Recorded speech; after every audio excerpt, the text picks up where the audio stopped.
Sup, my fellas. Don't forget to leave feedback, and enjoy the story. This guy was monstrously strong. When the guild manager tested him, he easily lifted a barbell with one hand. The girl was stunned, as thousands of test subjects had failed. Pleased with the result, Day and Lim decided to dine alone. Upon learning of the protagonist's result, the leaders of the other guilds set out to find him. Everyone wanted to acquire such a superhuman, offering heaps of money, but MC ignored them all, as he was waiting for a lucrative offer from only one lady. He knew about this only because 20 years ago he fought monsters and protected the world from ominous gates. Back then, the adult Day and Lim was ready to retire and enjoy a peaceful life. But the morning after the party, the guy wakes up in the past.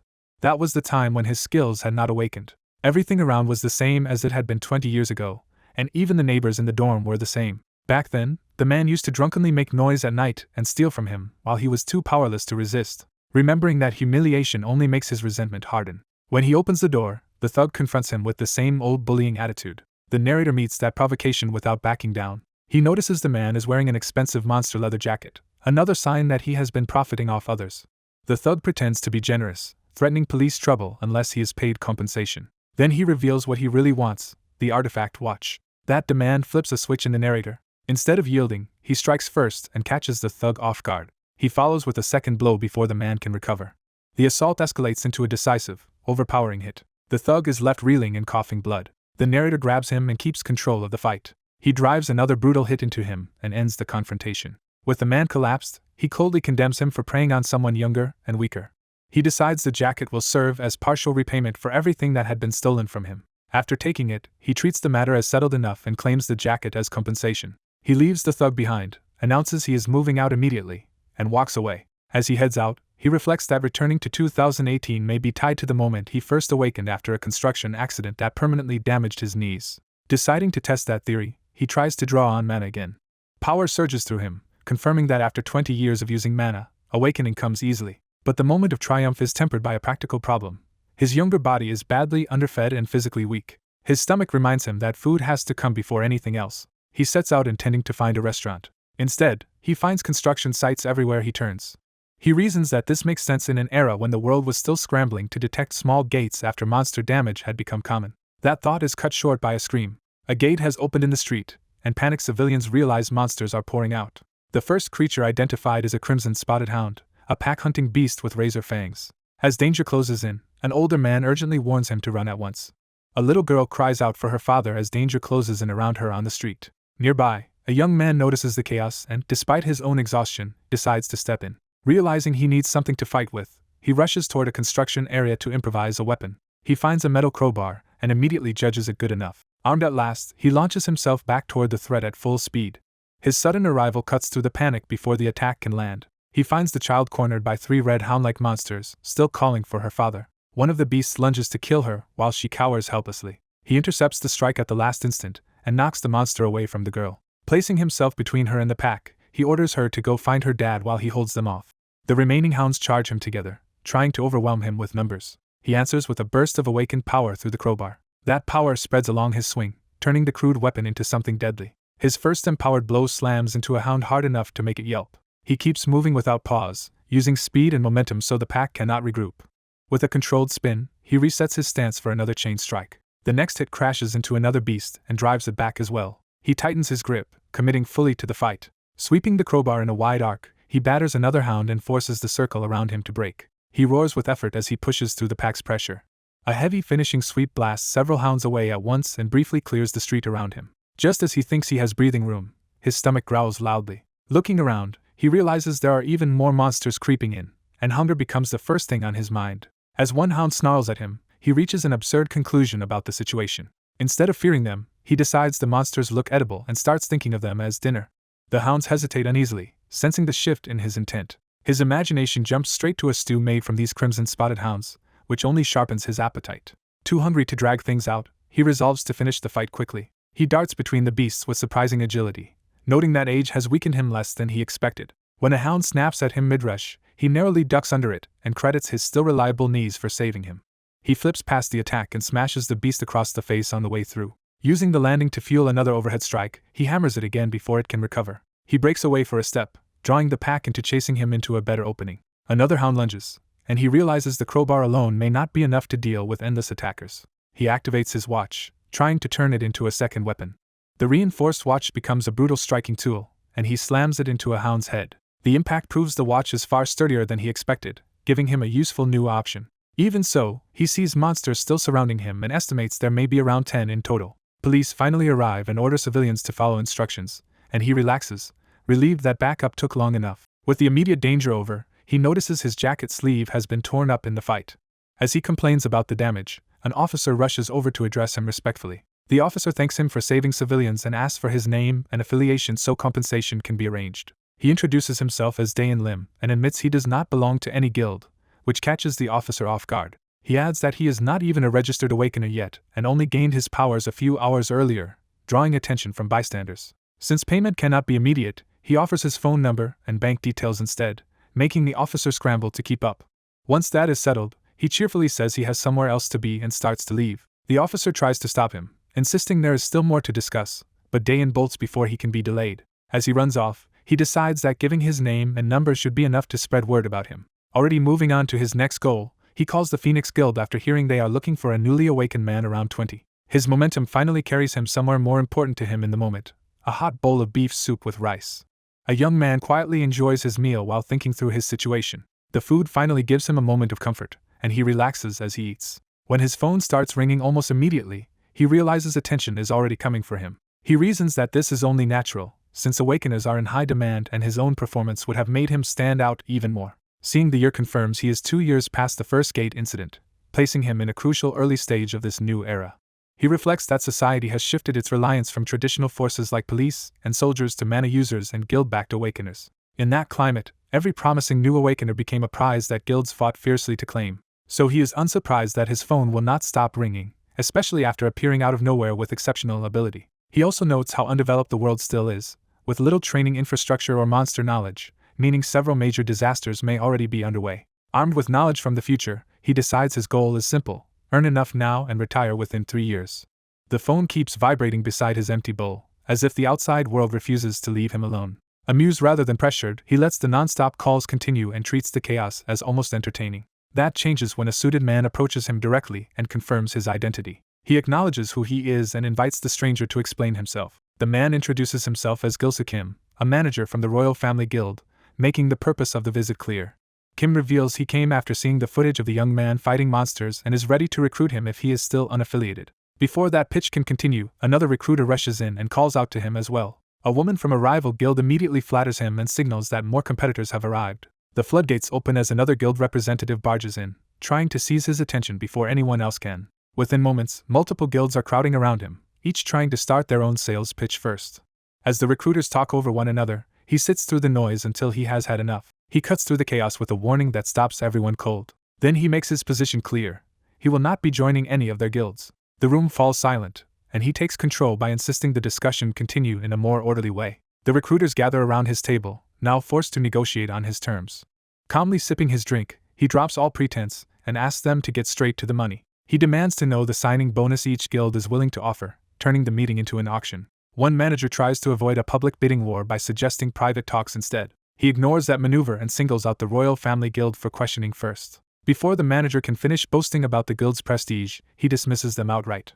He rejects the Royal Family Guild because he already knows its management will fail and the guild will eventually be absorbed by another. Without wasting another second, he turns back to the remaining recruiters and asks again for their best offer. The bidding starts at 1 billion won as one guild hurriedly throws out a huge number. Others immediately raise the stakes, pushing the offer higher in a scramble not to lose him. The numbers keep climbing, and while he remains outwardly calm, he notices one major guild he expected to join the contest still has not appeared.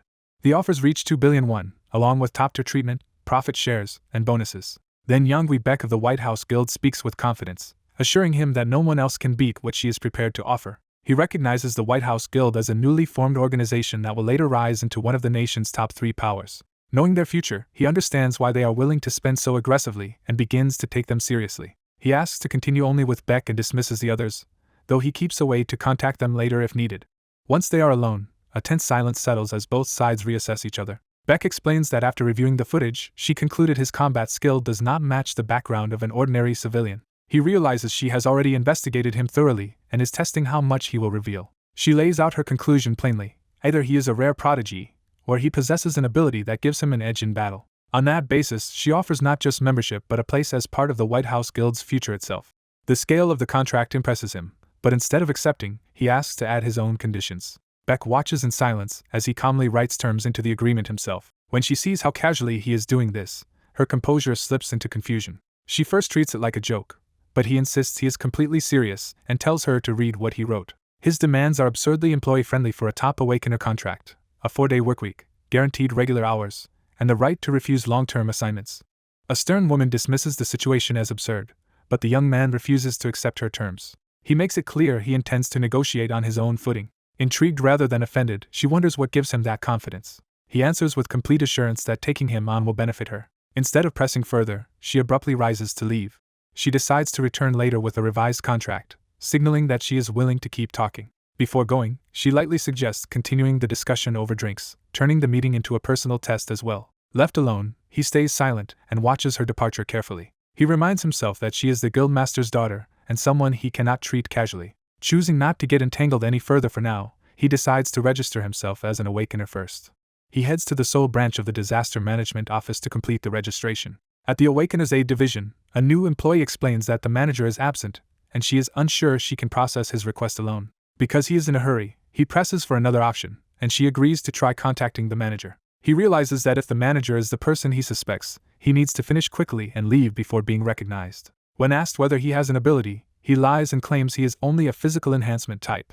Internally, he notes that without mana measuring devices, they can only judge him by what he reveals, so he intends to keep his real power hidden. The clerk moves him to a practical awakener test and asks him to lift a barbell. He grips the weight, while quietly drawing on power. With ease, he hoists the massive barbell one-handed, proving far more strength than an ordinary applicant should have. The clerk is stunned by the result, realizes he truly is an awakener, and hurriedly advances him to the next step.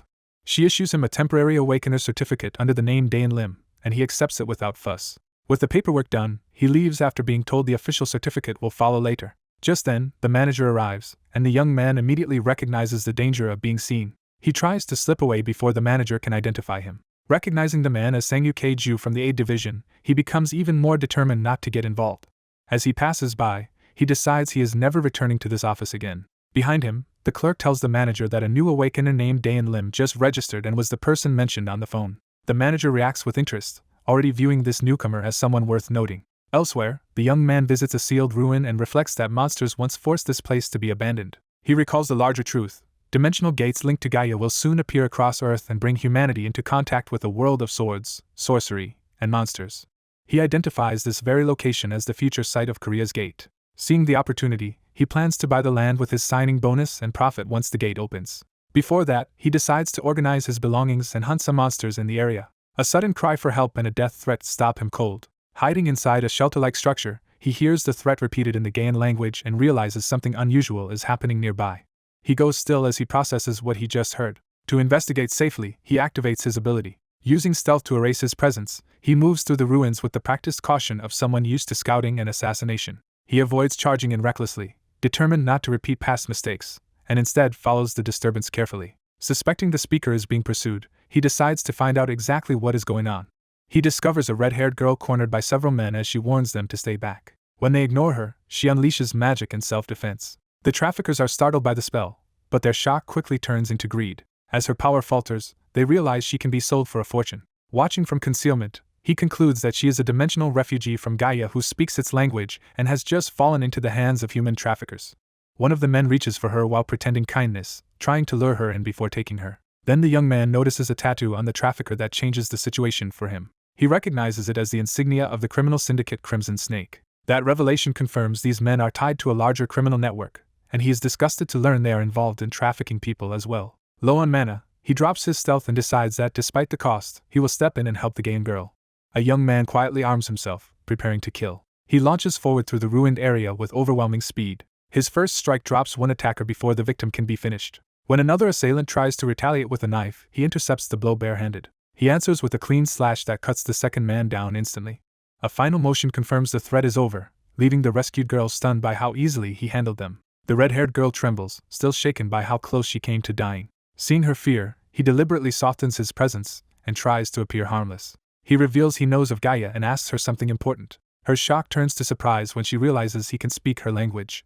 As the ground rumbles around them, He checks his phone while she waits nervously for what he really wants. His first practical question is whether people from her world eat meat. Relieved by his help, she thanks him and offers gratitude in the only way she can. He notes to himself that she has a huge appetite, then brushes off her curiosity and keeps probing. He asks whether she came through the dimensional gate alone. When she confirms it, he presses further about where she came from and what home she belongs to. She shuts down every personal question, refusing to discuss either her past or even her age. Realizing he still knows nothing useful, he sighs, and she timidly asks him for help instead. She admits she is lost, cannot understand this world, and is too weak to survive on her own. To prove she is not completely helpless, she shows him that she can conjure fire. But she immediately admits her magic is still poor and unreliable. He bluntly says he has no obligation to take in a child, crushing her hopes. After a pause, he relents and offers her 1 month under his roof. He sets strict terms. He will teach her the language and basic knowledge, and in return she will work and obey. She lights up at the chance to stay, while he already regrets how exhausting this is becoming. To make the arrangement real, he immediately puts her to work by handing her the dishes. She introduces herself as Lily and thanks him sincerely for taking her in. As he directs her where to wash up, her name suddenly triggers a memory. He realizes she is a pyromancer named Lily and begins connecting her to a far more important figure. He recalls a future legend of the Flame Witch of Gaia, one of the 6 calamities, a terrifying fire mage. The resemblance is so strong that he starts to believe this child may become that same disaster. Remembering that the Flame Witch began as a criminal abducted as a child, he wonders if rescuing Lily has already altered the future and prevented the first calamity. Later, he takes Lily into the city so she can start learning about this world. He explains they are at the market and hints that dinner will be memorable, which instantly excites her. He heads straight to a butcher and asks for raptor tenderloin.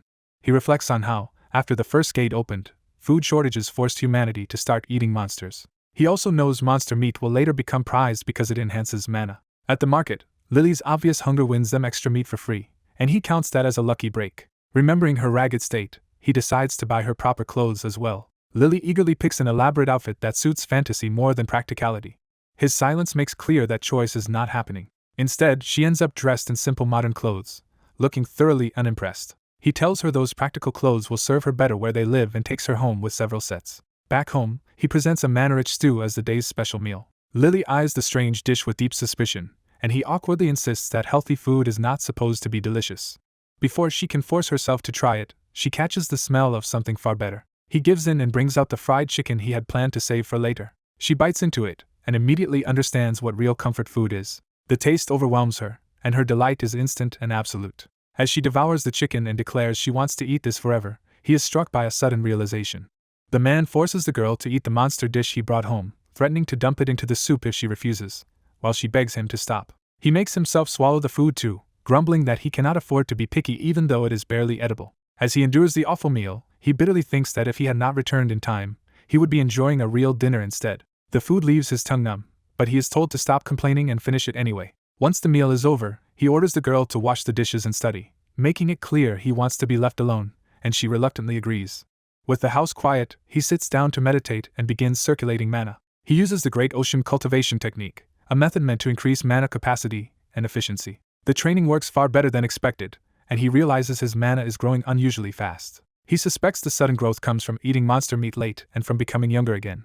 While he feels his power field expanding, he concludes that if he keeps eating monster meat and practicing meditation, he can surpass the strength he once had. When he stops training, his stomach is already growling again, and the girl secretly watches from nearby. Seeing his hunger, she eagerly tries to tempt him with fried chicken. He immediately understands what she is doing and can only laugh at her transparent bribe. He keeps eating the same miserable food instead, leaving her devastated, while he privately despairs over his own life. 2 days later, after rapid progress, he decides he may already be ready to start treasure hunting. Before he can act on that thought, his phone starts vibrating. A guild representative calls, teasing him for not contacting her first about his contract situation. He admits he forgot about the guild and asks whether the revised terms he requested were approved. Her pause makes it clear there is a complication. She explains that although she persuaded the guild president to accept the new terms, the president now wants him to prove his worth. He agrees to take the test, but only on the condition that the guild offer something better in return. He then goes to the White House Guild headquarters with the girl in tow. At the entrance, the representative warmly greets them, and he introduces the girl as Lily, treating her like a younger sister. He keeps Lily's background vague, saying she grew up abroad and cannot speak the language well, then bluntly tells her the woman is the person who will pay them. That single detail is enough for Lily to instantly decide the woman must be trustworthy. The representative accepts his privacy without pressing further, and he appreciates that restraint. They are then welcomed by Changsu Beck, the president of the White House Guild. Beck greets him politely and frames the meeting as a courtesy visit while they shake hands. He brings up the man's proposed condition: if he passes the entrance test, the signing bonus should be doubled. Beck's tone shifts, signaling that the negotiation is not over yet. Releasing a crushing wave of mana, Beck admits he still is not convinced the man is worth that much. The man recognizes that Beck is using pure mana pressure without techniques, enough to freeze most awakened fighters, and realizes he is dealing with a monster. Lily braces herself, but he remains calm and refuses to be intimidated. He answers by unleashing his own power and declares that he will prove his value. His response catches Beck off guard. Sensing the shift, the representative quickly steps in and urges Beck to proceed under the terms they had already discussed. Instead, Beck raises the stakes, ordering a new contract with a signing bonus tripled from the original and another 20 billion won if all tests are cleared. Realizing the offer has become enormous, the man is delighted and decides he likes Beck's style. In the underground training area, they explain the trial. To pass everything, he must defeat 3 guild members in combat. His first opponent is introduced as Zhang Hyakuan, a young but Tier 1 guild member. When asked to choose a weapon, he casually says his watch is enough, insulting the opponent before the fight even starts. Huan takes the choice as blatant arrogance and grows angrier. The match begins, and the man calmly wishes his opponent good luck. Huan draws his weapon and promises to leave him badly hurt. Rather than panic, the man studies the watch and tries to recall what he knows about Huan. He remembers that Huan's ability is acceleration, which makes him faster the longer he keeps moving. Understanding the danger, he decides he has to finish the fight before Huan can build too much speed. But instead of attacking directly, Huan starts circling at high speed and whips up a violent vortex around the arena. The man realizes his opponent chose to build momentum first rather than rush in immediately. From the sidelines, the onlookers assume he never had a chance against a Tier 1 member and declare the fight effectively over. A tense silence hangs over the room as the next challenge is about to begin. A blonde applicant suddenly charges at Dayan, determined to bring him down in one rush. Even with a knife coming at him at full speed, Dayan stays calm and times his response. At the last instant, he pivots cleanly into position instead of retreating. He turns the attacker's momentum against him and slams him into the floor with a single decisive counter. The result makes it clear that the attacker lost because he failed to realize his own speed would amplify Dayan's throw as well. The spectators are stunned that Dayan ended the fight in one blow. Dayan accepts the result without excitement and immediately asks for the next opponent. The examiner praises him, while Dayan checks whether the defeated man will recover. He is assured the injury is temporary and that medical treatment will have the man back on his feet soon. The examiner thanks Dayan for holding back enough to avoid lasting harm. Dayan inwardly confirms that he did restrain himself, since a serious strike would have been fatal. Realizing the examiner noticed his restraint, he concludes he has secured both the huge signing bonus and a place in the guild. Pleased with himself, he turns to enjoy the rest of the testing, only for the others to notice his unsettling grin. When his expression is called creepy, Dayan dryly frames it as a show of dominance. The second test moves to an artificial forest, where the guild explains its team structure and prepares a higher-level match. This time, Dayan is told he will face the leader of Team 6 from Tier 1. That leader introduces himself as Daehan Yong, the Bull, a main tanker of the White House Guild. Dayan recognizes him as the man who had been watching him closely earlier. Once the duel begins, Dayan readies himself and signals that he is prepared. Daehan answers in kind, drawing his weapon while keeping his shield up. The start bell rings, officially unleashing the match. Dayan explodes forward first, trying to overwhelm the tanker before he can settle in. He commits to a high-speed strike, using his watch-like item as he closes the distance. The blow crashes into Daehan's shield instead of his body. Dayan slips past the immediate counter and avoids being cut down at close range. Daehan spots what he thinks is an opening and seizes the chance to press back. He swings his shield in a heavy bash, trying to crush Dayan with brute force. Dayan darts around him before the attack can connect cleanly. He shifts into a martial technique called Eagle's Talon to break the defense. The technique lands with force, but Daehan's guard holds, revealing disciplined training and exceptional sturdiness. Daehan immediately answers with another sweeping attack that forces Dayan back into close danger. Dayan ducks under the follow-up slash by a narrow margin. Using that opening, he twists inside Daehan's range and attacks from the blind side. He drives a shoulder strike into Daehan hard enough to finally send the larger man flying. Daehan feels the impact and realizes Dayan's close-quarters power is real. Even so, he is only launched away rather than broken, proving how durable he is. Dayan immediately understands this opponent will not go down as easily as the last one. Daehan steadies himself, acknowledges Dayan's strength, and shows he is still fully in the fight. Dayan realizes the examiner deliberately matched him with someone sturdy enough to force out more of his hidden ability. He recognizes the test administrator's scheme and understands he is being pressured into revealing his hand early. In the middle of the duel, Daehan unexpectedly offers to recruit Dayan onto his team, seeing value in him as a partner. Dayan rejects the idea outright, making it clear he has no interest in simply joining someone else. The examiner steps in and says the decision should belong to whoever wins the match. When asked to confirm, the examiner agrees to let the duel determine the outcome. Dayan immediately raises the stakes by declaring that if he wins, he wants to become a team leader himself. The demand shocks the onlookers, who see it as reckless and absurdly ambitious. Dayan presses further, asking not only for leadership but also the right to assemble his own team and control its assignments, deciding that victory now could let him skip the usual climb. The examiner accepts the proposal without hesitation. But he adds a harsh condition: if Dayan loses, his signing bonus will be cut in half and his contract term will be doubled. Lim accepts Dayan's challenge without hesitation and openly doubts that the supposed team leader can actually beat him. He coldly reminds Dayan that his arrogance is exactly why Yangui chose Lim over him, and that Dayan was only meant to be a stepping stone. A note hints that Daehan will later be disgraced and expelled from the guild, while Lim casually needles Dayan further by mocking his filthy room. That petty jab finally pushes Dayan over the edge, and he explodes in fury while the onlookers realize the fight has turned ugly. Dayan unleashes his berserk state, the raging bull mode that boosts his physical power whenever he loses control. He charges straight at Lim with overwhelming force, trying to end the match through brute strength. Lim answers by gathering water energy into his fist, preparing a technique from Great Ocean style. He meets the rush head-on with Thunderstrike Punch, using a water-clad blow to break through Dayan's assault. The impact launches Dayan away as water and lightning-like force tear through the clash and decide the fight. The observers are left stunned by how decisively Lim overturned the match. Even Dayan can barely believe it as he collapses, forced to admit defeat.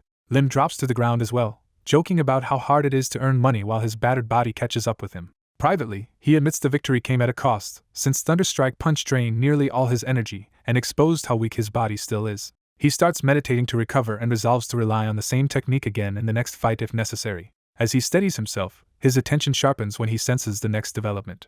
Yangui formally names Lim the leader of the newly formed Team 7.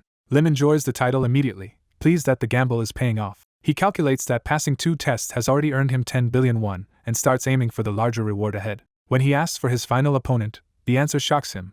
He is expected to fight the monstrous Mr. Daehan next. Even Daehan seems impressed that Lim managed to defeat Dayan as well. Then Daehan reveals the final test will indeed be a match against him, making the threat official. Lim immediately realizes he is being asked to face someone far beyond a normal opponent. Rather than risk it, Daehan abruptly tries to resign from the match, baffling everyone. He even offers to hand over the full 20 billion won if Lim can simply endure for a few minutes. But Lim refuses because he is too exhausted to continue. Yangui cuts in and decides to end the matter by moving straight to the contract instead of forcing another fight. The deal is finalized. Lim receives a 10 billion won signing bonus, top-tier conditions, and command of Team 7. Lim acknowledges the generosity of the terms and formally begins his working relationship with Yangui. Asked how he will build his team, Lim says he plans to recruit members one by one and wants to start immediately. He already has someone in mind, an unaffiliated talent he wants to sign first. That person is Lily, who looks up in confusion when he calls her name. Lim tests her with a simple order: make the biggest fireball she can. Lily, more interested in food than formalities, says she is hungry before anything else. Lim instantly offers 3 fried chickens as payment, knowing exactly how to motivate her. She accepts on the spot and rushes to prove herself. Lily summons an enormous fireball, unleashing far more power than anyone expected. Yangui is startled to learn Lily is an Awakener too, and Lim immediately claims her for Team 7. Her feat shows remarkable control as well as raw power, confirming how quickly she has grown and why she is already counted among the 6 calamities. With her talent confirmed, Lim moves straight to negotiating Lily's contract. Lily interrupts the business talk with the only issue she cares about, where her chicken is. She is soon satisfied with both food and a lavish signing package, joining White House Guild Team 7 with a 5 billion won bonus. The story shifts to White House Guild headquarters, a massive building that houses training grounds, living quarters, and support facilities. During a tour, Yangui boasts about the guild's advanced infrastructure, but Lily remains largely unimpressed. Even so, she admits the equipment section is impressive once she sees the scale of the guild's resources. Yangui offers to have custom gear made, but Lim says his own specialist will eventually handle that, so he only needs temporary tools. After looking around, he selects a pair of knives as enough for the time being. With his new weapons in hand, Lim asks if the tour is over and seems ready to call it a day. Before they can finish, a guild member rushes over and urgently calls for team leader Lim. The messenger explains that an emergency request has come from the command center, and that every other team is already deployed. Lim is annoyed that his first day is already being ruined, since he had hoped to leave early. Still, when told even a spar will have to wait, he gives in and asks where he needs to go. Arriving at the site, the team confirms the monsters are giant stink slugs spread several meters above street level, making the situation unpleasant but manageable. The cleanup is already underway, and the slugs prove more disgusting than dangerous as responders struggle with their sticky, foul-smelling remains. Seeing that most of the monsters have already been handled, the pair wonders whether they are even needed at all. Their orders answer that question. These are newly identified specimens, and they are to secure at least 3 intact samples if possible. They identify the target species as giant stink slugs, weak creatures that burst easily and release a terrible odor when struck. The smell overwhelms the red-haired girl, and she questions whether fighting them is worth enduring the stench. Her partner casually explains that mana can suppress the sense of smell, though it takes practice to do properly. She grasps the trick immediately and delights in how well it works, leaving him privately exasperated by how absurdly talented she is. He tells her to stay put while he gathers the samples quickly so they can leave at once, and she agrees without protest. Surveying the mess, he realizes intact specimens are hard to come by because the slugs explode from even slight force, whether the attack uses mana or not. Accepting the challenge, he moves in with a plan to collect them without rupturing them. He spots a surviving slug clinging to a tree and focuses on isolating it cleanly. Instead of crushing it, he strikes with precise control to dislodge it from the trunk. The slug is knocked free but remains intact, exactly as he intended. He follows through with fluid, controlled movements that keep the creature suspended rather than smashed. Using Tai Chi-like force, he redirects the slug's momentum into a contained spiral. The slug is spun into a harmless daze, subdued without being burst. He pins it gently to the ground, preserving the specimen in usable condition. The girl cheers his success and immediately wants to learn the technique for herself. He shuts that down with a joke about charging an impossible fee, while privately noting that she tries to absorb every skill she sees. He reports in that they have secured 3 specimens and intends to hand them over and end the mission early, surprising Command with how quickly he finished. When asked why he seemed so calm on his first mission, he explains there was nothing to worry about because the situation had already been brought under control. That confidence is interrupted when strangers approach and identify his guild affiliation. 2 men from other guilds step into their path and confirm that he is the White House Guild's new recruit. They recognize the leader's armband on him and bristle at the idea that White House is already making a newcomer into a team leader. One of them, Seokyun Jang of Blackhound Guild, presses him about the technique he used earlier, revealing they have history and that he once outranked him. Unimpressed, he cuts through their posturing and demands to know what they actually want. The girl explains the practical issue.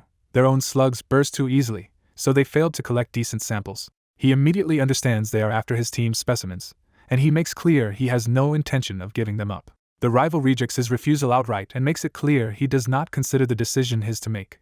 The 2 guild members close in, pretending at civility while openly threatening to take the samples by force. From the other end of the call, Command urgently tells him to refuse and promises to file a formal complaint later. He recognizes the pattern at once and concludes that if he does not surrender the bag, the rivals will simply seize it anyway. To avoid immediate escalation, he tosses the samples over and tells them to take them. His surrender only earns contempt, as the rival sneers that he should have yielded from the start. But instead of backing away, he steps onto the bag himself and blocks them from actually claiming it. Seated on the samples, he calmly invites them to try taking them if they can. The provocation catches them off guard for a beat, even as one warns that he had hoped not to hurt him. Seokyun drops the pretense, clenches his fist, and prepares to punish him for the challenge. Before the fight breaks out, the girl quietly offers a dirty tactic: set the surroundings on fire and force the enemies into panic. She even asks whether she should burn the attackers themselves, revealing a far more ruthless streak than her cheerful demeanor suggested. He hurriedly reins her in, forbidding lethal force and allowing only environmental disruption, while realizing just how dangerous her instincts can be. The rival lunges to attack, determined to teach the newcomer a lesson. At that instant, the unstable gate above the city begins to convulse with violent energy, interrupting the confrontation. Something massive forces its way through the gate, far larger than the slugs they had been dealing with. The rivals freeze in shock as they realize a major threat is emerging, and the call for combat goes out immediately. All nearby hunters abandon the dispute and rush toward the new danger. A gigantic slug-like monster crashes into the street, dwarfing the earlier specimens and turning the minor mission into a real battle. Even as others warn him to stay out of their way, he simply rises with the sample bag, unconcerned by their bluster. Ignoring the chaos behind them, he tells the girl to put the samples in the car first, choosing to secure the mission objective before dealing with the monster. The hunters discover their blades and shields are useless against the giant snail's tentacles, which are far tougher than expected. As the creature lashes out and starts overwhelming the front line, one fighter orders everyone to focus on severing the tentacles before anything else. Nearby, Lily is urged to get Mr. Lim involved while she rummages through the car for supplies. The one-eyed man remains calm and reveals a harsh rule of this world: unless someone lands at least one hit, they earn no share of the loot. He dismisses the struggling hunters as incapable of defeating the monster on their own. The snail keeps battering the team while its acid begins eating through their defenses, forcing them to prioritize survival over offense. The field leader orders the tanks to fall back and the ranged fighters to take over, trying to salvage the fight with distance attacks. Even as they reposition, the hunters realize this Titan-class creature is nothing like the smaller snails they know how to handle. From the safety of the car, Lily questions why they are still waiting, and Mr. Lim coldly answers that he will move only after the others have fled. Among the retreating hunters, Guho struggles to keep up and is berated for slowing everyone down.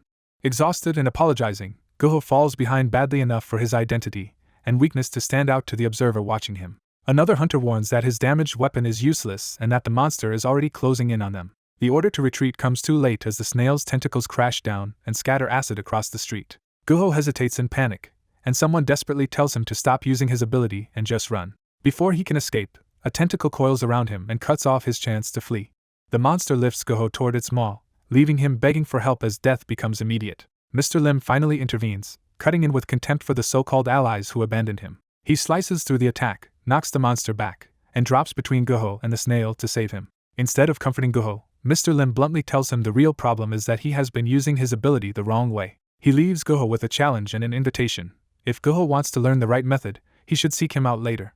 Mr. Lim turns from rescue to action, telling Lily it is time to begin, and she eagerly falls in behind him. A sudden wall of fire erupts across the battlefield, shocking the remaining hunters and cutting the monster off. Mr. Lim explains that the flames will hold only briefly until reinforcements arrive, but that is enough time for them to secure the loot first. The guild's drones pull back because they cannot endure the heat, leaving the burning zone under Mr. Lim's control. A remote ally warns Mr. Lim that the reward is not worth his life and that the situation has become too dangerous. He ignores the warning, reassures her, and commits fully to his plan despite the risk. Drawing on bestiary knowledge, he identifies the creature as a Titan-class giant sink snail and recalls its key weaknesses. He notes that heat is effective, and the burning street visibly slows the monster and drives it into retreat. Mr. Lim orders Lily to cover him, and she immediately unleashes more fire to keep pressure on the snail. He remembers that the tentacles regenerate quickly, so Lily's flames are needed to stop them from recovering while he moves in. Timing his advance, Mr. Lim cuts through another tentacle the moment an opening appears. Lily pours even more power into the attack, surrounding the battlefield with sustained flames. The fire sears the severed tentacles, making them recoil instead of regrowing. Pleased with the result, Mr. Lim confirms that Lily has successfully prevented regeneration and praises her support. The disabled tentacles collapse and go limp, leaving the monster stripped of most of its offense. With its limbs incapacitated, the snail shrinks back in pain and loses the will to keep pressing the fight. As expected from the bestiary, it retreats into its shell to recover, sealing itself up for protection. Lily worries that the closed shell leaves them with no way to finish it, but Mr. Lim already knows the next step. He produces a specialized tool from the car, showing he prepared in advance for exactly this situation. He explains that the shell is too tough to break head-on, so they must weaken it by working around the outer edges first. Heating the tool, he begins piercing the shell at its vulnerable perimeter. He drives the spike in with repeated force, methodically planting it into the shell. While Lily grows bored watching, Mr. Lim keeps hammering in spike after spike without losing focus. The onlookers can only stare at the burning shell and wonder what he is doing inside the flames. Meanwhile, Guho replays Mr. Lim's criticism in his head and starts seriously questioning whether he has misunderstood his own ability all along. Mr. Lim pauses only to catch his breath, satisfied that the setup is nearly complete. With the shell now studded all around, he announces that the final step is ready. He explains that once the perimeter has been weakened, the center can be struck directly with his strongest attack. Channeling crackling power through his body, he launches himself toward the shell's center to deliver the finishing blow. Using Great Ocean style, he releases a lightning-charged strike meant to shatter the weakened shell and end the hunt. Lim opens the fight by driving a lightning-charged strike into the giant snail. The recoil tears through his weakened body, and he can barely endure the electric backlash. Even so, the attack cracks the monster's shell under the surge of electricity. The snail's body ruptures apart from the impact. Its remains crash down while Lim collapses beside it, spent and still sparking with pain. He admits to himself that forcing this technique twice in one day is too much for his current condition, even as Lily rushes over through the burning street. Lily realizes he may have shocked himself, and lands on him in her panic while trying to help. Once she gets him up, they agree the monster is finished, but Lim tells her to leave the fire burning a little longer so they can claim the spoils first. He starts collecting the snail's meat and tells Lily it is prized as tender, highly nutritious monster food. With a sly grin, he adds that it is especially good for mana nourishment soup, instantly winning Lily over. A call comes in from Team 2 asking if he is safe and saying reinforcements are on the way. Lim stops them from entering and insists they stay back until the fire is dealt with. He explains that he still has one crucial item to retrieve and warns that the snail was too dangerous for the others to handle. After securing that final material, he tells Lily she can extinguish the fire now. As the flames are swept away, the arriving guild members see that the battle is already over. They rush in stunned, realizing Lim appears to have defeated the monster alone. Lim downplays it as a desperate fight for survival and credits luck for his victory. The others are left discouraged, convinced that even all of them together would not have stood a chance. Exhausted and hurting, Lim asks Mr. Bang to handle the aftermath while he withdraws. Though warned to seek treatment if he is seriously injured, Lim chooses to rest first and leave the cleanup to the guild. Later that night, Lily admits she is exhausted and starving, and Lim praises her work. He rewards them both with a feast of fried food. Lily is overwhelmed by the spread and can hardly believe her luck. As they eat, she is so energized by the meal that she already wants another shot at a giant snail. Lim takes a drink and blurts out his usual food exclamation with complete satisfaction. The word slips out so naturally that it hints he says it every time he eats something good. Lily notices the habit immediately while devouring the food. When she repeats the word herself, Lim nearly chokes on his drink. He hurriedly tells her not to use it, refusing to explain why he says it while eating fried chicken. By the next day, the city is calm again after the battle. Lim meditates with the Great Ocean technique to recover his mana and steady himself. The meditation helps only a little, and he admits he still feels terrible after overexerting himself and drinking the night before. Deciding rest alone will not solve everything, he checks his phone and notices repeated calls from a woman. When he answers, she immediately demands to know why he has been ignoring her. He explains he stayed in bed because his body was wrecked from yesterday, and she softens once she hears how bad he feels. While walking through the damaged area, he asks what she wanted, and she says she is selecting staff for Team 7 and wants his opinion. She lays out the kinds of support personnel a team needs beyond fighters. Her explanation covers film crew, medical staff, maintenance, operators, and administrative support. Lim cuts through the lecture and asks why she cannot simply choose them herself. She flatters him, saying he has a sharp eye for people. Then she reveals the real motive by inviting him to discuss it over lunch, but Lim changes the subject to someone he wants recruited instead. He names Goho Wang of the Black Hound Guild and asks her to connect him. Before anything else, Mr. Beck appears and orders Lim to take the next 3 days off. Lim protests that he is only a little tired, but Mr. Beck has already heard the truth and reminds him he cannot properly take assignments until the team is fully staffed anyway. Lim reluctantly accepts the forced break, and Mr. Beck tells him to recover because the guild is counting on him. After ending the call, Lim is thanked again and even teased with the promise of a spar once he is healthy. The moment business is over, Lily brightens and asks if it is finally time for food, specifically fried chicken. Lim smirks and decides to make something even better using fresh vegetables, milk, and the snail meat they harvested. He adds the monster's core extract from its heart, and proudly turns it into an ultimate mana nourishment dish. The result is a sinister-looking snail stew that may look alarming, but Lim insists it is packed with nutrients as they prepare to eat. At dinner, the girl hesitates because she is still traumatized by yesterday's fried chicken ordeal, while the man casually urges her to eat what he made. He insists the ugly-looking meal is actually delicious and proudly reveals it is packed with snail meat, making her immediately wary. When he threatens to eat it all himself, she panics and grabs for the pot, blurting out that she can finish it after all. He coldly holds her to that promise, and she realizes too late that she has trapped herself. As she mourns her lost chance at normal food, he keeps serving the snail dish and tells her to stop sulking. She privately swears never to trust him again, but his mention of tonight's real objective pulls her attention away from dinner. The prospect of something valuable instantly revives her mood, leaving him baffled by how easily greed overcomes her despair. Using that bait, he gets her moving and tells her to follow him on a treasure hunt so she can earn a better meal later. He explains that after the first gate opened, surviving monsters carved out territories of their own. Among those factions is the Uruk tribe, a dangerous group of orc-like monsters. Their village contains a statue that hides an artifact from another dimension. Watching the village from nearby, he identifies the statue as the treasure and decides to steal the artifact now instead of waiting for the future raid team that originally found it. He counts roughly 200 Uruks and admits that even with the power boost from the snail core, a direct fight would be impossible. So he changes tactics, telling the girl he will sneak in while she waits to use her fire ability when he gives the signal. He explains that if one of the village torches falls, she should ignite the entrance as a distraction, and she agrees to the plan. He activates stealth and slips into the village unseen. From above, the girl watches nervously as he moves through the settlement, while hidden. He confirms that ordinary guards cannot perceive his stealth, so only a stronger Uruk would be a threat. Reaching the statue, he sees 10 Uruks guarding it. Even so, he believes he can handle the theft alone and prepares a blade.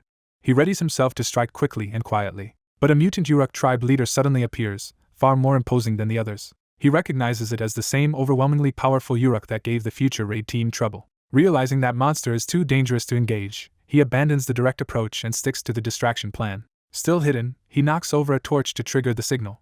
Seeing the torch fall, the girl understands and starts the fire attack. Flames erupt at the entrance, throwing the village into confusion and drawing guards away. The mutant leader reacts instantly and charges, refusing to be fooled for long. The man tries to use the opening to break the statue before anyone can stop him. His attack is interrupted by a sudden counter from the mutant leader. He realizes in shock that this leader can see through his stealth and is already on him. Knowing the mission has failed, he turns and runs before the monster can cut him down. He flees through the burning chaos as the village erupts around him. Since he has already been exposed, he drops stealth and focuses entirely on escape. The girl spots him retreating and quickly understands that the situation has gone bad, while he orders her to run too. The two regroup outside the village, both winded after barely getting away. As he curses how badly the easy job collapsed, she suddenly recognizes the area around them. She points out a cave and reveals that it is where she first emerged from the gate. She adds that the men who chased her before also came through this place, making him connect her pursuers to something larger. He identifies the name Crimson Snake and suspects this cave may be one of that criminal organization's hideouts, oddly placed near a monster village. Seeing an unexpected opportunity, he praises the girl for leading him to something useful. With a new plan forming, he decides they should investigate the cave. She wants no part of going back inside, but he ignores her reluctance. He orders her to hide in the bushes with a communication button and wait while he goes in alone. He enters the cave carefully, advancing into the darkness. To avoid alerting anyone inside, he reactivates stealth. As he moves deeper in, he recalls that Crimson Snake was a major criminal organization, which makes this hidden base especially significant. The guarded tunnel confirms it is a secret hideout, and he wonders why such a group chose to operate beside the Uruk village. Inside, he discovers hooded people working with laboratory equipment, and realizes this is more than a simple refuge. When he notices white powder among their materials, he begins to suspect the criminals are producing something important and dangerous. The intruder realizes the drug called Serpent is being produced here and confirms he has found the source. He recalls that Serpent is a dangerous substance from another world, one the police could never trace despite years of investigation. Sneaking through the facility, he finds a large criminal operation with armed snake members forcing dozens of workers to manufacture the drug. A quick look at the stockpile tells him they have amassed an enormous quantity worth a fortune. Inside, the gang leaders panic over a sudden surge in demand and slowing production, blaming their men for failing to prepare. Hidden nearby, he decides this is exactly the kind of filth he can erase without anyone noticing and resolves to punish them. The lights suddenly fail, throwing the guards into confusion before they realize something is wrong. As the blackout spreads, the gang discovers the Serpent stash has vanished and suspects an intruder. Following footprints leading outside, they rush into the night to hunt the thief down. Outside, the man meets Lily, who has been waiting with the stolen goods, and she cheerfully declares their part is done and wants to play hide and seek. He humors her, explaining that if enough pursuers come, the game is simply to stay hidden until they are caught. When the armed men charge in, he tells Lily to keep her head down and lets them focus on him. He smirks, pleased that they deliver themselves to him along with the contraband. The gang opens fire at once, trying to gun him down. He effortlessly evades the barrage and notes with satisfaction that their aim is at least good enough to make this interesting. Then the ground shakes as a new threat arrives, a band of monsters led by a massive white-haired chieftain. Recognizing the leader from before, the man greets him as an expected reunion. The monster chief roars and advances with his followers, turning the scene into a three-way clash. The gunmen freeze at the sight of the monsters, their confidence collapsing. Using the distraction, he tells Lily it is safe to come out and keeps her close. He launches into motion again, preparing to reposition with her. In a burst of speed, he sends the box of Serpent away from the battlefield so either side can seize it. The gang can only stare as the prize disappears beyond their reach. Even the monster chief is briefly thrown off by the sudden move. The box crashes down elsewhere, safely out of immediate danger. The surviving criminals decide the monsters are the greater threat for the moment, and order their men to kill them before reclaiming the Serpent. That decision plays straight into his hands, as he silently urges both sides to tear each other apart. The monsters charge into the gunfire without hesitation. Bullets hammer the chief, but he shrugs them off and keeps coming. He cuts down the shooters in return, and the gang realizes too late that ordinary weapons are useless against him. From a rooftop, Lily complains about being hungry while the man calmly tells her to wait because things rarely end neatly. Seeing the battle nearly settled, he decides it is time to clean up what remains. One wounded gangster begs for help as the monster chief closes in to finish him. The chief roars in triumph over the slaughter, convinced victory is his. But his celebration is cut short when the man appears behind him. With a sudden stab, the man drives a blade into the chief and coldly thanks him for taking out the trash first. He follows with a decisive slash that drops the leader where he stands. With their chieftain dead, the remaining monsters lose their nerve and stop being a real threat. They break and flee in panic, leaving the man and Lily as the only ones in control of the field. He then smashes open a hidden object, searching the aftermath for the real prize. Inside, he finds a bracelet concealed within a stone guardian statue. He identifies it as the Guardian's Bracelet, an artifact that stores mana, speeds recovery, and can project a protective shield at the cost of mana. When he puts it on, it reshapes itself to fit his wrist and immediately restores the mana he spent, proving the artifact is genuine. Lily notices the treasure, and he calls her over to see it. Instead of keeping it, he slips the bracelet onto Lily's wrist.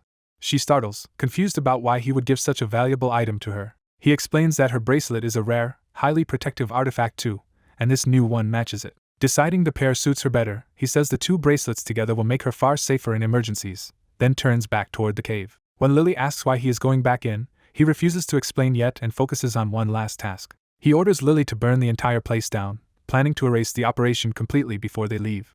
Lily tries to use her fire power, but the result immediately spirals out of control. Her attack erupts into a huge explosion, confirming just how excessive her output is. The real problem turns out to be simple. She is starving and loudly demands food instead of focusing on the mission. Her companion realizes hunger makes her too dangerous to ignore and worries what she might do if left unfed. Before they can settle that, armed guards discover them and order everyone in the facility to gun them down. The man instantly protects both of them with a shield, showing Lily the basic defensive technique through example. He has her imitate the skill with her bracelet, and she manages to form a shield of her own almost immediately. Lily skips the defensive lesson and reshapes the shield into a weapon, smashing an attacker and proving she learns far too fast. That display breaks the enemy's nerve, and a captured man begs for mercy while offering information on the Crimson Snake group. The man dismisses the apology and demands the location of the safe instead, making clear that is all he wants. An hour later, more explosions mark the end of the raid as the pair walk calmly away from the ruined hideout. He reports that the secret base paid off, yielding a large amount of money and many useful supplies. Once the operation is over, he tells Lily to drop her shield, while she worries the surviving enemies might escape. He assures her they have nowhere to run, and explains that many Crimson Snake members and workers are still alive because he chose not to kill desperate people outright. Even so, he refuses to let those tied to the creation of the serpent go unpunished, and calls one battered survivor over to help. The man, confused by being nicknamed Pound Cake, timidly asks why he has been given that name. Lily and her companion casually explain it is because he got beaten badly and looks like someone who would like pound cake, then order him to follow them back to camp. The leader forces the remaining workers and members to surrender to the authorities, and when they protest ignorance he shuts them down and points out they still took part in an illegal operation. His threat of violence is enough to crush their resistance, and they finally agree to surrender. At the restricted site, outsiders are stunned by the number of captives and by the revelation that the place was a serpent factory. As the prisoners are handed over, he notes that their identities were never hidden, so news of their involvement will likely spread once police questioning begins. Thinking ahead, he decides he now needs to establish contact with the powerful being known as Colossus Soho Kim. Satisfied with Lily's work that day, he heads off at speed intending to reward her with something good. Back at camp, Lily has only one concern left and dramatically collapses while demanding food. Her hunger tantrum is so intense that he can barely make sense of what she is trying to say. She reminds him he promised her a meal as good as fried chicken and refuses to let him forget it. He offers her something else he insists is delicious, but she becomes suspicious when it feels soft and unfamiliar, fearing it is snail meat again. To solve the problem, he puts Pound Cake in charge of cooking, and the man eagerly accepts the task. Pound Cake prepares pork belly with careful attention, adding garlic and scallions like a proper feast. He finishes the dish by wrapping the meat in fresh leaves, turning the promised reward into a full meal.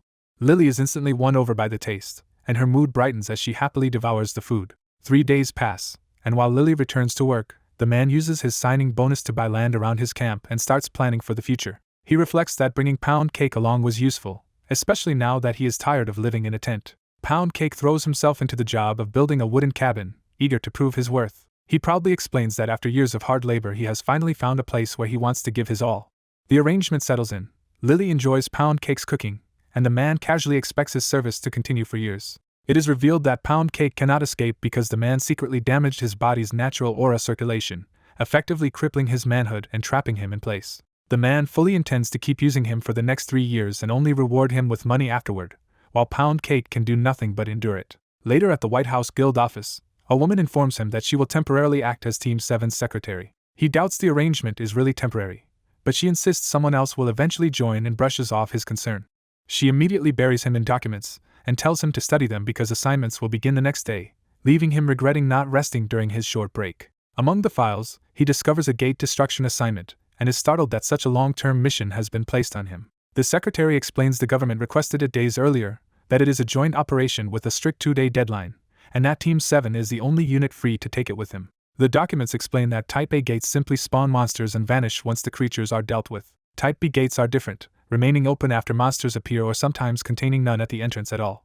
Those gates must be entered and cleared from within by destroying the core, which is why the mission is called a destruction assignment. As he reads further, the target location suddenly feels disturbingly familiar to him. He realizes the mission concerns Depraved Soul's Labyrinth, one of the most catastrophic dungeons since the first gate appeared.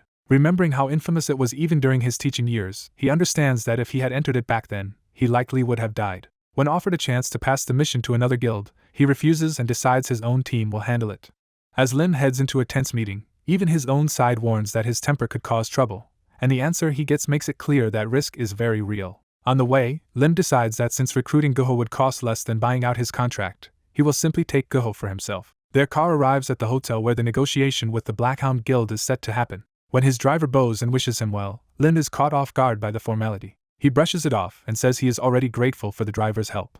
The driver accepts the response, reading Lim's attitude more clearly. As Lim enters with his red-haired companion, he remarks that he prefers openly rude people to those who hide malice behind politeness. Inside, the Black Hound Guild formally receives him, with Hyuntae Kim introducing himself as the vice president and younger brother of their leader. Lim returns the courtesy and introduces himself as Dae-in Lim. Once seated, the Black Hound side confirms they know he came to recruit Wang.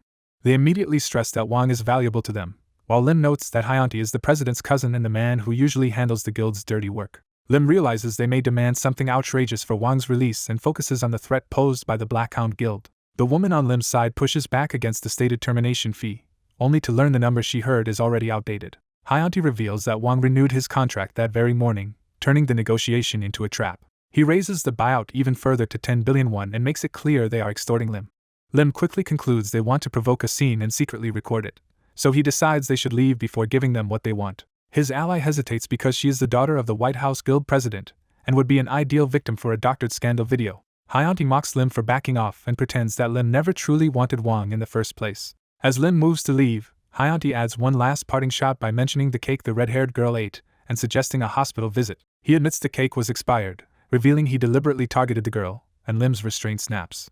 Lim attacks Hyuntae instantly, venting his fury in a single violent strike. One of Blackhound's men lunges in to retaliate, trying to overwhelm Lim before he can press the advantage. Lim crushes that counterattack with a rapid barrage, dropping the attacker before he can do anything meaningful. He follows through without hesitation, turning on the next opponent with the same ruthless speed. The second man is hurled out through the doorway, leaving the guards outside staring at the wreckage.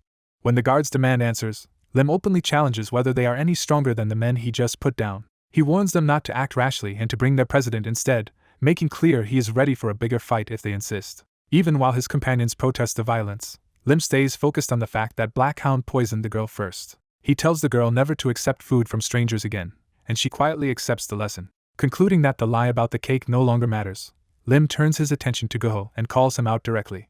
He promises Goho a private reckoning later, terrifying him into silence. Before anything else can happen, Lim and the girl both sense a far more dangerous presence approaching. The murderous Mana confirms that the president of the Black Hound Guild has arrived in person. That presence belongs to Diablo Taejin Kim, one of the first awakened hunters and a figure feared on sight. Taejin enters calmly and asks what happened, acting as though the room is not already covered by Blackhound's own setup. Lim agrees to explain, but first demands that everyone else be allowed to leave. Taejin accepts with amused confidence, and lets Lim take sole responsibility for the incident. Lim sends the girl back to the guild with the others and tells her to wait for him there. She immediately offers to burn the place down for him if that is what he wants. He shuts that down at once, scolding her and threatening to withhold fried chicken until she gives up the idea. Left alone with Taejin, Lim asks directly what the Black Hound president really wants. Taejin skips the pretense and asks Lim to work for him, and Lim immediately recognizes it as a recruitment attempt. Taejin clarifies that he is not asking Lim to leave his current guild. Instead, he wants Lim to remain inside White House and feed Black Hound regular updates, effectively becoming a spy. He sweetens the offer with money and a contract, but Lim tests the limits by asking what happens if he refuses. Taejin drops the mask and threatens to cripple or kill Lim for causing trouble if he declines. Outside, Mr. Beck hears enough to panic and demands that Taejin release Lim immediately. When no one comes out, Beck starts counting down and prepares to storm the building himself. Before he can charge in, Lim suddenly appears and stops him, asking what he is doing there. As Beck and the others assume Blackhound had taken Lim hostage, Lim casually reveals the guild let him go after he offered an apology. A blue-haired hunter treats the other side's sincerity as useful leverage and casually notes he has already profited from the meeting. He offers a lucrative contract and makes clear the deal is meant to buy cooperation, while the man across from him tests what happens if he refuses. The answer is a blunt threat. Refusal will bring ruin, violence, and a life permanently destroyed. Instead of backing down, the hunter calmly asks to discuss something more personal, signaling he has found a better pressure point. He exposes the man's affair with his younger brother's wife and offers silence in exchange for obedience, instantly flipping the balance of power. Shaken, the man accepts the blackmail, and the hunter immediately demands that Goho Wang be released from his gang without penalty before any further terms are discussed. The narration reveals why this worked. Taejin Kim's long affair ended in his brother's suicide, and the guild drove him into retirement, leaving that secret as a fatal weakness. Back with his allies, the hunter is praised for getting Goho freed, though one teammate suspects he simply enjoyed picking a fight. The tension breaks into awkward relief, and the group notices Lily is unusually quiet after everything that happened. He reassures her that the danger is over and gently steers the mood towards something normal. Lily's only response is that she is hungry, making it clear food matters more to her than the recent drama. A woman nearby interprets Lily's silence as fear from the confrontation, but the hunter starts to see that is not the real issue. He offers Lily fried chicken, and that simple question becomes the key to understanding her. The woman reflects that joining the White House Guild was the right choice, because these people are proving more dependable than mere guild politics. The story shifts as Goho Wang arrives nervously for his first meeting after being rescued.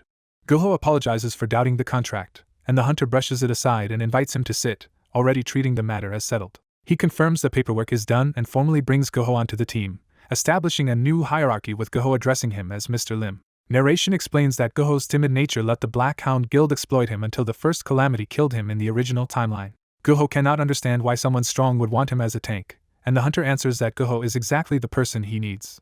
Goho awkwardly demonstrates his ability, admitting it seems unimpressive because it only hardens his body. The hunter stops him mid-demonstration to inspect him more closely, already recognizing far greater potential than Goho realizes. He identifies Goho's future path as the same kind of petrification power that will one day make Minchio Jiam a celebrated hero. Because he knows Jiam once had a chance to study a fragment of Goho's body, the hunter concludes that Goho's natural petrification is even stronger. With confidence, he predicts that in less than a year Goho can become the best tank in Seoul. Goho is stunned by the claim, still convinced he has no talent and cannot imagine such a future. The hunter answers that lack of talent is exactly what he intends to fix, presenting himself as the one who will unlock Goho's worth. He calls for a special meal he had prepared, timing the next step of Goho's training like a planned experiment. The dish is monster intestines and core soup, a brutal but purposeful fuel for what is coming. He orders everyone to eat and announces that the next 4 days will be devoted to preparing for the depraved soul's labyrinth. 2 days later, during a monster extermination assignment, the training turns practical when a one-horned lion charges. The hunter intercepts the beast's attack, protecting Goho while forcing him into the frontline role he must learn. He scolds Goho for acting like a frightened tank and demands that he stop cowering and do his job. Under orders, Goho rushes in to pin the monster down despite his fear. Narration explains that for 2 days Goho has been overloaded with mana nourishment and constant meals as part of a harsh conditioning regimen. Even though his petrification still covers too little of his body, he throws himself into the grapple and starts holding the lion in place. The monster batters him repeatedly, but Goho keeps clinging to it instead of letting it break free. The pain overwhelms him, and he nearly breaks under the punishment. The hunter coldly motivates him by threatening even more mana nourishment if he fails, forcing Goho to endure just a little longer. He frames the ordeal as research-backed training, insisting that repeated stress is what strengthens Goho's petrification ability. Once Goho has done his part, the hunter turns to Lily and tells her it is her turn.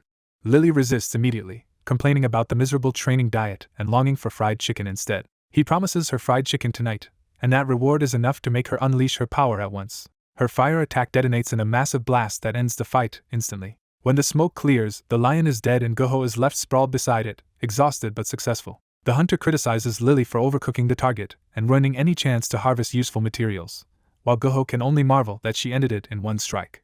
A small misunderstanding follows when someone questions why the hunter keeps calling Goho by a nickname he did not realize he had started using. The moment ends when he contacts command, learns that 8 more one-horned lions appeared from a gate, and decides they need to intercept another before rival hunters do. After receiving the target's direction, he immediately dashes off, realizing the Warriors Guild is closer and time is against them. A tracking display confirms his team is about a mile from the monster, while the competing guild is only half that distance away. He races ahead alone, tells Lily and Goho to follow at their own pace, and catches himself using Goho's nickname again as it starts becoming natural. A monster crashes through the city street as a hunter closes in at full speed. While accelerating, he notes that constant mana nourishment during training has strengthened him, even if he still is not at his former peak. Other hunters run after him, but he is already far ahead and reaching the target first. One bystander eagerly claims the kill, only to be caught off guard by how fast the hunter streaks past. As the others call for a ranged attack, he decides he must land the first blow himself, or the reward will have to be shared. He triggers propulsion surge and launches into an even faster burst. With calm focus, he commits fully to ending the fight before anyone else can interfere. The monster is eliminated so quickly that the nearby support staff can only conclude he must be a speed-type awakener. He reports the kill to command and immediately asks whether more monsters are nearby. Once the danger passes, Lily proudly demands fried chicken for helping, while he turns practical and starts collecting samples from the corpse. Command confirms the area is clear, the gas leak crisis is resolved, and Team 7 is praised as the operation wraps up. Medical and maintenance support rush over as the aftermath settles. The medical chief, Ilnam Cheon, checks whether he is injured, but he brushes it off and asks only that Lily be cleaned up. The field crew chief excitedly offers footage of the battle, impressed by how cleanly the mission was handled. While maintenance helps remove his gear, the support staff marvel at how cinematic the fight looked. He reflects that Yangui was the one who recruited the talented Cheon siblings, though he still does not understand how she spotted such potential so early. Addressing the support team, he acknowledges the hardships of awakened work and promises proper rewards and bonuses after they clear the upcoming dungeon. He formally tells them he looks forward to working with them, setting a respectful tone for the team. The support crew immediately celebrate him, and one of them makes sure their praise is being recorded. Privately, he thinks the guild will pay well once they finish the Depraved Souls Labyrinth, and chooses not to burden the others with the dangers yet. Later, during the ride, the driver remarks that he has already become well-liked. He admits that he understands what it feels like to be overlooked as on-site support. He recalls once being the kind of person who only followed orders until he finally grew tired of it and left his old guild. That memory hardens into resolve. He refuses to let his own team feel as powerless as he once did. At the White House Guild office, Yangui hands him the receipts and custom equipment order he requested, while teasingly noting how unusual his requests are. He accepts the paperwork, praises her efficiency, and is impressed that she handled everything so well on short notice. She also produces information on the person he wanted to find, explaining that she tracked him down through videos of his work. The file identifies the target as Yanshin Jiang, a Korean awakener with the ability of creation. Realizing this is the right person, he gets up at once and heads out to recruit him. To secure Lily's cooperation, he promises her a huge fried chicken meal. She happily agrees, and he leads her toward the place they need to visit. They arrive at a hair salon, where they are welcomed inside. While getting a trim, he notices the many handmade toys around the shop and learns they are the salon owner's son's hobby. Lily quickly grows restless and is warned to stay put. Instead, she becomes fascinated by one of the toys, nearly startling the stylist mid-haircut. She falls in love with a handmade chicken doll and excitedly compares it to fried chicken. The owner kindly says her son made it and offers to let Lily keep it, while he apologizes for his sister's behavior. As the haircut continues, he casually asks about the owner's son and learns the boy is 13. He connects the details. The son is Yanshin Jiang, a gifted creator whose savant syndrome left him socially withdrawn. He decides that because of the boy's condition, he must approach him gently and naturally rather than like other awakeners. The owner explains that her son is probably upstairs absorbed in making something and too focused to notice the noise below. That claim makes him suspicious, because an awakener should easily sense people from that distance. He decides to test the boy by quietly releasing mana. The boy immediately peeks out to check on his mother, confirming he sensed the mana and is indeed an awakener. Seeing the opening, Lily instantly devises a simple way to connect with him through the chicken doll. She rushes up to him, asks whether he made it, and demands to know how it was created. Though shy, he agrees to explain, and Lily eagerly listens. Her admiration is immediate and wholehearted, and she openly gushes over how impressive he is. The praise catches him off guard, and for the first time he seems emotionally stirred rather than withdrawn. As Lily keeps chatting in her clumsy way about chickens and pizza, he realizes she may be succeeding where a formal approach would have failed. A boy tries to lure Lily to his room with the promise of showing her something interesting, and another man immediately notices what that really means. While getting ready, the team realizes this sheltered boy may have become attached to Lily simply because she is the first person to openly engage with him. Seeing the boy and Lily together confirms the suspicion, and the others decide that this unexpected crush may actually work in their favor. They celebrate recruiting Yanshin Jiang, a prodigy expected to create equipment worth billions, making his addition a major win. A few days later, the group heads out excited for a joint operation, with Goho especially eager to prove himself. Lily happily discovers food that combines fried chicken and pizza, while the boy quietly notes her tastes and takes an interest in the same things. When Goho asks whether Mr. Lim will also get combat gear, Mr. Lim dismisses the need for it and says he has already prepared everything possible in the short time they had. At the site, the on-site team reports that preparations are complete, and Mr. Lim moves everyone forward. On the way in, a woman casually points out that Mr. Lim changed his hairstyle. He reflects that maintaining permed hair is troublesome and that the style likely kept customers away anyway. At the dungeon entrance, they learn the other guilds have already gone inside because someone falsely claimed White House would arrive later. The woman in charge angrily demands to know who fed that misinformation, realizing their team has been pushed behind schedule. The operation was supposed to involve 4 guilds, but it now looks like 3 of them have already ruined the plan for White House. Mr. Lim decides arguing is pointless and tells the team to go in despite the setback. The woman blames herself for not double-checking, fearing there may be little left for them after such a late start. Mr. Lim stays calm and suggests they may still get lucky. Their convoy rolls into the dungeon. 2 hours into the Depraved Souls Labyrinth, they find the place stripped clean and conclude the earlier teams have already swept through much of it. Mr. Lim remarks that he had planned to let the other guilds do the hard work anyway, so their blunder may not matter if White House catches up later. The narration explains that the Depraved Souls Labyrinth was first rated Class B, but repeated attempts to clear it only revealed how dangerous it truly was. Mr. Lim suddenly senses danger and orders every vehicle to stop. He tells Goho to stay behind and protect the convoy while he checks whatever is ahead. The dungeon's true threat is introduced as the reason it earned the name Depraved Souls Labyrinth. The support team is jolted by something unsettling in the darkness ahead. They discover corrupted humans who were stung by zombie bees and transformed into monsters, apparently members of the Red Shark Guild. Mr. Lim concludes these victims were probably saved from full infection only because the bees could not easily pierce their combat suits, unlike the others who went in less protected. He decides to use the encounter as a test and orders Goho to handle the infected himself. Goho panics at being sent alone, especially after being warned that a bite or scratch could infect him too. Mr. Lim knocks him into action and forces him to stop hesitating. Under pressure, Goho commits himself and charges in, showing that his training has genuinely improved him. As the infected swarm him, Goho realizes he has been thrown into a real fight with no guidance beyond surviving it. He lands a solid hit on one of them. That small success gives Goho a burst of confidence. Lily grows impatient and wants to burn the enemies down, but Mr. Lim stops her because these are still civilians and guild members who should not be harmed more than necessary. He also has the support team start filming, intending to use the footage later for public damage control. The team brings out protective suits so they can safely handle the infected once the fight is over. They also deliver the antidotes Mr. Lim requested, confirming he came prepared for this exact situation. With everything in place, Mr. Lim finally steps in. Goho reaches his limit while the narration identifies these fallen Red Shark members as the guild's on-site support team, unlike the others. The remaining infected are revealed to be awakeners, making them far more dangerous than the support staff. Mr. Lim drops the first of the awakened infected with ease. He immediately takes down the second just as effortlessly. He continues through the rest in rapid succession, making the cleanup look trivial. Within moments, every infected enemy is down, and the area is secure. Mr. Lim orders Goho to line the bodies up, and Goho obeys with open admiration. The narration reveals one of Mr. Lim's key preparations, an antidote capable of neutralizing zombie bee venom. He explains that zombie bee victims have only 10 minutes before abnormal behavior begins. If 30 minutes pass, they become mindless puppets that defend the zombie beehives. Because these victims were infected much longer, Mr. Lim warns that even with the antidote they will need time to recover fully. As the team watches and records, Mr. Lim asks for space so he can concentrate on treating them. Byron saves a dying gang member, but only on the condition that the man and his people work for him. He reflects that raw talent alone is not enough, and that surviving across many dimensions forced him to build a wide range of abilities. One of those worlds was Gaia, where he gained useful power and knowledge. He also learned from the Murim world and the Demon world, collecting techniques from each. Those experiences are what allowed Byron to stay alive and become dangerous. Among the skills he acquired is a way to control creatures with low intelligence. He activates that method and orders the rescued Red Shark members to rise and fight for him. The men eagerly accept his command, showing they are fully compliant. Satisfied, Byron immediately sends them out to follow orders and wipe out the zombie bees. Elsewhere in the dungeon, a worker in protective gear struggles to keep up as the crisis worsens.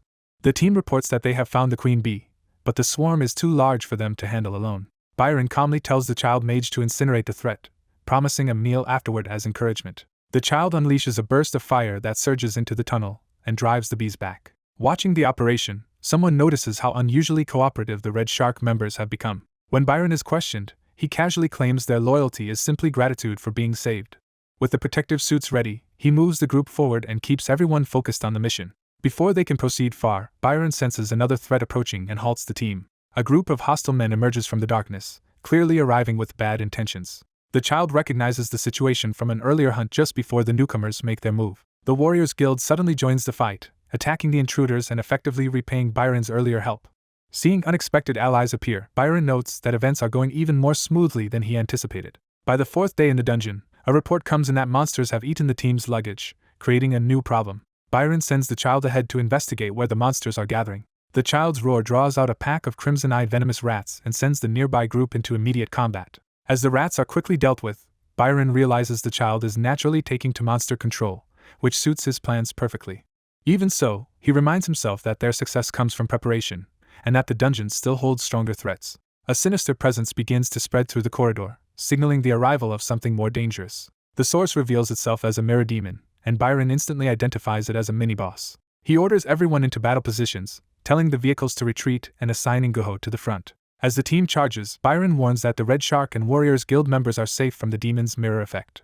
He explains that the demon projects hallucinations through its mirror and can dominate anyone who looks into it, so his priority is keeping his own people from falling for the trap. When he warns Goho not to look, Goho freezes anyway, distracted by his own ridiculous delusion. The moment turns absurd as Goho gets lost in a fantasy of being a superstar, forcing Byron and the child to snap him out of it. Byron has the child raise a wall of fire to hold the demon back while the others withdraw, and he reassesses the situation. The group retreats down the tunnel at speed, buying time while Byron studies the enemy.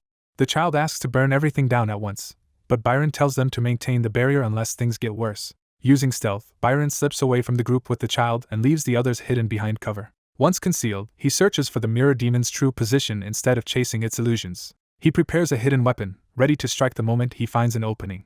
Byron launches a volley of blades through the corridor, probing the demon's movement.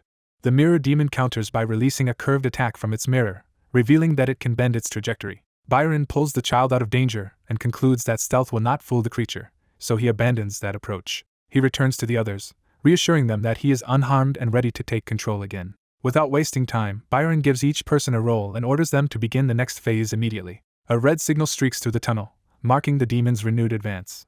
Byron orders the maintenance team to retreat at once, confirming that their fortifications are finished and the trap is ready. As the mirror demon charges in, the defenders raise shields and prepare for direct combat behind the completed barricade. The controlled fighters surge forward in unison, throwing themselves into the clash without hesitation. Their coordinated impact slams into the enemy line, turning Byron's preparation into a full counterattack. The battle finally breaks into close-quarters violence as the first decisive strikes land. The man in the white coat opens the fight by slashing down at a bat-like demon as it dives through the tower. The creature whips past him in a red blur, and he urgently calls for Lily to act. Lily answers at once by hurling a blast of fire into the shaft. Her explosion fills the space, and she cheerfully brushes off the danger as if it were nothing. The demon survives the blast and lunges again with a mocking laugh. The man calmly orders a shield, and a blue barrier catches the charging monster midair. Using that opening, he spins in and cuts back at the trap target. A second shield appears beneath him to support his movement, and someone praises the precision of the setup. The demon acknowledges his speed while circling for another pass. He counters that speed alone will not save it and commits to a direct strike.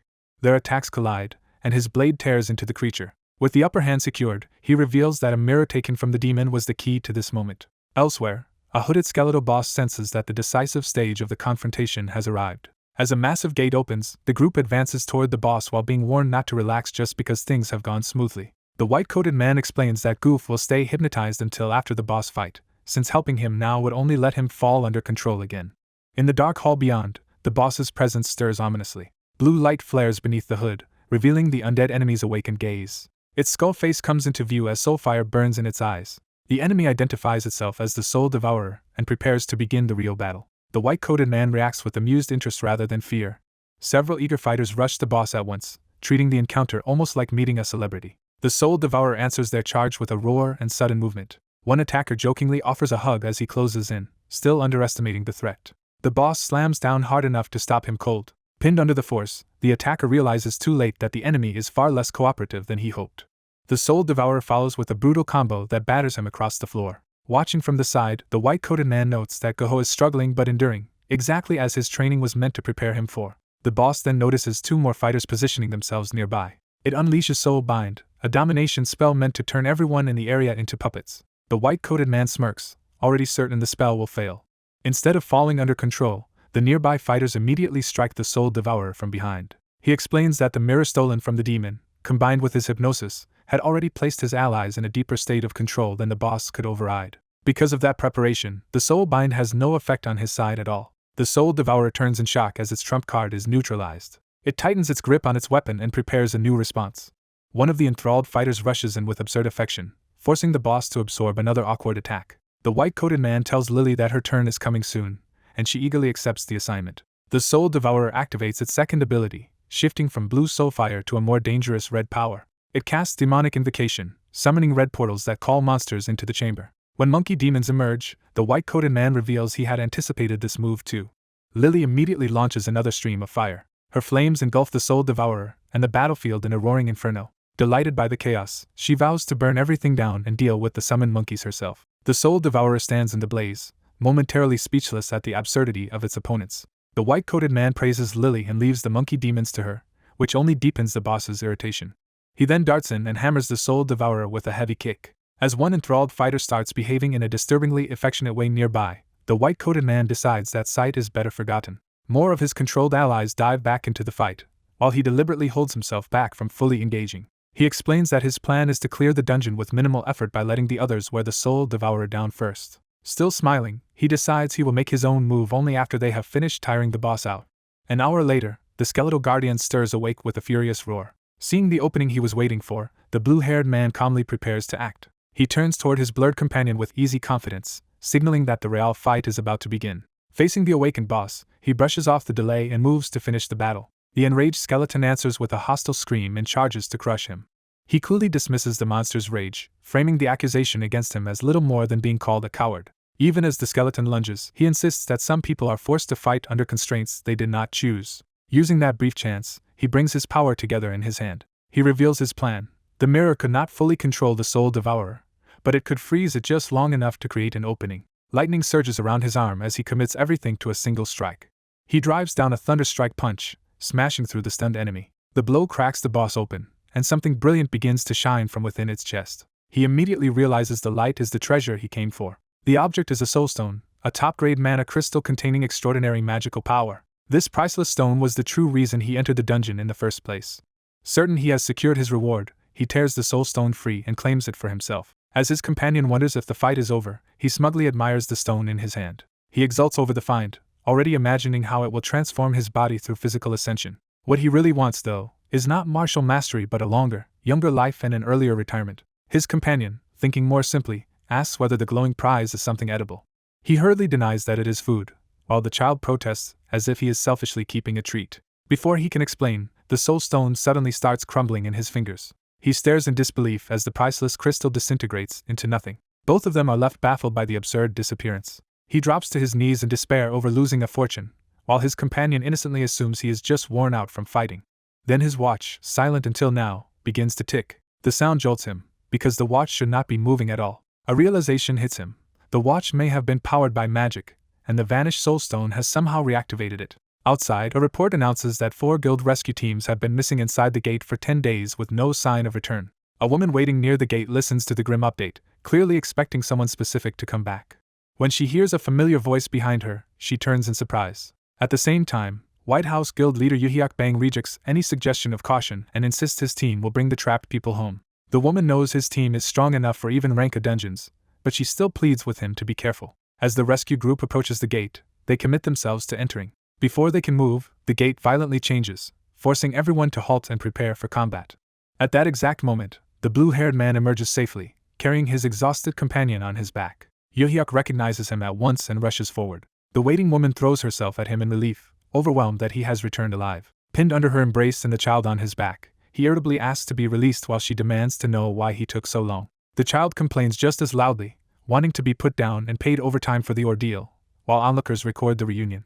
News quickly spreads that Team 7 of the White House Guild has returned safely, though officials now admit the gate was far more dangerous than first believed. During the ride afterward, the report adds that there was a dispute at the start of the operation, making him the center of public attention, which he finds tiresome. He ignores the publicity and instead asks whether it rained at all while he was trapped inside the dungeon. When told the weather stayed clear and that a rainbow appeared 3 days earlier, his suspicion deepens. He concludes that the rainbow is no natural event. To him, it matches the omen of the first calamity, when the rainbow's colors fade one by one before disaster begins. That disaster is the Night of the 7 Moons. In that calamity, hundreds of gates open at once and unleash endless hordes of monsters. He remembers that in the past humanity barely survived by holding out in a bunker, but now he believes the situation is different because he possesses the calamity of flame. Clenching his fist, he resolves to face what is coming with far greater strength than he had back then. Lim checks the watch that absorbed the soulstone, still relying on it as he prepares for what comes next. Lily struggles into a formal red dress, deciding she simply needs to eat more if it feels too tight. When a plainer outfit is offered, she rejects it for not being pretty enough and demands something better. Lim realizes the dress was a gift from her mother and suggests she wear it for now and change later, instantly solving the dispute. At the party, the hosts welcome them warmly and frame the evening as a celebration under the stars. An overjoyed acquaintance nearly crushes Lim in a hug, relieved he returns safely from the dungeon. Lily is praised for how well the dress suits her, and she happily thanks them for the gift while being recognized for improving her speech. Lim shyly asks Lily to eat with him, and she eagerly accepts, delighted by the invitation. Watching this, another woman starts to suspect Lim may have special feelings for Lily. Lily immediately throws herself into the outing with Lim, focusing on food before anything else. As the party carries on, Lim reflects on how unimaginable this peaceful scene would have been back when he lived under the Blackhound Guild. Someone calls Lim over, pulling him away from that private reflection. A slightly drunk guest presses Lim about his ambitions, expecting some grand answer about power or status. Instead, Lim reveals that his true dream is simple retirement and a quiet life. He expands on that vision: save money, buy a modest estate, gather his friends, and spend the rest of his days in comfort. A woman nearby finds that goal genuinely admirable rather than small. Another guest agrees enthusiastically, liking the idea of a peaceful life with no more training. When someone tries to tempt Lim with becoming stronger through sparring, the moment is cut off by Mr. Beck being called away. Lim privately reconsiders his old approach of merely surviving future disasters, realizing that with capable allies he can aim for more. He decides that if calamities cannot be avoided, he should start thinking about how to turn them to his advantage. That new mindset leads into a group trip to the restricted zone, where the others marvel at the beauty hidden inside such a dangerous place. As one of the men exuberantly dives into the lake, Lim explains that he invited the president and company members along to make the holiday more useful. While the others settle in, a woman calls Lim over from a picnic blanket by the water. She asks him to apply sunscreen to her back, deliberately drawing him into an intimate situation. Lim dodges the flirtation by teasing her lack of flexibility and refusing to play along. He redirects her toward the two men setting up camp instead, making it clear someone else can help. One of those men immediately takes her interest as encouragement and asks to be introduced to Lim. He eagerly introduces himself as Min Jae Kim, adding that people also call him Pound Cake. The woman politely shuts down his assumption by reminding him she and Lim are not intimate enough for her to be called Mrs. Lim. Lim backs her up with a cold threat, warning Min Jae not to use that title again unless he wants a far uglier nickname. To move things along, Lim challenges Mr. Beck to a swimming race across the lake, and Beck gladly accepts. The rules are set quickly: first to the far shore wins, and the race begins at once. Both men dive in hard, turning the calm lake into a violent spray. Beck powers through the water with explosive force, showing off overwhelming physical ability. Lim notes that this is Beck's first awakening and that his speed is extraordinary, exactly the kind of asset worth drawing in. As they cut through the lake, Lim thinks this encounter may bring him an even bigger gain than expected. Beck suddenly senses something wrong beneath him and tenses mid-race. A giant kraken erupts from the lake, transforming the friendly competition into a life-threatening attack. Beck roars in outrage at the creature for interrupting their race. Rather than retreat, he launches himself straight at the monster. He crashes down with brutal force, meeting the kraken head-on. The beast reels from the unexpected blow, momentarily destabilized. Beck follows with a barrage of bare-handed strikes, pummeling the kraken into submission. The onlookers are stunned that he is dismantling a monster of that size with nothing but his fists. Seeing Beck crush the threat so decisively, Lim is satisfied he made the right call bringing him along. Beck admits he never expected monsters to appear here, while Lim calmly treats the attack as proof that the restricted zone is as dangerous as rumored. Lim decides they have gone far enough and tells the others to head back, but he stays behind because he wants to investigate what lies beneath the water. He reassures them he already cleared the nearby area, so they should be safe while he searches alone. Using his shield, Lim dives deep into the lake and follows the trail downward. As he turns underwater, he reveals the truth: the kraken was only an obstacle, and his real objective is hidden below the surface. He dives deep beneath the water, unsure how far he must go but convinced the treasure is hidden below. Protected by an air bubble, he follows a strange glimmer inside an underwater cavern. When he finds a bright opening in the rock, he decides to mark the spot and return later with Lily after enjoying his holiday. Before he can leave, the water suddenly surges with unnatural force. He realizes too late that something has gone wrong. A violent current seizes him and drags him inward. His protective bubble shatters, leaving him exposed underwater. As he reaches out in panic, he understands he is in real danger. While losing consciousness, he regrets promising Lily he would be back soon. On the surface, Lily senses something and turns at the sound of her name. She is still in the middle of a light-hearted break, expecting him to return after she finishes her drink. Below, the cavern entrance falls quiet again after swallowing him. He is carried through the flooded passage and thrown into another chamber. A drop of water lands on him as he lies unconscious. He wakes on a stone floor, disoriented, while tiny unseen voices panic over what to do with him. When three ghost-like little beings confront him in fear, he immediately recognizes their species. He tears free of the cloth binding him and demands to know where he is and whether they brought him there. His sudden movement terrifies the tiny creatures, who become convinced he is about to kill them. He reins in his temper and assures them he has no intention of harming them. He recalls that these beings are Nunins, peaceful fairies he once learned about in Nashal, known to live only in clean water. When he names them correctly, one peeks out in shock that a stranger knows what they are. Their fear shifts into excited curiosity, as they realize he speaks their language and may even be from Nashal. That discovery unsettles him, because Nunins were never supposed to exist here, suggesting the timeline itself may have changed. He presses them to explain why they are hiding in this place. The Nunins reveal they once lived in the lake above, until the whole area was displaced into this dimension and monsters began attacking. They describe the worst threat of all, a giant octopus monster that devoured many of their kind. To survive, they fled into the deep chamber beneath the lake and credit a friend for protecting them. He realizes why history never mentioned them here. They were likely doomed to die out, and without sunlight they have been slowly weakening. He tells them the octopus monster is already dead, so they can leave this refuge. They doubt him, so he invites them to test his honesty with their own ability to detect lies. After checking, the Nunins confirm he is telling the truth. Relieved and overjoyed, they celebrate him as their avenger until he snaps at them to stop and focus on leaving. The mood softens as both sides agree to travel together as friends. As they move on, he reflects that he came here seeking an artifact from another dimension that could help him deal with the first calamity. He only meant to confirm the artifact's location because a guardian protects it, and he never expected to find Nunans here as well. Even so, his thoughts briefly drift into absurd fantasies about turning the Nunans into a profitable attraction. The Nunans guide him through the ruins and warn him away from a hidden trap. Trusting them, he leaps clear of the danger. He admits to himself that without their help, exploring this place alone would have been far more difficult. As they near their destination, the Nunans excitedly prepare to introduce him to the friend who sheltered them.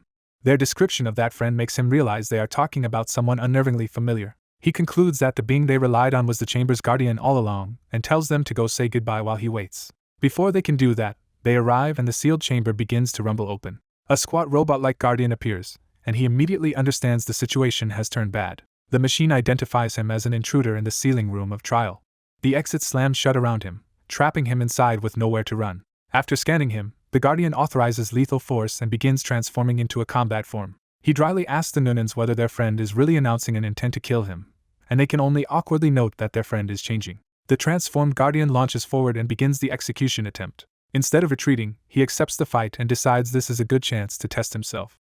The fight opens with the blue golem lunging in a violent burst, forcing Dayan onto the defensive. He skids back from the impact and realizes the construct is still dangerous despite its damaged state. Grabbing its weakened arm, he judges that the size gap is manageable and starts looking for an opening. The golem confirms its right arm is impaired, recalculates him as a greater threat, and shifts to stronger combat protocols. Before it can finish locking on, it accelerates to re-engage. Dayan cuts it off with a direct punch, refusing to let the machine dictate the pace. The golem immediately begins repairing itself, and Dayan realizes this opponent can recover in the middle of battle. Already strained from using mana through his gauntlet, he knows he cannot afford a prolonged fight. As the golem keeps rushing and smashing through the chamber, he decides survival matters more than winning outright. He plans to break through a wall, regroup with Geho and the child, and escape with them. That plan is interrupted when a small spirit throws itself between them and stops the golem from attacking. The spirit reveals that Dayan is considered an ally, leaving him baffled by the sudden intervention. The golem's system rejects the spirit's authority and marks even it as a target for elimination. Seeing the machine turn on the spirit, Dayan strikes again to protect it. He tells the frightened spirit to stop talking and leave with him, prioritizing escape over explanations. The spirit insists they are all friends, but the golem's assault continues and its body starts breaking apart. When the construct collapses, the spirits burst into tears over the loss of their friend. They accuse Dayan of killing it, while he argues the golem attacked first, and he had no choice. The ruined construct then declares the trial complete and the mission accomplished, proving Dayan has passed whatever test it was enforcing. From the wreckage he takes a key, deciding the real objective now is to find the vault. The spirits still protest that friends should not hurt each other, and Dayan tries to explain that he only disabled the golem. One spirit confirms he is telling the truth, and Dayan decides their chaotic behavior is tolerable as long as they remain useful. Using the key, he reasons that although the ancient device cannot be fully restored with current technology, Yanshin's power should at least reactivate it enough for now. The vault opens, and the spirits are immediately dazzled by what lies inside. As Dayan enters, they ask what he is searching for, and he keeps his focus on a single important item. He finds it, the Flask of Life, a legendary vessel containing an endlessly replenishing healing liquor. Recognizing its value in an era before potions exist, he is thrilled by how game-changing it could be. His thoughts jump to the coming night of the 7 moons, when monsters will descend on civilians. He realizes this flask could let him save many lives during that disaster. One spirit begs for a taste, and despite his annoyance he lets it drink. Because only a little remains at the moment, he shares a drop and explains the flask will refill itself later. The drop triggers a sudden transformation, and Dayan is startled by the burst of light. When it fades, the spirit has shrunk and become lighter, so he shelves the mystery and decides to leave with the prize. He has the others carry the fallen golem as they head upward, noticing the water around them growing warmer near the surface. They break out into open air, and the spirits initially mistake the blazing light above for sunlight. Dayan quickly senses something is wrong and realizes the heat is coming from fire, not dawn. A massive whirl of flames fills the sky, confirming that someone is recklessly playing with fire again. The culprit appears, a red-haired girl wielding fire overhead, and she spots him at once. Recognizing him, she calls out to him directly as the flames crackle around her. He orders her to put the fire out before she burns the whole lake dry, but she only stares back. A man on shore roars for Lim, revealing he has been frantically searching for the missing boy.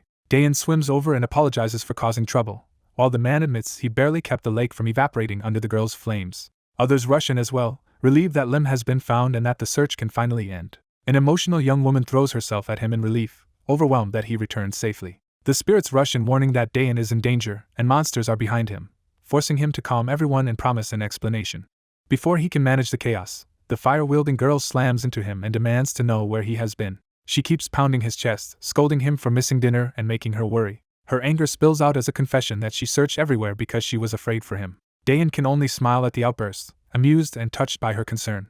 Back among the gathered group, he offers a simple apology for returning late, bringing the ordeal to a close. With the holiday over and most people gone, the city is left dangerously understaffed just as a swarm begins attacking, forcing an urgent evacuation. A horned monster charges in roaring, and Goho is pushed to retreat before it can reach him. Instead of fleeing, Goho withstands the assault, showing the results of intense training, special manner-rich meals, and frontline experience that have rapidly strengthened him. His growth exceeds expectations, convincing the others he may become important when the first calamity arrives, so they tell him to hold his position. Given 1 minute to act, the red-haired girl rushes forward and prepares a fire attack. She unleashes a barrage of flaming projectiles with enough force to blanket the street. The explosion wipes out the monsters, and she immediately turns the victory into a playful demand for a reward meal. Her celebration is cut short when she learns she missed the time limit by 5 seconds and loses the full prize. Later, a blond man cheerfully approaches Mr. Lim hoping to join him for dinner, only to trigger Mr. Lim's alarm. Mr. Lim reacts instantly and intercepts a hidden shadow creature that was about to strike from behind. He explains that the attack came from a shadow lying in wait inside the blond man's own shadow. Mr. Lim dismisses the dinner idea and warns him to stay focused on surviving these threats. Chastened, the blond man apologizes and resolves to stick to ordinary mana nourishment and train harder instead. Mr. Lim is pleased that he is finally taking the danger seriously. Mr. Lim notes that he is nearly back to his former strength and treats minor shadow enemies as no real challenge anymore. With both his combat ability and mana capacity recovering, he sees himself steadily returning to far greater power. As the yellow moon fades, he judges that they have only about 2 weeks left before it disappears, tightening the deadline. He lays out the coming crisis. They must survive the Night of the 7 Moons by preparing enough firepower to quickly kill the spawning monsters and a specialized team to destroy the core gates. He also insists that the city itself must be protected as much as possible. At the same time, someone must preserve the Awakener's stamina and care for the wounded throughout the battle. He decides that support role is already handled, allowing him to focus on the remaining preparations. Afterward, he turns to business, reviewing a proposal update and confirming that product distribution is proceeding smoothly. When concerns are raised about food safety and demand, he is told the products will sell themselves to Awakeners even without advertising, and pricing details are already organized. His aide adds that purchases are capped per person and Awakeners are being charged more, following his recommendations. He then asks about Yanshin and whether the damaged golem can be made operational again. Although most people think repairing it is impossible, his aide says Yanshin still believes he can do it. Mr. Lim accepts that answer and tells them to let Yanshin continue. He is confident Yanshin will succeed, partly because the man is personally motivated by a promised zoo trip with Lily. Mr. Lim then presents files on Sangtae, Jungcheol, and Yanju, identifying them as friends who attended his retirement party. Because changing the future offers no guarantee those people will survive the calamity this time, he keeps their information to act on later. When asked what else he needs, he says he wants as much finished as possible before he leaves for time off. During the ride, he asks his driver about his long commute. Hearing it takes about an hour, he decides the man should move closer to guild headquarters. Ignoring the driver's confusion, he orders Ms. Yangui to arrange the relocation immediately. He further insists the new place be large enough for the driver's family, and says he will personally cover the costs. Yangui is amused and intrigued by how unusual he is. When the driver questions the generosity, Mr. Lim brushes it off as self-interest, and says money is no concern. Internally, he admits the potions have solved his money problem, but he also knows this is only a temporary fix and he cannot save everyone he knows by relocating them one by one. That realization leaves him focused on how much work still remains before the disaster. By the weekend, he sets out in casual clothes, wishing everyone well as he leaves on his trip. He heads into the woods with the red-haired girl, telling the others to watch the place and not let pudding cake run off. As they move through the forest at night, a strange sound makes them stop and listen. They discover the blond man alone before a cracked stone, apparently training in secret. Realizing he is deeply focused, they quietly decide not to interrupt him. The blond man berates himself for being too slow and vows to improve. His real fear emerges. If he fails to get stronger, he believes Mr. Lim will abandon him. Overhearing that, Mr. Lim is surprised but decides the fear may be useful motivation, so he leaves the man to keep training. He and the girl then take to the air, with her eagerly volunteering to maintain a shield for the trip. When he asks where she learned that trick, she casually says she simply did it, prompting him to marvel at how naturally gifted these young talents are. They arrive at a hidden vault in the forest where Mr. Lim stores everything he has collected from the restricted zone. A red-haired girl playfully checks in with tiny spirit scouts she calls Nunans, treating them like her lookout network. One Nunan reports that the cave remains quiet, and its master orders it to keep watching for intruders. He explains that a flask of life made the Nunans unusually fast, so he uses them as an early warning system for his hidden stash. While searching the cave shelves with the girl, he pauses over a set of items that could serve a larger plan. He selects a swindler's mask, an artifact that changes the wearer's face and voice into something persuasive and attention-grabbing. He adds a sage's robe and a glowing staff, completing a disguise meant to project the image of a powerful mage. Once dressed, he confirms the act looks convincing, while his young companion is startled by how completely the mask alters her voice. Satisfied with their preparations, they decide to put the scheme into motion that night. Elsewhere, a battle rages around a gate, and as defenders struggle to finish the fight, a new portal begins to open nearby. Just as the combatants think the threat is over, a new presence arrives and interrupts the moment of relief. A hooded pair steps out of the portal after using magic to cancel stealth, forcing everyone to notice them. The crowd immediately realizes the strangers emerged from the gate itself, making their appearance alarming and impossible to ignore. Seeing the number of witnesses, the disguised man decides this is the perfect stage for the lie he wants to sell. He introduces himself as Aximus, a mage from Gaia, presenting himself as a visitor from another world. He declares that he has come to warn them that a disaster is about to strike their land. The onlookers are confused by his unfamiliar speech and struggle to understand who or what he is. Their uncertainty deepens as they connect his arrival to the gate and begin murmuring over whether he can be trusted. To overcome the language barrier, he casts a translation spell so the crowd can finally understand him. With everyone calmed enough to listen, he formally repeats his identity and asks for their attention. He urges them to listen closely to what he is about to reveal, while his apprentice prepares the next part of the performance. Then he rises dramatically on magic and announces that he bears a grave warning, convincing the crowd he may be a real mage. He points to the rainbow in the night sky and claims it is an omen of imminent calamity. His apprentice amplifies the spectacle as he says that when the rainbow's colors vanish, countless gates to catastrophe will open. He paints the coming disaster in apocalyptic terms, warning that monsters and demons will flood the world and death will spread everywhere. The crowd is shaken by the fiery display and the prophecy, and the strange rainbow gives his warning just enough plausibility to unsettle them. Privately, he notes that he has successfully seized their attention, relying on the mask's authority and the robe's aura to make the deception believable. When someone asks how the calamity can be stopped, he says it cannot be prevented, only lessened. He then demands an audience with the king, insisting the full details must be delivered directly to the realm's ruler. Instead of being taken to a king, he and his apprentice are brought to an underground interrogation room in Blue House, where the apprentice promptly falls asleep. A high-ranking official named Sangyuke Ju arrives, intrigued by the claim that the visitor is a mage from another dimension.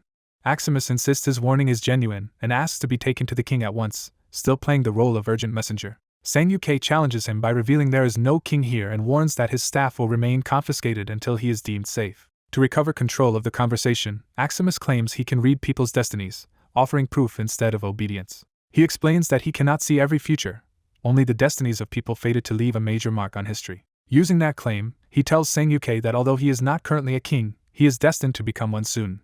The prediction hits a nerve immediately, and Sangyuke's shock betrays that the claim is dangerously close to a hidden ambition. Aximus presses the advantage by revealing that Sangyuke is running for president and will soon uncover corruption among the Awakeners. Before Sangyuke can recover, an aide enters to report that the president wants to meet the supposed mage. As they prepare to move, Aximus calmly accepts the return of his staff, pleased that his bluff has only strengthened his credibility. On the way, the narration recalls that Blue House was built after a gate once opened above the original site.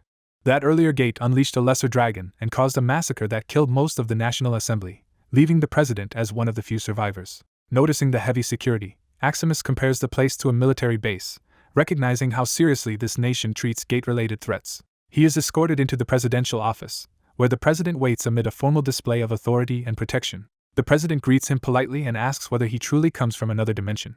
Aximus confirms his origin from Gaia, introduces his apprentice, and accepts the invitation to sit for questioning. When he remarks on the unusual chairs, the president reveals they are lie detectors and warns that dishonesty will be exposed immediately. Aximus brushes that off with confidence, joking that the machine should be the one worried, while his apprentice admits she barely understood the exchange. He invites the president to begin, and his apprentice treats the tense interrogation like an amusing game. The questioning starts with the most basic claim, and both Aximus and his apprentice firmly state that they came from Gaia. When asked whether the warning about the calamity was truthful, Aximus answers yes and says they came specifically to warn this world. Pressed for details about the coming calamity, Lily can only offer a fragment about the day all the rainbow's colors disappear. The narrator explains that Lily barely understood the interrogation, but years of training let him control his body well enough to slip past their lie detection methods. As the questioning ends, the officials order the guests' restraints removed and clear the room for a more private exchange. Lily and the narrator are escorted out, relieved to be done with the formal interrogation. A senior official apologizes for the harsh treatment, and the narrator accepts that the circumstances left them little choice. The official then drops the formalities and asks a personal favor before the calamity begins. He quietly asks whether he could be given refuge in Gaia when disaster strikes. He admits he believes Gaia would be safer than his own world, especially since the visitors cross dimensions only to warn them. The request shocks the narrator, who hears it as the ruler of this land preparing to abandon his people. The man denies being a king in spirit, calling himself only an ordinary person burdened with leadership, and offers any payment he can for escape. He confesses that he simply wants to survive with his family and close aid in a world where danger never stops. Lily instantly judges that plea as cowardice and moves to leave, declaring she misread his character. When they try to walk out, the narrator rejects the desperate bribe and insists the man cannot understand what drove them to come here. The aide reveals there will be no easy departure and removes his mask, signaling a threat. The masked man is exposed as Soho Kim, one of the legendary First Awakeners, and his power surges free. His aura crashes through the room with overwhelming force as his body swells with monstrous pressure. He towers over them like a giant, making clear that the meeting has turned into open intimidation. Instead of panicking, the narrator trembles with recognition and realizes he can no longer hide what he knows after seeing Soho's face. He laughs at the absurdity of the disguise, catching Soho off guard. The narrator openly asks how long Soho plans to keep pretending to be a mere ruler. When Soho demands an explanation, the narrator answers that he can read the destiny attached to him. What he sees is not a cowardly politician but a man carrying an extraordinary fate. He identifies Soho Kim as the hero who restored Korea after the First Gate, protected its people, became president, rebuilt the Blue House, and worked tirelessly to recover the nation. The scene shifts to the emergency conference, where Lily is formally introduced as the prophet Axiom to brief the nation's top responders. Lily warns that the Rainbow Calamity will unleash disaster, while the gathered elites react with skepticism and unease. One of the First Awakeners, Behemoth Changsu Baek, focuses on the scale of the threat and repeats the claim of 10,000 monsters. Another legend, Diablo Taejin Kim, is introduced among the powerful figures weighing Lily's warning. Glacier Jai Han is likewise presented as one of the nation's top awakened defenders. The narrator notes that these First Awakeners are the 5 heroes who first rose, fought beside Soho, and brought peace back to the country. Soho responds decisively by proposing a state of emergency and full mobilization to prepare for the calamity. Taeyoung Min objects that Lily may be a fraud and argues it is reckless to disrupt the nation without proof. Soho cuts off the resistance, insisting he has already verified the information and urging everyone to think of the gates before dismissing the warning. He argues that if the prophecy proves false, they lose nothing but caution. But if it is true and they fail to prepare, the result will be catastrophic, and even a skeptic concedes that logic. Before the debate can settle, a sudden disturbance tears through the room. The narrator reacts instantly, pulling Lily away as he realizes someone is making a move against them. He spots the real target and understands the attack is aimed at exposing Lily. Taeyoung seizes Lily from behind, declaring he intends to remove her mask and expose whatever she is hiding. He reasons that no one would cling so tightly to a mask unless it concealed something important. The mask is torn free and clatters to the floor. For a beat, the room freezes in confusion at what they have just done. Then Lily transforms and erupts into the furious form of a golden cat. The stunned onlookers realize she was never human at all as the tiny cat yowls beside the fallen mask. The narrator calmly scoops her up and explains that the others acted out of ignorance. He reveals that cat folk consider showing their true faces to humans deeply humiliating, which is why Lily always wore the mask. He had anticipated exactly this possibility and prepared a safeguard with Lily in advance. The cat mask was enchanted not only to alter her voice but to transform her into a cat if anyone removed it. With Taeyoung proven wrong, Soho immediately orders him to apologize. The apology goes badly as the enraged cat lunges at Taeyoung before he can finish. Even while praising Lily's commitment to the act, the narrator can only endure her furious scratching and yowling. A sudden nationwide emergency is announced over TV and radio, and the public is formally warned that the crisis concerns the whole country. After initial panic, society adapts quickly as the military, police, and guilds begin large-scale mobilization and training. Elsewhere, a subordinate informs a robed visitor that his departure is set for today, and the visitor agrees that his stay in this world is almost over. Before leaving, the visitor asks one last favor and is readily given permission to make use of the host's library. He requests access to books gathered from across the nation so he can inspect their condition and search them for anything valuable. Though he politely downplays his expertise, he privately recognizes that his host is treating him like a convenient errand boy. As he searches the shelves, he reflects that while he knows many languages, he can only read texts tied to magic or mystical martial arts from Gaia and the Murim world. He suddenly notices a volume labeled as the Sword Emperor's Tome and stops in surprise. Opening it, he realizes the book is written in the Murim language and appears to be the Sword Emperor's own record. When his concern is noticed, he avoids explaining too soon and decides he must read further before judging it. The deeper he reads, the more ominous his conclusion becomes. The author feels less like a human master and more like a demon. He urgently asks whether any cursed relics, especially a sword, were found with the book, warning that anyone who possessed such an item would have been endangered. He learns no sword was recovered and that the book was found alone in a cave with torn clothes, which eases his immediate fear. Judging the tome too dangerous to leave behind, he decides to take it away and seal it, while asking that his host not be burdened with the matter. The book recounts that its author was an illegitimate child of the Namgung clan, gifted in martial arts but denied status and inheritance because of his birth. As the memoir continues, the reader realizes he already knows where this story leads. The outcast later became the Sword Emperor, fought the heavenly demon, narrowly lost, and vanished. While he reads, Lily interrupts out of boredom, but he sends her off to amuse herself until lunch so he can continue undisturbed. She leaves in a huff, and he is relieved to finally have the quiet he needs to focus on the book. The memoir drowns him in self-justifying rambling, and he grows irritated by how much the author talks without getting to the point. At last the text reaches the heaven-shattering divine art, though even this revelation is buried under the Sword Emperor's vanity and demands for discipleship. He finds the actual explanation simple and direct enough to follow, despite the author's arrogance. Deciding the technique is worth testing immediately, he sits down and begins to practice it. As he circulates his power, energy surges through him and a red core ignites at his center. He recalls that cultivation methods are judged by 3 elements, beginning with how much energy they can accumulate. The other 2 measures are how stably that energy can be controlled within the body and how efficiently it can be emitted outward.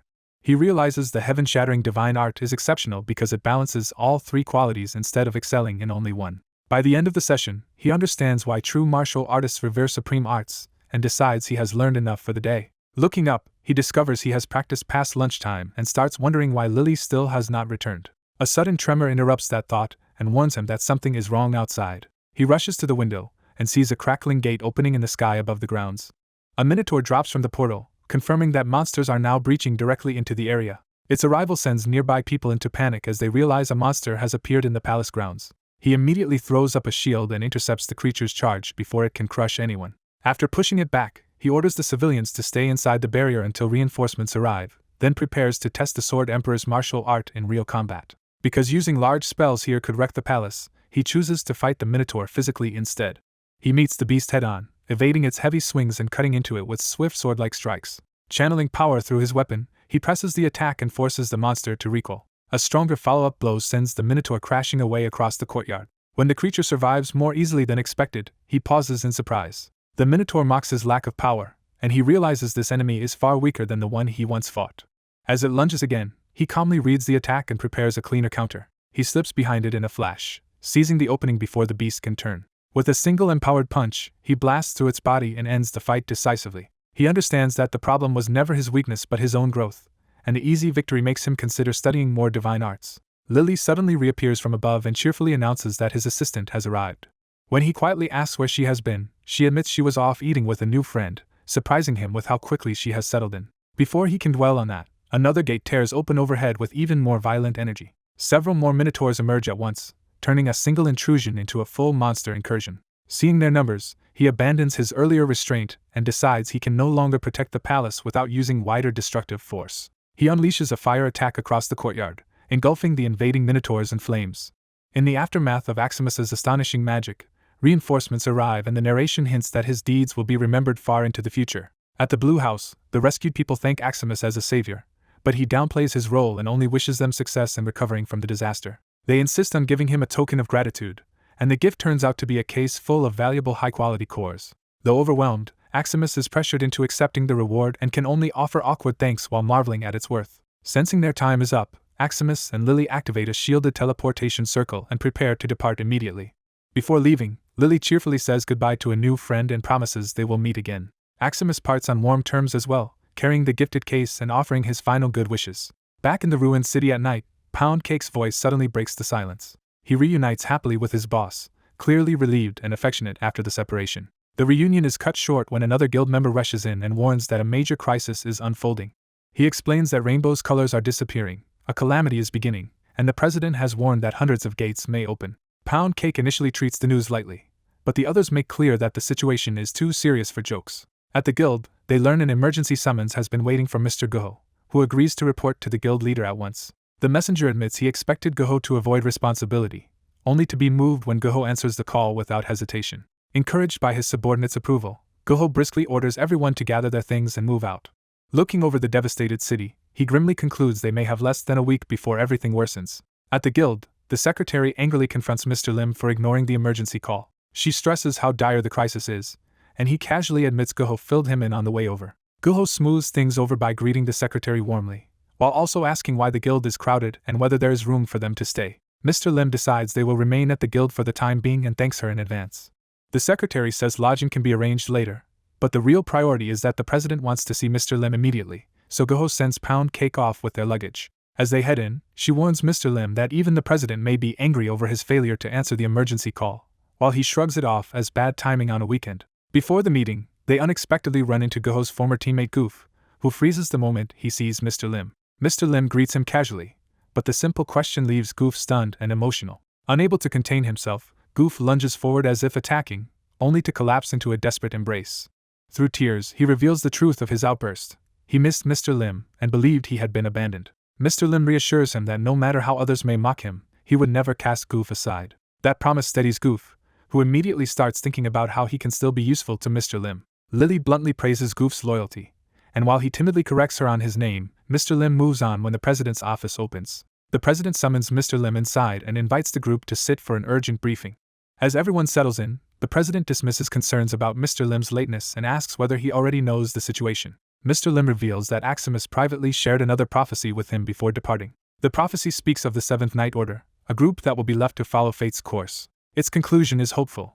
When the decisive moment comes, they will be the ones to bring forth the light. Mr. Lim suspects the prophecy refers to his team, and despite his embarrassment over the title, the others agree the description fits. He interprets Aximus's message to mean that when the calamity begins, Team 7 should be allowed to act independently because that will produce the best outcome. The practical objective attached to that freedom is to remain in the designated area and destroy one of the core gates. The president explains the larger crisis. The Night of the Seven Moons will open hundreds of color-coded gates, and destroying the 7 core gates is the key to stopping the disaster. Aximus was able to identify 6 of those core gates, but the red gate lies beyond his reach, leaving its location unknown. Mr. Lim reasons that the missing red gate may be where the soul stone is hidden, and he seizes on that possibility as his chance to finally obtain a perfect body. Others suggest the prophecy may contain hidden meaning, but the discussion only grows more uncertain. Mr. Lim rejects overcomplicating Aximus's warning, arguing the sage wanted to help them, not confuse them. After enough debate, everyone accepts the straightforward reading and agrees that Team 7 will operate independently. 3 days later, at the White House Guild training grounds, that decision turns into preparation. Mr. Lim begins training Goof personally, trying to make him sense the internal pathways of mana through his body. He studies the Sword Emperor's Tome and identifies a simple strength-based technique that should suit Goof well. The art is meant to reinforce the body and support martial techniques, so Goof starts drilling it through repeated strikes. Even with guidance, Goof struggles to grasp the method, frustrating Mr. Lim, who cannot understand why something supposedly simple is taking so long. The lesson drags on through repeated corrections, and Goof can only give increasingly uncertain answers while enduring constant prodding. When the training reaches its limit, Mr. Lim finally snaps and smacks him, furious that after so many tries Goof is still performing worse than a monkey. Convinced he can handle the coming crisis alone, Lim brushes off his companion's concern and heads out despite his own exhaustion. He reminds himself that only Violet remains in the rainbow and that time is running out, then finds her calmly finishing the fried chicken he bought her. Violet cheerfully confirms she has already eaten everything, pleased by the treat. Lim cuts the moment short, cleans her up, and tells her it is time to work for her keep, prompting her to realize the meal came with expectations. He explains that once the calamity starts and they enter the Red Gate, they must reach the Valley of Flames, a volcanic zone they will have to overcome. To defeat the boss there, he says, they need a specific item, Frost Dragon's Horn. By coincidence, that item is stored in his former workplace, the Black Hound Guild headquarters. He recalls joining that guild at 20, disguising himself with magic while enduring brutal work conditions and almost no rest. If not for that job giving his damaged body time to recover, he believes his life might have gone very differently, especially before his aura blade evolved through heaven-shattering divine art. That past also left him with a complete understanding of the building, including its cameras and critical rooms.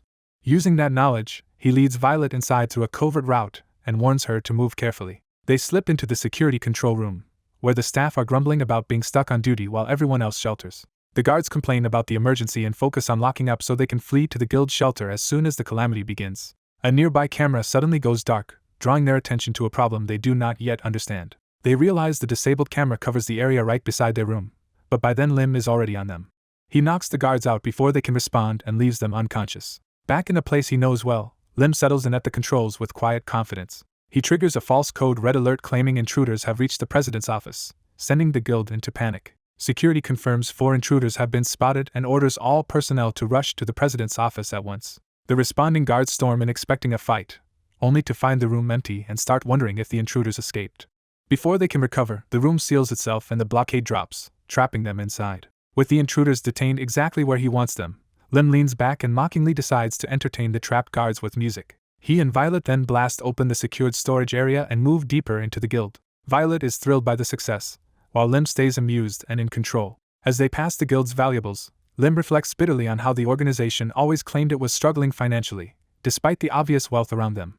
Violet eagerly wants to take everything, but Lim reins her in and keeps her focused on what matters. He leads her to the miscellaneous extra-dimensional objects room, where the item they came for is stored. There they find Frost Dragon's horn preserved perfectly, confirming the raid has succeeded. With the objective secured, Lim decides to leave, but Violet senses something else nearby and asks to investigate. She points out a strong source of mana hidden beyond one wall, catching Lim's interest. Lim tells her to stand back and prepares to force the wall open with transformed armor and brute strength. He smashes through the barrier in a single blow. Behind it, they discover a hidden chamber packed with soul stones, far more than expected. Pleased by Violet's find, Lim promises her cheese balls as a reward, and she happily accepts. He claims the next soul stone for himself and absorbs its power. The stone barely changes his transformed hand, making him conclude that soul stones matter, but this one was not enough to produce a major improvement. Even so, he decides the haul more than compensates for the severance pay the guild never gave him, and the two finally leave. By the next day, the rainbow has vanished completely, and Violet is devastated that her promised cheese balls did not materialize. At shelter number 3, Lim appears unusually upbeat, drawing curiosity about his mood. As a calamity rages outside, someone notices his good spirits and asks what happened. Lim proudly reveals that he finally recovered the severance pay his former employer owed him, and the others are impressed by his persistence. Support then informs him that his equipment is ready and asks him to inspect it. As he prepares to move out, Lim checks in over comms to make sure his team is connected. The others answer clearly, and he turns to confirm that everyone is ready. Violet immediately complains that her protective combat outfit is too bulky, while the explanation makes clear both she and Lily have been outfitted with custom anti-edge gear. Another teammate is teased for standing around shyly instead of joining the fight, and he resolves to rely on his own ability in combat rather than a stone. A report arrives that all the civilians Lim listed have been safely escorted to the shelter, easing one of his major concerns. He declines to meet them now, but it is revealed he specifically arranged for old friends who lost family in the previous calamity to be protected this time. Determined not to let history repeat itself, Lim faces the coming disaster head-on and vows to stop the calamity by changing the future. As the team notes that he was obsessed with the president until last night, Lim's intensity only grows, and he charges into the crisis with the fervor of someone ready to challenge the calamity itself. A blue-haired man turns toward the crisis with calm confidence. Looking over the fortified area, he judges that what he has prepared should be enough to handle the disaster. Heavy impacts alarm the defenders until they realize the newcomer is an ally, not another monster. He recognizes Yangshin and addresses him directly. A large combat robot arrives, and the man acknowledges that Yangshin has truly accomplished something impressive. A pink-haired woman eagerly mistakes the machine for Ninjabot, only to be corrected. From inside the cockpit, Yangshin reveals that he is the one piloting it. The others quickly understand he modified the robot for riding, and the pink-haired woman immediately wants in while the man questions why she is already in combat gear. She answers with simple resolve that she intends to protect another girl. The man dismisses the budding romance as badly timed, but the moment is cut short when attention is drawn upward. The sky begins to shimmer with unnatural light, signaling a new phase of the calamity. The man realizes the event has begun in earnest and orders Ms. Yangui back to the command center. Rings of distorted light spread across the sky as portals start opening. Monsters pour out in a dark swarm and descend on the city. As panic rises at the sheer number of enemies, the man coldly notes that this is only the first wave and people are already losing their nerve. He snaps everyone back to focus, reminding them they have fought monsters before and cannot freeze now. The troops steady themselves, prepare to fire, and regain enough discipline to defend the shelter. On command, the heavy guns open fire. Awakeners are ordered to intercept nearby monsters first as the defense line engages.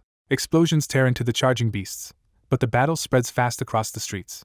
One fighter revels in the chaos, thrilled to be back in open combat. He is identified as Changsu Beck, a veteran assigned to destroy the Indigo Gate, and he treats the battlefield like a long-awaited return. He rushes ahead independently toward his target, expecting to cross paths with the Red Core Gate on the way. Amid burning vehicles and shellfire, the blue-haired man warns Yangshin that this is a real war zone, not a game. Even so, the robot insists on accompanying him, leaving the man no time to argue. Yangshin accepts the warning that he must not slow them down. Team 7 deploys with armored vehicles and the robot moving out together as the operation begins. Their leader explains that although their route will look random, they are actually advancing toward the Red Core Gate. When the map shows monsters closing in from every direction, he orders the driver to maintain speed. He arms himself with a polearm, admitting it is not his specialty but making clear he has enough experience to use almost anything. As monsters rush the convoy head-on, the warning comes too late for hesitation. He cuts through the attackers in a single sweeping strike and orders the convoy not to stop. While carving a path through bodies and blood, he keeps issuing precise driving instructions to steer the team onward. Elsewhere, Lily gathers firepower while being told to prepare for the overwhelming number of enemies. The leader points out a mass of monsters blocking the road and orders her to blast them away. She commits to ending it quickly. Lily unleashes a roaring torrent of flame, joking about food even as she turns the street into an inferno. When someone worries the convoy cannot pass through the flames, she confidently says they will not need to slow down. She parts the fire into a blazing corridor, opening a clear route for the vehicles to charge through. Inside the robot, Yangshin braces himself while his fiery companion screams her excitement about the coming feast. The leader approves the choice and orders every vehicle to push forward at maximum speed. He rapidly guides the convoy through turns, confident they are almost at their destination. The red gate finally comes into view ahead, and Yangshin realizes this must be the event foretold by prophecy. Team 7 commits to entering the red gate as the phenomenon erupts violently before them. The gate slams into the ground with explosive force, making even the leader flinch at the scale of it. From the impact zone emerges a giant flame-type Tyrannosaurus, immediately escalating the threat. Even with the monster still half a mile away, the leader refuses to slow down, knowing stopping would only get them surrounded. He calls on Goho, who eagerly leaps into action to prove the results of his training. Goho launches himself straight at the giant beast as it opens its jaws to meet him. At the last moment, he descends wrapped in a golden aura, revealing the ironclad strength of his enhanced body.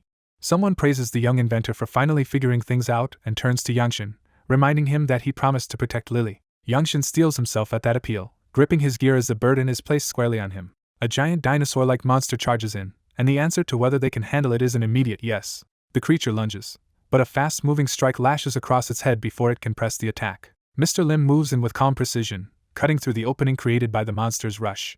His blow lands hard enough to stagger the beast and send the fight decisively in the team's favor. The onlookers are stunned by the display, while Lily's excitement breaks through the tension as she wants a ride too. Mr. Lim follows up by unleashing a crushing force from above, overwhelming the monster completely. As the giant body slams down, he notes that a monster this large must contain a core. He cracks the creature open and reveals the monster core, treating it like a valuable resource rather than just a trophy. Before they can settle, a warning arrives that even more monsters are approaching their position. Mr. Lim immediately shifts priorities and orders everyone to move for the gate. Their true objective is clarified: to destroy the red core gate, they must eliminate the fire giant hidden inside the volcano. The team finishes changing into specialized equipment, and the lighter gear boosts their confidence for the mission ahead. They confirm the suits are Yangshin's work, and his preparation earns open admiration from the others. Mr. Lim singles Lily out, drawing her attention to a feature on the suit. He tells her to press a button, introducing a function she did not know was built in. A small tool pops out of the suit, surprising her. Lily beams with gratitude toward Yangshin, delighted by the thoughtful design. Embarrassed by the praise, Yangshin tries to brush it off even as it clearly affects him. With preparations complete, the group confirms they are ready and sets out toward the volcano. They soon encounter multiple fire monsters blocking the path. One teammate rushes ahead to intercept them, showing a new eagerness to fight. He brings out a specially prepared gun, returning to a role he has not played in a while but is ready to use again. Facing the charging monsters, he braces himself and dares them to come closer. Because he is accustomed to the heat, he can hold his ground long enough to line up the shot. He fires a blast of supercooled liquid nitrogen straight into the advancing flames. The attack instantly freezes the fire monster solid and cracks it apart from within. He explains that he prepared this weapon in advance and credits Goho for making the shot possible, while the others marvel at seeing cold overpower fire. Mr. Lim wastes no time and sends a robotic unit forward to finish off the immobilized enemies. The machine smashes through the frozen bodies, shattering them cleanly. The team keeps advancing, calling out new threats as the robot and gunfire clear a path through centipedes and flame slime. Lily begins to tire, and the strain of the march starts to show on her face. When asked, she admits her fire abilities are useless against these enemies, and the others recognize the problem immediately. Mr. Lim tells her she can rest, but the suggestion hits her like proof that she is becoming dead weight. He rejects that idea at once, promising to end this quickly and telling her to be ready, which leaves her flustered rather than dismissed. His confidence and concern settle her, and her frustration gives way to quiet, blushing resolve. Their convoy pushes deeper into the volcanic passage toward the heart of the mission. Mr. Lim suddenly orders everyone to stop, sensing that the smooth progress itself is suspicious. He identifies the lava lake ahead as the real obstacle and notes the strange absence of nearby monsters. To investigate, he asks the medical team for one of the monster corpses they collected. The moment the body is brought near the lava, a hidden predator erupts upward, proving the lake is being guarded from below. Mr. Lim decides they must deal with that creature first and asks whether the maintenance team has a large fishing rod he can use as a one-time solution. Before the plan can fully unfold, someone rushes in to stop him from acting too quickly. Mr. Lim calmly pivots and decides that while they wait, they will need bait. He bluntly settles the choice by telling the two available candidates to play rock, paper, scissors for the role. The loser immediately realizes what that means and panics. A moment later, he is hurled into the lava as unwilling bait, horrified at the sacrifice. The hidden lava serpent takes the bait and bursts out to seize him in its jaws. With the monster exposed and committed, Mr. Lim gives the signal to yank the line and spring the trap. A red serpent lashes out across the lava field as the team races straight into the chaos. Inside the serpent's mouth, the young fighter steels himself and remembers the weapon he is supposed to use once he gets in close. His strike lands hard enough to make the serpent recoil in pain. His ally immediately pushes their vehicle to full speed to capitalize on the opening. They rocket upward along the serpent's body while it shrieks and twists. After the maneuver, the white-coated leader checks on Guho, who is shaken but insists he can still continue. The younger fighter flinches under the pressure of the situation, while the leader stays focused. That focus is broken when something massive begins climbing out of the volcano. A fire giant awakens, forcing the leader to recognize that the mission has just become far more dangerous. He decides they must finish off the serpent quickly and retreat before the giant fully enters the battle. Using a hooked weapon, he launches himself around the serpent to keep it occupied. He orders Yangshin to pin the serpent down, and the young man manages to hold its body in place. With the opening created, the leader directs an attack from the left and presses the assault. But even working together, they can barely keep up, and the serpent's scales prove too tough for their attacks to do real damage. The serpent answers with a blast of green venom. The leader warns the others and dodges, but the spray still catches someone in the fray. Watching this, he realizes Yangshin is too inexperienced to survive a fight at this level. Over comms, support reports a self-repair sequence and agrees to pull back while the leader distracts the monsters alone. He orders Guho to get medical treatment first, and the injured young man reluctantly obeys. When asked if he can really handle this by himself, the leader leaves before offering more than a temporary reassurance. He tells the rest of Team 7 to monitor the area through cameras while he keeps the serpent busy, even though the giant is the greater threat. He confirms the fire giant is about 30 feet tall and closing fast because of its enormous stride. He also notes the giant's size makes it sink into the terrain as it approaches, recalling that a previous awakening once cleared this gate. Now forced to deal with both enemies at once, he struggles to decide how to handle a situation his original plan never covered. He falls silent for a moment as he thinks through the impossible odds. Then he orders everyone into the cars and tells them to move to a safe distance and wait. He mentally reviews the plan that should have worked: kill the lava serpent first, then drive the frost dragon's fang into the sleeping fire giant before it wakes. After weakening the giant that way, they were supposed to finish it off cleanly. Instead, he bitterly admits the flawless plan has already fallen apart and repeats the evacuation order. One teammate protests that they cannot just abandon him, but he warns that staying will only get them caught in the crossfire. Choosing to trust the monsters to hinder each other, he unleashes his power and surges back into the fight. He charges the serpent head-on, drawing its attention away from the retreating team. Activating heaven-shattering strides, he accelerates into a far more lethal attack pattern. The serpent spits venom again, but he slips through the blast instead of retreating. His blue-edged strike cuts through the serpent's open mouth at point-blank range. As the serpent writhes, he taunts it and keeps pulling it toward him. Even while fighting, he checks over comms to make sure the others have reached safety. A childish voice protests that Lily wants to join the fight too, leaving him exasperated even in the middle of battle. He firmly tells them to keep Lily away from the battlefield and moves on, resigned to how troublesome she can be. At the same time, the fire giant fully rises, turning the battlefield into a furnace. The leader rushes through the heat, acknowledging that even his protective suit is barely enough to endure it. A sudden realization hits him as he reads the shifting battle around him. He keeps baiting the serpent into attacking while positioning himself so its aggression points toward the giant. The serpent spits venom with the fire giant directly behind it, and the giant is caught in the spray. Seeing the hit connect, the leader immediately praises the serpent and encourages the conflict between the two monsters. The serpent falters, injured and unsteady after the exchange. It turns to face the fire giant, and the two monsters square off against each other. The fire giant attacks first, smashing down at the serpent with overwhelming force. The serpent retaliates by splashing venom across the giant, escalating the clash the leader wanted.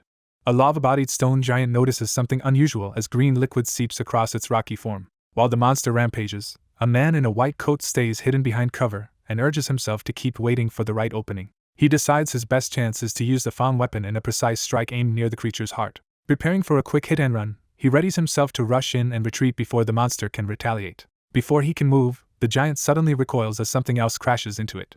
A red serpent-like ally coils around the giant and creates the opening the man was waiting for. He activates stealth and slips into motion with the fang in hand. He dashes straight toward the distracted giant, trying to exploit the moment. At the last instant, the giant's attention snaps back to him. The serpent's attack erupts in flames, but the giant is not truly beaten. The serpent presses the assault, roaring as fire surges around them. Instead of staying pinned, the serpent lunges past, leaving the man to realize the timing has gone wrong. Seeing the chance slipping away, He curses the failed setup but keeps moving. He commits anyway, launching a powerful movement technique because the giant seems briefly overconfident. That confidence proves justified when the giant smirks and lets him come straight to its chest. The trap closes immediately, and he realizes too late that he needs a shield. The giant slams down with overwhelming force, crushing his attack and driving him into the ground. When the giant lifts its hand, it finds the strike did not finish him, but the attempt has clearly failed. A new voice cuts in, drawing the giant's attention away from the fallen man. A red-haired young woman appears beside him and bluntly reminds him he would have died without her. She cheerfully explains that she is here to prove her worth by helping in the fight. The giant roars and gathers even more fire, preparing to attack again. Ignoring the warning to stay back, Lily charges in and claims the fight for herself. The giant meets her recklessness with amused confidence. Instead of being harmed, it simply inhales the flame she throws at it. It casually swallows the fire and even belches, revealing that fire only feeds it. Lily is stunned to learn too late that this enemy can eat fire, just as the man had tried to tell her. Frustrated and now unarmed after dropping both his weapon and the fang, he decides they should retreat and recover. Lily, however, gets excited by what she has just seen and thinks she can imitate the monster's trick. She takes a deep breath and tries to draw in the surrounding flames herself. The fire begins flowing toward her instead of the giant. To everyone's shock, Lily absorbs the blaze and leaves the giant confused. Deprived of its fire, the giant panics and starts backing away while the man realizes Lily's greater control over fire has turned the battle around. Its hand starts trembling as its strength rapidly gives out. With its flames extinguished and body cooling into inert stone, the boss monster can only acknowledge how absurd its defeat was. Lily happily snacks on the last of the fire, while the others laugh in disbelief at such an unexpected victory. After the third gate's destruction, the remaining core creatures are swiftly eliminated, and the city's recovery begins far faster than before. A week later, reconstruction is in full swing, with civilians and workers pushing hard to restore the city. The white-coated man, now helping at the site, awkwardly tries to fit into ordinary labor despite clearly being out of his element. When workers recognize his team from the White House Guild, they are surprised that awakened fighters are doing manual work at all. Their leader insists that resting at the guild would be pointless because they should go wherever help is needed. The workers warmly accept that attitude, offer them drinks, and treat them like welcome allies rather than distant elites. Even so, one worker wonders why another member of their group seems to be relaxing alone instead of helping. They explain that the lounging man is their injured team leader, while Lily keeps him company and eats beside him. The resting man scoffs at being treated delicately, but the others point out that joining the cleanup at all was his own stubborn idea. Still unwilling to sit idle, he abruptly gets up after thanking them for the drink. He immediately asks where he can help next, determined to return to work despite his condition. His resolve embarrasses the nearby workers into getting back on task as well, and they call each other to move. One of the team members readily agrees and follows the renewed push to help. The chapter closes with a prophecy. For 30 days after the calamity, no gates from other realms will appear, fulfilling the final words of the great sage Aximus. As the city recovers from the calamity, guilds spend their days clearing monster remains and turning what they learned into research, while Mr. Lim continues taking life at an easy pace. He quietly relaxes with a book, showing no urgency despite everything happening around him. When a woman teases him for resting every day, he dryly insists that permanent rest is his ideal lifestyle. A small child bluntly labels that attitude as being a shut-in, and the woman decides to overlook it because of how much he has already done. As her annoyance fades, she notices something different about him. She realizes his skin has become strikingly flawless, and he basks in the compliment. The change is the result of him using the fire giant's soul stone to undergo a physical ascension. With that power absorbed, he happily concludes that he can now enjoy perfect skin for the rest of his life. He casually claims it was just some recent treatment, clearly amused by his own joke. The woman eagerly tries to learn where he got it done, only to be told the clinic is no longer an option. Her curiosity makes him suspect she only came to ask about his skincare, but she denies it and turns back to business. She asks him to confirm details about the potion, explaining that even with expanded production and a new partnership, supply still cannot meet demand. The White House Guild's WH potions have become famous for saving lives during the calamity, and their exclusive production has made them indispensable. The potions healed even severe injuries and sharply reduced deaths, so demand is expected to keep rising. She asks him to discreetly handle the partnership inquiry, then starts to brief him on the fire giant's remains before he immediately refuses to hear about the body. She agrees to keep the blood and bones hidden from him and dispose of the rest, then asks whether he will attend that night's memorial service for the fallen. He rejects the memorial as too depressing, but her mention of the victims' families jolts him into paying attention. Trying to hide his discomfort behind humor, he says he still thinks of himself as Santa Claus despite the season being wrong. That night's memorial marks 7 days since the calamity, the day dimensional gates opened and 427 people died. A speaker reminds the crowd that the dead were not only soldiers, police, and awakeners, but also family members and ordinary citizens. As the nation honors their sacrifice, grief spreads through the crowd, especially among the families still waiting for loved ones who will never return.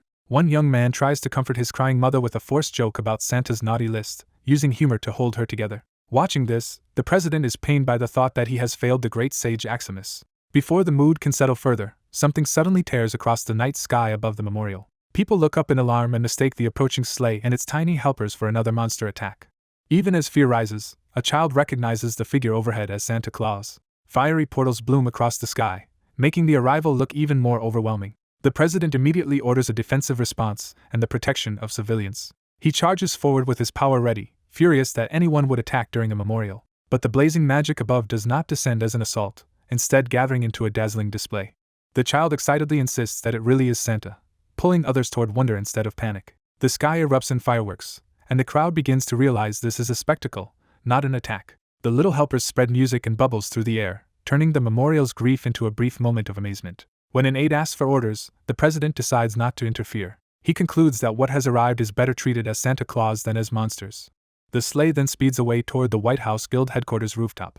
After finishing their deliveries, the childlike helpers celebrate the success of their mission, and Mr. Lim sends them off to enjoy a good meal. Back at headquarters, the woman asks how it went, and he tells her the Santa operation was a complete success. She accepts his thanks for arranging the sleigh and costume, but presses him to explain why he went to such lengths. The answer centers on the aid he has been sending to every surviving family, a burden she knows could not have been easy.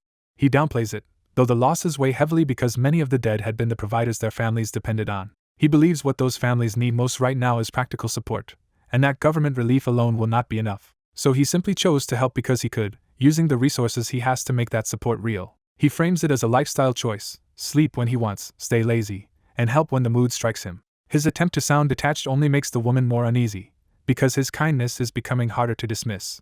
She admits, half flustered, that she is worried she might actually fall for him. He immediately retreats from the implication and asks her to direct that kind of interest somewhere else. Annoyed by how oblivious he is, she complains that he still cannot take a hint, while he protests that he heard her perfectly well. Before the awkwardness can settle, one of the helpers bursts in declaring that it is time to celebrate. As the little troublemaker claims the night's territory for the party, Mr. Lim can only wonder where she keeps learning such phrases. At a meal celebrating the finished construction, the household greets Mr. Lim while he praises the workers' efforts. Yanshin proudly reveals that he prepared a special table for Lily, earning immediate gratitude. Mr. Lim notices only 2 seats were set and points out that Lily should have another chair, while Lily is already happily eating. He gently fusses over her, wiping her face and telling her not to rush through the food. As he watches her eat, he realizes she has never spoken about her family. He carefully asks whether she misses them, catching Lily off guard. When she stays quiet, he presses softly, noting that she never talks about her parents or wonders aloud about them. Yanshin worries Mr. Lim is scolding her, but Mr. Lim makes clear he is trying to discuss something important. Given permission to answer honestly, Lily admits she does want to see her parents, though something still troubles her. Mr. Lim settles the matter at once by deciding they will go to Gaia, even as he playfully pats her head. He explains he has business there anyway and promises to help search for her parents, leaving Lily overwhelmed but willing to go. That night, Lily paces restlessly, unable to calm herself. Her anxiety drives her out into the dark as she runs through the forest, breathing hard. She spots a man ahead and calls out desperately for help. When she catches him, she begs for help and blurts out Wendy's name in panic. The man turns with a sinister amusement that makes clear he is not a savior but a threat. Lily jolts awake in terror, revealing the encounter was a nightmare. Shaking in bed, she struggles to steady herself after the dream. Still distressed, she goes to Mr. Lim's room and quietly checks whether he is asleep. Lying beside him, she confesses that she truly does not want to return there. Even so, she says she misses her mother and made a promise to Wendy, so she feels she has no choice but to go and hopes her family is safe. Mr. Lim comforts her by admitting he understands that feeling all too well. He begins recounting his own past, starting with the simple truth that he was always hungry. In his childhood, his mother held him close and apologized for the life they were living. He remembers answering that being with her was enough for him despite their hardship. That memory shifts to the moment his mother gave him life-defining instructions. She told him he would work as a handmaid for a wealthy family and obey if he wanted to avoid hunger. Even while sending him away, she promised she would someday find him a better life. Soon after, he was taken away by carriage into the forest. Young and silent, he could only endure what was happening. He found himself among other frightened children being transported together. A girl's sudden question startled him out of his numbness. She introduced herself as Wendy and offered him warmth by asking to sit beside him. Their first awkward exchange quickly turned into comfort as Wendy leaned against him and began talking. That fragile calm shattered when the wagon was violently opened.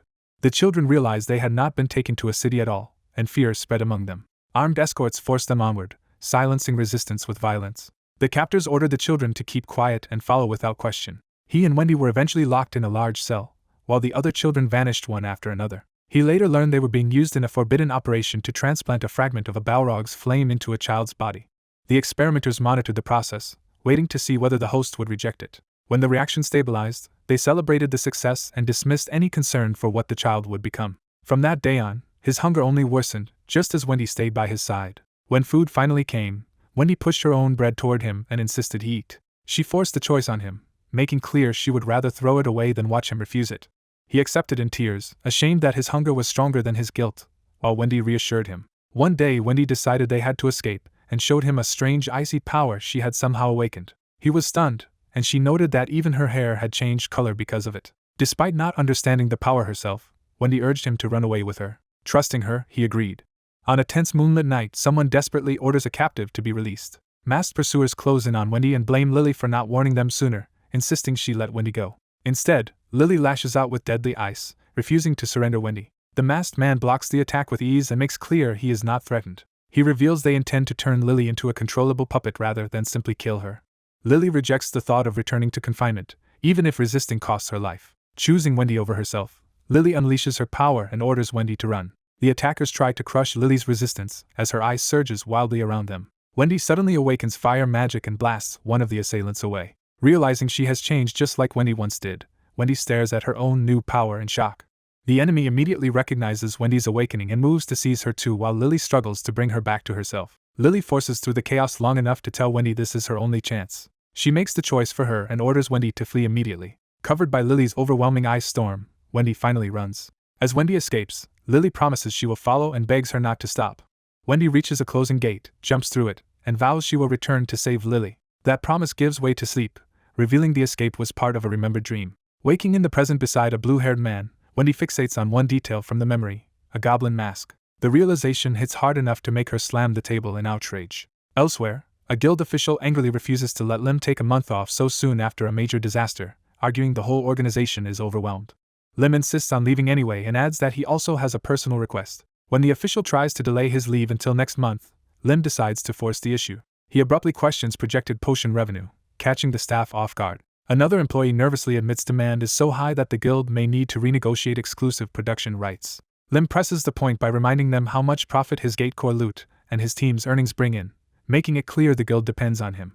The official gives in, waives the termination penalty, and grants Lim his holiday if he stops applying pressure. Lim accepts cheerfully, pleased that his leverage worked. Asked what he plans to do for a month, he admits he has people he needs to find. He refuses help, saying this is something he must handle personally. His thoughts return to the masked enemies and to the need to bring one of the missing girls back.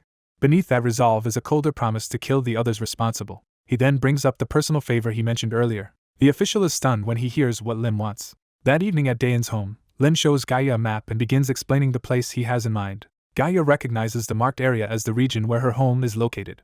Their planning is interrupted when visitors arrive unexpectedly. Yanshin comes in with his mother, and they are welcomed inside. Prompted to explain himself, Yanshin gathers the courage to speak. He asks to join Lim's trip, and Lim immediately agrees. Lim explains that he has been spreading word of the journey so anyone with useful knowledge will hear about it and make the search easier. Even so, he warns that the route goes beyond the restricted zone and will be dangerous. Yanshin says he will come regardless, and his mother only asks Lim to bring him home safely. Lily steps forward to join them as well. Though unsure of her own strength, she promises to help however she can. Gaia happily accepts the chance to be useful. Later that night, the scene shifts to White House headquarters. Lim heads down alone toward the basement, uneasy that he is doing this by choice.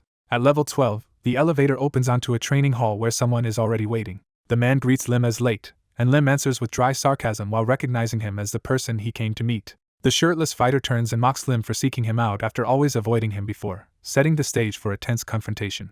The protagonist reflects that Earth still holds people in Gaia far stronger than him, and he resolves to put the Sword Emperor's teachings into real practice by training under President Beck, the strongest person he knows. As the training begins, both men openly anticipate the next 3 days, treating the coming ordeal as something they each intend to enjoy. President Beck immediately unleashes overwhelming force, making it clear the protagonist had better be ready for a brutal lesson. The protagonist tries to smooth over his earlier disrespect, but the apology only comes out while he is already being battered by the president's attacks. Beck cuts off any further talk and drives the spar into a pure beating, forcing the protagonist to survive rather than negotiate.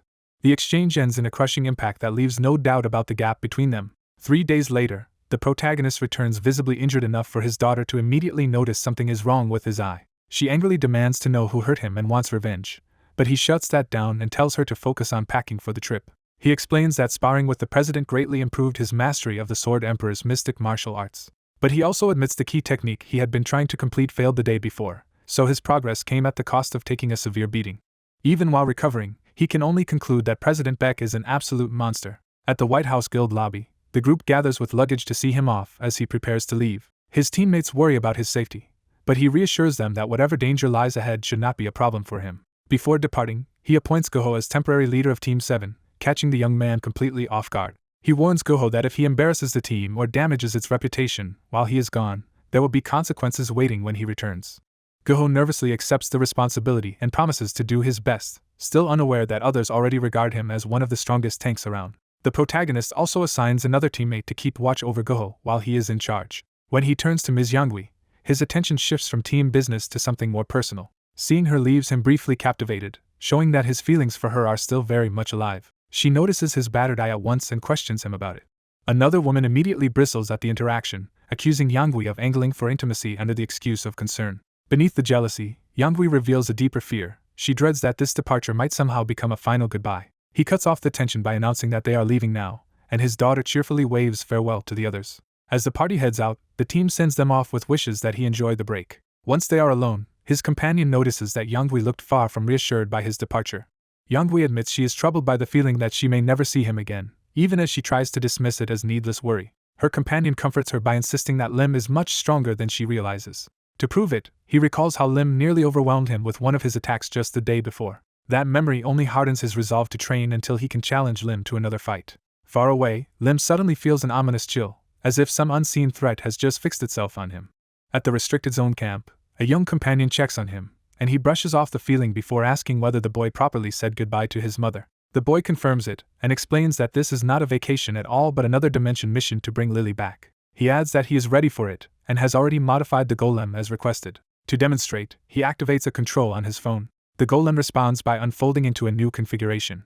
It reveals itself as a horse-drawn carriage, impressing the others with how practical and polished the transformation is. Lim downplays the feat as only minor adjustments to a golem that could already transform, though everyone else is far more impressed than he is. When the boy mentions there is another form as well, Lim decides they can save that surprise for later because the carriage is enough for now. Lim turns his focus from preparations to the real task ahead. He steps up to the sealed passage and declares that it is time to open the gate.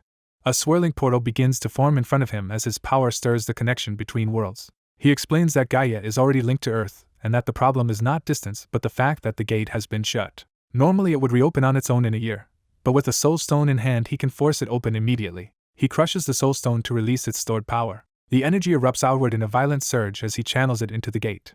The portal stabilizes into a usable passage, and he tells the others to board the carriage. The carriage waits beside the newly opened dimensional gate, ready to carry them through. His daughter freezes and trembles, suddenly overwhelmed by fear at the reality of entering the portal. Seeing her hesitation, Lim gently tells her that they are going in together. Reassured by him, she gathers herself and quietly agrees to move forward.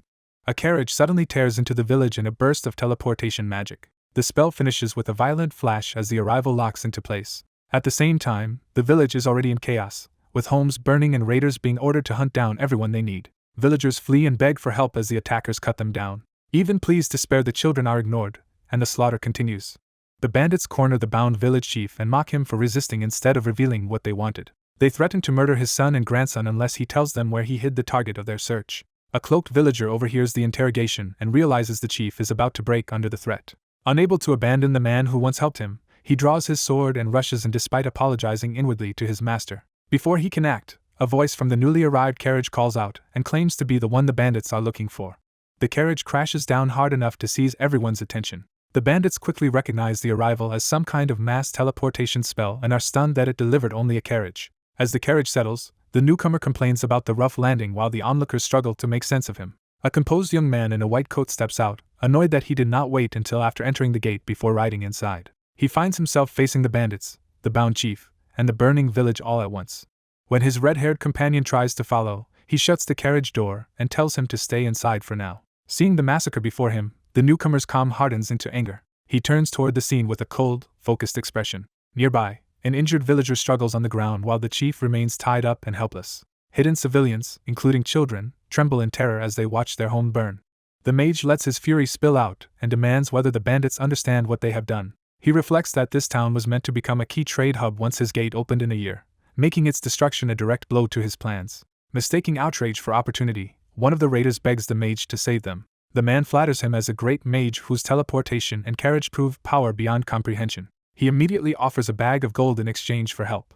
The mage accepts the money, noting that he had planned to exchange mana stones for local currency anyway. Some of the bandits begin to worry that involving a real mage could ruin everything. Their leader snaps them back into line, reminding them that the mage's companion is one of their actual targets, and ordering the others to gather nearby. He points at the mage and tells him to take the money and leave. Instead, the mage calmly counts the coins, making it clear he is ignoring the warning. He confirms the amount and the promise to be paid 20 times more if he handles all the bandits.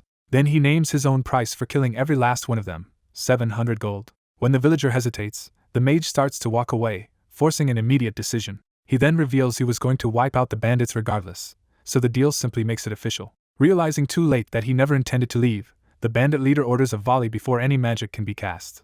The mage casually raises a shield, and every projectile stops harmlessly against layers of magical barriers. With the attack neutralized, he unlocks the carriage and calls the children out. A red-haired girl jumps down, and he orders Lily to put out the fires. He begins another spell with a flick of his hand. A sweeping surge of magic races across the burning village. Lily draws the flames into herself instead of extinguishing them normally. She casually eats the fire and complains that it tastes bad. The bandits are shaken to learn even the little girl is a mage, but their leader insists mages are vulnerable when forced to protect others and calls for their battle ogre. A huge ogre charges in roaring, and the mage calmly delegates it to Yangshin. Yangshin mounts a horse without hesitation, ready to intercept the monster. With a simple command, he sends the mount forward. The bandits stare in disbelief as the horse's body shifts with heavy mechanical sounds. They realize too late that it is not a horse at all but a golem already bearing down on the ogre. The golem slams into the ogre with overwhelming force. The impact shatters stone and leaves the ogre crushed beneath the blow. An ogre charges in, but its attack is cut short before it can understand what hit it. The mage overwhelms the monster with a burst of close-range strikes. He finishes the battle ogre in one crushing blow, ending the immediate threat. As the village burns, the survivors panic and flee, convinced they cannot win. A wall of fire surges through the settlement, turning the chaos into a disaster. When one man hesitates at the sight of the flames, he is suddenly struck down from behind. The hidden attacker moves with lethal speed, cutting through resistance before anyone can react. Someone desperately begs for the violence to stop, but the plea comes too late. A bandit takes the village chief hostage and warns that any rescue attempt will get him killed. The villagers beg the mage to save their chief, and he immediately recognizes the man's importance. The bandit tries to control him with demands, ordering him to put out the fires, bring a horse, and surrender his sword. Instead of complying, the mage vanishes into motion and closes in before the threat can be carried out. He drops the hostage-taker from behind and notes that his new combination of stealth and movement techniques works even in real combat.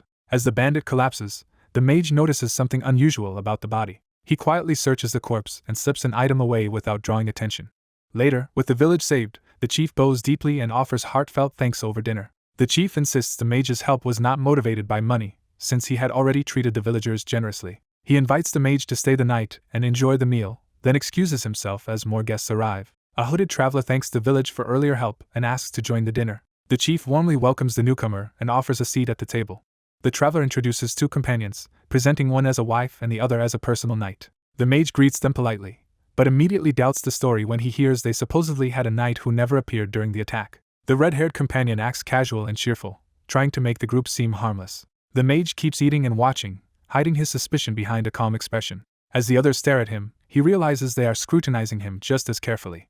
The chief asks where he is headed, steering the conversation toward the traveler's plans. When the mage says he is bound for a small village in the Terra Kingdom to find someone, the hooded blonde reacts sharply. That reaction confirms for the mage that the three are connected to what he is investigating. One of them smoothly claims they are also crossing into the Terra Kingdom, making their interests sound innocent. The chief leaves to fetch more food, giving the suspicious guests room to press their agenda. The mage concludes that the chief is cooperating with them, while his own companions continue eating as if nothing is wrong. The hooded man asks the mage to escort them safely to the border. The request makes the mage tense, since it ignores the obvious contradiction in their story. The man presses on, flattering the mage's ability and speaking as though the arrangement is already reasonable. The mage reads the man's tone as noble, entitled, and used to being obeyed. He refuses outright and slams down the evidence he took from the bandit leader. The item is a wanted notice identifying Hawken Allen, a court mage charged with treason and marked for capture alive. From what he knows, the worlds will not reconnect for months, so this fugitive must be tied to events already unfolding here. He recalls learning of a major uprising in Gaia and connects it to the massacre he witnessed. He places the current events in the HYX kingdom near the southeastern region, close to the Terra border. Remembering that the HYX kingdom suffered an uprising about this time, he becomes convinced these three are involved. He asks whether the wanted poster is the only thing they lost, forcing them to reveal what they really want from him. The hooded man drops the pretense and begs him to help his wife and knight cross the border. Before the mage can answer, the blonde companion abruptly intervenes. The mage calls out the deception directly, making it clear he no longer accepts their act. The blonde warns the speaker that the supposed wife is far more dangerous than she appears. He reveals her true identity as Princess Elena, one of the last surviving members of the royal bloodline targeted by the rebellion. The exposed woman panics and demands to know who he is, while the mage realizes his suspicion was correct. Her companion immediately moves to shield her, addressing her as royalty and preparing to fight. The standoff breaks into action as the knight attacks, and the mage draws his blade to meet the strike. A hooded attacker blames an injury for losing ground as the man in white effortlessly knocks aside the sword strikes. With a casual sweep, the man in white sends that assailant stumbling and dismisses the excuse without concern. He turns to the remaining hooded figure and calmly insists they stop fighting so they can talk. The red-haired attacker tries to threaten him with fire if he comes closer, but he cuts off the warning before it can matter. Her spell fizzles under his interference, leaving her startled that he can shut her down so easily. In the middle of the chaos, the red-haired girl keeps eating while a companion warns her to behave, showing she barely grasps the danger around her. The man in white says he never intended to hurt anyone, even as he knocks another attacker away to keep control of the room. He repeats that he only wants to talk, but the villagers refuse to trust him and condemn him as a threat despite what he has done for them. An older man charges in, declaring that as village chief and former knight he will protect the princess with his life. The man in white sidesteps him with contemptuous ease and drops him with a few precise strikes. As the chief falls, the man in white asks everyone to calm down, but the panic only deepens and someone urges the princess to flee. The red-haired attacker throws herself back into the fight, denouncing him as she rushes him again. She vows that he will have to go through her before touching the princess, forcing the princess to finally intervene. The princess reveals she expected this day to come, accepting that capture was always a possibility. She offers to surrender herself if her people are spared, choosing sacrifice over letting the village suffer for her. Ignoring protests, she steels herself for the worst and tells them to take her away. The man in white objects to being treated like a villain, reminding her that her side attacked first and that he never said he would kill her. She presses him to clarify whether he means to take her prisoner or hand her over to the rebellion, and he admits he is still deciding. That uncertainty convinces the princess he is no better than the others pursuing her. After making up her mind, she suddenly acts instead of surrendering. The princess bursts forward with a sword, launching a surprise attack that catches him off guard. Her opening slash nearly lands, proving she is far more dangerous than he assumed. He reacts at the last instant, and catches her weapon before she can finish the strike. Using the momentum, he throws her past him and regains control of the exchange. He realizes she is genuinely trained, and that underestimating her was a mistake. A command rings out for her to surrender her weapon, raising the stakes of the standoff. Instead, the princess seizes the red-haired girl and puts a blade to the child's throat, threatening harm if anyone interferes. The man in white warns her not to go further, while the child's companion absurdly reassures him that the food is unharmed. The hostage situation turns even stranger when the child complains more about being interrupted mid-meal than about the knife at her neck. The princess tries to protect herself with magic while keeping hold of the hostage, bracing for retaliation. When asked if she has given up, the child slips free and runs off with single-minded determination to finish eating. Refusing to yield, the princess unleashes a storm of flying swords in a desperate counterattack. The man in white blocks the barrage with ease, showing that even her strongest effort cannot overwhelm him. He suddenly closes the distance with a stealth technique before she can react. His strike lands cleanly and knocks the princess off balance. He grabs her face, praises her strength with cold amusement, and moves to confirm whether she is really the princess. Humiliated and furious, she lashes out at him for the insult. After exposing her pointed ears, he concludes she is a half-elf and that this is all the proof he needed. The red-haired attacker and another hooded ally rush in to rescue the princess, reigniting the fight. He drops one of them with another effortless tap before the attack can gain momentum. The red-haired girl charges again, and he puts her down just as casually, asking how many times she needs to be stopped. From above the wrecked room, he surveys the fallen attackers and tells the still-eating child to come along once she finishes. The princess regains awareness and begins to understand that the fight is over. She wakes to find herself and her two protectors tied up, confirming that they have all been captured. Now forced into negotiation, she demands to know what he plans to do with them. He says he is still deciding, then addresses her by name as Princess Elena. He identifies her as a direct heir of the HYX royal line and granddaughter of the Elven High Elder, emphasizing her noble half-elf blood. He explains that in the original course of events her death would have sparked a lineage war, and he has no interest in allowing that future. Having settled on a course, he announces that he has 3 options for what to do with her. He begins listing them, first selling her to those hunting her and second pretending he never found her, while dismissing her offer of gold because he could simply take it anyway. A mysterious man correctly guesses that Elena's destination is the elven forest, stunning the captives and immediately showing he knows more than he should. He makes clear that helping them costs something, even if their route already aligns with hers. He offers Elena safe passage to the forest in exchange for being allowed to meet her grandmother. Elena sees the proposal could benefit them, but refuses to agree until he explains why he wants that audience. When she suspects he may intend harm, he dismisses that fear as pointless if violence were truly his goal. He reveals his real objective, to find Lily's mother, and he is willing to use every available connection to do it. What he wants from Elena's family is simple in form but significant in reach, an introduction to the High Elder. He explains that the High Elder Abrakas is the oldest being in Hela and a keeper of unmatched knowledge and magic, making him the best lead he has. Confident in the reasonableness of his request, he presses Elena to admit he is not asking for much. He adds that the dragon Abrakas might also know something about the strange watch in his possession.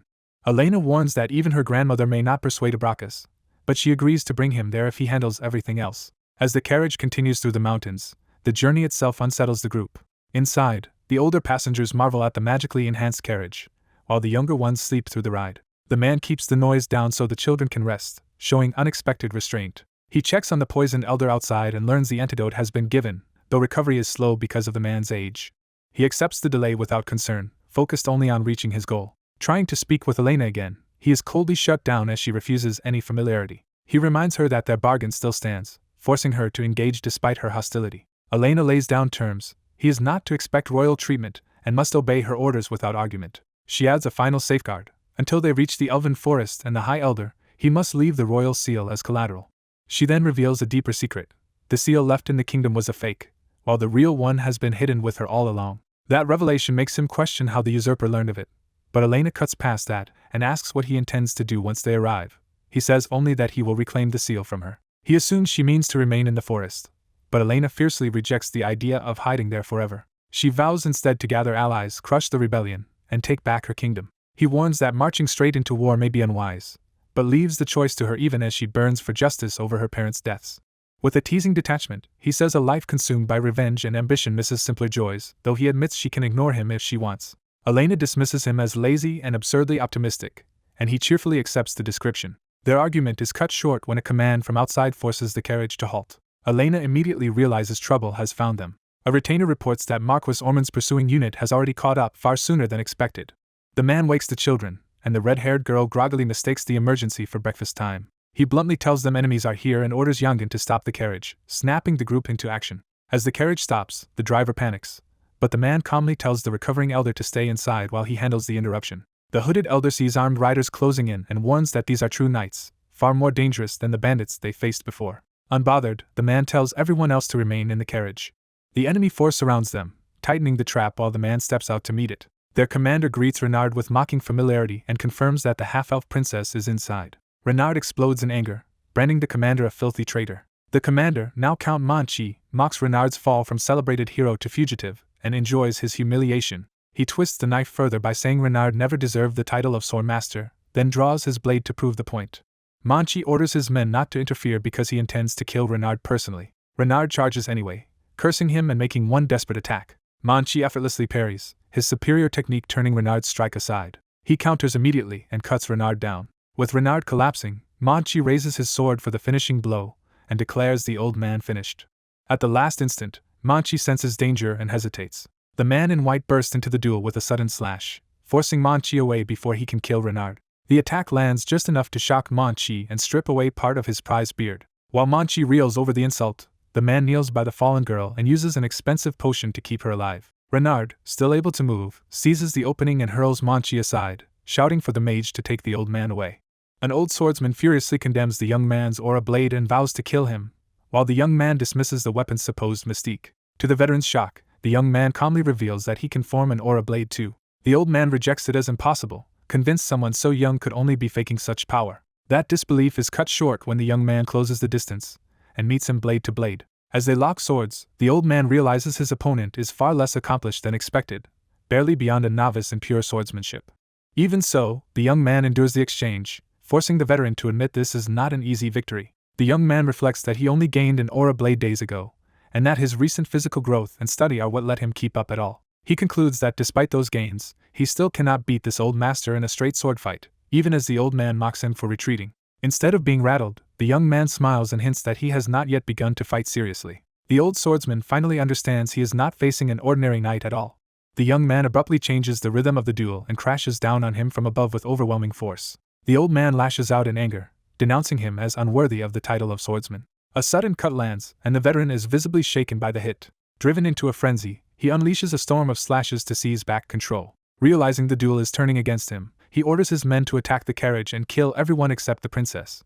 The young man immediately shifts priorities from the duel to protecting the others and takes charge. He transforms the horse into a combat-ready construct and tells his allies he can handle the attackers alone. As the enemy soldiers panic and wonder if he is a mage, the transformed mount begins charging power. The construct releases a devastating blast that tears through the surrounding troops. The old swordsman is stunned by what he has witnessed, but the young man warns him not to lose focus. Enraged, the old man grips his ornate sword and calls down a curse on his opponent. Even after being wounded, he swears he will take the young man's life no matter the cost. The young man senses a dangerous change and instinctively tenses. Dark power erupts from the old man's weapon, revealing it to be a demonic sword. The veteran confirms the weapon's nature and prepares to kill with it.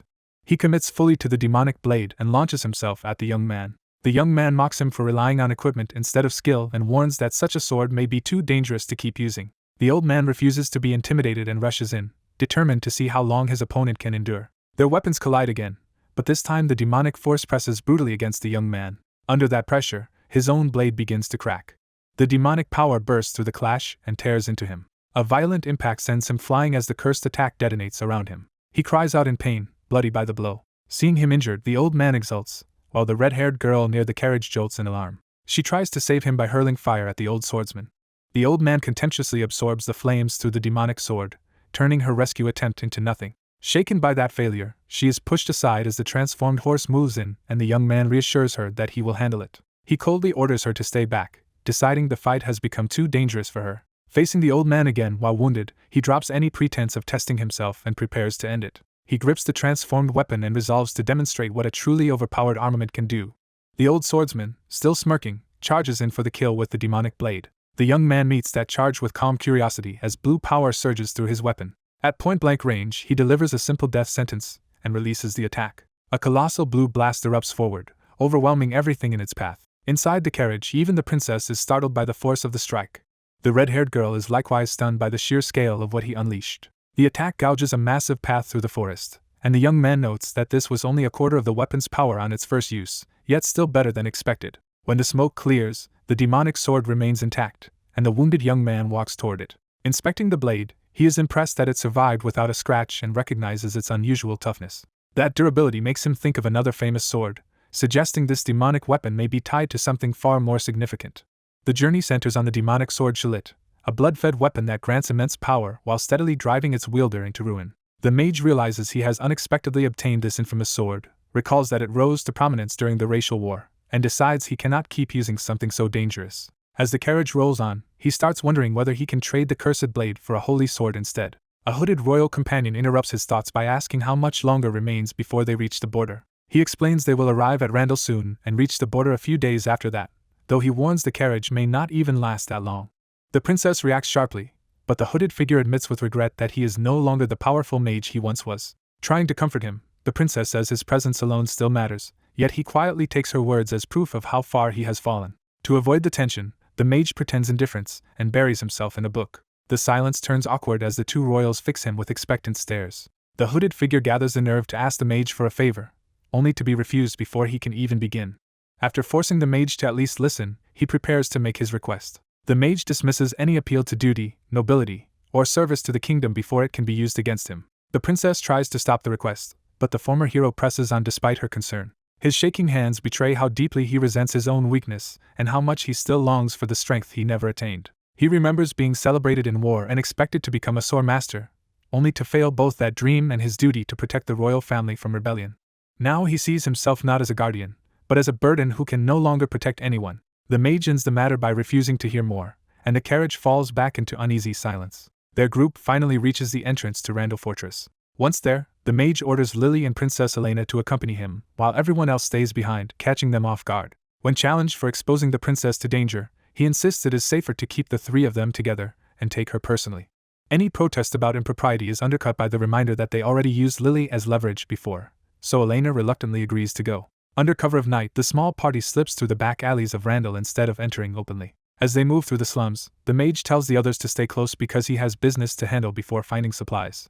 Elena recoils from the filth and smell, and the mage bluntly reminds her that this neglected misery is also part of her kingdom. They pass the destitute residents of the alley, making clear how harsh life is in this quarter. Seeing children and the poor living in squalor forces the princess to confront a reality she has been sheltered from. The mage leads them into a discreet establishment hidden behind an ordinary door. Inside the tavern, he ignores the offer of drinks and makes it clear he came for criminal business instead. He openly asks for work from the Thieves' Guild and for information, backing the request with gold. The sight of money immediately turns the room hostile as the rough patrons size the newcomers up as easy prey. The mage recognizes at once that this is exactly the kind of place he needed to find. When the thugs move to test him, Lily unleashes a ring of fire that instantly halts the room and reveals they are dealing with a mage. With the threat reversed, the mage calmly repeats his demand. The barkeep yields and offers to take them somewhere private to discuss a border pass and the information they want. In a hidden room beneath the bar, the guild contact asks why they need a border pass at all. The mage says they are heading to the Terror Kingdom and demands to know how quickly forged documents can be prepared. When told it would take at least a week, he throws down more money and orders it done in 2 days. The guild man instantly becomes cooperative, and the mage dryly notes that Lily had already emptied the knights of their funds, so money is not a problem. He adds a second request. They are searching for a one-armed mage who wears a goblin mask. The contact agrees to check what information the guild has on that man. Hearing that response, the mage realizes these criminals likely know far more than they first admitted. The guild offers to escort them to headquarters, claiming the information they seek can only be accessed there, and the mage accepts without hesitation. As he leads them onward, the contact privately decides to rob and kill the mage once they reach the guild, convinced the prize will be easy. Unaware or unconcerned, the mage follows him deeper into the city. He reflects that the Thieves' Guild keeps its headquarters hidden so well because outsiders who find it usually never return alive. Rather than feel intimidated, he sees that secrecy as proof the place must be holding valuable treasure. During the walk, he notices the red-haired child tiring and gently checks whether the kid is hungry. The child tries to downplay it, but the mage can tell the answer is yes. He quietly offers over some food and tells the child to take it. As the child accepts it in silence, the mage hopes the small kindness will steady her, sensing that this whole ordeal is stirring painful memories from her past. A hooded red-haired girl quietly thanks someone while eating the food she wisely brought with her. At the Thieves' Guild headquarters parlor, a guild attendant tells the visitors to wait, while he fetches the informant they came to meet. The cloaked visitors grow impatient from the long walk and demand that the informant be brought quickly. The attendant agrees, but instead of helping them, he secretly activates a hidden mechanism. The supposed informant realizes too late that something is wrong as bars suddenly drop around her. A heavy cage slams down, trapping the green-cloaked girl before she can escape. The attendant reports to his superior that the targets have been secured, and the prisoner is left stunned behind the bars. A blonde woman in red arrives as the one in charge, and the guild staff defer to her authority while she inspects the captives. Watching from concealment, a dark-haired man realizes the woman is Gold Mary and wonders why the guild master herself is involved in a search for the goblin mask. Inside the cage, the prisoner understands the meeting was a trap aimed at her from the start and angrily calls out the betrayal. When she asks who the blonde woman is, even the attendant admits he does not know, showing that Gold Mary is operating above the guild's usual chain of knowledge. The brown-cloaked companion steps forward, calms the frightened girl, and takes over the exchange. He suspects the rumor may be true and directly tests whether Gold Mary is actually Princess Elena in disguise. The caged girl denies it at once, but Gold Mary notices the mismatch between the claim and the prisoner's appearance and starts probing further. Gold Mary sees an opportunity to question them about the missing princess, while the prisoner keeps insisting she is not Elena. The mention of the princess makes Gold Mary tense, and she reveals that men have already been searching for Elena and her companion. She warns that the man hunting them is dangerous, known to be a skilled pyromancer, though she knows little else about him. The brown-cloaked captive challenges her identity and authority, forcing her to justify why she is the one asking questions. Gold Mary snaps back that he has misunderstood the situation and prepares to demonstrate how completely she controls it. A magic nullifying barrier ignites around the cage, revealing that the trap was specifically built to shut down any spell-based escape. The captives feel their mana cut off, and Gold Mary makes it clear she invested heavily in this ambush and expects results. With armed subordinates backing her, Gold Mary threatens them with death unless they reveal the man in the goblin mask. The brown-cloaked prisoner appears to comply, but instead reaches for something hidden on his person. He reveals an unfamiliar handheld weapon and declares that this is what he intends to use against the man Gold Mary fears. Before anyone can understand what it is, Gold Mary is struck down and collapses bleeding to the floor. The weapon fires again, tearing through the surrounding guards and dropping them in an instant. Amid the gunfire, the brown-cloaked man tells the red-haired girl to hide under a table, and she obeys immediately. He identifies the device as a handgun called Zeus, an original weapon created by Yangshin. Another blast rips through the cage area, proving the weapon can devastate the room even through the magical trap. Holding the smoking gun, he coolly notes that the others have never seen anything like it. Wounded but furious, Gold Mary vows revenge, only to be reminded that she is still trapped inside the burning cage. He refuses to let her escape and seizes another tool to finish controlling the situation. A sweeping strike tears through the bars, cutting open the supposedly inescapable prison. He reveals he does not need mana to destroy the cage, because he can simply cut it apart with a weapon. From the floor, the injured Gold Mary realizes with shock that he was never a mage at all. He presses the gun to her head and explains that the magic identification badge only made him look like one, then turns the interrogation back on her. At gunpoint, he demands to know where the goblin mask is. By morning, people at the castle grow worried that the princess and her party still have not returned. Their concern is interrupted when a fiery explosion rises in the distance, drawing immediate alarm. Recognizing the urgency, they decide to move at once toward the blast.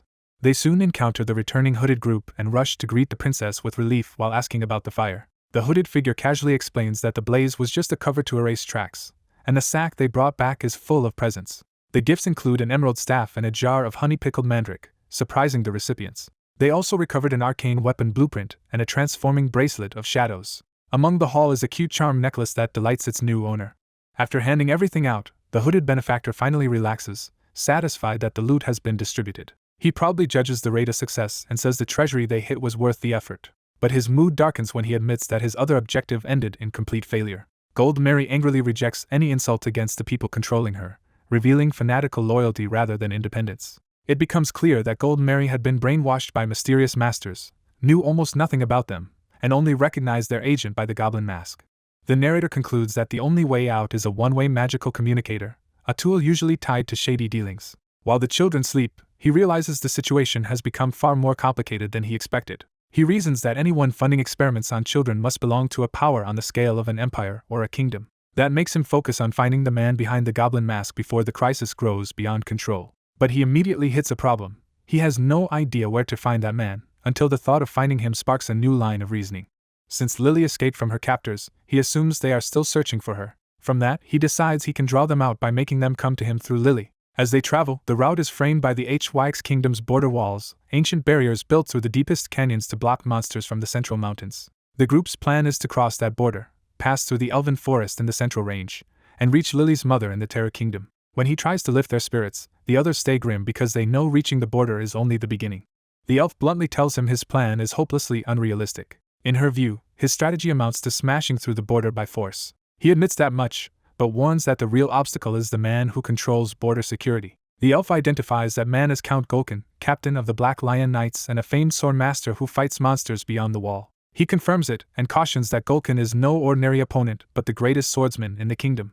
The elf reflects that if Golkin had opposed Ormond during the uprising, the king might have survived. Instead, Golkin ignored the king's orders and remained at the border, leaving everyone to wonder what he considered more important than the throne itself. At the border, the guards enforce a rigid system, ordering travelers into separate lines and demanding passes before entry. They explain that the 6 gates are divided by status, with the grandest reserved for royalty, and the lowliest overcrowded with commoners and non-humans. He criticizes the arrangement as wasteful and questions why the nearly empty upper-class gates are not open to everyone.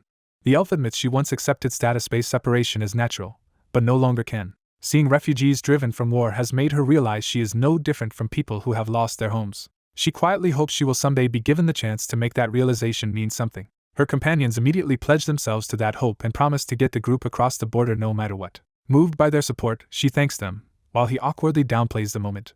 They hand control of the carriage to Yanshin and prepare to put their operation into motion. As the carriage reaches the checkpoint, a guard steps in and demands that they identify themselves. The guards tense for trouble, sensing something is wrong. At that moment, their cloaked ally reveals a goblin mask, intending to bait the real masked enemy into responding. Before the guards can process what they are seeing, he draws a firearm on them. A shout rings out, throwing the checkpoint into panic as the guards cry out about enemies and move to seal the gates. He orders Yanshin to move, and the carriage surges forward on cue. The team charges through the border approach at full speed. He trusts the driver to handle the run, and the driver commits without hesitation. Counting on the weak security at the upper-class gate, they slam straight toward it. The carriage smashes through the gate in an explosive breach. The defenders realize too late that the group has broken through and scramble to stop them. Elsewhere, a royal command is delivered to Count Golkin, ordering his obedience. Golkin reacts with disbelief when told to kneel and submit to the decree. He treats the demand as an insult, making clear that no one has the right to command him to kneel. As he seizes the messenger, The order is revealed to include a warning that the princess and her followers will attempt a crossing and must be captured by any means necessary. Gulkin tears up the decree, dismissing it as worthless. He declares that he has already acknowledged Ormond as his king and drags the messenger along, daring the sender to confront him directly. Then he throws the messenger aside and sends back his answer through that act of contempt. When asked what to do if the princess is found, he coldly orders that she be killed as a traitor who abandoned her country. Yet even after giving that order, his attention catches on one detail from the letter. He becomes intrigued by the report that a young man killed Manchi and wonders whether someone powerful has entered the field without his notice. That possibility sharpens his interest just as the sounds of destruction from the breached gate reach him. Back at the border, the carriage races deeper inside while soldiers converge in pursuit from all sides. Their masked ally launches himself into the fray, ready to hold the pursuers back as the escape continues. A veteran enemy recognizes the technique aimed at them as an aura blade, realizing they are facing a dangerous swordsman. As dust sweeps through the street, the chase barrels deeper into the border town. The escort tightens up and rushes forward, ordering everyone into position to force a path through. The plan is clarified. They must cross the city fast, because 2 walls protect the border and they are still about half a mile from the outer one. Before they can advance safely, a storm of arrows rains down to stop the carriage. The red-haired mage and her masked protector react instantly, calling for a shield. Their barrier catches the volley, buying the group a moment instead of letting the ambush tear them apart. Enemy mages on the rooftops follow up with wind, fire, and ice spells to overwhelm the defense. The green-masked swordsman commits to countering the magic directly, determined to shut the barrage out. He raises a reflective shield that turns the spells away from the carriage instead of merely enduring them. Then he unleashes a windstorm that blasts attackers off the rooftops and breaks the ambush's momentum. Confident under pressure, he notes that he was considered a prodigy, and implies he could do even more with a proper magic staff. Seeing the carriage still moving, mounted pursuers switch tactics and order the wheels destroyed. The masked swordsman refuses to let that happen and intercepts the attack himself. From atop the carriage, he cuts down the incoming weapons before they can cripple their escape. The effort costs him, and he coughs blood, showing he is already fighting while injured. The red-haired mage checks their distance to the wall, learns they are close, and prepares a spell the moment he gives the word. He signals her to fire, and she releases a concentrated blast. But another threat makes him flinch as he senses a far more dangerous presence arriving. A violent explosion strikes near the carriage, and he orders the others to keep going without waiting for him. He plants himself in the street with sword in hand, choosing to hold the new enemy back alone. A cloaked swordsman crashes into him immediately, and their blades meet with enough force to halt any easy retreat. The newcomer praises him for blocking that opening strike cleanly, confirming he has met a worthy opponent. The masked swordsman admits the praise is premature, because the impact has already damaged him and revealed the other man's absurd strength. The cloaked fighter, thrilled by that resistance, recognizes him as the real thing and grows more eager. He openly invites the duel to continue, treating the clash as entertainment. Realizing how bad this matchup is, the masked swordsman braces as the enemy surges back in. They trade another heavy collision, either side yielding ground. While fighting, the masked swordsman judges that his opponent lives for combat and fights with the recklessness of someone who believes he cannot lose. The enemy answers with manic delight, rushing in even harder. A rapid exchange follows, steel ringing again and again as the duel escalates into a blur. The masked swordsman relies on superior speed to offset the other man's greater reach and power. Even so, the cloaked fighter keeps battering forward with relentless pressure. At last the masked swordsman spots a brief opening in his opponent's guard. He strikes into it, and the enemy finds the hit exciting rather than alarming. The cloaked swordsman reveals he can read real battlefield experience in that attack and demands to see even more. Deciding ordinary swordplay will not be enough, the masked fighter reaches for a stronger option.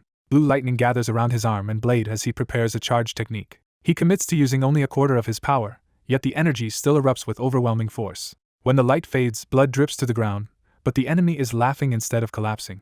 Breathing hard, the cloaked swordsman admits the pain only makes him feel alive again. The masked fighter coldly answers that he would have preferred to leave him dead. Both men accept that the fight must be finished, though the masked swordsman privately hopes the carriage has already escaped so he can disengage. That hope is shattered when the red-haired mage calls out to him. She reappears cheerfully, declaring she has come back to help.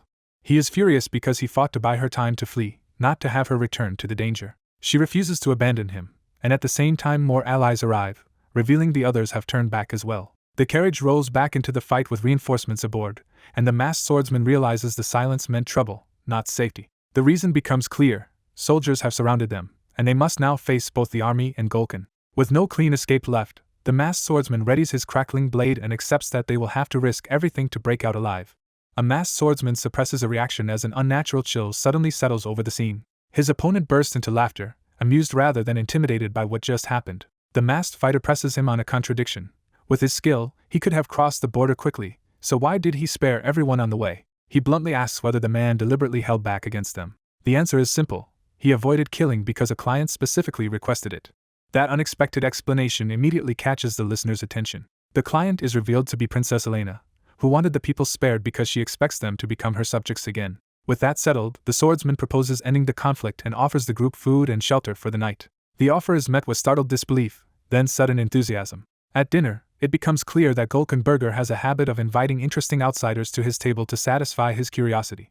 The guest realizes this hospitality is unusual and that Gulken even rewards the people he takes a liking to. Gulken studies him more closely, noting that his swordsmanship suggests more age and experience than his appearance does. His questions pile up at once, probing both the stranger's homeland and the source of his skill. The guest understands that Gulken's family has guarded the border for generations, then challenges him to satisfy that curiosity by seeing the world beyond it himself. Gulken refuses, insisting that personal desire cannot outweigh the duty his family bears to the nation. As the guest continues recounting his travels, Elena grows irritated that Gulken is engrossed in the story while ignoring her. Gulken dismisses her irritation with mocking indifference, further provoking her. He turns on her instead, accusing her of failing to protect the king and implying she has no standing to challenge him. Gulken's hostility erupts as he reminds her that only her father's memory kept him from executing her already. Elena grits her teeth, forced to swallow the insult for a moment. Then she rises and formally declares herself Elena Reinhardt, the rightful heir to the throne. She invokes Gulken's title and oath, demanding the respect owed to her as queen. Gulken only laughs, saying she shows more spirit than her father ever did. When she defends her father's honor, Gulken coldly brands the former king a coward who never dared face him again after swearing his oath. The guest cuts through their argument, reasoning that prolonging the civil war would only have weakened the border and endangered the kingdom.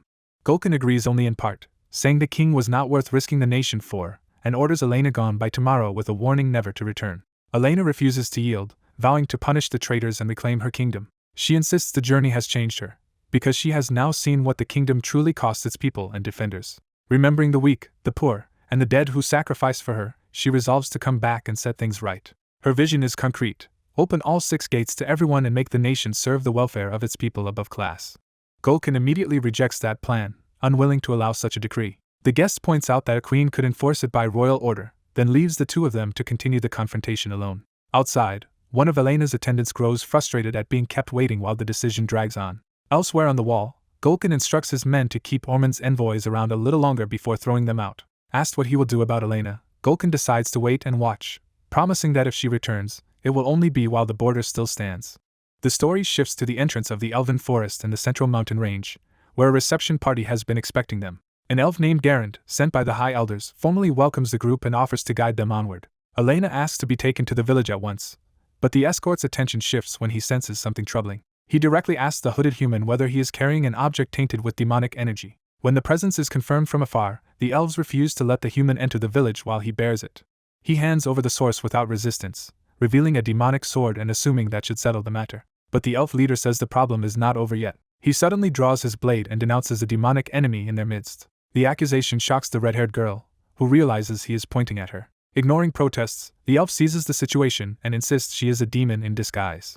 He claims he can sense demonic energy and malice sealed inside her, leaving the girl shaken and confused by the charge. The hooded human strikes him to stop the escalation, calling him a fool for not understanding what he is doing. He explains that the girl only looks ordinary, and has in fact been marked by a demonic ritual. The elf refuses to listen and tries to kill her on the spot. The human stops him by force, repeating his warning and making it clear the attack will go no further. When Lily is harassed, the man intervenes violently and warns the offender not to mistreat a child. As the elves move to retaliate, he dismisses them as guards who ignored Lily's suffering until he struck back. He orders them to tell their high elder that he will not enter the forest, and that she must come to him instead. He gives the elves 2 days and threatens to burn the entire forest if the high elder fails to appear. Later by the campfire, he tries to end the discussion and tells Lily to rest. He admits he cannot sleep either, while the other adult dismisses the idea of a demonic ritual as absurdly lethal. That skepticism fades when it becomes clear the ritual is real and known from old records. The ritual is explained as forbidden magic only a skilled dark mage can perform, requiring immense cost and usually ending in unbearable suffering or death. Hearing that, the man hardens his resolve and vows to kill the one responsible, the goblin-masked culprit. He again urges Lily to sleep, but she still hesitates and reaches out to him. Unable to rest, Lily clings to her doll, and he gently offers to stay in place of the mage. When he suddenly goes quiet, Lily anxiously calls for him. By the fire, she voices her deepest fear that the ritual may turn her into a demon. He answers with uncertainty, and Lily's fear shifts to whether her mother will reject her if that happens. To break her panic, he jokes that she is already a little demon because of her bad habits and attitude. Lily protests that she was just like him, and his teasing gives way to something more sincere. He recalls being a troublesome child himself, neglecting study and spending his time fooling around with friends. From that memory, he assures Lily that parents still love difficult children, so her mother is unlikely to feel differently. Lily immediately imagines living together once they find her mother, and he awkwardly but firmly refuses while promising to get her safely back to her. Afterward, both finally fall asleep, and he privately admits how much trouble Lily is. That quiet moment ends when someone approaches the camp. He wakes to find a powerful elven woman standing before the fire, and the atmosphere turns tense at once. She reveals she had been guarding against an ambush but failed to sense his presence until she was already close to him. Realizing only the High Elder could possess that level of power, he identifies her correctly. The High Elder confirms it and bows, apologizing for her children's disrespect. She also thanks him personally for saving her granddaughter and changing the girl's fate. He accepts the apology only because it comes from her, then asks whether she agrees to his demand to bring Elena. When she says the kingdom has not yet answered, he decides he will go there himself, prompting her to ask him to remain with the elves in the meantime. As High Elder, she formally invites him to stay in Sephirsal, the elven forest. But her thoughts reveal a deeper motive centered on the endangered child. She fears that if the girl is left alone, disaster will follow, and she resolves to prove that a demonic ritual was performed on her. The group is then brought into elven forest Sephirsal. Among the elves, rumors spread that the visitors carry demonic power and may even possess a demonic sword, raising suspicion about why they were admitted. A blonde elf noble arrives to greet the newcomers and asks after their condition. His companions greet her warmly, making clear they already know each other and are relieved to reunite safely. She explains she had been worried because they could not travel together, and he asks after the old man who was with them. He learns Renard's condition worsened and that the old man is recuperating, so he notes he will visit later. Before parting, he hands the elf noble the royal seal. She understands that this fulfills their bargain and swears she will repay the debt someday. He brushes it off with a joke about waiting a year, while privately considering how useful the White House Guild could become if it dominated the kingdom's magical trade. She takes his offhand answer seriously and asks if that means he truly will come find her in a year. He gives her only a vague probably. Rather than feel slighted, she decides she will make that future meeting her own goal. Inwardly, she turns that promise into ambition, planning to unite the 6 elven clans and strengthen her border through ancient relics and alliances. As she starts to imagine asking him for something more, he catches the unfinished thought and asks what she means. Flustered, she hides it behind a bright smile and claims it was nothing. Elsewhere, Lily steels herself and declares that she is done changing. The High Elder prepares her for purification, warning that it may hurt but promising it will restore her once complete. Lily accepts the pain without fear, and the High Elder recognizes how much suffering the child has already endured. With the ritual about to begin, the man confirms everything is ready, and the High Elder says it is while asking him to take something from her. A cloaked swordsman reveals a blade imbued with holy power, explaining it will be needed for a purification ritual. At the moonlit sanctuary, he and an elven woman begin the rite around a red-haired girl standing in the water. Elsewhere, the story shifts to a prison-like chamber, setting up a darker confrontation. A battered prisoner is confronted through the bars and told he looks ruined, underscoring how far he has fallen. The masked visitor notes that the prisoner survived anyway and conjures a strange orb, hinting that chance still favors him.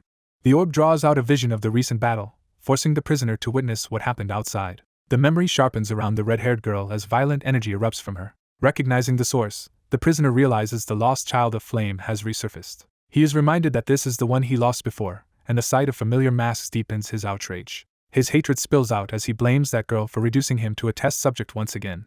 The visitor throws him a final chance, offering a path to act instead of rot in captivity. Shaken, the prisoner hesitates as the offer lands and his hand trembles with temptation. He accepts by taking up a demonic red mask, urged to atone for his own failures. Back at the ritual site, the red-haired girl faces the swordsman and the elf as the purification continues. She stands in the water while the ritual space settles around her, as if bracing for what is coming.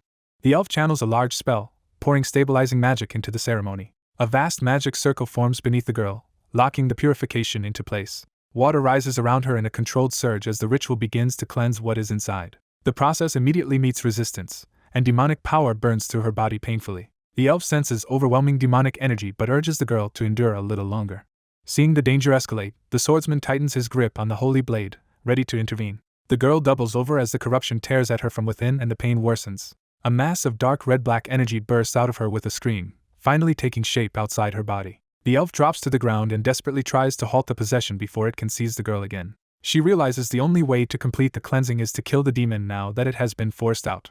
The expelled demon reveals itself as a grotesque insect-like creature and lunges into the open. The swordsman instantly steps forward, welcoming the target as if he has been waiting for a fight. He admits he needed an outlet for his anger and decides this demon will serve that purpose. He launches himself at the creature before it can recover. His first strike crashes into the demon with overwhelming force. Without slowing, he pivots to keep pressure on it and deny any counterattack. He batters the creature across the courtyard, smashing it down repeatedly. As he cuts through it, he explains that he has fought countless demons and knows exactly how to dismantle them. Fueled by fury, he vows not to grant this one a quick death. Meanwhile, the red-haired girl begins to come back to herself, weak and disoriented after the extraction.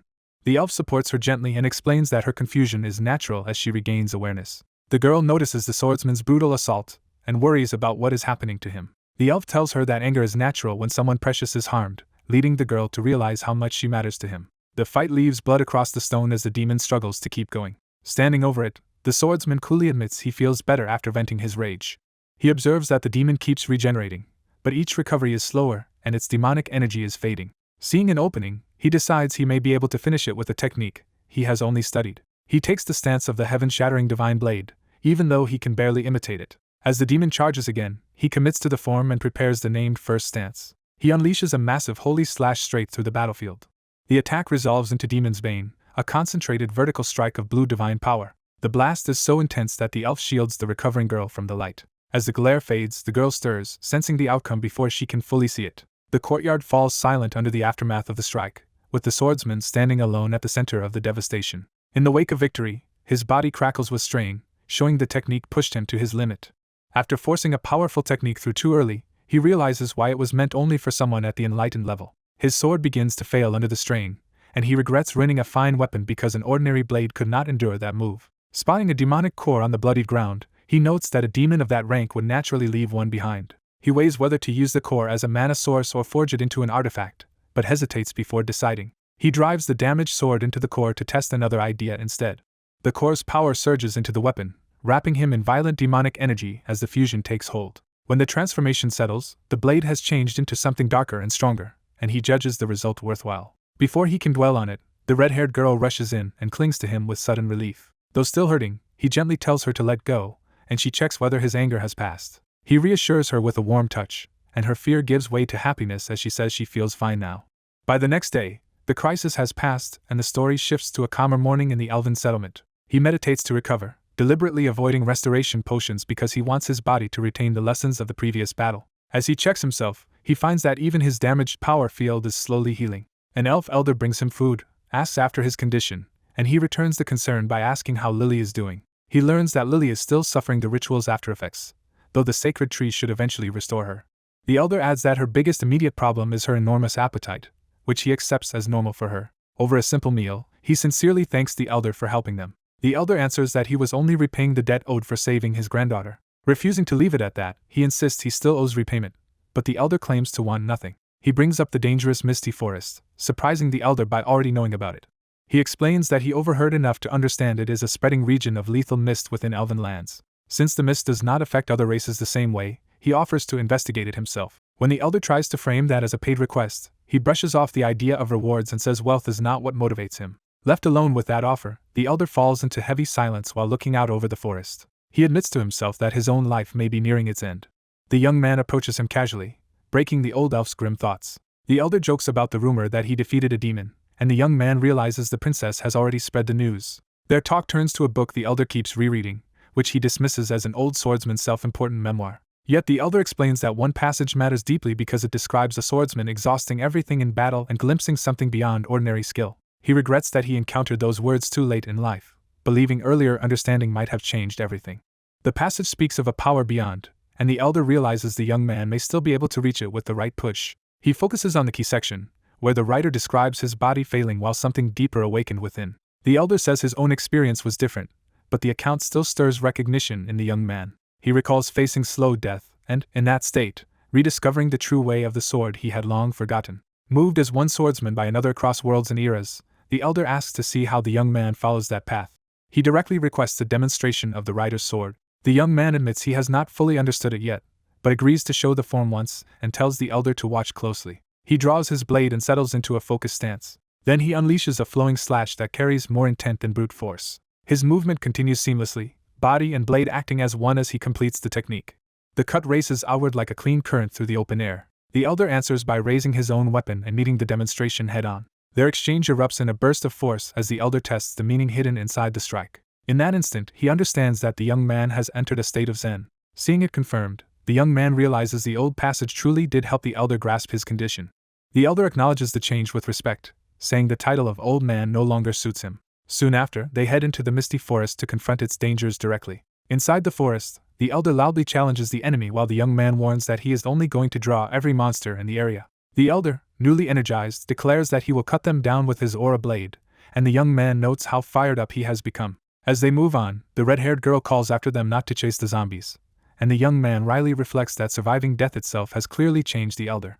As they travel, one companion recalls hearing him quote a swordsman's book and realizes he only needed a little inspiration to push past his limits. The group pauses to rest before the mist thickens deeper in the forest, reassured that no monsters seem to be nearby. While waiting for Lily to wake, he reflects that having the golem with them would have made things easier. They discuss how the mist has plagued the elves for centuries and agree that destroying it would make the forest safer. His companions realize this act could win the elves' favor and wonder if helping them was part of his larger objective. He reveals that one of those plans is to build himself a lodge in the elven forest after everything is over. That unexpectedly earnest goal is mistaken for devotion to a princess, leaving him confused by what they mean. The others teasingly drop the subject, while he decides it is easier not to ask what they are implying. His attention snaps outward when he senses enemies approaching and warns everyone to prepare for battle. An attacker rushes in, and he calmly notes that the timing is almost convenient. One of the elves strikes first with a powerful slash into the trees. The blow reveals a disguised foe, and the elf realizes they are facing something unnatural. He identifies the enemy as a chimera elf, orders the others to target the spirit gems in their chests, and takes responsibility for the hidden enemy behind them. As the chimera elves falter, he declares that he already understands why the misty forest was created. The true guardian appears, Mordria, the masterpiece of the great mage traits and the being tied to the forest's existence.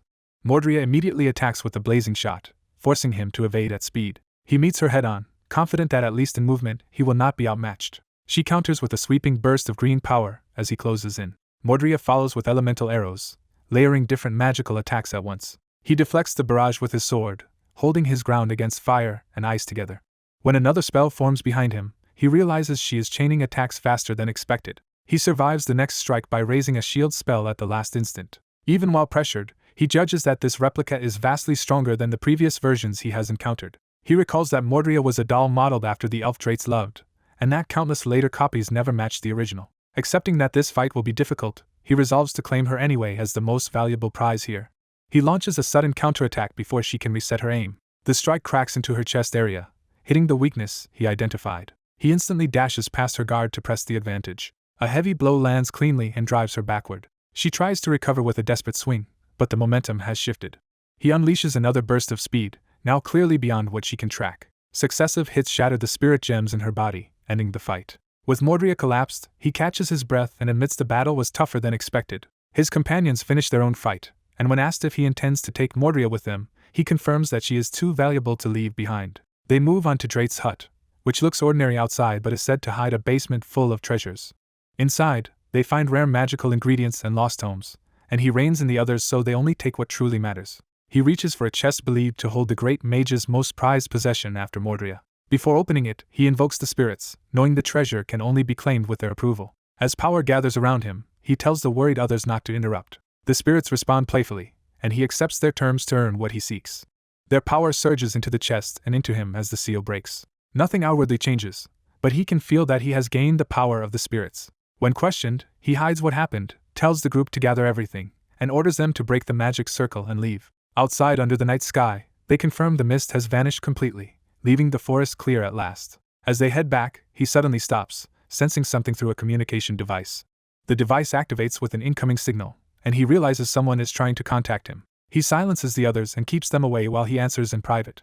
A mysterious elf appears through the transmission and immediately demands to know who he is. He is startled to realize the caller does not recognize him and quickly decides to change his approach. Instead of answering, he turns the interrogation around by asking about Gold Mary and whether the caller is the woman named Gold Mary.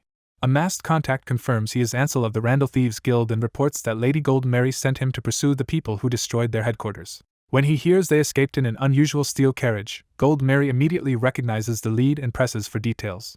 Ansel adds that the Thieves Guild was burned down by the same group and that one of them used a communication orb, which convinces Gold Mary she is on the right trail. She cuts to the real concern and demands to know whether a red-haired girl was with them, already certain the target is Lily. Ansel admits he is somewhere in the central mountain range, but cannot give a precise location because he fled in too much haste to map the area.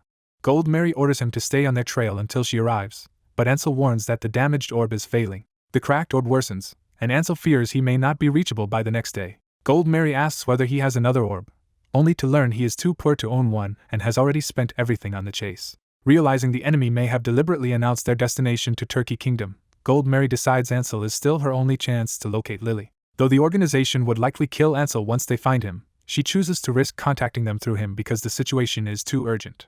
Ansel agrees, then pointedly asks whose name he should give when he reaches them, exposing that she never identified herself. The question enrages Gold Mary, and she vows to make him suffer for the disrespect. Instead of cowering, Ansel slyly tells her to identify the caller as the Red Goblin, turning her fury into a useful alias. He ends the exchange and destroys the orb, severing contact on his own terms.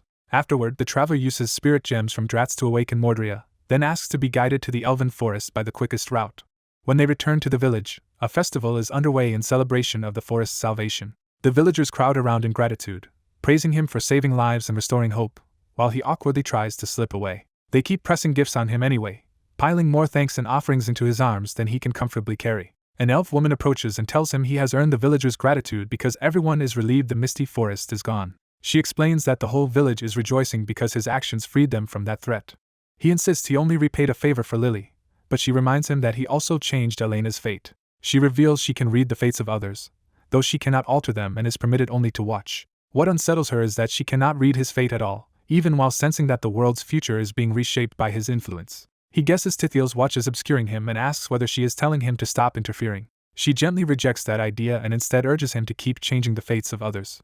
He accepts that answer with dry resignation, as if acting against destiny is already familiar to him. He rises to leave, saying Lily is probably in danger already and he needs to go change that fate too. The elf woman remains behind, watching him go in thoughtful silence. Elsewhere, Abraxas is consulted about the traveler and shows interest in meeting him. At the same time, another figure relaxes in a tropical retreat and admits they are lingering longer than planned.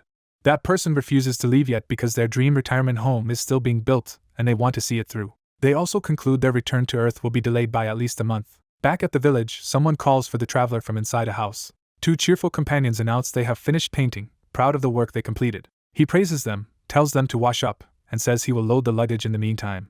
Seeing the carriage, someone suggests it might be easier to get another one, but the group has already packed it to capacity with gifts and supplies from the village, leaving him stunned by how much they intend to take. The villagers add even more, offering treasured spirit gems that have been passed down through a family line.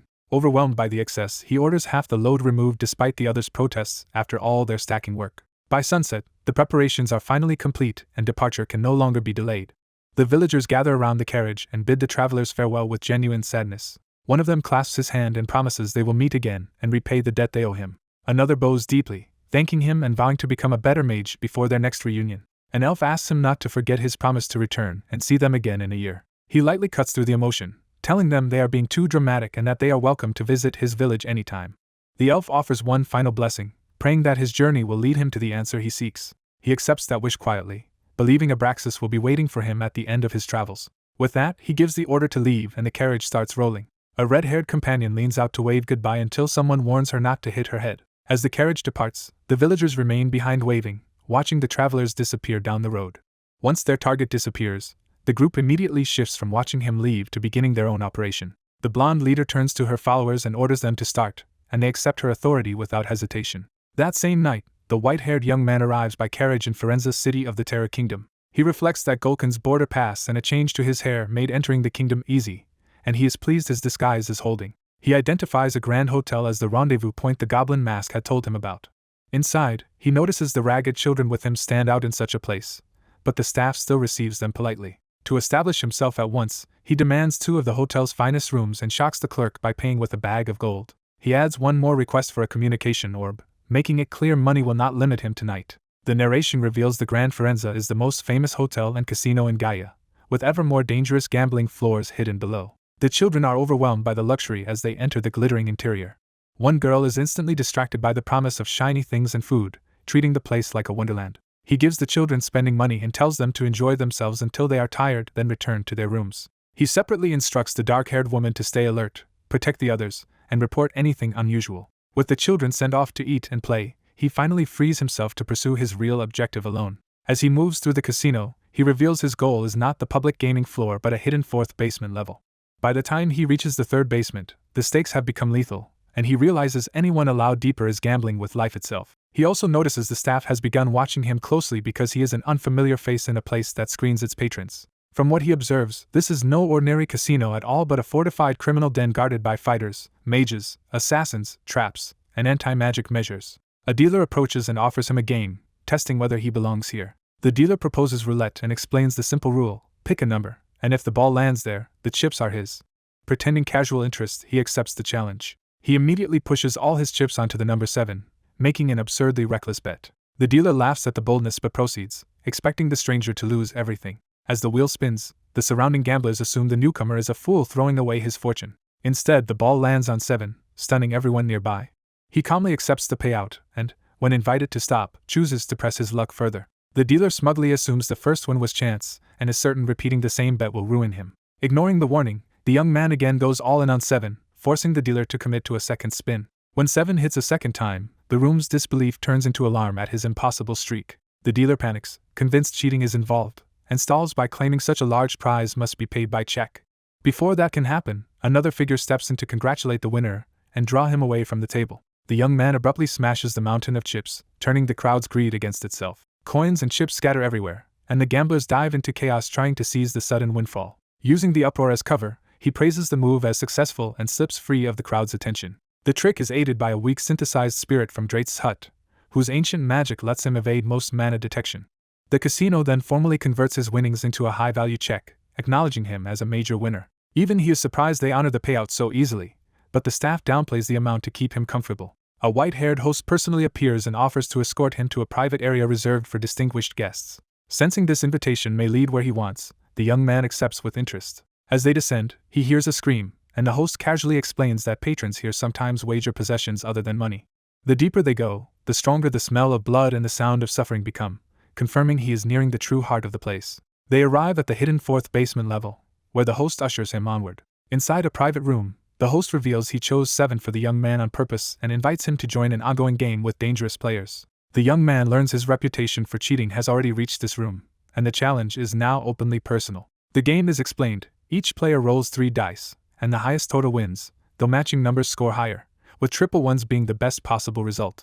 He agrees at once and places a heavy stack of gold on the table, signaling he is ready to play seriously. The first opponent rolls triple 4s and confidently believes he has secured the round. Then the young man takes his turn, tossing the dice with deceptive ease. His roll comes up triple 1s, the strongest hand possible, instantly overturning the table's confidence. One of the other players dismisses it as beginner's luck, but the room chooses to continue, now fully drawn into his game. The silver-haired gambler keeps his cool and plays along, acting like luck alone is carrying him. As triple 1s appear again, the others realize he must be cheating, yet even their mana detection finds nothing. He casually gathers his winnings, flaunting his success and signaling that the game is over. To seal the exchange, he even offers a few chips back as if he were being generous. Before he can leave, a white-haired man stops him. The newcomer openly accuses him of cheating and takes control of the room. He draws a weapon and orders the suspect to drop the sack, making it clear tricks will no longer be tolerated. The gambler challenges the accusation, insisting there is no proof against him. The enforcer decides evidence can wait, and moves to detain him by force. The cheated players erupt in anger and rush in, ready to kill him for deceiving them. He instantly crushes the attack, knocking them aside before they can touch him. As the enforcer charges after him, the gambler calmly draws him deeper into the room. He counters the pursuit with a sudden strike that catches the enforcer off guard. When the man's glowing blade is exposed, the gambler recognizes him as a sore master and realizes this is no ordinary guard. He mocks the man for handling money while failing to read the person in front of him. The enforcer is shaken and demands to know who he really is. The gambler recalls the pandemonium emblem and the instructions tied to it, realizing this is the key to infiltrating the organization. He remembers being told to keep his identity hidden and let the symbol speak for him. Understanding that outsiders must never know their methods, he commits fully to the deception. He reveals the Red Goblin mask, and the enforcer immediately mistakes him for a high-ranking apostle. When asked why he is there, he claims he is hunting the Child of Flame and implies his presence should need no explanation. He tightens the lie by announcing that he has come to inspect the operation and orders the man to show him everything. The enforcer obediently leads him to the cash vault, confirming the gambler's suspicion that this casino funds the organization. Reviewing the accounts, he sees money being funneled across Gaia and is stunned by how vast and hidden the network is. The tour continues into the treasury, where collateral from the casino is stored. Among the valuables, He spots soul stones and quietly decides to remember this location for later use. The enforcer then brings him onward, eager to unveil the project he has been developing for years. They pass failed experiments first, while the enforcer dismisses them and promises the true results lie farther in. The disguised intruder grows wary, sensing something far worse ahead. At the next cells, the enforcer presents the real subjects of his work. Inside are chained children who look human, but he explains that stress reveals their hidden nature. He prepares to prove it, promising to show what these children truly are. The intruder's anger hardens as he watches the demonstration begin. One child is forced into a monstrous transformation, confirming the experiments are torture and breeding rather than simple imprisonment. The enforcer proudly seeks approval, while the intruder realizes his original plan of theft and sabotage was far too small for what he has found. The enforcer boasts that with a few refinements these transformed children could be mass-produced. He moves to continue the tour, treating the suffering child as just another successful prototype. He calls another girl, Hannah, forward to serve as the next example. When she protests that he has already seen enough, the enforcer silences her and insists their guest needs a better demonstration. The disguised intruder intervenes and asks to handle it himself. Seeing the terrified girl, he realizes Lily likely endured the same kind of abuse. That thought makes his choice for him, and he abandons the pretense. He removes the girl's restraint instead of using it on her, offering relief where only cruelty was expected. The enforcer objects at once, arguing the shackles are necessary to control them. Ignoring him, the intruder tells the girl to free herself as well. The enforcer warns that releasing them will make recapturing them difficult, but the intruder shuts him down. In one sudden motion, he turns the restraint on the enforcer instead. He follows immediately with a brutal slash, dropping the man before he can recover. Knowing this rescue will ruin his cover and complicate everything, he accepts the cost. As purple portals open around the cells, he stands ready for the next fight, with escape or reinforcements now entering the scene. The captors offer the red-masked elf a chance to justify himself, but he makes it clear he already knows they despise him. Instead of pleading, he turns hostile and attacks first, showing he has no intention of submitting. His opening strike cuts into one of the cloaked enforcers before the man can defend himself. Another pursuer charges in calling him a traitor, confirming this is a personal betrayal as much as a capture attempt. The elf overpowers that attack as well, stopping the blade with brute force. He seizes control of the weapon, taking the advantage away from his opponent. With a swift counter, he cuts the attacker down and keeps moving. His blade sweeps through the cramped cell area, clearing the immediate threat in one fluid motion. The imprisoned victims recoil in terror as the violence erupts around them. When the motion stops, the guards lie dead and the elf stands alone among the bloodshed. He decides there is no time to linger and resolves to get the captives out. He smashes open the barred enclosure to free them. When one prisoner asks why he is helping, he refuses to explain and warns that surviving the escape will be their own responsibility. The freed captives, frightened and grieving, choose to follow him because staying means certain death. He cuts through another barrier to open a path deeper into the compound. That route immediately leads them into another group of armed enemies who demand his surrender. Realizing he cannot avoid direct force, he activates the strange blue arm he carries. The enemy mages answer with a kill order, forcing the confrontation to escalate. He launches himself at them with the arm crackling with power. A blast of blue energy tears into the opposing line and scatters them. But the defenders retaliate at once with coordinated fire and ice magic. He raises a magical shield and barely blocks the combined assault. The shield starts cracking under the pressure, and he realizes their numbers will wear him down. The enemy commanders push their side forward, insisting he can be overwhelmed by sheer force. He answers by cutting down another attacker before the pressure can fully close in. A poison strike catches him in return, revealing that venom has entered the fight. He keeps parrying and knows his divine technique could end this, but something is preventing him from using it freely. Curses like confusion and paralysis begin settling over him, turning the battle into a war of attrition he is losing. He understands that the longer he stays trapped here, the worse his chances become, especially with the exit still far away. So he changes priorities, ordering the captives toward the treasury while he fights a retreat and tells them to stay on him. As he struggles on, he bitterly thinks that having the shillet would have changed everything. An enemy crashes into him from behind, showing his slowing body is leaving openings. He forces open the treasury and tells the others to get inside immediately. While bracing the entrance, he orders them to grab anything useful, since he cannot hold the attackers back for long. Spotting what he needs, he directs one captive to fetch 2 red stones from the top shelf. The captive quickly hands the stones over to him. He tries to activate them at once, hoping they will turn the situation around. Nothing happens, and the failed response leaves him stunned and frustrated. Before he can recover, the attackers call for a blast strong enough to wipe everyone out, and he instinctively reaches for his shield again. The explosion slams him across the room before he can properly defend himself. He tries to rise, but the accumulated curses leave his body too weak to stand. As an enemy closes in to finish him, he briefly considers abandoning the others and escaping alone. That thought dies the moment he hears the order to preserve only the successful experiments and kill the rest, making clear the captives will be slaughtered without him. A sudden blast from above collapses part of the room and interrupts the execution. Through the rubble arrive unexpected reinforcements, including a young girl who has been searching for him. Seeing her, he is shocked that Lily managed to track him down at all. She proudly reveals she used a lost child locator, treating the rescue like an obvious solution. Despite himself, he is amused and impressed, realizing she knows how to make clever use of whatever tools she finds. As others rush to investigate the collapse, Lily checks on him, and he assures her he is still alive. Looking at his blue arm as it shifts once more, he realizes the device has changed again. A sudden tremor shakes the building and throws everyone into confusion. The disturbance turns catastrophic as fire erupts inside and people panic, realizing an earthquake is tearing the place apart. Outside, the collapse drives people to flee, though one man is distraught over the fortune still trapped inside. Before the destruction can finish, a powerful blue blast tears into the scene from outside. Amid the burning wreckage, attackers move to seize the experiments and prevent any survivors from escaping. One white-haired assailant revels in the chaos, charging another attack with obvious excitement.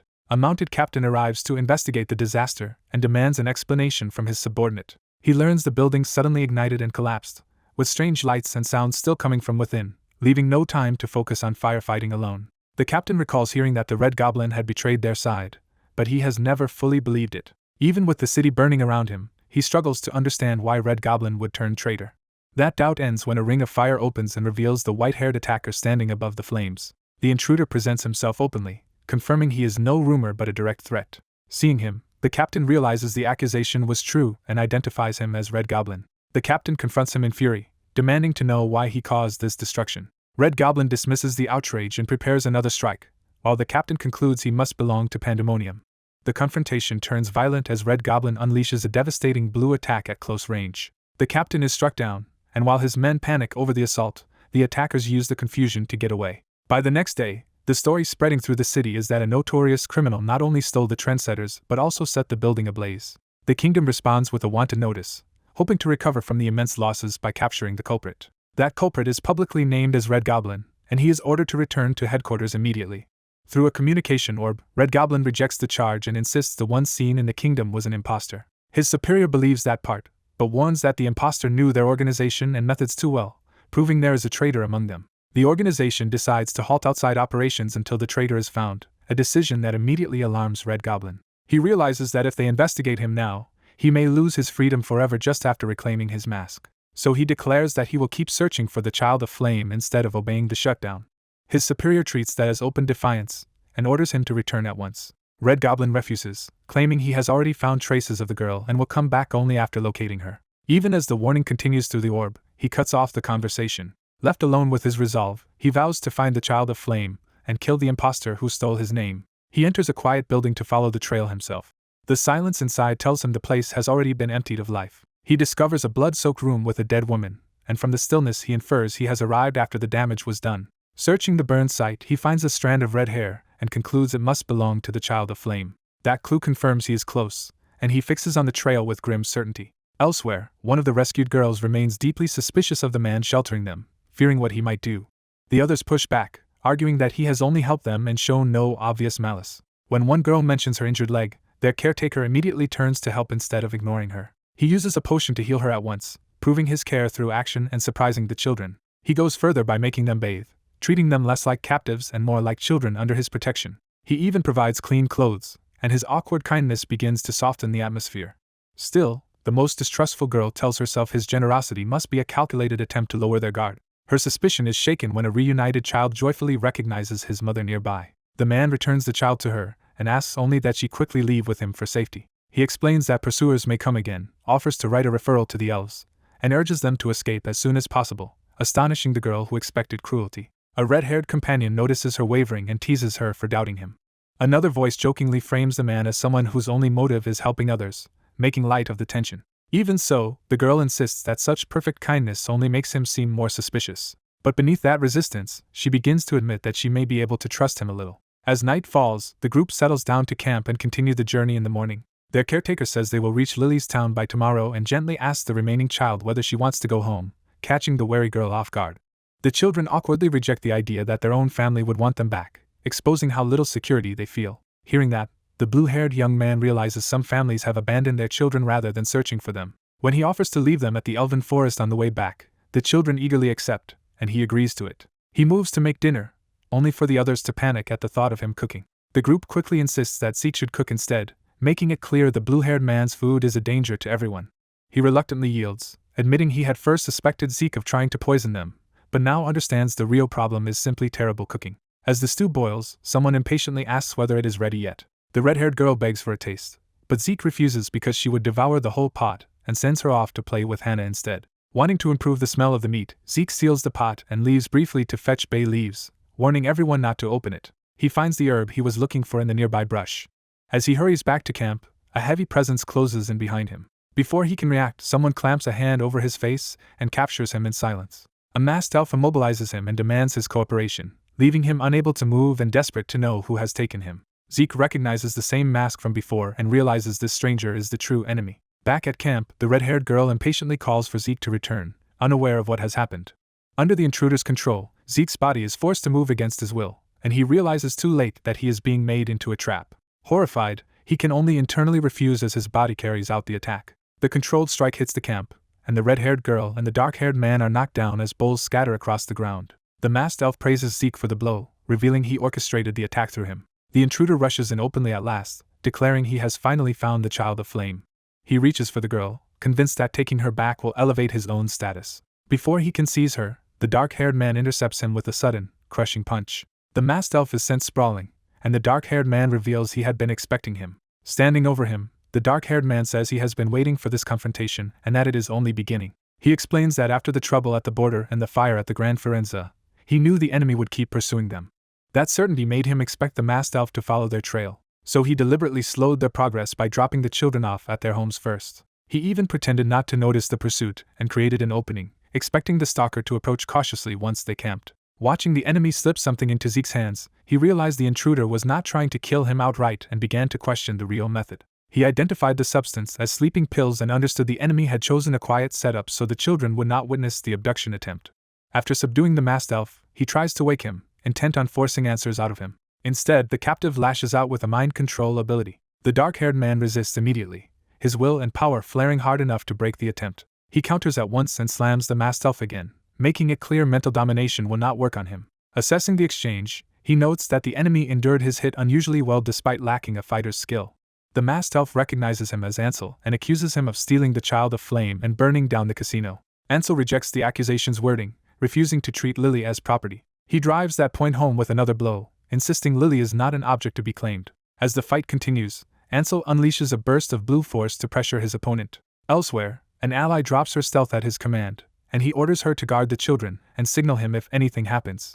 The elf woman silently accepts the task and stays behind to protect them. Ansel charges again, concluding from the enemy's reactions that he is untrained in combat. He also notices strange green effects around the masked elf and reasons that the man's durability is unnatural rather than man-enhanced. Seeing no real damage on him despite repeated hits, Ansel realizes something abnormal is sustaining his body. That leads him to ask whether the masked elf was some kind of experiment as well. The question visibly shakes the masked elf, suggesting Ansel has struck a hidden truth. In anger, the masked elf attacks with fire, and Ansel recognizes the flames as Lily's power, though used with poorer control. The enemy floods the area with fire, but Ansel slips through the assault instead of meeting it head-on. Using that opening, Ansel drives in with a clean strike while noting the enemy fights as if he has never needed to throw proper punches. The exchange ends with rapid movement across the ground as the battle continues at close range. A masked captive lashes out with ice in a last burst of anger, but his attack is cut short before it can turn the fight. His attempt is swept aside as his opponent closes the distance with overwhelming speed. The blue-haired man slips behind him so fast that the captive barely registers what happened before being struck down. The clash ends in the quiet night forest, leaving only the aftermath of two decisive blows. Flat on the ground, the defeated captive is shaken by the fact that someone stronger than him has appeared. He tries to reassure himself with his own power, insisting that his raw strength and mastery of fire and ice should have made him superior. The blue-haired man shuts down the boasting by dumping a healing potion on him, making it clear the captive does not even understand what just happened. With the fight settled, the victor calmly announces that the real purpose now is interrogation. The captive realizes he was healed and immediately connects his captor to the child of flame, but he still tries to seize control of the exchange. He starts with a demand of his own, asking what Pandemonium is trying to achieve.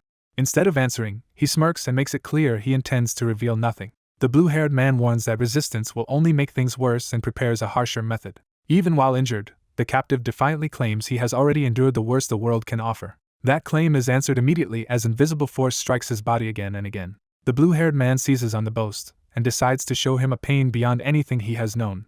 He introduces a technique called bone-crushing agony and begins twisting the captive's body from the inside. As bones crack and the prisoner screams, the torturer coldly notes that others have survived this pain, so he probably will too. By morning, the battered captive is being dragged toward a wagon while his handler notices a small movement from him. At the wagon, the blue-haired man learns that Lily somehow figured out the sleeping pills on her own, and he accepts that she is awake. He uses mana to dispel the drug's effects completely and wakes her.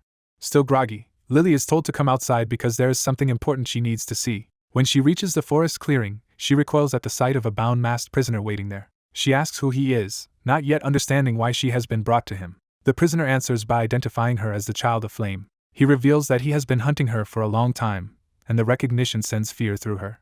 Savoring her fear, he says she must have felt safe beside someone strong enough to beat him, but warns that this safety is temporary. He escalates into a death vow, promising to pursue her even beyond his own life, leaving her trembling. As the threat hangs in the air, she hesitates while the adults let her decide what to do next. The blue-haired man steadies her and reflects that he could kill the prisoner without Lily ever knowing. But he realizes that hiding the truth would only leave her trapped in fear and nightmares. So he gently tells Lily to face the man directly, reminding her that the prisoner is helpless now and cannot harm her. His reassurance carries the weight of an earlier promise that she has already suffered enough, and is free to answer this fear however she wants. That memory centers on the moment he gave her permission to act for herself instead of remaining a victim. Back in the present, Lily quietly accepts, encouraged by the promise that ordinary life will continue afterward. She walks toward the bound man, each step turning fear into resolve. Standing over him at last, she confronts the source of her terror face to face. Her hand tightens as she commits to acting. Lily slaps him across the face, finally striking back. Humiliated, the prisoner snarls that someone like her dared to hit him. Instead of shrinking away, Lily calls up blazing fire and declares that she is no longer afraid of him. She sends the flames at him in vengeance for Wendy, forcing him to feel the power he once used to terrorize others. For the first time, the prisoner flinches before her. As Lily raises a massive storm of fire overhead, he is stunned by how much power she already possesses. He realizes the girl who escaped the lab has grown beyond the others left in Pandemonium. Before the attack can become fatal, Lily asks that he not be killed yet because she still wants answers. She reins in her anger and agrees to stop for now. The blue-haired man notes that they still have not extracted Pandemonium's secrets, though he is confident the prisoner will break eventually. He cools the situation with water and calls for a pause in the interrogation. With a faint smile, he decides breakfast comes first and promises Lily a long conversation afterward. The scene shifts away from the forest toward town, signaling a temporary return to normalcy before the next round of answers. As the group enters Lily's rural hometown, the locals immediately gossip about the unusual carriage and the strangers who have arrived with it. Guided by her companions, Lily excitedly confirms they have reached the place she has longed to return to. Her excitement turns anxious as she wonders whether her mother will recognize her and how she should face her after so long, and she is gently reassured. Privately, the blue-haired man admits he is not even sure Lily's mother is still alive, fearing the organization may have seized her after Lily escaped. They arrive at the small house where Lily spent her childhood, making the homecoming suddenly real. Lily gathers her courage and knocks on the door herself. For a tense moment, no one answers, feeding the fear that they may already be too late. The group begins to suspect the house is empty. Then a voice from inside answers, and Lily immediately reveals herself and begs her mother to open the door. The door flies open as a blonde woman rushes out in shock. She recognizes Lily at once, stunned that her daughter has truly returned. Overwhelmed, Lily's mother touches her face and marvels at how much she has grown. Lily's last fear disappears when her mother warmly confirms she could never fail to know her own child. Mother and daughter finally embrace, releasing the pain of their separation in a single reunion. That night, the village celebrates Lily's return with a barbecue. Even though the feast uses up more meat than the villagers can usually spare, Lily's happiness makes the indulgence feel worthwhile. The townspeople welcome Lily back, remark on how much she resembles her mother, and share in the family's joy. As Lily recounts what happened to her, her mother realizes just how much danger her daughter has survived. One of Lily's companions offers a handmade toy chick as a gift, and Lily's mother gratefully accepts him as her daughter's friend. Lily beams with pride as she praises Yangshin's skill and treasures the simple warmth of the moment. Later, after Lily falls asleep content, the adults are left alone with what still remains unsaid. The blue-haired man asks Lily's mother to take a walk with him because he has something important to discuss. As they walk into the night, he reflects that Lily will remember this as a rare happy day, while he prepares to shatter that peace. When he begins to speak, something about the woman's response makes him stop and turn suspicious. He abruptly confronts her, declaring that he knows she is an imposter rather than Lily's real mother. She tries to retreat behind confusion, but he presses on, saying her act was nearly convincing except for too many inconsistencies. To force the truth out, he draws his sword and points out that the organization should have searched everywhere after Lily escaped, including her parents. He notes that she lived untouched, as if no one had ever come for her at all, which makes no sense if she were truly Lily's mother. He demands to know where Lily's real mother is, and her silence becomes its own answer. Dropping the pretense, the woman mocks him and hints that the face she wears was taken from someone else. She attacks first with a sudden, vicious strike aimed to kill him before he can react further. He narrowly avoids the blow, realizing he is facing a dangerous enemy. In that instant, he reads her movement and sharpens his focus. He counters with a rapid dash, slipping inside her attack before she can recover. Drawing on experience from similar work, he predicts her next move and turns the exchange in his favor. His blade lands hard, wounding her and breaking her momentum. As blood hits the ground and fragments scatter, she coughs through the pain but starts laughing instead of surrendering. Still grinning through the injury, she warns him the fight is not over and reveals the organization's goal of claiming the Child of Flame. He answers that he already checked the villagers and found no one strong enough to be behind this, still trying to understand the trap. A sudden burst of red light erupts behind him, interrupting that thought with a far greater threat. He recognizes the phenomenon as a massive, layered magic circle activating nearby. Even with limited magical knowledge, he identifies the formation as a combination of mana nullification, demon summoning, and something even worse. When the final effect reveals itself as transportation magic centered on Lily's house, he realizes the attack was prepared in advance around her home. Hearing the house erupt, he understands the demons are emerging from inside Lily's home itself. As winged demons pour out, he concludes the townspeople were sacrificed to fuel a time-triggered summoning spell he failed to detect. The village is suddenly overrun as multiple demons spread through the streets at once. Furious at the cruelty of using innocent villagers this way, he charges straight into the swarm. In the middle of the chaos, an armored blue hand suddenly enters the battle, signaling unexpected reinforcements, or another powerful force joining the fight. He cuts through attacking demons while shouting for the newcomer to stay out of his way, intent on handling the crisis himself. Even as he batters the monsters back, he urgently calls out to check whether the others have survived the ambush. As Lily remains unconscious, the group realizes something is wrong with her. They notice that no matter how they move her, a beam of light keeps following her body, confirming she is being tracked by a spell. A mark on Lily identifies her as the target of a transportation spell. They try to rouse her before the spell can take effect. Lily finally stirs, weak and freezing, and reaches for help.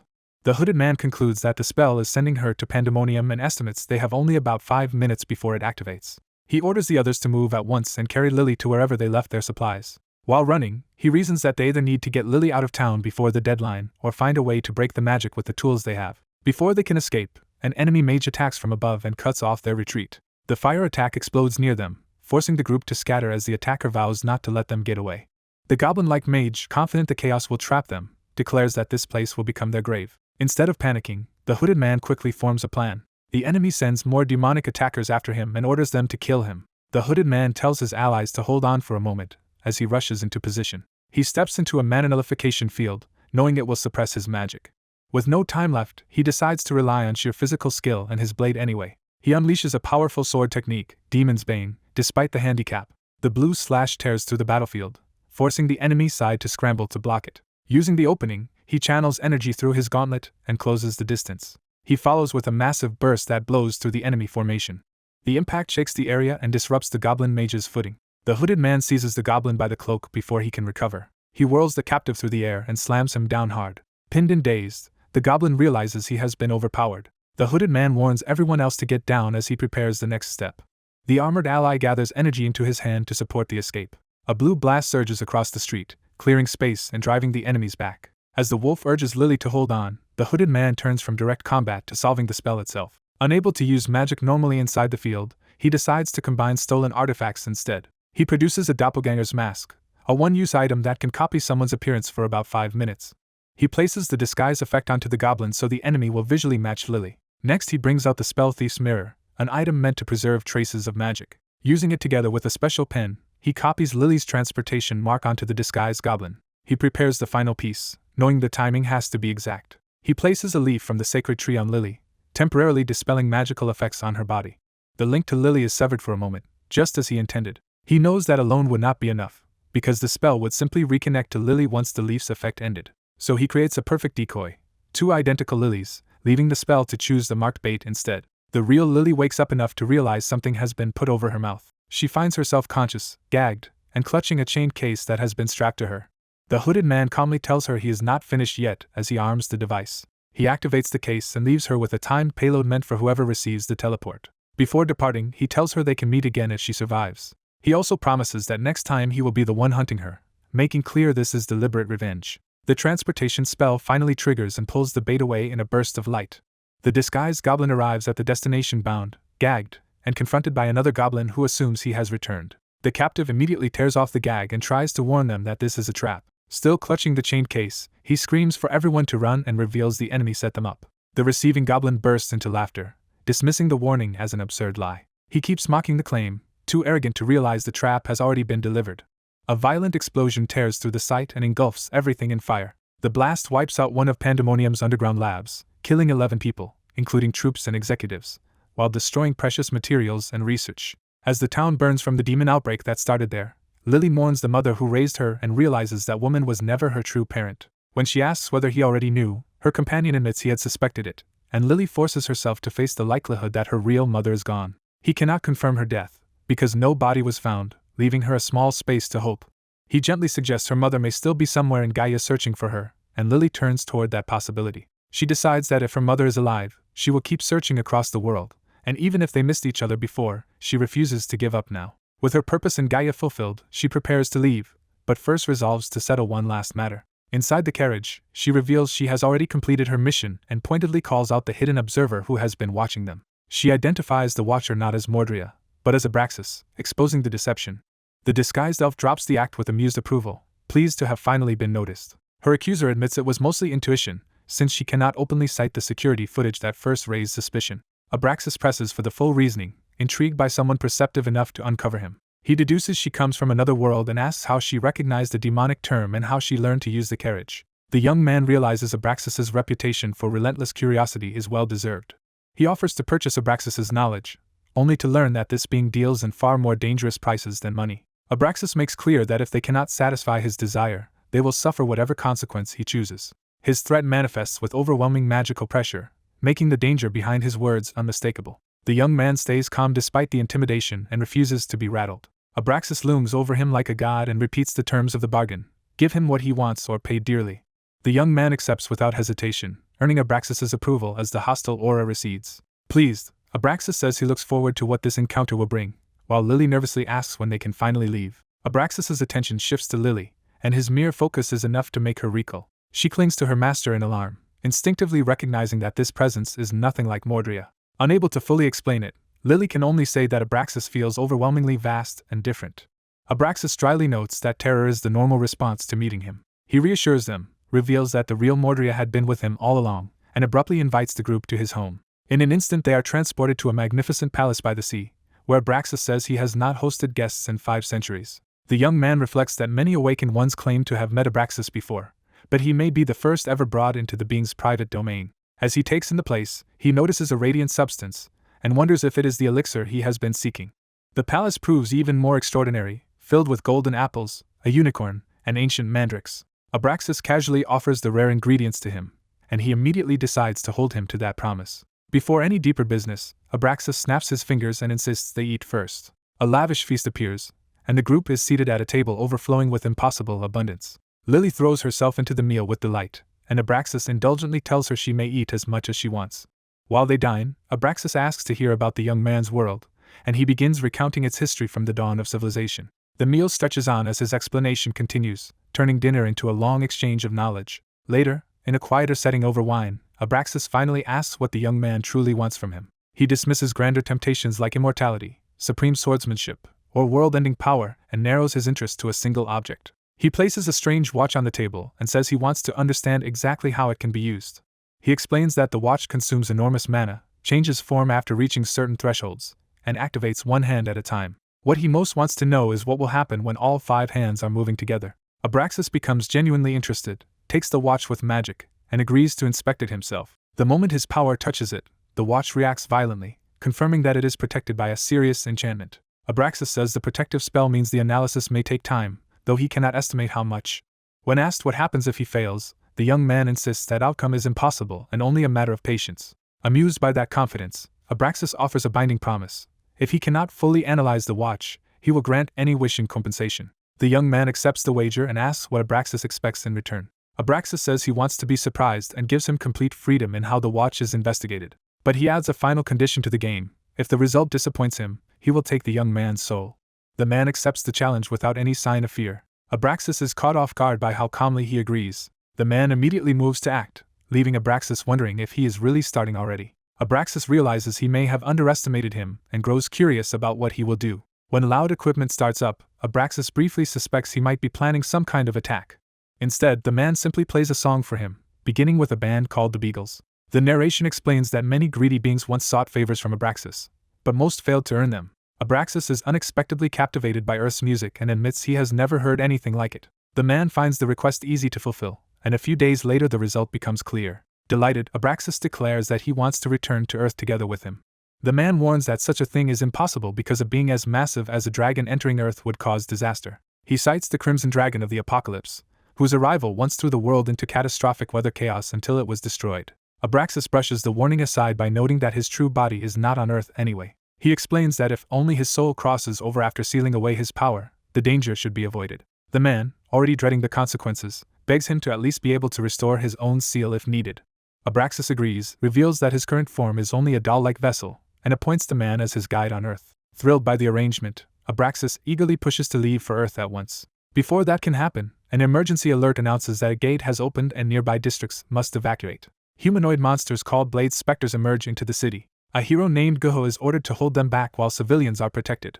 Guho transforms into the Golden Giant and charges into battle. As civilians recognize and praise him, Guho is embarrassed by the flashy nickname but keeps focusing on the evacuation. He drops one of the monsters with a heavy blow. When more rush him, he braces himself and calls for them to be shot down. Gunfire and Guho's strength finish the remaining specters. Once the immediate threat is over, Guho checks for more enemies and is told that should be the last of them. Then he hears someone desperately calling for help. Ignoring protests, Guho sprints toward the voice. He heads into a collapsing building while others panic that it is about to come down. Guho forces his way through the wreckage. He emerges carrying an injured woman to safety, earning public praise. After setting her down, he calmly gives her a healing potion and reassures her. Someone nearby watches in silence, resentment building. That resentment turns physical when the observer strikes Guho. The attacker accuses him of abandoning teammates to play hero and says his selfish rescue got others hurt. Guho apologizes and accepts the blame instead of arguing back. Later, people congratulate him for his rising fame as one of Seoul's top tanks. Guho politely thanks them but tries to leave, clearly uncomfortable with the attention. Alone, he sags with exhaustion and disbelief at how complicated his life has become. He reflects that becoming famous once seemed like a dream, but now it only brings pressure. The constant recruitment offers from guilds have become another burden he no longer wants. He remembers refusing one offer because he believed the person he cared about was probably already dead. At the White House Guild office, a woman named Yona brings up the incident where Yong slapped him. Guho tries to laugh it off as his own mistake, but Yona points out that tolerating that treatment is a serious problem. Unable to understand Yong's hostility, Guho notes that the other leaders have always treated him kindly. Yona explains that Yong is jealous because Guho has become the guild's new star tank and draws more attention than he does. Guho admits he still cannot believe how far he has come and credits Mr. Lim for making it possible. Yona wonders what Mr. Lim is doing now and assumes he is off idling somewhere until she can speak to him. She encourages Guho to keep going and praises how well he is doing, which he accepts with quiet gratitude. Guho's thoughts return to Mr. Lim's guidance, remembering the trust placed in him to lead Team 7 in his absence. A superior warns Guho that any mistake on this mission will disgrace the whole team, and Guho anxiously asks whether he is finally doing what Mr. Lim wanted. As Guho approaches the others, the room is already tense with whispers that today looks bad for Team 7 and that he still needs more training. Sensing trouble, Guho asks what happened, but the others hesitate instead of answering him directly. He finds Min-jae collapsed and badly injured while the others try to pull away from the scene, making clear that something brutal has already happened. The shock hits Guho hard as he realizes the situation is far worse than the rumors suggested. The attackers loom over the wounded Min-jae, mocking his weakness and justifying their assault as punishment for daring to resist them. Guho goes still, absorbing both Min-jae's condition and the contempt being thrown at him. One of the aggressors steps forward, ready to continue the violence. That step lands like a threat, signaling that they have no intention of stopping. Guho charges in before they can do more, forcing the nearest attacker to recoil. The man hurriedly tries to excuse himself by claiming Min-jae started it, hoping to avoid Guho's retaliation. Guho understands the truth anyway. They crippled Min-jae beyond easy healing because they saw him as an easy target and wanted money from him. Refusing to let Min-jae's suffering be repeated, Guho unleashes his power and warns the man that the same fate awaits him if he lies again. The attacker panics and raises his blades, trying to reassert dominance before Guho can strike. Still belittling Guho as nothing but a shield, the man rushes in to prove their difference in strength. Guho meets the charge head-on, his aura flaring as he slips inside the attack. He moves faster than the man expects, and drives a crushing blow into him before he can react. The impact hurls the attacker across the room and smashes him into the wall. Stunned and injured, the man realizes too late that Guho had always been this fast. Guho closes the distance again before his opponent can recover. A second hit slams the man deeper into the shattered wall. Goho raises his fist for a finishing strike while the battered attacker can only brace in fear. He brings the blow down with overwhelming force, crushing the man into the floor. The onlookers are horrified by how completely Mr. Young is being overwhelmed and demand to know what Goho has done. Goho clenches his fist, still burning with rage and ready to continue. He turns on the remaining men and promises that one of them is next, making them flinch. Before he can carry out the threat, an emergency alarm announces a massive gate on the first floor, and everyone is ordered to assemble immediately. Goho's attention returns to Min Jae, whose severed arm and blood on the floor make the cost of this attack impossible to ignore. He lifts Min Jae and vows this will never happen again, swearing that when he returns he will avenge him. The emergency escalates as officials report the highest mana level ever detected, beyond even S rank, and order everyone to prepare for combat.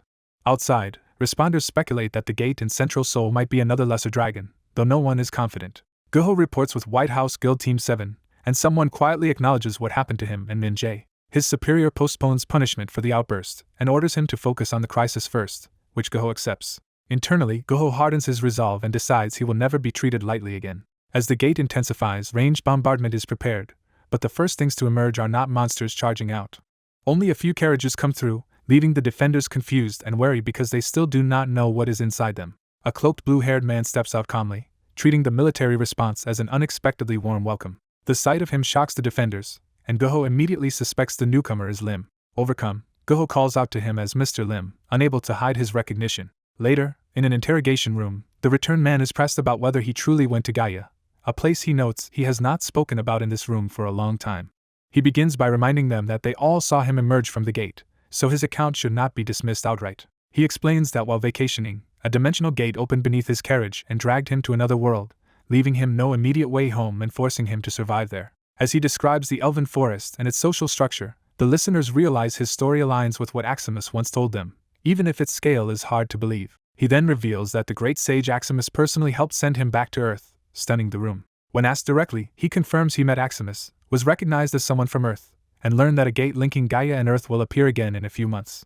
He adds that Aximus gave him a wooden staff as a gift and offers to show it later, presenting it as casually as if it were nothing unusual. The others are incredulous because such a gift should be immensely valuable, but he insists Aximus treated it as an ordinary staff and they excitedly decide it belongs in the National Museum. Realizing the implications are too large for them alone, one official says the rest of the story should be told directly to the president and steps out to arrange it. While waiting, another listener admits she has never heard of Aximus, prompting him to say he will explain more and ask whether she has already learned their language. She cheerfully says she can manage conversation by analyzing the language and immediately wants to see a Beagles concert, only to learn the group has already disbanded as the meeting pauses.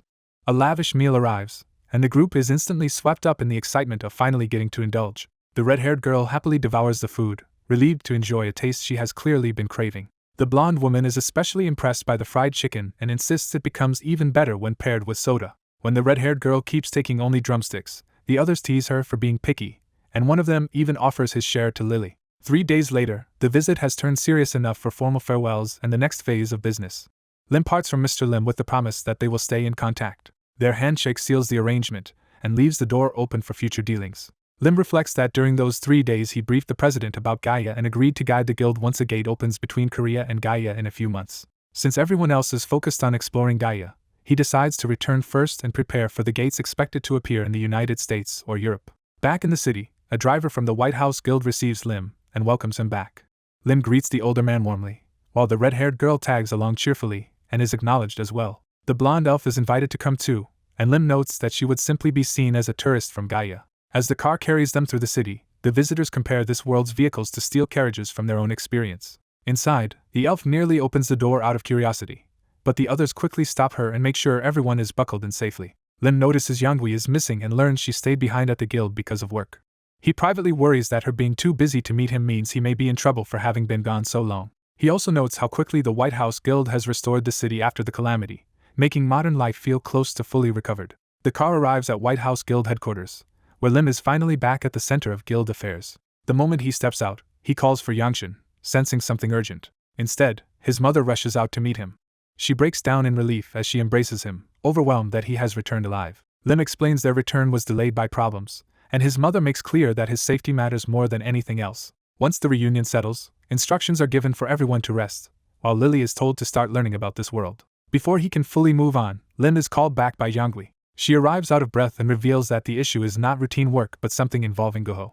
Lim immediately presses for details, sensing the gravity of the situation. Yongui reports that Goho violently attacked members of Team 6. The damage was severe enough that Yong was left in a vegetative state. She adds that the rest of the victims are still in intensive care, making clear this was no minor outburst. Lim struggles to accept that Goho could have done something like this, but Yongui confirms it without hesitation. She explains that Team 6 had been bullying Goho for a long time, and this latest incident pushed the situation to a breaking point. That explanation lands heavily on Lim as he realizes how far things have escalated in his absence. Goho has already been locked in guild cells, and a disciplinary committee is about to decide his fate. Rather than condemn him, Lim bluntly says the attackers got what they deserved and admits he is proud Goho finally fought back. Yongui warns that Goho could be expelled from the guild and even lose his status as an awakener, but Lim argues that no one cared how badly Goho had been treated until he retaliated. Before they can continue, Goho himself suddenly appears and calls out to Lim. Lim's first response is to smack him for charging in recklessly, mixing anger, relief, and concern. Even in that moment, Lim realizes Goho has grown much stronger than before. Goho greets him with complete trust, certain Lim would return. Lim immediately takes responsibility for the situation and orders that he be brought to the disciplinary meeting. By the time they reach the room, 9 White House Guild Awakeners have already filed charges against Goho. The hearing is already underway, and Lim is directed to sit near the president as the committee reviews the case. He sees that representatives from several major guilds are present, showing that powerful outsiders are invested in the outcome. Lim quickly understands that this gathering is far too important for anyone to believe it is only about a simple assault case. A familiar official acknowledges Lim's return and notes that he has since been elected president of the Awakeners Association. The man himself seems burdened rather than pleased by the promotion, and Lim suspects the role brought duty more than authority. It is explained that after the 7 Moons incident, the need for cooperation became obvious, leading to the formal organization of the Awakeners Guild under his leadership. When someone questions whether Lim should even be allowed into the meeting as an outsider, another voice permits it. That support is justified by pointing out that Lim led the team Goho belonged to and therefore shares responsibility for what happened. Lim accepts that place with gratitude, and the committee moves on to formally review the details of Goho's case. At a guild disciplinary hearing, the official account states that 3 days earlier Goho Wang assaulted Daehan Yong, left another awakener vegetative, and injured 9 more. A woman on the committee interrupts, arguing that the report is skipping the events that led to the violence, and that the missing context matters. The injured Team 6 vice leader rejects that argument outright and insists no circumstance can excuse Goho's attack. Someone from Goho's side points out that his untreated condition is suspicious, implying the guild may have failed him before the incident. That accusation rattles the victims, and one of them demands to know whether Goho deliberately avoided treatment just to display his injuries. The vice leader erupts, reframing the case as a betrayal by a trusted ally and stressing that the victims are still suffering severe physical and psychological trauma. Daehan's mother adds that her son remains in a coma and may never wake, turning the hearing into a plea for accountability over a ruined future. When an apology is offered, she refuses to accept words alone and demands to know who will take responsibility for her son's life. As the meeting drags on, the same accusations repeat while the supposedly neutral association members mostly watch without intervening. One participant warns Beck not to speak as the association's representative, reminding him he is only there as a witness for the guild. Beck concedes Goho's wrongdoing is obvious but insists punishment should be decided by the association, not by the guild's internal pressure. He outwardly accepts that limitation, but the exchange makes him realize the hearing is being steered for another purpose. He suddenly understands the pattern behind the discussion. The real objective is not justice for the victims, but a coordinated attempt to weaken the White House Guild. His thoughts connect the scheme to rival guilds that resent White House's rise over larger and more accomplished organizations. Since the calamity, White House has surpassed them in wealth, skill, reputation, and even gained knowledge from another dimension, making it a growing threat. The rivals have concluded that if White House keeps advancing, the gap between them will only become impossible to close. So they seized on Goho's scandal as their chance to stop White House's momentum. Beck recalls that one rival guild even tried to buy his testimony with a richer contract in exchange for speaking against Goho before the association. He refused, arguing that awakeners are not above the law and that the case should be handled by proper standards rather than political manipulation. Even so, the pressure campaign kept building around the image of a promising young awakener left comatose, and the demand that White House be held responsible. Trying to calm the room, a speaker proposes a compromise: expel Goho from his guild and suspend his awakener status for 1 year. A rival quickly endorses the idea, calling it fair and dismissing permanent punishment as excessive. Behind that moderation is a calculation that Goho's forced separation from White House will make him easier to poach later. They expect that after a year in limbo, a tank like Goho will have nowhere else to go but into their hands. Beck sees through the tactic at once, recognizes it as petty compared with the schemes he has faced before, and decides to intervene personally. He asks to speak and, as Goho's team leader, offers a solution of his own while quietly deciding to make everyone in the room regret pushing this far. The victim's side rejects the interruption, convinced any offer now is just an attempt to dodge consequences. A rival mockingly allows him to continue, expecting a desperate last-minute plea. Instead, Beck offers each accuser 5 billion won if they withdraw their charges. The room is stunned, and even those aligned against him realize the amount is serious enough to compete with what the rival guilds hope to gain. Seeing hesitation, Beck immediately doubles the offer to 10 billion won. The injured vice leader wavers, tempted by the money but still constrained by the rival leader backing him. Beck escalates again to 20 billion, openly disrupting the plan that had been controlling the hearing. That figure shocks everyone, because it is more money than most awakeners could earn in many years. He raises the stakes once more, declaring a final offer of 30 billion won for each of them. To remove the last practical obstacle, he adds that he will also cover any termination fees they owe their current guilds. Murmurs spread through the chamber as people realize the package is effectively even larger than 30 billion. One of the key accusers breaks first and agrees to withdraw his charges. Others immediately follow, asking for leniency for Goho now that the payout is on the table. Just as the matter seems settled, the rival leader slams the table and refuses to let the case end in a simple cash deal. He argues that money cannot repair a life in ruins while Daehyun still lies unconscious, exposing his frustration as his strategy starts collapsing. Beck turns that point back on him, noting that the most seriously injured victim is indeed still unconscious and cannot yet speak for himself. He then goes straight to Daehyun's mother, promising not only a generous settlement, but also guaranteeing her son's recovery if she drops the charges. She says she does not care about money as long as her son can be healthy again, but she still asks how much he is truly willing to pay. When Beck answers with 100 billion won, she is jolted by the scale of it but admits that is the highest price she can demand. Her attitude flips completely, and she cheerfully agrees to talk Daehyun into wanting Goho spared once he wakes up. With every charge withdrawn, the committee has no basis to continue and is forced to adjourn the hearing. As the rivals leave in disbelief, they tremble at how casually Beck destroyed their scheme by throwing away hundreds of billions in settlements and fees. Beck walks away with a faint smile, treating this victory not as the end of the conflict but only the beginning of his counterattack. Lim decides he has to offer a huge payment if he wants any chance of saving Goho. His assistant warns that most of his wealth is tied up in assets, so he does not actually have that much cash available. She presses him on how he plans to raise the money within days, but he refuses to reveal his plan. Instead, he bets that the other side may still accept a lower offer than expected. Back home, he is distracted by how strange modern Earth technology feels compared with the world he came from. He finds Brax and Tithel bickering over fried chicken while watching television. Their childish behavior leaves him exasperated. He shuts the television off, immediately provoking outrage. Brax explodes because he was enjoying the show. Tithel is just as furious, insisting she has not even seen this episode yet. Lim cuts through the argument, orders both of them to come with him, and refuses to indulge them any further. Brax assumes he is finally going to use his promised wish, but Lim says this is not about something so trivial. He makes clear that if Brax wants to stay in his house, she needs to contribute instead of freeloading. Brax tries to analyze Tithel's watch, only to fail completely against the artifact known as Abraxas, the enlightened dragon. That failure confirms for Lim that even Brax cannot decipher the watch, so their agreement remains in place.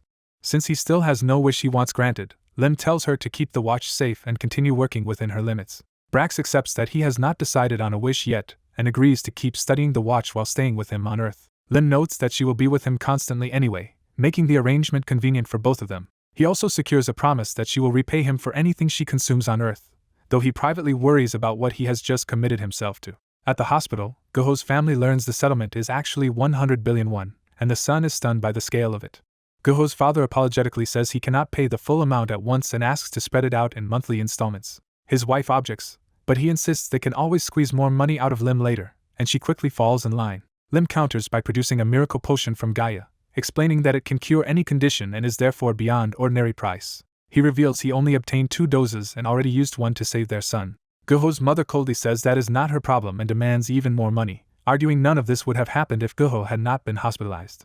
Seeing their greed, Lim reluctantly agrees, and the settlement is finalized at 110 billion won. Once the paperwork is done, the family leaves with a warning that he had better keep paying on time. Outside, mother and son gloat that Lim is now trapped as their lifelong source of money. Their celebration is interrupted when a glowing gate suddenly opens nearby. 2 monsters emerge, and the injured son tries to protect his mother despite realizing he has no equipment to fight with.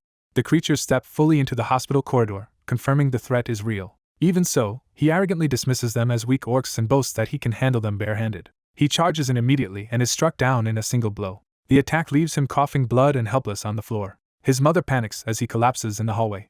Watching from hiding, Tithel reminds Brax that Lim said not to kill anyone, so they choose not to intervene directly and instead slip away for food. As chaos erupts, Goho's mother screams for help and begs for a doctor. News spreads that Daehan was attacked by a monster and contracted a disease even modern medicine cannot cure, suggesting an otherworldly origin. When researchers ask to study him, he lashes out, furious at being treated like an experiment. Now bandaged and in agony, he realizes the only thing that might save him is Lim's miracle potion.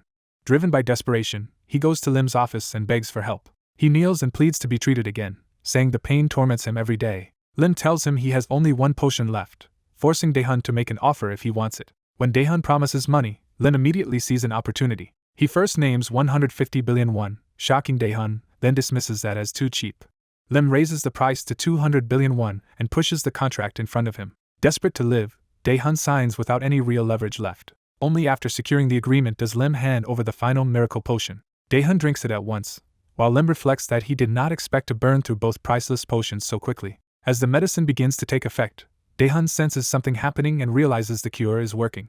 While checking the office documents, the bandage team leader realizes they may match the papers he was shown before and begins to suspect he has been manipulated. When Mr. Lim asks if he needs anything else, the man can barely deny it, already shaken by the possibility that he has been played. He leaves in a dark mood, convinced he may have been used while Mr. Lim watches him go. Mr. Lim confirms to himself that he has already secured what he needed from Team 6 and decides the other side will now remain tied to the guild for life. Later, Goho bows deeply and apologizes to Mr. Lim.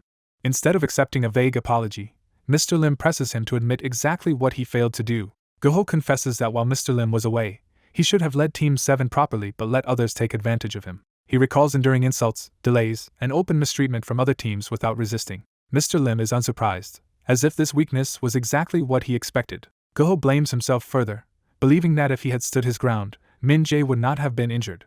When Mr. Lim asks about pound cake, he learns the injury is serious enough that the man cannot use his right arm. Mr. Lim tells Goho he should have confronted the problem immediately, warning that this kind of passivity could have cost him his Awakener status if not for Mr. Lim's intervention. He admits he only meant to scare Team 6, but their performance proved they were strong enough to win without the rest of their team. Goho panics and assumes the damage has created a debt Team 7 will now have to repay. As Mr. Lim steps closer and calls his name, Goho braces for punishment. Certain he is about to be struck, Goho tenses in fear. Instead, Mr. Lim simply pats him and praises his effort. He acknowledges that Goho has been working hard both as a leader and in his own training. Goho, stunned by the kindness, asks if Mr. Lim is really not going to hit him, and Mr. Lim answers with amused disbelief. Mr. Lim tells him he understands how hard things have been and sends him off to get dressed for the celebration. Once Goho relaxes, Mr. Lim abruptly slaps his back hard enough to make him yelp. The blow drops Goho forward, turning the moment into a rough lesson. Mr. Lim jokes that it should not have hurt, while Goho was flexing, making clear he had only been teasing him. He warns Goho not to let anyone take advantage of him again unless it is Mr. Lim himself. Goho obediently accepts the warning, and Mr. Lim orders him to get ready.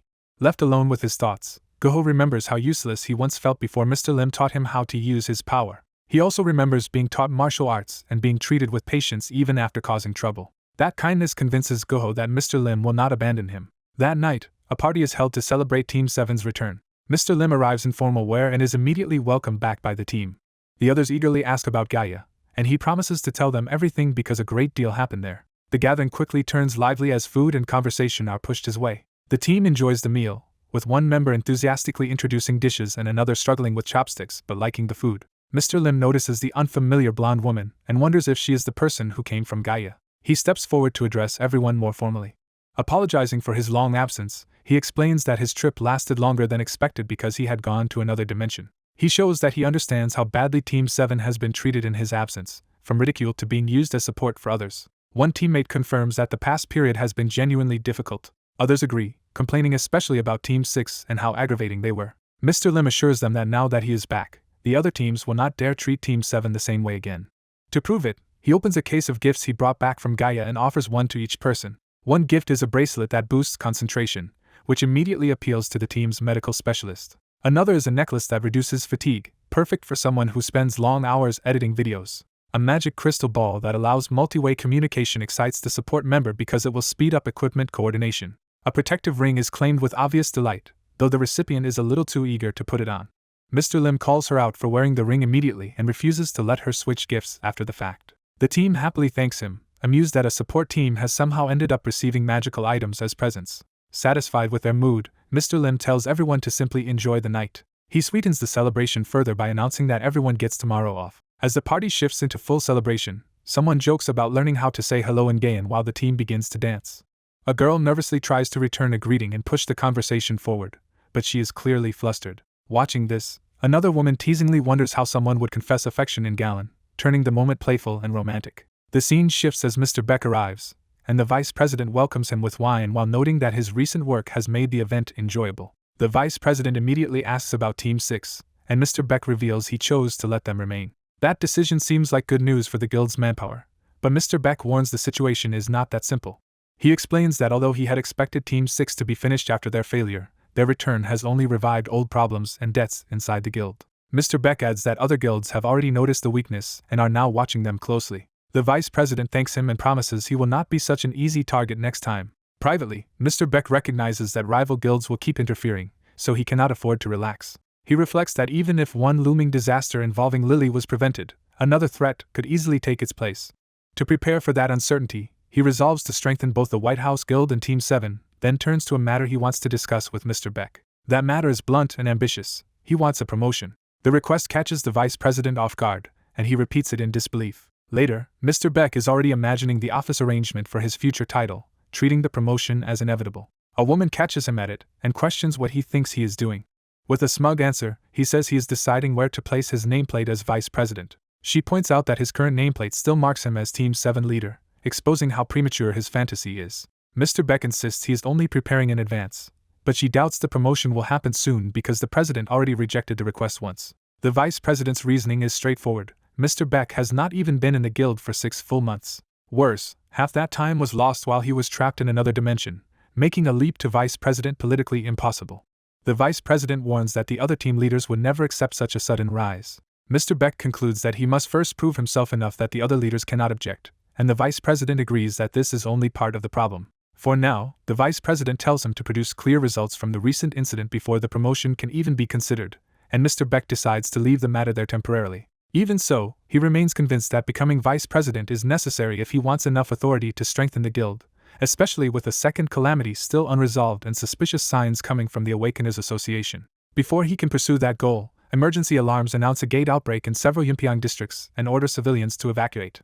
On the street, a portal opens above the road as guild members rush in to intercept whatever emerges. Only one creature comes through, but it is a one-eyed bronze giant.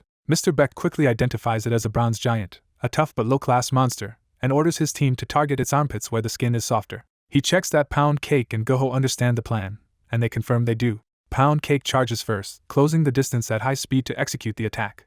The giant counters immediately, bringing its club down with crushing force. Pound Cake blocks the blow with his reinforced body instead of being flattened. The impact still grinds against him hard enough to crack the street beneath the pressure. Goho darts in low, aiming for the monster's leg while it is committed to the swing. His strike lands cleanly against the giant's ankle. The monster notices the hit at once and shifts its attention to the new threat. It lashes out with a massive kick, and Goho barely avoids being crushed as the attack throws him off balance. For a moment, panic overtakes him and he thinks he is finished. He falls back as the giant's attack slams into the ground where he had been. Mr. Beck snaps him out of it, ordering him to recover quickly and strike again if the first attempt fails. Goho regains his focus, apologizes, and resets his stance. As the giant turns toward them again, the team prepares to exploit the opening. Pound Cake crashes into the monster from the side, forcing its attention back onto him. Mr. Beck approves the move and tells Goho to try again while the distraction holds. A red-haired teammate asks why she is being left out, ready to join the fight herself. She worries that Pound Cake is too weak for this and could get hurt if they keep relying on him. Mr. Beck refuses to pull him out, insisting that this experience is exactly what Pound Cake needs.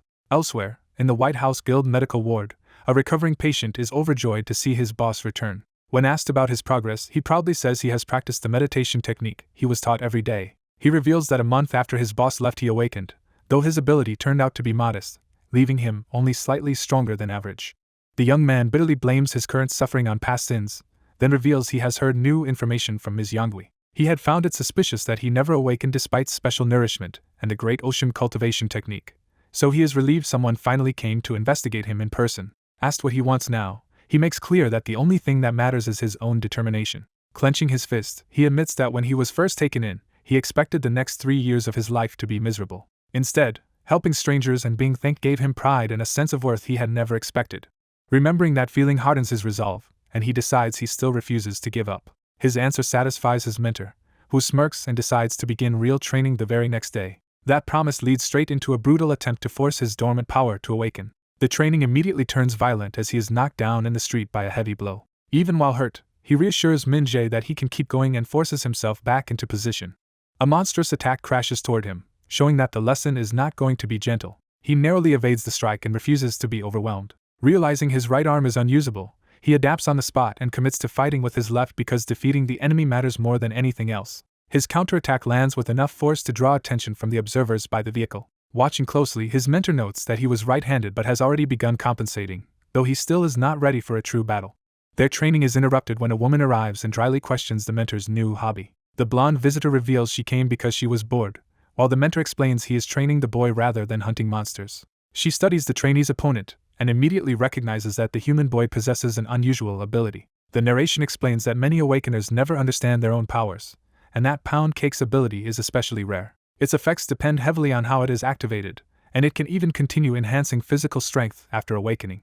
When the blonde asks why the mentor is acting as if he knows more, he refuses to explain, insisting the boy needs preparation more than answers. Amused, she offers help if he will tell her, sensing the situation could become entertaining. He rejects the offer because the matter is not his secret to share, leaving the others frustrated and curious. Before the mystery can be pressed further, a red disturbance crackles across the sky and changes the mood instantly. The mentor looks up in shock, recognizing that something impossible is happening.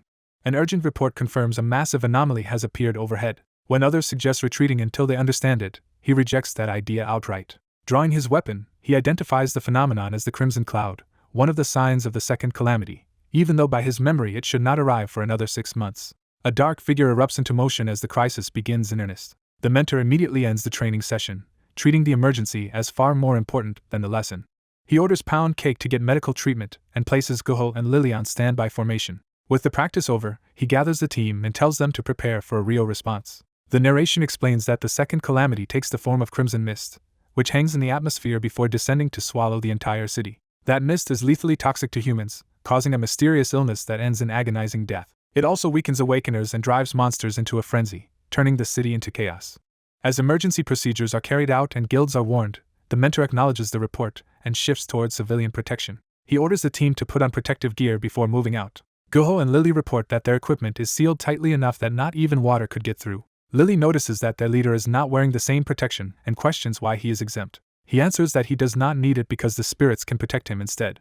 Lily is briefly dazzled by that advantage, but he cuts off the distraction and reminds everyone to stay focused because battle could begin at any moment. He warns that if the calamity has started ahead of schedule, another threat should appear alongside it soon. Right on cue, the air convulses and a violent red mass begins to manifest. The narration identifies it as a monster that emerges with the crimson mist, a lesser calamity in its own right. Its name is Sisyphus's boulder, and it arrives as a colossal rolling sphere.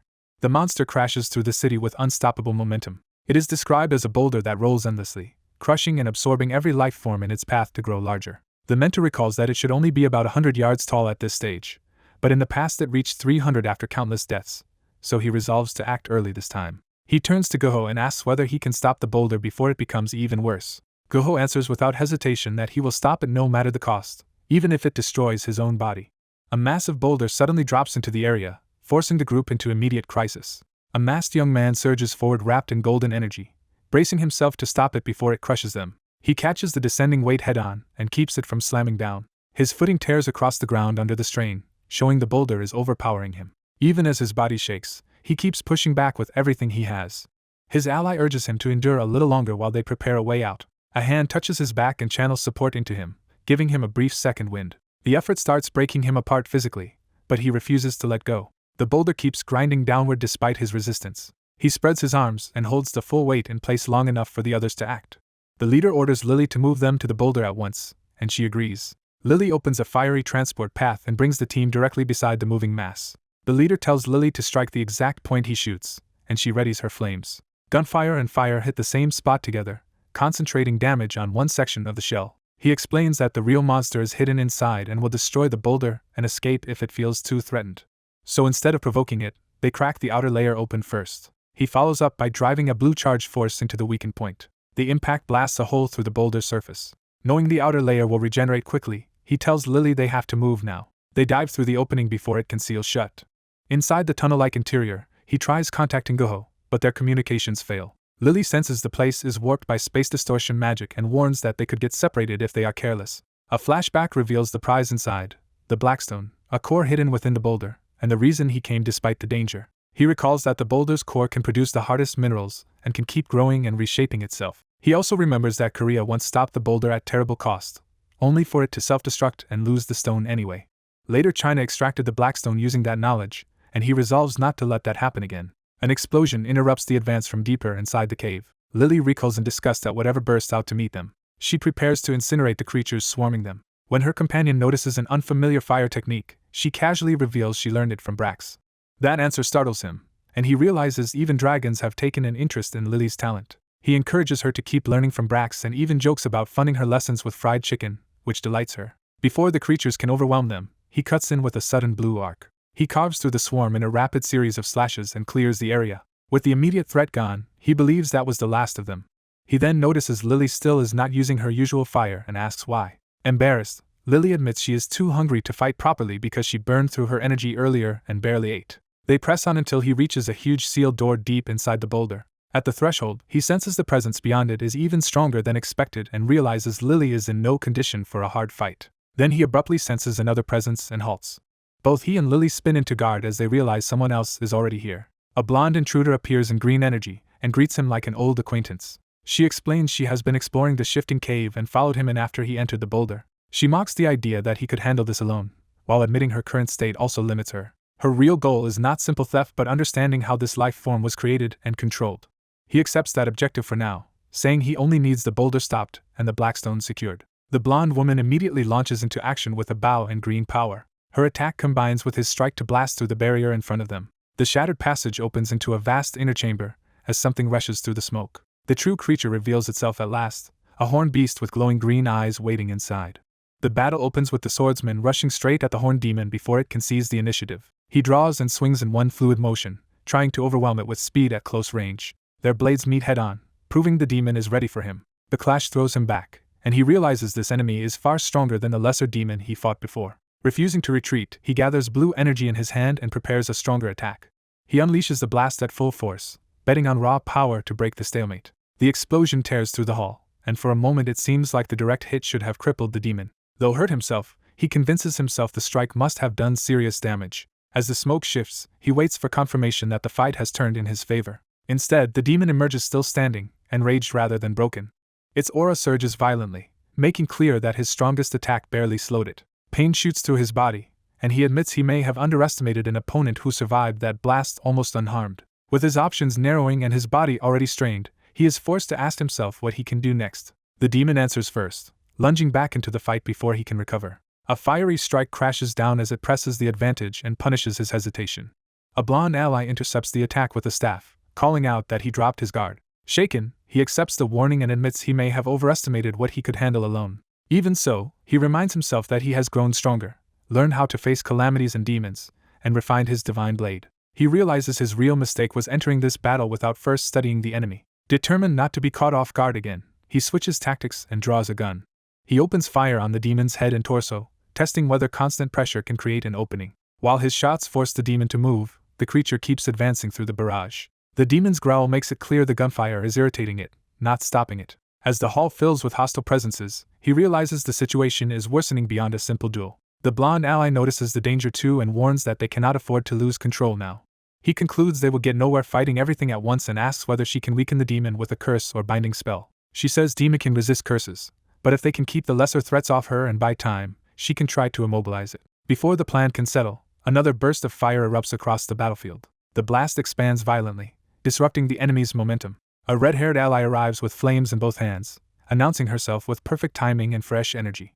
She immediately starts bombarding the area with fire, using sheer force to clear space for the others. The swordsman accepts the opening and tells the blonde mage to hurry while they hold the line. He orders the redhead to protect Brax from the smaller enemies while he takes responsibility for the main demon. With roles assigned, he commits himself fully to finishing the demon personally. He closes the distance again, stepping back into the monster's reach despite the risk. As the demon swings, he forces himself to shut out everything else and focus completely. Knowing one clean hit could kill him, he relies on precision instead of brute force. He meets the demon's attack at the exact moment of impact and holds the line. In that exchange, something changes in him as the fight stops feeling chaotic and starts feeling readable. The sensation is unfamiliar yet intimate, as if his sword is no longer being driven by effort alone. Instead of forcing each movement, he feels himself flowing with the blade and the battle itself. The demon's motions become perfectly clear to him, as though time has slowed and every opening is visible. He recognizes the state he has reached, and hears the mage signal that she is ready. Her spell seizes the demon in crackling golden force, freezing it at the crucial instant. He steadies his grip, relieved that the chance he needed has finally arrived. Blue power floods his sword as he invokes heaven-shattering divine blade. First stance, Demon's Bane. He cuts through the immobilized demon in one decisive arc, ending the fight before it can recover. With the enemy falling, he realizes the strange state was not an illusion, and that this battle has pushed his blade closer to its second stance. Once the danger passes, the tension breaks immediately as the redhead asks if they are done, and then complains of hunger, while he is hit by delayed pain. As he winces from the aftermath, she compares his post-battle pain to growing pains, and the group shifts from survival mode into exhausted relief. As they inspect the boulder, the blonde woman realizes the body holding it is not a demon at all. The blue-haired man learns that another being is trapped inside the host. They confirm the creature within is still alive, making the situation far more delicate. The woman deduces that the blackstone is embedded in a living host the demon had possessed, which explains why the curse spread so easily. When the man moves to take the stone by force, she stops him, warning that removing it carelessly could kill the host. She insists the trapped being is innocent, while he counters that the boulder has already caused countless deaths. To persuade him, she offers to communicate with the being through translation magic and promises that studying the stone could advance their knowledge, though she admits the host may turn hostile. After a brief hesitation, she decides she cannot allow a life form from another dimension to die. She begins a complex spell to separate the blackstone from the host without killing them. She assures him she only needs time because she intends to remove the stone safely rather than violently. He points out that brute force would be faster, but leaves the choice to her. He remains skeptical, waiting to see whether her method will actually work. Before that issue can settle, violent explosions erupt elsewhere. The blasts tear through the battlefield and send the surrounding monsters into chaos. The destruction spreads across the area as the fighting reaches its end.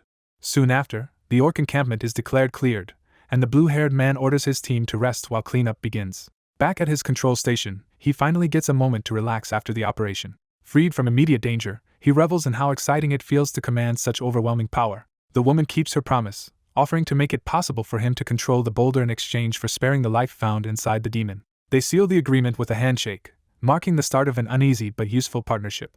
With Yangshin's help, a dedicated cockpit is built so he can personally pilot the altered Sisyphus's boulder. As he tests it, his excitement grows because controlling a giant creature feels like a career-making opportunity. That enthusiasm is interrupted by a call reporting that the Awakeners Association has raised objections. The association argues that the boulder is too dangerous to leave intact, and that the damage tied to it makes further study unacceptable. The woman reveals she expected resistance, and had already prepared a response by speaking to Sang-UK.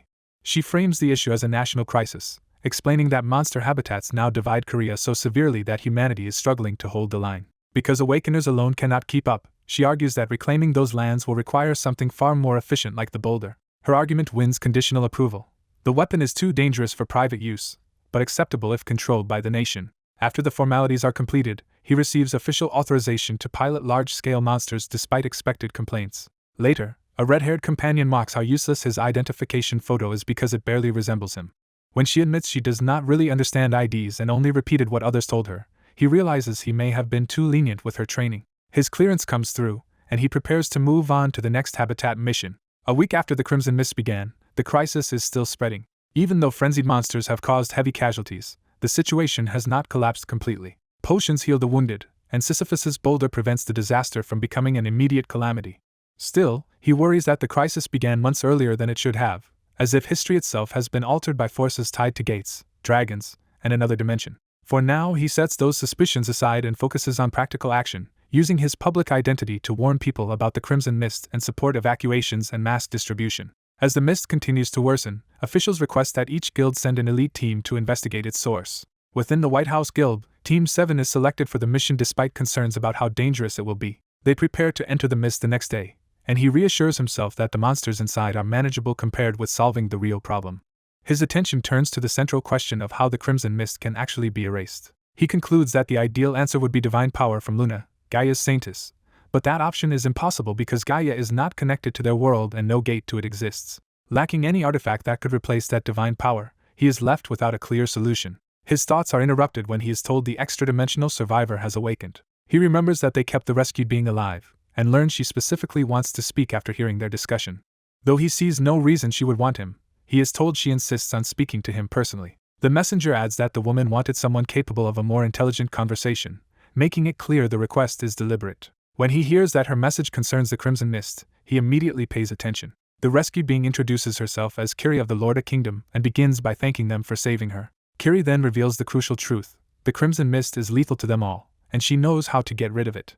After confirming the rumor is true, the man agrees to help but immediately asks for something in return. His companion is thrown off that he would demand payment from someone who had just thanked him for saving her life. The Laurel woman offers one of her horns as repayment, explaining that to her people they are as vital as a second heart. He realizes she means the Blackstone, the substance tied to the deadly mist and likely hidden in her horn. The blonde woman challenges the request, reminding him he was once tricked by a similar scheme and warning him not to be fooled again.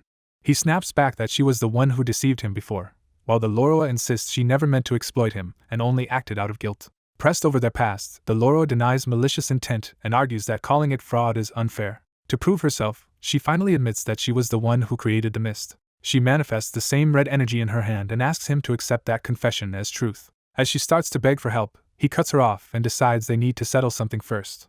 His mood turns cold as he cracks his knuckles, making it clear he intends to punish her before hearing more. The Loroa is stunned that his answer to her confession is immediate violence. She tries to shield herself and pleads for him to stop, but he tears into her anyway. Grabbing her by the collar, he rejects her complaint and demands to know how many innocent people died because of the mist she made. He recalls the past devastation, when the mist killed so many that bodies were left unrecovered in the streets, and he cannot accept her treating it lightly. Desperate and cornered, she cries that she cannot dispel the mist alone and begs him to help her find her younger brother. Forced to explain, she reveals that she and that brother created the mist together using a combination of Loroa power and advanced technology. The blonde woman is fascinated by the revelation, while he is left frustrated by how little he still understands. He confirms the deal: her brother is at the center of the mist, and if he saves him, she will remove it. Since he already knows where the source lies, he orders her to join them the next day as they head into the mist. Bruised but relieved, she eagerly agrees. The following day at the Disaster Management Office, the operation begins with a formal briefing for the assembled teams. As the groups gather, whispers spread that he is the famous hunter who once gave the government the giant boulder, and some resent the influence he seems to wield behind the scenes. The red-haired woman bristles at the disrespect, but he warns her not to lose control and sink to their level. Others grumble that his team acts superior, and the tension in the room keeps rising. An official outlines the search plan, assigning zones, distributing signal flares and trackers, and urging everyone to stay within their designated areas. With the briefing over, the teams head out at speed toward the mist zone. In the car, his driver receives his trust with calm professionalism and promises to do his best. Their ride is interrupted when someone notices they are being tailed. They identify the pursuers as vehicles from the Black Hound Guild, along with warriors and members of the Royal Guild who should not be in their sector. He immediately understands this is deliberate interference and prepares for a confrontation. Seeing the convoy close in, he accepts that the others have chosen to make a move. The red-haired woman eagerly offers to attack, while another teammate nervously tries to rein her in. He realizes the pursuers are not striking yet because they want information, not a roadside battle. A radio call comes through from Jasek O of the Black Hound Guild, formally opening contact. He answers curtly and demands to know why they are following his team. Jasek asks where they are really headed, pointing out that the White House Guild's assigned search area lies elsewhere. With a smug tone, Jasek makes it clear he already suspects their true destination and wants them to confirm it. The pressure escalates as the rival guild insists he stop hoarding the opportunity and tell them where he is going. He refuses to explain anything, insisting he can search wherever he wants and daring them to keep following if they choose. The red-haired woman, disappointed by the lack of action, asks if this means there will be no fight after all. He decides against attacking first, knowing they have no justification unless the other side makes the opening move. Even as he considers secretly eliminating the tail, another radio signal interrupts his thoughts. His driver reveals that Awakener had earlier passed him a second radio specifically for this moment. He retrieves it from the glove box and hears a new voice introduce himself as Xiangmin Choi of the Swift Guild. Xiangmin directs his attention to a blue vehicle nearby and offers help, noting that they seem to be in a difficult position. He suspects betrayal and asks whether Xiangmin is abandoning his own side. Xiangmin laughs that he is not defecting. He simply wants to board their side from the beginning and asks them to treat this assistance as the price of passage. Still wary, he asks what Xiangmin expects to gain from helping them. Xiangmin answers with disarming simplicity: all he wants in return is a meal. As the crimson mist thickens over the city, a warning goes out for White House Guild to stay on course and keep their distance on the dangerous roads. In the middle of the low-visibility chaos, a pursuing vehicle slams down hard as the chase intensifies. The car barrels forward through the red haze, refusing to let its target escape. Inside the pursuing car, the team realizes the other side is trying to shake them off and orders the driver to stay right on their tail. The target vehicle swerves recklessly through traffic, and the pursuers are stunned that anyone would drive so dangerously in these conditions.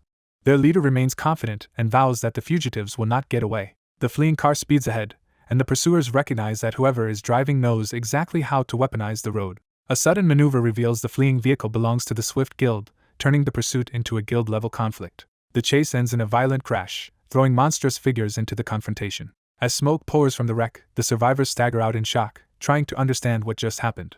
One subordinate accuses Mr. Choi of causing the disaster, while he can only offer a weak apology. Mr. Choi insists the spin-out was accidental, but his excuse only enrages the others, who see it as a career-ending failure. The argument escalates into threats, with his guildmates blaming him for disgracing their small guild and warning they could erase it entirely. A calmer man cuts in and stops the infighting, warning that this is the worst possible moment to turn on each other. The angry leader is still reeling from being interrupted when the danger they ignored finally arrives.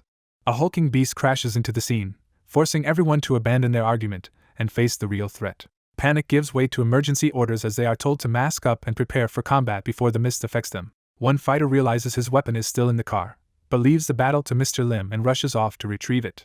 Elsewhere, away from the crash, the mood abruptly shifts as someone cheerfully treats the wild drive like entertainment. The exhausted passengers praise the driver in disbelief, amazed they survived a ride faster and more intense than anything they had experienced before. As one of them gushes that it felt like being inside a show, the dark-haired man turns his attention to preparing their next move. A blonde woman reveals she cast a concealment spell so they could rest safely, hidden from both the crimson mist and the monsters within it. While food is being prepared, the dark-haired man suddenly seizes the white-haired alien, making it clear he has questions that can no longer wait. He drags the captive aside and announces that they are about to have a very serious talk. The alien immediately tenses, realizing this confrontation is about something dangerous and long concealed. When shown the object in question, the alien recognizes it at once and understands there is no point pretending otherwise. The truth centers on the Eye of the Crimson Calamity, the source of the crimson mist now engulfing the world. The interrogator demands complete honesty and presses for an explanation of why the alien caused all this and why he came to Earth. Cornered at last, the alien agrees to reveal everything. He begins with his people, the Loroas, explaining that their world is dying and their race is nearing extinction. So few of them remain that survival has become desperate rather than hopeful. Because of that crisis, he and his brother traveled across dimensions in search of a new world where their kind could live. But during that journey they were infected by a parasitic demon, turning their search for refuge into a disaster. He identifies that parasite as the same kind of demon the others encountered earlier, linking the present threat to his past. He explains that they fled to Earth to escape it, but were attacked while crossing over, separated, and he himself was possessed and lost consciousness. Asked directly about the red vortex in the sky, he admits it is a device his people built to generate the crimson mist, likely activated by his brother to locate him. That answer leads to the next accusation. Why would a device tied to him poison Earth at all? With visible shame, he explains that the mist reshapes Earth into an environment similar to his homeworld. He insists they never meant to harm humans because they did not know the mist was toxic here, though the man questioning him bitterly notes that ignorance changes nothing for the victims. The alien apologizes, and the blonde woman points out that he seems able to live without the mist anyway, raising the possibility of another solution. He clarifies that he and his brother altered their own bodies to endure harsh conditions, but the rest of their people cannot survive on Earth without the mist. Even so, he bows and promises that once he finds his brother, they will remove the mist and leave immediately, admitting Earth was only chosen because it was the most habitable world they had found. The dark-haired man rejects that plan outright, furious that the alien can speak of leaving while human lives, including his family's, are still at risk. He proposes a compromise instead. If the alien can remove the mist's toxicity and make it less ominous, the crisis might be survivable. Caught off guard, the alien admits that such a change is possible. The man goes further and offers the Loroas land and a year without rent, effectively inviting them to settle peacefully instead of invading by necessity. The offer overwhelms the alien, who breaks down at the thought that his people might be allowed to live alongside humans, while the man gruffly warns that bringing the parasitic demon back would ruin everything. The emotional moment is interrupted when the others notice his reaction, and he lashes out in embarrassment as they stare at him. Before he can recover, he is called to dinner, with the reminder that Lily will finish the food if they wait any longer. At that same moment, a fresh crack opens elsewhere, hinting that the larger danger is still advancing despite this fragile new understanding. A sudden, violent shriek announces that something monstrous has broken into their path. The group spots a threat ahead as the street and bridge area glow with unnatural energy. The blue-haired man immediately warns everyone that the attack is already upon them. A massive strike slams into the roadway, forcing him to evade as the ground erupts. When challenged about the danger, the blonde woman admits she only said most monsters would not notice them. A terrified companion reveals that a parasite demon followed him, despite the blue-haired man believing he had already dealt with that problem. She clarifies this is another one from her world, making him realize she has brought a second disaster to Earth as the others panic. Before the tension can settle, he senses another attack closing in. He cuts through the incoming tentacles in a single motion, stopping them before they can reach the group. Their driver rushes them toward the vehicle, and the team scrambles to leave before the situation worsens. The creature is identified as a Crimson Mist lesser calamity whose tentacles will keep regenerating unless its core is destroyed. As one teammate fumes about the chaos, the blue-haired man rejects burning it because toxic fumes would make things worse and says he has a better approach. The driver suggests a different bridge, but the route change offers no real safety. Confidently, the blue-haired man says he has a plan and tells them to accelerate instead of worrying about the monster. That confidence is tested when they see the next bridge is collapsed as well. Even with the route cut off, he orders the driver not to slow down and tells everyone to brace themselves. He leaps onto the roof, treating the crisis like an opportunity to act directly. The tentacled calamity rises in full from the broken bridge to block their way. A teammate places his trust in him and promises not to hesitate, while he calmly reassures them. He gathers blue energy into a powerful strike as the car races toward the gap. His attack launches the vehicle across the broken span, using force and timing to carry everyone over. The car clears the gap while the monster is left below between the shattered bridge sections. The passengers realize they survived, though some are shaken while the red-haired girl is thrilled by the danger. With the driver rattled nearly beyond function, the blue-haired man asks if he can still keep control. Deciding speed matters more than comfort, he takes over and insists they must finish crossing before the monster recovers. One ally points out that an even nastier creature lives beneath the bridge, and the warning is immediately validated by a huge maw surging up. As the new threat erupts from the water, the speaker regrets mentioning it, but the blue-haired man had already anticipated this complication. The newcomer is identified as an ancient serpent, an S-class sea monster that usually ignores humans but attacks anything that disturbs its waters, which the tentacle beast has now done. He sends the car onward to safety and assigns Pound Cake to protect it while he stays behind to handle the monsters. Standing with two allies, he prepares to exploit the clash between the serpent and the calamity. The red-haired girl briefly takes his words literally, and he dryly clarifies that defeating the enemy, not eating it, is the goal. The serpent rises from the river as the tentacled calamity drips back into view, setting the two monsters against each other. After watching their exchange, he concludes the serpent has the advantage. He notices that the serpent won the clash but suffered enough damage to create an opening he can use. Using his polearm, he springs onto the serpent's body to launch his attack from close range. He channels blue power through his weapon and brings it down with full force. The blow lands squarely on the serpent's head, stunning it. The serpent thrashes in pain and fury, turning violently unstable. Realizing he needs restraint rather than another strike, he calls for the rope. The masked ally throws the rope over without hesitation. He catches it cleanly, securing the next step of the plan. The red-haired girl rushes into position and offers herself as the anchor point. As the serpent's movement throws him off balance, he reaches to coordinate the handoff. The serpent crashes into the bridge structure, its own struggle helping pin it in place for a moment. Shielding himself from the impact, he confirms he is still able to continue. He takes control of the setup and tells the girl to hand over the rope so he can finish the restraint properly. He knots the rope around his weapon, turning it into a hook tether. The masked ally powers up and prepares to haul with supernatural strength on command. The tether catches in the serpent's wound, giving them leverage exactly where it hurts most. They pull together, but even with the rope set and the ally straining at full force, the serpent still resists, and the struggle remains unresolved. With the serpent subdued, the swordsman draws his glowing blade and declares that the others have done enough. He drives the sword down into the ancient serpent's head, striking with precision instead of brute force. Confident the beast cannot endure much longer, he keeps forcing the blade deeper through its skull. He reveals the key insight. The serpent is formidable overall, but the nerves beneath its skull are a vulnerable point. At the same time, Guho restrains the monster's head so it cannot pull away from the killing blow. Realizing that holding it still is enough, the swordsman commits to crushing the weak point completely. The strike finishes the ancient serpent, and with its death they harvest an unusually large amount of valuable loot, including a rare egg. Once everything is loaded into the vehicle, the group prepares to leave with their haul. The red-haired girl's unusual silence makes the others suspicious, and she gives herself away by flinching. The swordsman immediately notices that she is hiding something.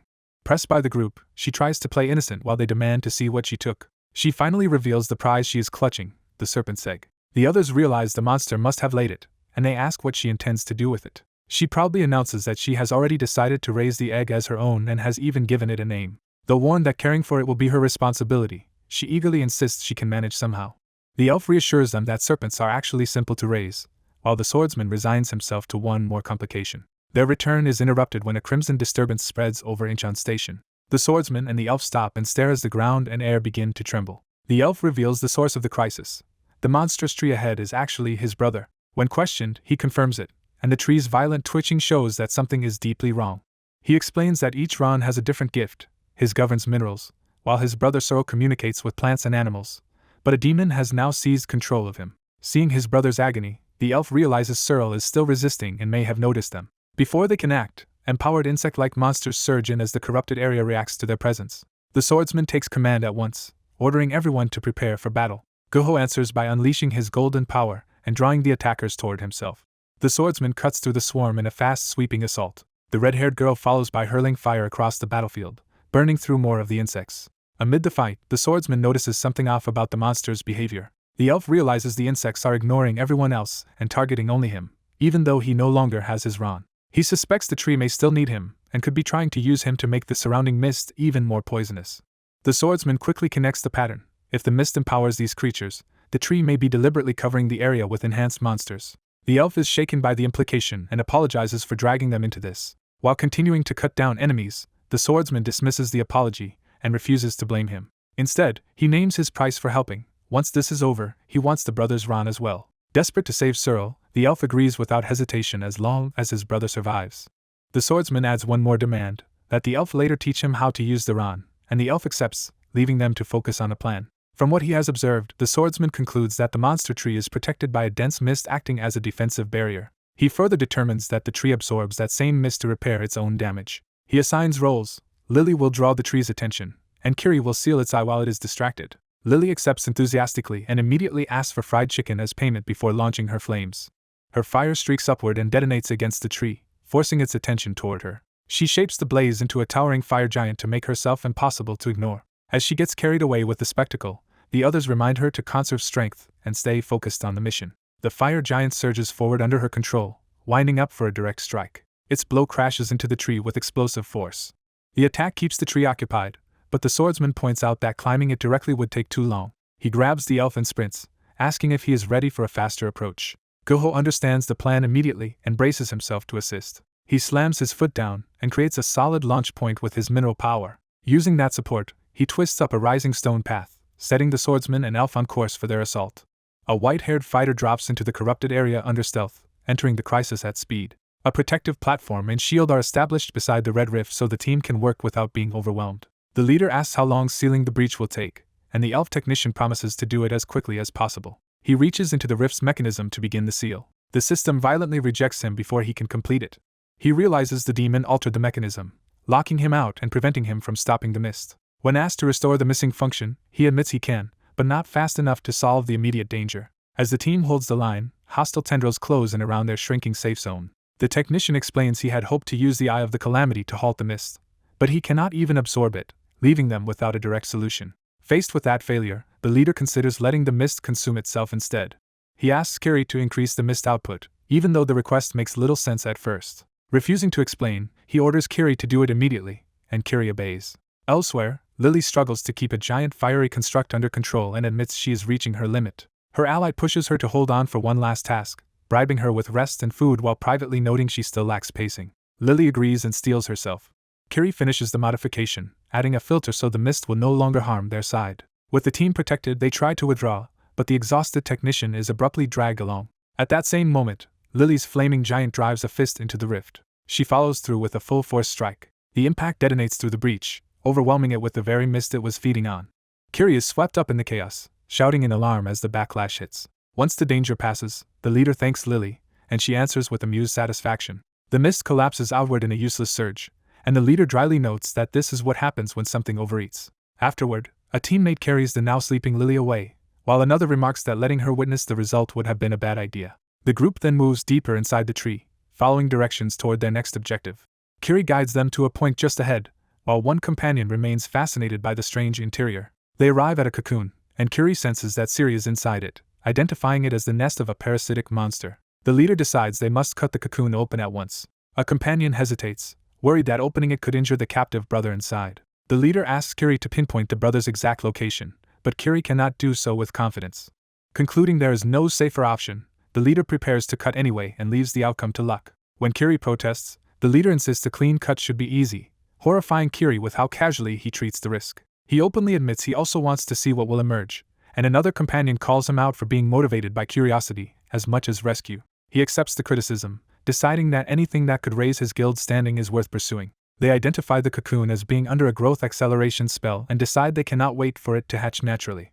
A blonde mage unleashes powerful magic to force the cocoon open. The spell slices through the wrapping. Something inside stirs and begins to emerge. Kiri recognizes the presence and calls out to Siri. What emerges is not Siri alone, but a giant insect-like parasite carrying him on its back. Kiri realizes in shock that Siri has been taken over. The leader immediately orders an attack, and a teammate charges without hesitation. He slams down onto the parasite to pin it and create an opening. The creature shrieks as it is forced down. Treating the moment like surgery, the leader explains that birth is when any creature is most vulnerable, and prepares his blade. He cuts Siri free and hands the unconscious brother back to Kiri. Kiri embraces Siri in relief and gratitude, finally getting him back alive. When asked whether the parasite will be killed, the leader says no, because more of these demons may reach Earth and he wants it studied. He orders the restrained creature kept sedated, and the medic acknowledges the command. With the rescue secured, he sends another subordinate to find any nearby truck that still works so they can move out. After confirming he has already dealt with 2 targets, the man catches his breath and takes stock of what this disaster has earned him. He reflects that the calamity has handed him valuable gains, starting with the remains of an ancient serpent. He adds the tentacle and other monster spoils to that list, treating the chaos as a chance to gather rare resources. He also counts a parasitic demon sample, 2 runes, and thousands of Loroas toward his plan to build a new city. With so much new power and property in hand, he thinks he may soon be able to use his new title in earnest. Back at the ruined street, he orders his people to keep the captured moth secured, and they assure him it is tightly bound. As a massive tree-like construct crumbles nearby, he notes that his brother's borrowed power seems to have finally run dry as well. Before anyone can relax, the bound moth suddenly breaks the lull by launching itself upward. The creature shoots into the sky trailing red energy, and his subordinates urgently warn him that the real target is escaping above them. He immediately recognizes the fleeing moth as the genuine one and moves to intercept it. He fires at the airborne creature, but the shot only clips past as it keeps weaving away. His follow-up attacks continue to miss while the moth twists through the air beyond easy reach. Refusing to let it escape, he sprints after it through the street and vows to bring it down. He quickly realizes ordinary attacks will not work because the distance lets the moth dodge and keeps it too high for thrown weapons to land. So he decides to test a technique he never expected to use in real combat. He unleashes heaven-shattering Divine Blade, second stance, sending his sword power outward instead of relying on a direct strike. The moth senses the danger too late as the attack closes in on it from afar. Using sword telekinesis, he drives the blade through the creature in midair. He guides the weapon with a sweeping motion, controlling its path remotely to finish the hit. The sword arcs across the sky like a flying slash under his command. The remote strike lands cleanly and batters the moth out of the air. Its red trail collapses as the creature crashes back down into the street. Watching from behind him, his men are stunned that his sword could fly, and they ask whether he secured the target. Still breathing hard, he confirms that he did. But the victory empties him completely, and he drops to the ground realizing the technique consumed all of his ki. Even so, he considers the effort worthwhile, notes that the sword manual never mentioned a third stance, and decides he now has even more reason to visit the Murim world soon. Later, a public broadcast presents the arrival of a king from another dimension and frames the Loroas as green-skinned visitors at the center of a historic exchange. A cheerful host admits Gates once seemed like nothing but trouble, but now hopes this first interdimensional exchange will proceed smoothly. The broadcast is treated so casually that someone jokes about being on television before switching it off. A Loroa companion asks why stop watching so early, but the man dismisses the rest because he already knows how the story ends. He explains that the Loroas already met with Seho Kim in private 2 weeks earlier, making the televised ceremony little more than reassurance for the public. The official footage will only pretend to show their arrival through the gate, because in truth they are already on Earth. At the Loroa Autonomous Territory, he checks on construction and hears that the temporary housing is mostly complete and local defenses are already being established. Impressed by how much they have built in just a month, he praises their technology while his Loroa guide modestly laughs it off. Privately, he sees the settlement as only the beginning and predicts it will draw many more races from other dimensions to his land. He imagines the future prophets plainly, convinced the coming hotspots of interdimensional activity will all sit on property he controls. The guide then brings him to the machine he requested, hidden among the new facilities. The device activates as a dimensional terminal, its energy field revealing that they have built a functioning gateway system. The guide proudly explains that such a machine should have taken another 15 years and the combined science of many worlds, but Loroa expertise in dimensional travel made it far easier. When he asks how long until it is usable, the guide estimates only a few more months before it is safe. He is disappointed by the delay, since he wants to reach the Murim world before then, though he admits this is still far faster than what would once have been possible. The guide brightens when shown destination coordinates, and says that with those exact data, the work can be finished within a month. Satisfied, he agrees and then turns serious as he raises another condition. He insists the dimensional terminal must remain secret for now, and the guide readily understands the danger tied to such a machine. He reflects that while large-scale interdimensional trade and technological exchange could benefit Earth, the same system would be catastrophic if criminals exploited it.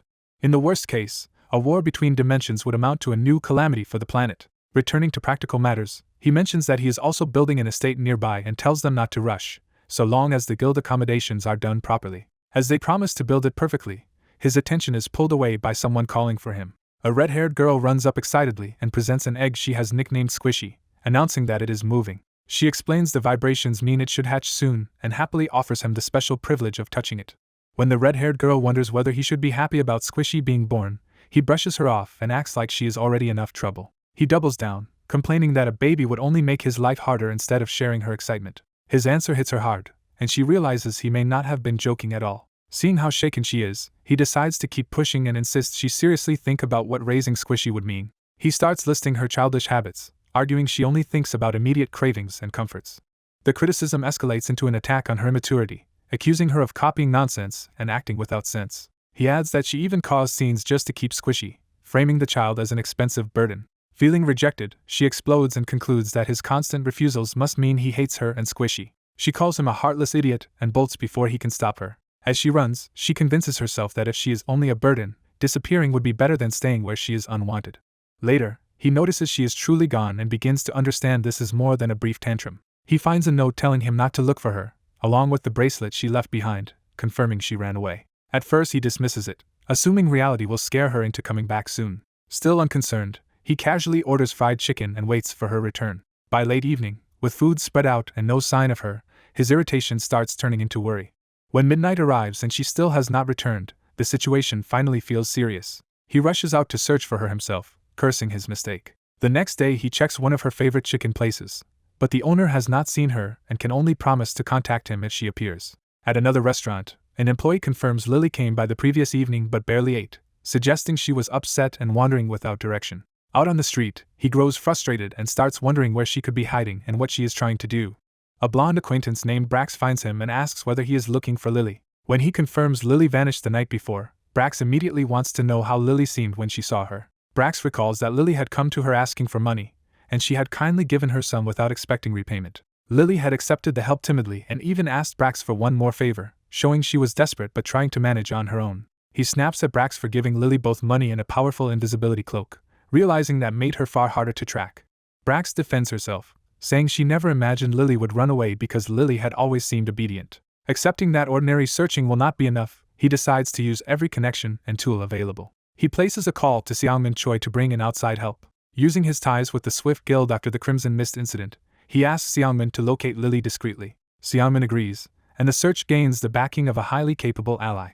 With that arranged, he turns to the larger problem of what Lily might face while alone. He tells himself Lily should be safe from most people, since few awakeners in Seoul are strong enough to harm her. What truly frightens him is the chance that someone could exploit Lily first or trigger the demon inside her, pushing her toward the calamity he has long feared. Even the small ghost-like companions rally around Lily, declaring that she is their friend and they will help find her. Others join in too, offering magical support and putting their own work on hold until Lily is found.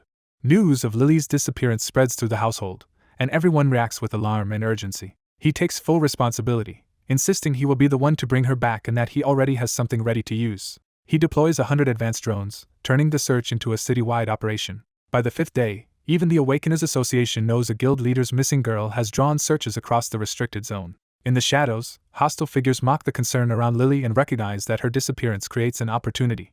Soon reward posters flood the city, offering a huge bounty for information leading to Lily. The posters spread so widely that they are being torn down and replaced in public spaces almost immediately. Hidden under a cloak, Lily discovers one of the notices and is stunned to realize that many people are searching for her, not just the man she fled from. But after days on the street and with Brax's money gone, hunger and loneliness start outweighing her pride, and she longs for home. She hesitates because she is sure he is furious and imagines returning only to be harshly scolded. As she clutches Squishy, a strange buzzing interrupts her thoughts. That sound hardens her resolve, and she decides she will not let anyone speak badly about Squishy again because Squishy is her family. The buzzing leads her into a shopping mall food court, where she searches for its source. She traces it to a food display, finding prepared dishes inside. Driven by hunger, she finally gives in and starts eating. A red-haired girl realizes the cafeteria is nearly out of food, and her hunger only sharpens. Clutching a large egg, she hopes to find leftovers, still focused on feeding herself. That plan collapses when the egg suddenly starts cracking in her arms, making her realize it is hatching. Panicking, she remembers a newborn must see its mother first, but the crowded public setting leaves her unable to reveal herself. Before she can reach the person she trusts for help, the shell bursts apart. What emerges is not a chick but a strange, legless blob-like creature. The bystanders immediately decide it is a monster, unnerved by its unnatural form. As fear spreads and people call for the police, the creature tries to calm them and insists it means no harm. An awakener from the Red Shark Guild steps in, ordering civilians to flee while he prepares to kill the supposed monster. At the same time, more shell breaks away, and the girl realizes the hatching is not over. The awakener charges straight at her, forcing her to protect the egg and the creature at once. Desperate, she braces herself and refuses to let him destroy what is being born. Elsewhere, officials review a report from 6 minutes earlier about a fire-covered monster appearing in a shopping mall. CCTV reveals the truth behind the chaos. The so-called monster is Lily. Once her identity is confirmed, they track her route and learn she is heading toward the city's restricted zone. Their surveillance fails when someone starts destroying the drones before they can lock onto her. Mr. Choi is informed that an awakener is eliminating the drones with enough speed and skill to stay unseen. He moves out at once, with his subordinates insisting on joining him. Taking command, he orders everyone into the car and decides to drive personally. Seonmin accelerates the vehicle with his ability, choosing speed over direct combat so they can reach Lily before her pursuer does. Their destination is the restricted zone known as Phantom Tree Forest. There, a violent explosion of fire tears through the forest. Lily stands battered and grim, already pushed into a fight. Trying to drive her attacker back, she unleashes a sweeping burst of flames and demands to be left alone. The attack detonates with overwhelming force. Watching from within the dark energy around him, her pursuer is impressed by how powerful she is despite her age. He decides that her strength makes her too dangerous to leave alive. Meanwhile, Mr. Choi's group races through the city toward the restricted zone. He dismisses the people chasing them as irrelevant, assuming the guilds are already moving on Intel's warning. A call confirms Lily entered the restricted zone after shaking off the drones, and he orders the team to keep moving. Knowing Black Hound is the most dangerous guild in the north, he prepares for the worst. At the checkpoint, the area is already under pressure as people try to get through. Mr. Choi thanks Seongmin for the fast arrival and takes over the response himself. He orders Guho and Pound Cake to block anyone else from entering the restricted zone. They obey immediately and rush to secure the perimeter.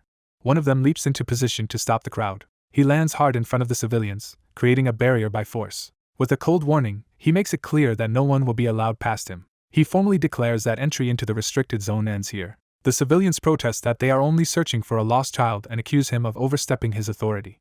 Their argument is cut short when a massive blade slams down as a threat. Pound Cake, already irritated, invites anyone with a complaint to challenge him directly. The crowd quickly loses its nerve, remembering how violently dangerous he becomes when angered. While the checkpoint is locked down, Mr. Choi pushes deeper into the zone by himself. Unable to rely on drones in the dense area, he switches to instinct and calls out for Daein.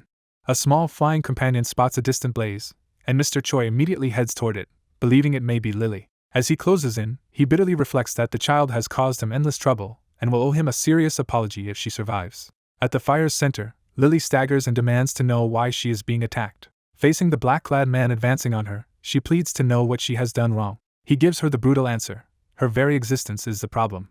Lily realizes Beck must have sensed the same danger in her, and wonders why he still kept her close if it was only out of some shallow attachment. Her attacker decides she is an uncontrollable beast and moves to kill her before she can become a threat. As dark power closes in and he warns her not to resist, Lily starts to call for help. The moment she cries out for her mister, she senses someone has truly answered. A swordsman suddenly drops into the battlefield, cutting through the darkness as he arrives.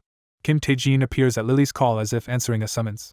Lily can barely believe he is really there, but his calm reply confirms it. Without turning from the enemy, Tae-jin tells Lily he has much to say later, but for now she must keep her hands raised while he handles this. As he advances, Lily's shock gives way to relief, deciding this impossible rescue is exactly what she needed. Tae-jin openly declares that he will finish Lily's enemy on the spot and charges in.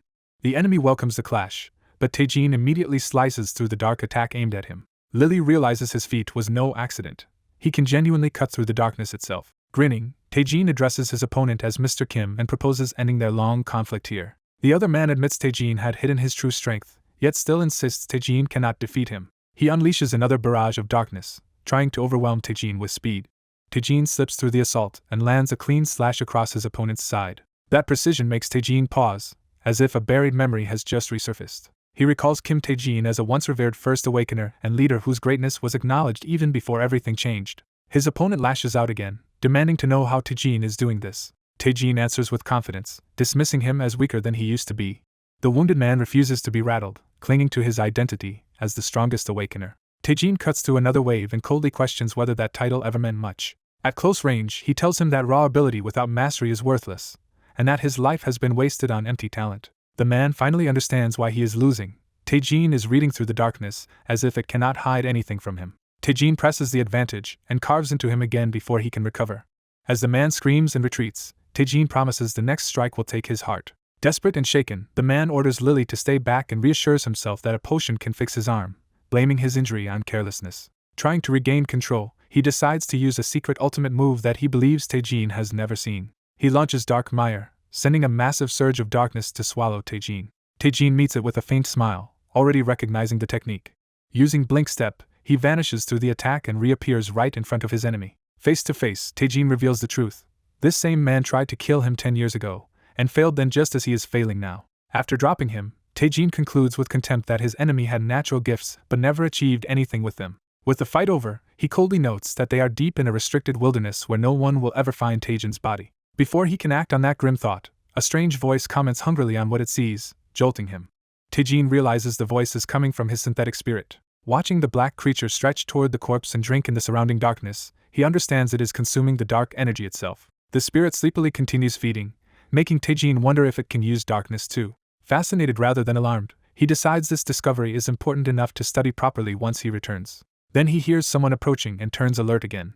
Lily has finally lowered her hands and come closer, stopping timidly as she addresses him. Clutching the small creature, Lily apologizes through tears, overwhelmed now that the danger has passed. Taejin immediately calls her out for disobeying his order to keep her hands raised. Her strained little groan makes it clear she is trying hard not to break down completely. She blurts out another apology, and Taejin accepts it only on the condition that she obey him properly from now on. When he reminds her that Brax gave her money for emergencies, she admits she already spent it all, earning a sharp warning before apologizing again. As he fastens a band around her wrist, Taejin tells her they will settle everything once they return to the guild, where everyone has been waiting for her. Hearing that people were truly waiting for her, Lily softens and quietly agrees. Back at the guild, the others scold her for disappearing and making them worry, while one points out that she had been treated like a treasured child, not abandoned. Overcome with guilt, Lily breaks down and apologizes to everyone, admitting she wrongly believed they had all given up on her. Lily is surrounded by people who reassure her that everyone still cares about her, and she tearfully promises not to repeat whatever caused the recent trouble. Still sniffling, she accepts their support and swears she means it. A few days later, work resumes, and documents are brought in for Daein Lim's approval as team leader. The woman addressing him hesitates when she sees him still adjusting to his new status as vice president. His title sinks in for her, as she realizes his promotion has already changed the chain of command. She corrects herself and asks him to approve the papers under his new office. Daein takes the documents in stride, pleased by how naturally the authority now fits him. As she reports that his promotion is good news for the guild and credits his hard work, he brushes it off and demands substance over flattery. She explains that operations are stable thanks to his efforts and presents one more proposal for his review. Daein reveals he wants to recruit candidates from the weakened Blackhound Guild. He explains that since Taejin Kim, Diablo, vanished 2 weeks earlier, Blackhound has fallen into disorder. With rivals already circling to poach its people, he sees a chance to seize useful talent before others do. He frames the move as decisive leadership, arguing that the guild must expand its influence with skilled recruits, while his subordinate privately wonders how someone so ordinary-looking thinks so far ahead. Daein adds that this opportunity is temporary, because once interdimensional travel becomes common, those recruits will grow far more valuable. Having made his decision, he declares there is nothing else worth his time and prepares to leave, measuring everything by efficiency and profit. Before he can go, he is told that the president wants to see him immediately. When they meet, the president bluntly asks whether Daein was involved in Taejin Kim's disappearance. Daein denies it with practiced ease and hides behind the excuse that his recent promotion has kept him too busy for such schemes. Outwardly, the president lets the answer pass, but inwardly he senses something foul clinging to Daein. Daein reflects that the president's true ability remains unclear, except that his senses are unnervingly sharp. Even so, he is unsettled that the president could perceive the darkness he carries at all. When the president questions that slip, Daein quickly backtracks and steers the conversation elsewhere. He realizes the president is treating him like a genuine vice president, and even asking for his thoughts on running the guild. Using his team's struggles during his absence as an opening, Daein raises a proposal of his own. He suggests organizing a workshop for the team, presenting it as support for overworked members. The president pauses, silently weighing Daein's real intentions. He finally agrees, though he complains that Daein has barely been back from Gaia before trying to leave again. The workshop begins in a peaceful mountain setting, and Daein plays along with the relaxed atmosphere. He encourages the group to treat the trip like camping rather than work, letting everyone lower their guard. When one teammate worries about the location, Daein dismisses the concern and insists they are safe. The truth is that they have accidentally crossed into North Korea while searching the restricted zone for a campsite. When challenged, Dayan pressures the nervous teammate into silence by reminding him he chose to come and should trust the vice team leader. His hidden purpose is then revealed. He came to North Korea to find a specific book from the Murim world that could stabilize an unstable gate. He reasons that the item must be a sturdy, solid object capable of enduring the pressure of dimensional passage. Remembering that future Murim artifacts will be discovered on Earth, he concludes that the book he needs should be somewhere nearby in North Korea.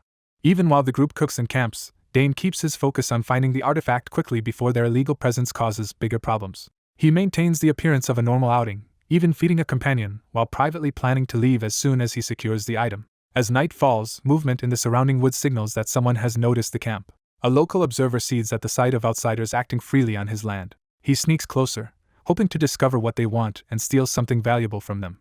Dayan suddenly appears at the table and greets the intruder, catching him off guard before he can act. Instead of threatening him, Dayan calmly offers him leftover meat. When the man asks when he was detected, Dayan admits he noticed him long ago and says he actually needs help from a local. He invites the man to sit and talk over food, sweetening the offer with the promise of more if the information is good. Hungry and suspicious, the local man decides the risk may be worth it if he can bring food back to his starving comrades.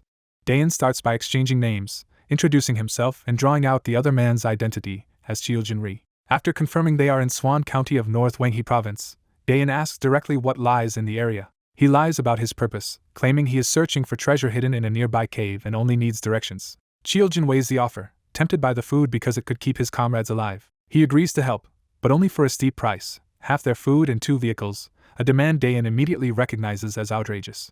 A blade is drawn as the dark-haired man coldly makes it clear he was never negotiating. The bound-looking stranger is ordered to surrender what he has, with death offered as the alternative. The dark-haired man mocks the idea that a little kindness gave the other man leverage over him. As someone secretly moves behind a curtain, he denies knowing anything and insists he is not as gullible as another victim. 2 subordinates reveal themselves, and one praises his boss for punishing betrayal instead of tolerating it. Realizing he has been trapped, the man with the knife accuses them of setting him up, and the dark-haired man ends their deal on the spot. When the trapped man lashes out, the dark-haired man intercepts the attack without hesitation. He closes the distance instantly and overwhelms the attacker in close combat. With a clean throw, he slams the man down and ends the fight almost immediately. A blonde ally eagerly asks if this is a real battle, but he dismisses it as too minor and orders Guho and Pound Cake to restrain the captive. The defeated man is forced to his knees, tied up, yet still tries to act defiant. The dark-haired man shocks him by reciting his identity and history, exposing him as Cheoljin Ri, a former North Korean Special Forces operative trying to reclaim Pyongyang after the regime's collapse. He warns Cheoljin that he is already surrounded and urges him to choose cooperation over pointless resistance. Cheoljin answers with fury, vowing he will never talk no matter what they do to him. The dark-haired man calmly says torture is unnecessary because Cheoljin has already revealed enough, though he worries his volatile companion may complicate things. That concern proves justified when the red-haired girl stirs nearby, sensing something is happening. She bursts in at once, demanding to know who they are as one of the men is sent flying into a tree. After dropping him hard, she angrily demands to know what they were doing there. Cheoljin is stunned to see Hongdan there and immediately realizes this changes the situation. One of the captives, burning with hatred for the South, prepares to act. He lunges at Hongdan and demands Cheoljin's release.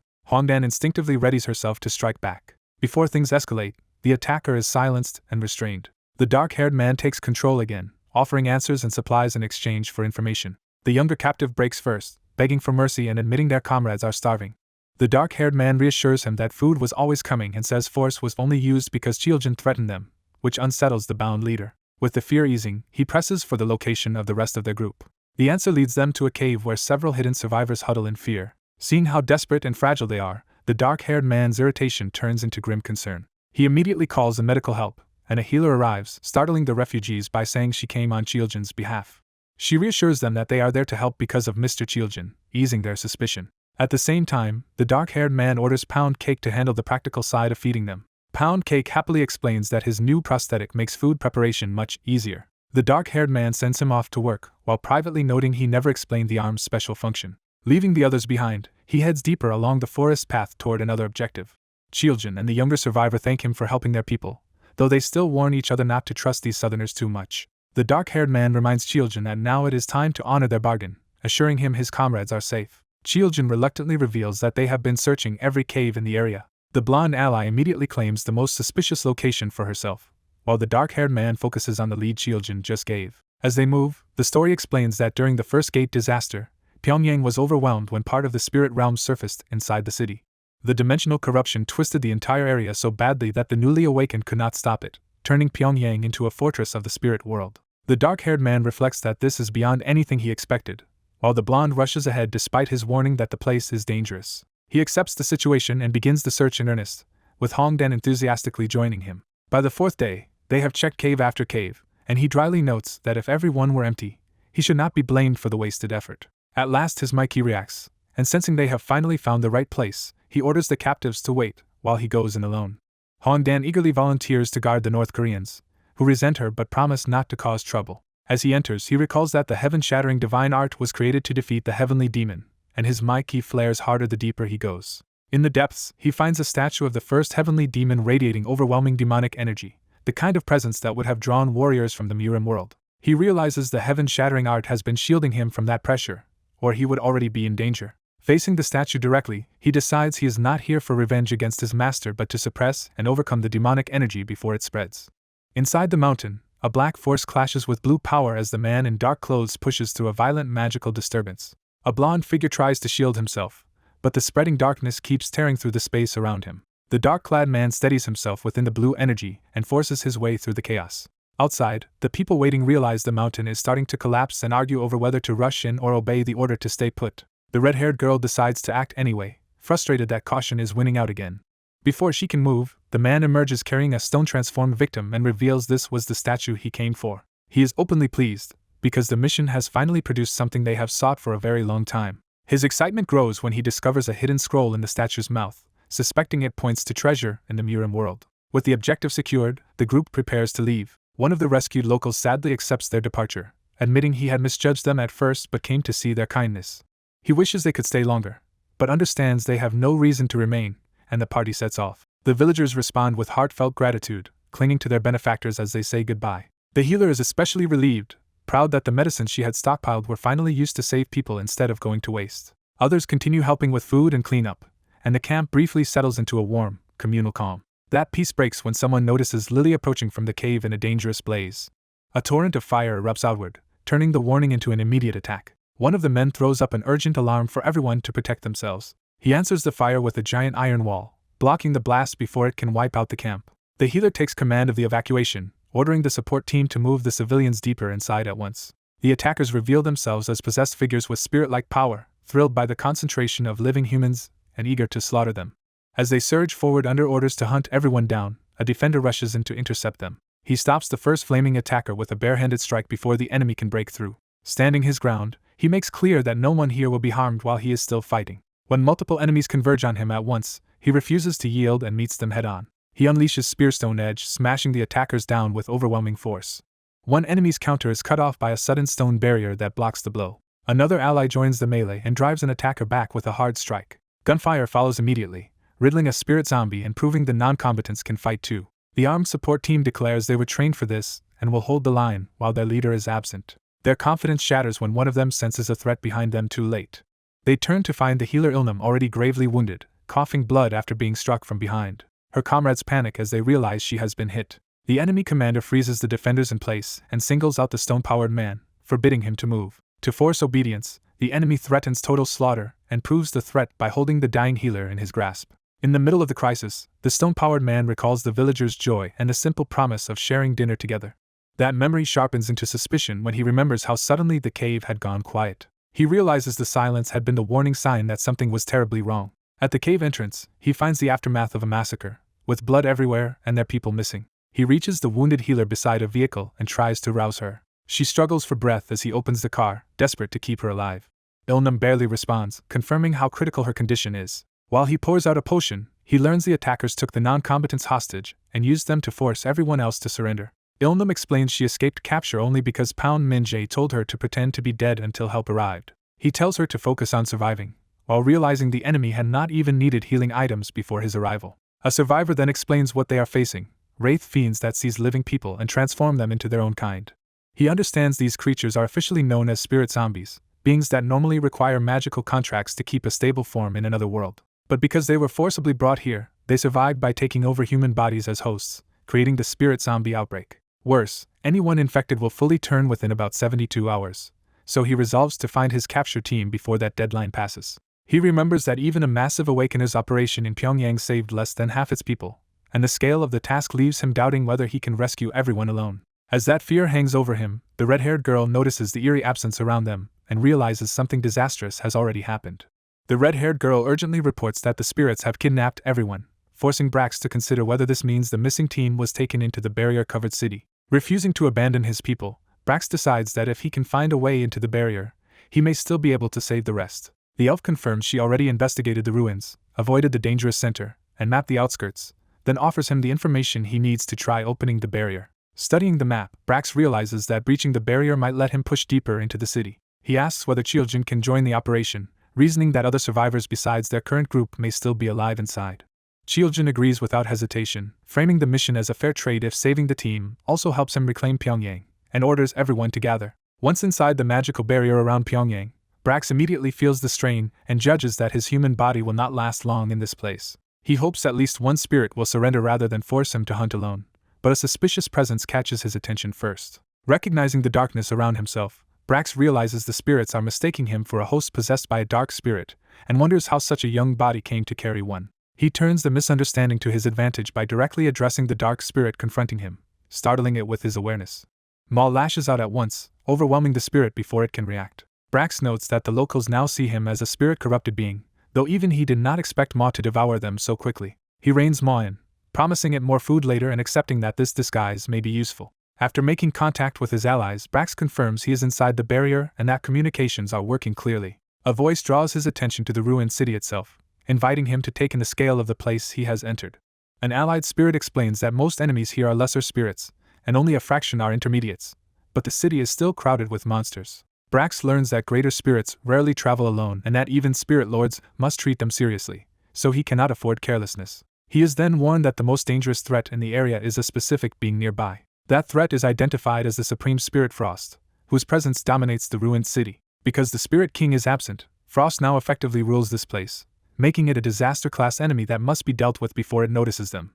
The group's plan is laid out clearly: infiltrate the city and plant explosives on 7 towers that sustain the magic barrier. The elf reveals the charges can turn invisible and explains that all 7 towers must be detonated at once, or the barrier will regenerate. Once the barrier falls, the spirits will temporarily lose their power, and Cheoljin is assigned to lead the attack at that exact moment. The red-haired girl takes responsibility for keeping Frost occupied until the rescue is complete, vowing to hold out until Brax arrives with the captives. Brax begins at the first tower, relying on his spirit zombie disguise to move through the interior unnoticed while searching upward for the target.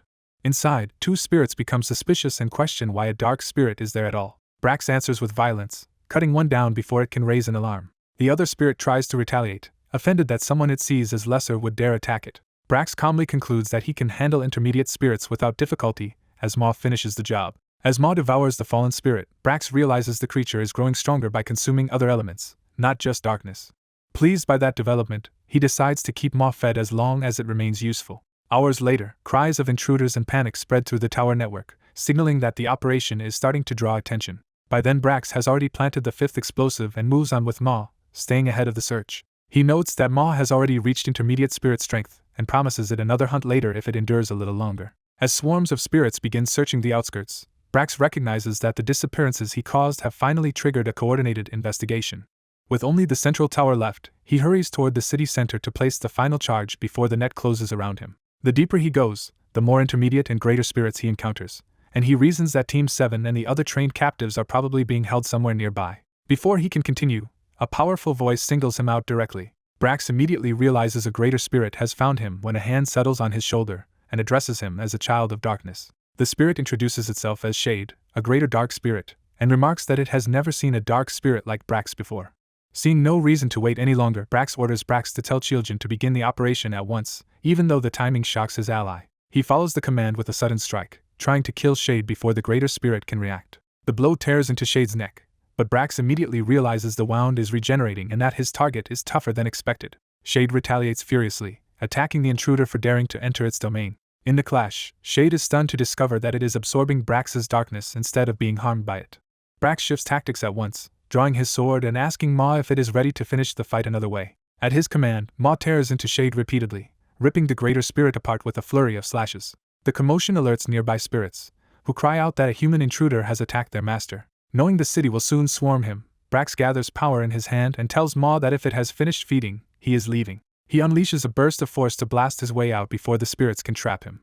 Min-jae realizes Frost noticed his covert signal immediately, so he abandons the current operation and decides to retreat and rethink everything. As alarms from his communicator interrupt his escape, he urgently tells Brax to ignore the retreat order. Hearing that Team 7 is close by, Min-jae instantly shifts from withdrawal to pursuit. He accelerates toward the new lead, determined to catch Frost before the chance disappears. While racing through the city, he confirms the others are in the basement of the central tower and learns there are no deaths yet, though everyone else remains unconscious.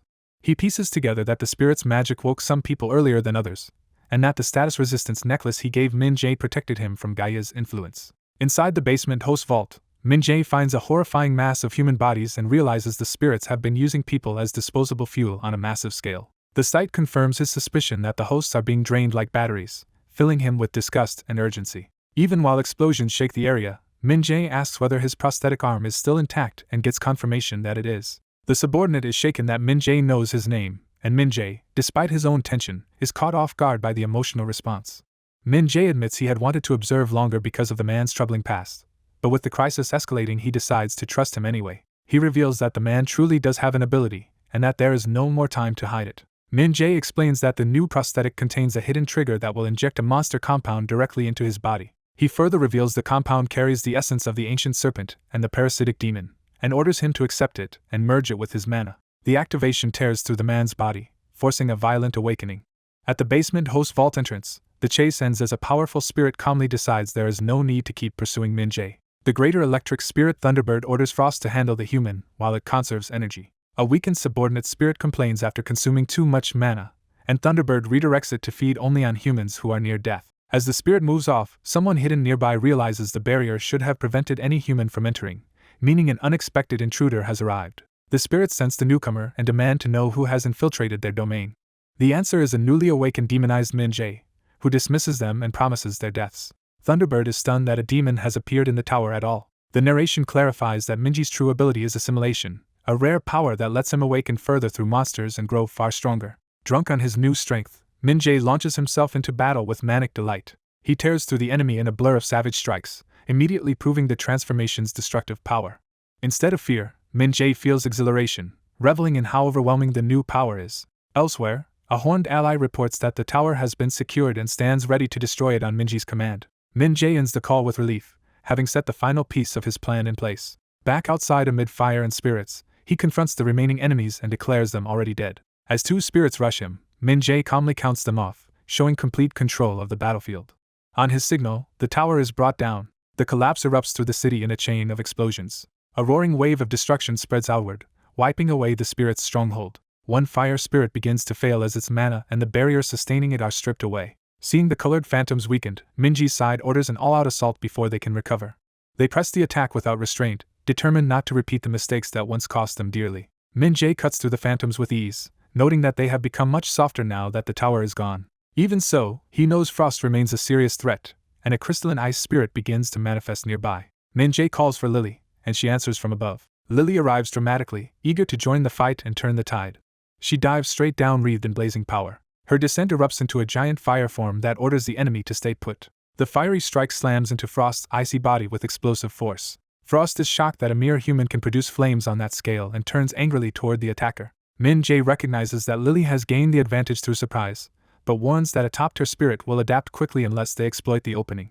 Frost recovers almost immediately, and declares the warm-up over. A violent clash of ice and fire follows as Frost blasts back against Lily's assault. Frost boasts that Lily's flames are remarkable for a human but still inferior to its ice, and threatens to make her its host. Before Frost can press that advantage, Min-jae cuts in with a sudden slash. With a confident grin, Min-jae tells Lily to keep fighting, reminding her that a spirit can still be worn down through pain. A fire-cloaked fighter seizes the giant ice phantom and forces its attention onto himself, refusing to let it threaten anyone else. The monster lashes out wildly, but the struggle only opens it up for a finishing strike. Still burning with defiance, the fighter cuts into the phantom and rejects the idea of losing to something so weak. At the same time, a dark-haired man gathers blue energy and prepares a decisive attack meant to end the battle outright. His blast hits with overwhelming force, and the phantom begins to break apart despite a desperate cry of protest. The attack tears across the city and obliterates the giant ice phantom. As the shockwave fades, the survivors realize the impossible has happened and the giant ice phantom is truly gone. The people below erupt in relief, celebrating that they have finally survived and reclaimed their freedom. A week after Pyongyang is retaken, reconstruction begins under Cheoljin's leadership as public support for him rapidly grows. Cheoljin is embarrassed by the city's hero worship, but privately admits he would rather avoid the attention and leave once things settle.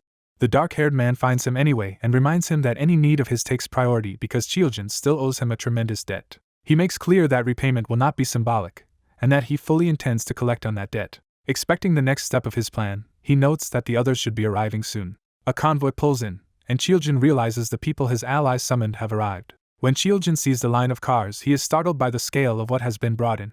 The dark-haired man calmly explains that he called them himself, and that one of his key associates has come. A poised woman steps out, signaling that this is not a casual visit but a formal intervention. She lightly rebukes the dark-haired man for disguising this trip as a workshop visit, revealing she was not told the true purpose at first. Recognized as the White House Guild's vice president, she confirms she brought exactly what was requested. Cheoljin is handed a document and told to read it, only to find himself facing something far more serious than expected. The dark-haired man reveals it is a contract to establish a White House Guild branch in Pyongyang. Cheoljin immediately understands this offer has been in motion for some time and ties directly to the debt he feels he must repay. Though uneasy, he steels himself and agrees to hear them out rather than reject the proposal outright. Instead of reviewing it in public, he insists they move somewhere private for a proper discussion. Inside, the three sit down with the contract, and Cheoljin asks for the full terms before making any judgment. They offer 3 years of aid to Pyongyang and exclusive rights to North Korea's magic stone mines, presenting it as both relief and economic revival. The proposal frames North Korea's rich but undeveloped resources as a golden opportunity for the White House Guild if they control extraction and logistics. Cheoljin recognizes the terms heavily favor them and wonders whether he even has the right to decide something this consequential alone. The dark-haired man pressures him gently, saying refusal is possible, but forcing Cheoljin to confront what will happen if he turns them down. He warns that once South Korea learns what happened, rival powers will descend on Pyongyang unless Cheoljin accepts protection now.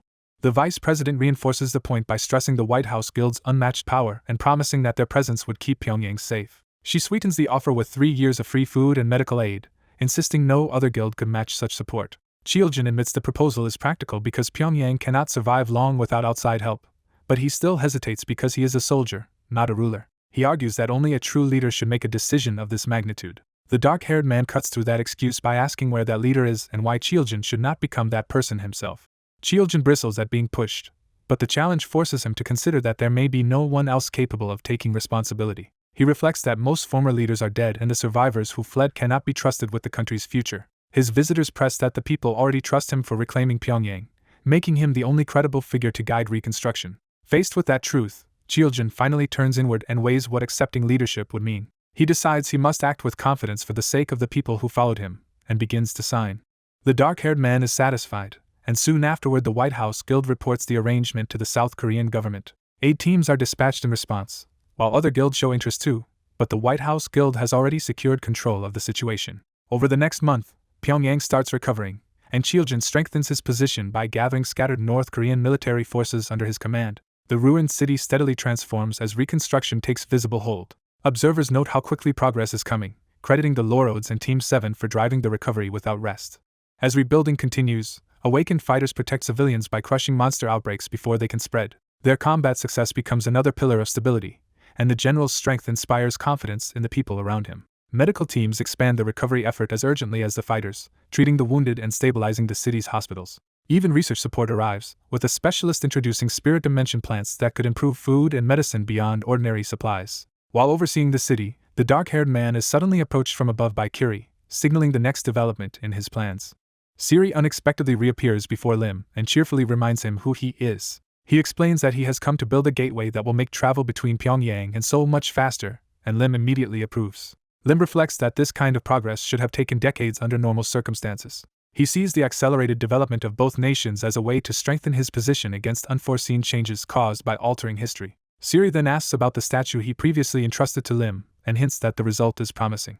Lim confirms that the statue successfully linked the dimensional gate to the Murim world, meaning he can return there. He recalls that after returning to Seoul, Team 7 gained public praise for restoring diplomatic ties with North Korea, letting him step back as the new leader handled things. Even so, he admits he felt an unexpected kinship with the people there, as if they were not entirely foreign to him. With Goho leading and Seonhui freed from constant oversight duties, Lim no longer needs to stay involved in every matter. That night, before leaving, he quietly checks on Lily.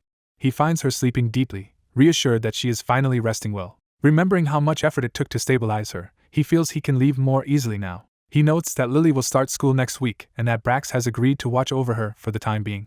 Using an overseas trip as cover for a 2-month break, he prepares to head back to Murim in search of the Azure God's Word while treating it as a working vacation. At the gate site, Siri reports that all preparations for Lim's return are complete. Lim arrives in travel clothes and confirms that he is ready to go. He makes sure Lily has not been told, knowing she would try to stop him if she found out. The others agree to keep her from following him, though they know containing her will not be easy. Siri hands Lim a device that can open a return gate to Earth once he channels mana into it. He adds that the device also serves as a tracker and emergency communicator, though only in a limited safety capacity. Lim accepts it with confidence, doubting he will need rescuing but taking it anyway. As the portal opens, Siri warns that without a Murim world on Earth's side there will be no magnet effect to guide him, and Lim says he already understands the risk. Lim expects the Sword Emperor's tome to draw him toward a place connected to its owner. With a casual farewell and a reminder to return safely, the others send him off. Lim steps forward and commits to the journey. The gate engulfs him in a burst of light. He is launched into Murim and drops into a rocky region at sunset. When he lands safely in a forest, he immediately checks that the transfer succeeded. From a hillside he spots a remote village below, and realizes that is where he has arrived. He decides to stay nearby and gather information before making any bigger move. Entering the village, he politely stops a passerby to ask for help. Posing as a wandering newcomer to Murim, he asks where he might find lodging. The villager directs him to an inn run by Old Man Jean, and Lim gratefully follows the lead. As he approaches the inn, he is pleased that his cover is holding and hopes he can find the God's Word quickly. Old Man Jean welcomes him warmly as a guest. The innkeeper serves him a hot meal, making the stop seem harmless and ordinary. During the meal, the innkeeper probes him by asking where a warrior like him comes from, and Lim answers with a fabricated clan origin. Lim tests the old man in return by pretending not to know even the village's name, and the reaction tells him the question landed badly. The innkeeper offers him free liquor for his stay, but a younger man sharply intervenes, exposing the offer as suspicious rather than generous. The old man backs off and hands over the drink anyway, trying to smooth things over. Lim realizes the innkeeper is closely evaluating him and that the younger man's physique marks him as trained despite his humble role. He concludes that they are treating him as a possible threat, which means this village is hiding something. Watching more carefully, he decides there must be a deeper reason for their tension. That suspicion settles on the supposedly ordinary boy working nearby. Even the boy's simple cleaning movements revealed disciplined technique tied to the Sword Emperor's style, confirming Lim has landed in the right place. He realizes this village may be directly connected to the clue he came for. Lim quietly slips away to investigate without alerting anyone. He positions himself to observe the innkeeper and the boy together, pleased to catch them in the same place. When the old man suddenly strikes the boy's pressure points, Lim recognizes the treatment as a martial technique rather than abuse. He identifies it as meridian stimulation, a ki-based massage therapy used to strengthen the body and relieve muscular strain, revealing that the old man is cultivating the boy in secret. Hyen's grandfather finishes treating him and notes that his condition has improved. He gives Hyen another remedy, and Hyen endures its even worse taste because he believes it is helping. While drinking, Hyen asks whether the man they met earlier might have been investigating them, but his grandfather dismisses the suspicion. He reasons that the stranger showed no sign of hiding his identity. More importantly, the man did not bear the hands of a true swordsman, so the grandfather concludes he was not their enemy. Even so, Hyen realizes the visitor has been probing into him, and his grandfather begins a meditation test to verify the truth. As their ki connects, the old man expects that if Hyen truly carries the heaven-shattering divine art, their energies should resonate. The test deepens as blue waves of ki spread through the room around them. Instead of harmonizing smoothly, Hyen suddenly coughs up blood, forcing the test to stop. His grandfather worries because this relapse has not happened in a long time, but Hyen insists he actually feels better after expelling the stagnant blood.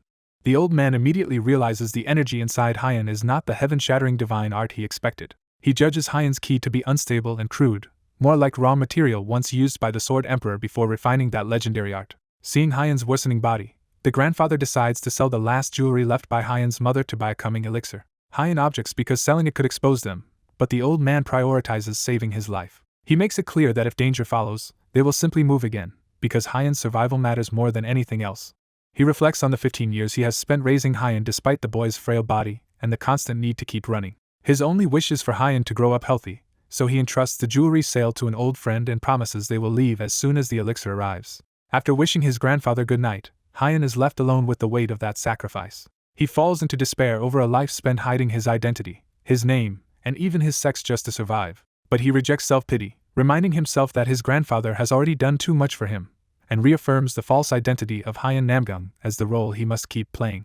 Lying awake in Daeun's room, he realizes he has learned far more than expected. From the tome, He has begun piecing together the thread of war and how it connects to the Sword Emperor's bloodline. He recalls the Sword Emperor's written plea that if anyone ever meets his descendants, his name must not be mentioned. The warning grows stranger as the man also begs that no one ever tell them he lost his limbs. Hyen cannot understand that pride, believing the Sword Emperor could have returned home as a celebrated hero instead of hiding. He reflects on how the Sword Emperor's clan was eventually destroyed after years of decline and a final massacre by unknown attackers. Yet the man's last concern was not vengeance for his descendants, but the defeat of the heavenly demon, a command Hyen cannot forget. Having read the book so many times that he knows it by heart, Hyen feels he now understands the Sword Emperor's character and purpose. He concludes that the old man's stubbornness was so great he could not even bring himself to ask an unknown disciple to help his own family. The next day, Hyen's grandfather is delighted to see him looking much healthier, and Hyen admits the remedy worked better than expected. The old man says they may finally have found the right medicine for Hyen's body, and that the jewelry has been sold and the elixir should arrive tomorrow. For the first time in a long while, Hyen wakes without chills or fever and is quietly amazed by what health feels like. He also confesses to himself that he has been dreaming of a familiar presence gently cradling him. Embarrassed by the thought, he dismisses it as imagination while going about breakfast. Dayan finally appears, only to be told he has slept until noon.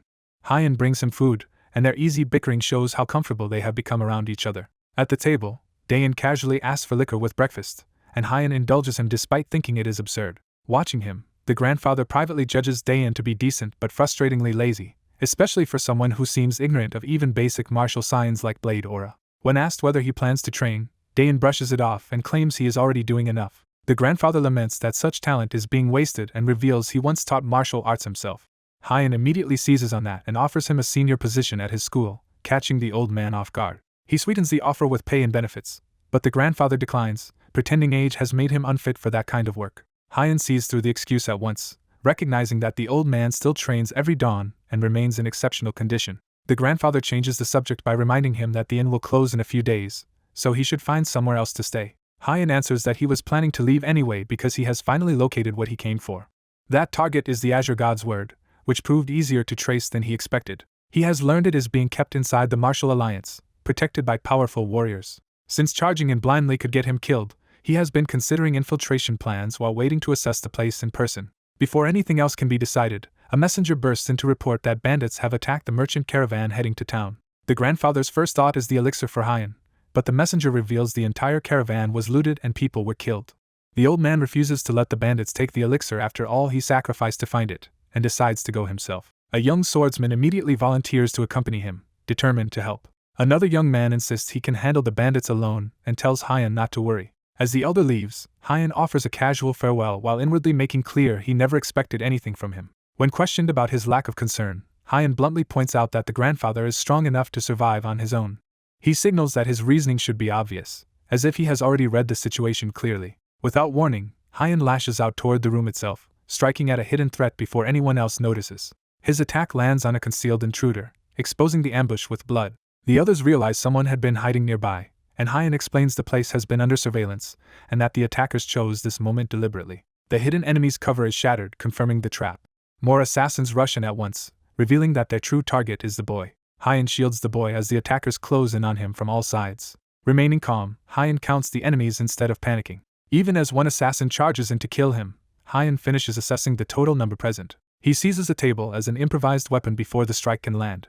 With one violent swing, he smashes the charging assassin back and disrupts the assault. Then he channels blue energy into his fist, escalating from simple defense to overwhelming force. That empowered blow slams an attacker into the floor hard enough to break it. The remaining assassins hesitate only briefly before deciding to eliminate Hyen first. Two of them launch a coordinated rush, trying to overwhelm him together. Hyen slips inside one attacker's guard before the man can react. He drops that assassin with a precise strike to the neck. As another blade comes in, the fight tightens into close quarters. Hyen batters the next attacker aside with another crushing hit. He follows by drawing and redirecting a curved blade into position. Using the enemy's own weapon, he drives a fatal strike through the assassin. After turning, he calmly notes that 3 enemies are already down. He grabs another table, preparing to counter the last resistance. Incoming blades strike the furniture instead of him, and his improvised shield absorbs the attack. The final assassin realizes too late that his opening has failed. Hyen closes the distance in an instant and reaches for the man's face. As he steps away, he counts a 4th kill and identifies the unseen 5th. The boy, exhausted and shaken, can only watch the aftermath beside the bodies. Hyen gives a faint, approving smile at the boy's composure. The boy recognizes Hyan as an extraordinary fighter whose control over his energy surpasses anything he can track, perhaps even rivaling his grandfather. That realization makes Hyan's earlier concealment seem suspicious, so the boy presses him for the truth. Hyan concludes that the assassins were waiting specifically for the moment the grandfather left, which means the boy was the real objective. The timing makes the boy realize the enemy somehow knew exactly when his grandfather would be gone. He struggles to understand how that information could have leaked. Then the answer hits him. The attack on the house was a diversion, and his grandfather is the one in real danger. He tries to run to help, but Hyan stops him and forces him to think before acting. The boy decides they should first find Mr. Yang, who may know where the grandfather went, and Hyan agrees. To calm him, Hyan grips his arm and uses a soothing energy that immediately affects him. The sensation startles the boy because it feels exactly like something from his dreams. Hyan reminds him that his grandfather is not someone who would fall easily, urging him to stay rational. He leads them to gather their things quickly in case more enemies arrive. Elsewhere, someone is already denying knowledge under pressure, suggesting another confrontation is underway. As the boy worries about his grandfather, Hyan abruptly senses something wrong and tells him to stop. Hyan realizes they are still being watched. An elderly man drops to his knees and apologizes to Hyan, implying guilt in the betrayal. A terrified villager admits he betrayed Yang because a man posing as his nephew threatened to murder his family if he refused. Yang's side rejects the excuse, insisting he should have trusted them instead of helping the enemy. The old man bitterly fires back that they could have fled, but he was trapped because his son's life was at stake and the attackers forced poison on him. His worsening cough confirms that the poison is already taking hold. The revelation shocks the drifter, who realizes the grandfather was lured into a trap because of him. Blaming himself for bringing harm to those around him again, he recalls being made to hand the old man a bottle. In that memory, the dying grandfather had been ready to drink even poison if it meant sparing his wife and child. Instead, the drifter let him know the bottle was not from the dark sect and urged him to trust it. The old man understood he had been given an antidote, and was stunned that anyone would help him. The drifter answered that there was no reason not to save him, and tried to use the chance to learn where the bandits were. Before he can continue, the captive villager suddenly turns violent, and condemns him as a monster. A hidden swordsman bursts in with armed men, revealing the interrogation was an ambush. The intruder openly curses them as he joins the attack. Realizing these mercenaries are after Hyan as well, the drifter moves to cut through them quickly and reach her. The attackers counter by throwing an iron net to pin him down. He tries to cut free, but the trap is designed to hold even a swordsman. Caught in the mesh, he hears his enemy gloat that they finally have him. A white-robed accomplice approaches and orders the others to leave the capture to him. Trapped under the net, the long-haired fighter recognizes the man as Chun Sam and realizes he has been betrayed from within. Chun Sam smugly claims credit, naming the captive as Chung Jin, the Lion Blade, sole survivor of the Sword Emperor clan massacre. He warns Chung Jin to stay obedient now that he is helpless, especially with his grandfather's life in the balance. To force cooperation, Chun Sam threatens to torture the old man unless he talks. He demands the location of the Sword Emperor's tomb, but Chung Jin denies knowing anything about it. Chun Sam decides to extract whatever he can from a dying man and reveals that his own clan sent him to find Chung Jin after the massacre. His true goal, however, was the legendary Sword Emperor's tome itself. He argues that if he cannot seize the book, then at least Chung Jin should hand over the techniques it contains. The poisoned grandfather, already near death, begs for a way to save Hyan even if he himself is beyond help. Chun Sam notices the old man is failing faster than expected. At that moment, the drifter arrives, hoping the grandfather is still alive. Chun Sam recognizes him as the wanderer from the inn, and calls for his men to deal with him. The drifter advances and realizes something is wrong when no one answers the call. He calmly tells Chun Sam to summon them if he wants. Then he reveals the truth: there is no one left to come. Chun Sam understands too late that the supposed nobody had been hiding overwhelming strength. Faced with that pressure, he knows he cannot win and cannot even flee. In panic, he drops his weapon and begs for mercy. He tries to excuse himself by claiming he acted only because his wife and child were threatened. The drifter cuts off the lie with a brutal strike. He smashes Chun Sam into the ground with enough force to shatter the earth beneath him. Already moving again, the drifter makes clear he does not believe a word of the excuse. He prepares to finish Chun Sam and make him answer for everything he has done. But Hyan rushes to her grandfather instead, desperately trying to keep him conscious. The old man is relieved she survived, while she breaks down over how badly he has been hurt. He urges her not to give up, reminding her that she carries the blood of the Sword Emperor and the Lion Blade, and that their enemies are not just the demonic cult but the Martial Alliance as well. As he squeezes her hand, he insists there is proof those forces were involved in the old massacre, though Hyan says he has told her this many times before. He warns her she must stay alive and disappear among ordinary people until the hunters finally stop searching, when the drifter interrupts to check on him. The grandfather, barely holding on, admits he is in terrible shape and realizes this stranger must be the one who saved Hyan. The drifter confesses he had only been pretending to be ordinary. As a dying final request, the old man produces 3 medicines, explaining they work best in sequence. With his last strength, he begs the drifter to lead Hyan safely to the Black Dragon River, promising everything he has, even his martial arts, in return. A wounded man spits up blood as someone's rough treatment makes it clear the attack on him was real. Seeing the old man seemingly dying, his family condemns the cruelty, only for the victim to realize something unexpected is happening. The black-haired man notices the shift at once and understands the old man has recovered. The old man confirms the medicine worked beyond belief, stunned by his own restored condition. Overcome with relief, the younger relative throws herself at him in gratitude, while he admits he can never repay this rescue. Instead of asking for thanks, the healer says he wants a favor in return. The old man immediately agrees, eager to repay the debt no matter the cost. The favor is simple but serious. They must accompany him to the Martial Alliance to retrieve something. He reveals the target is the Azure God's word, which he intends to claim as the rightful heir of the Sword Emperor's clan. He explains that the sword was discovered years ago in a cave after a strange event, where a golden monkey had been guarding it.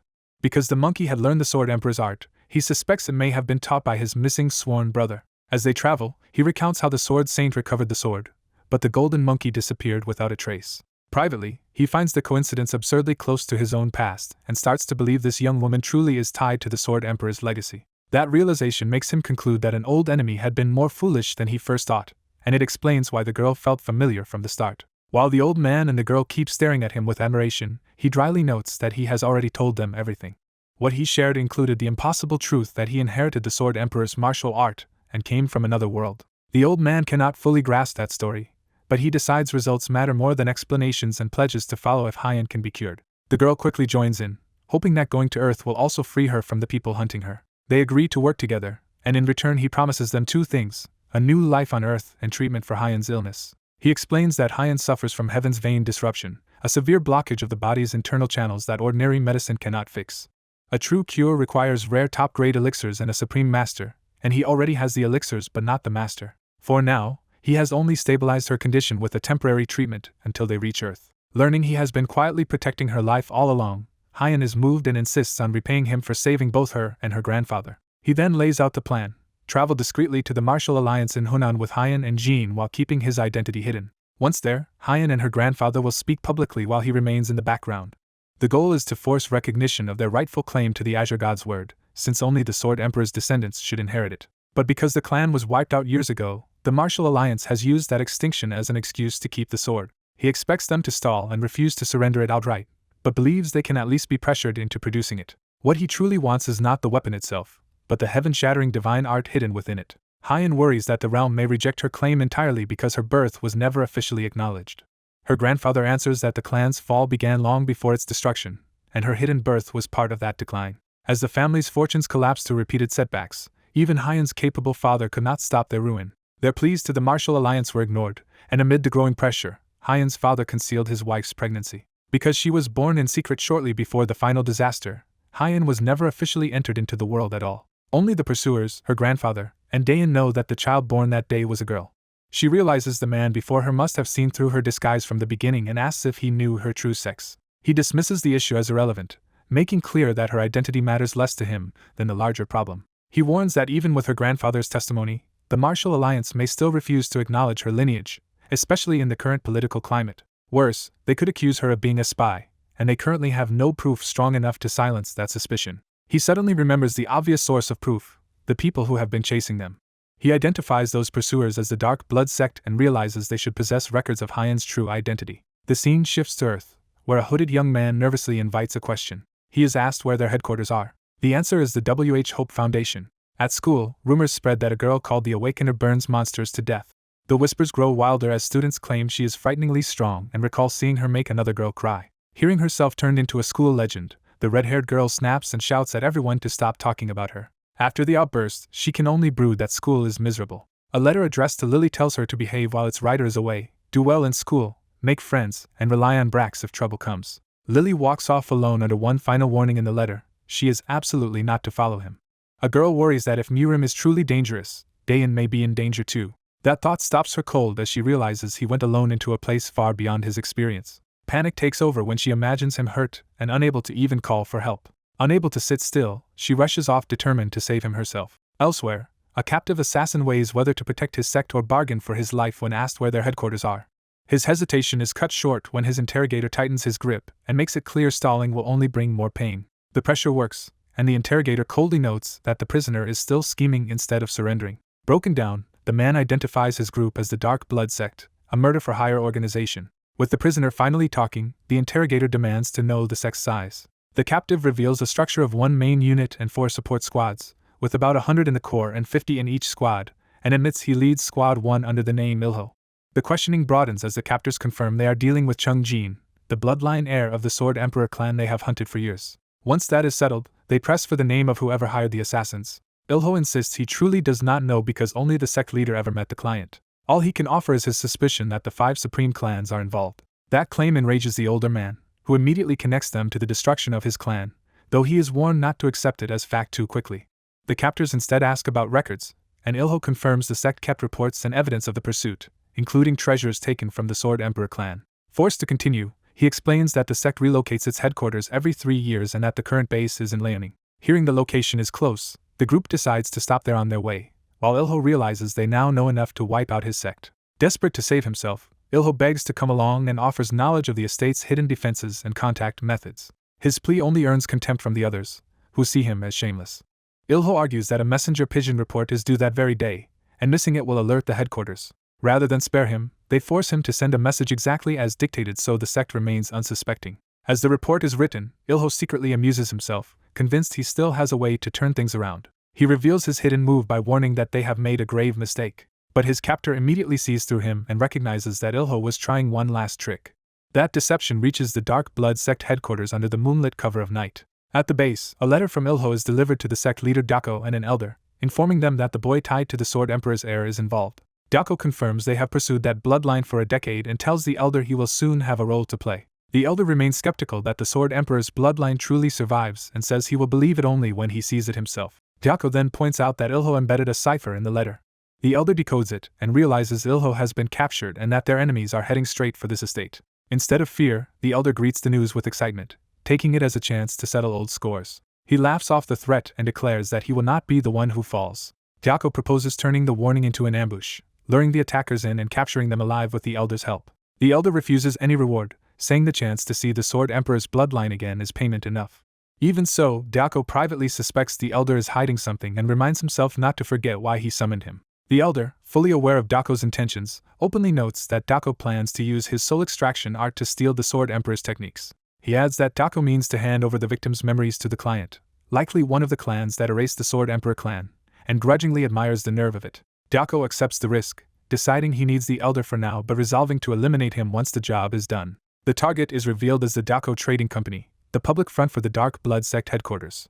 From a nearby inn, the infiltrators note how profitable the cover business must be and confirm it is a real operation, not just a disguise. Meanwhile, Ilho smugly believes his coded warning has already exposed their plan and that the sect is ready for them. He starts to savor the coming reversal, only to be abruptly cut off before he can finish. His captors stand over him in disguise, having already adapted to the situation. The leader discards any further need for Ilho, and makes clear the prisoner has outlived his usefulness.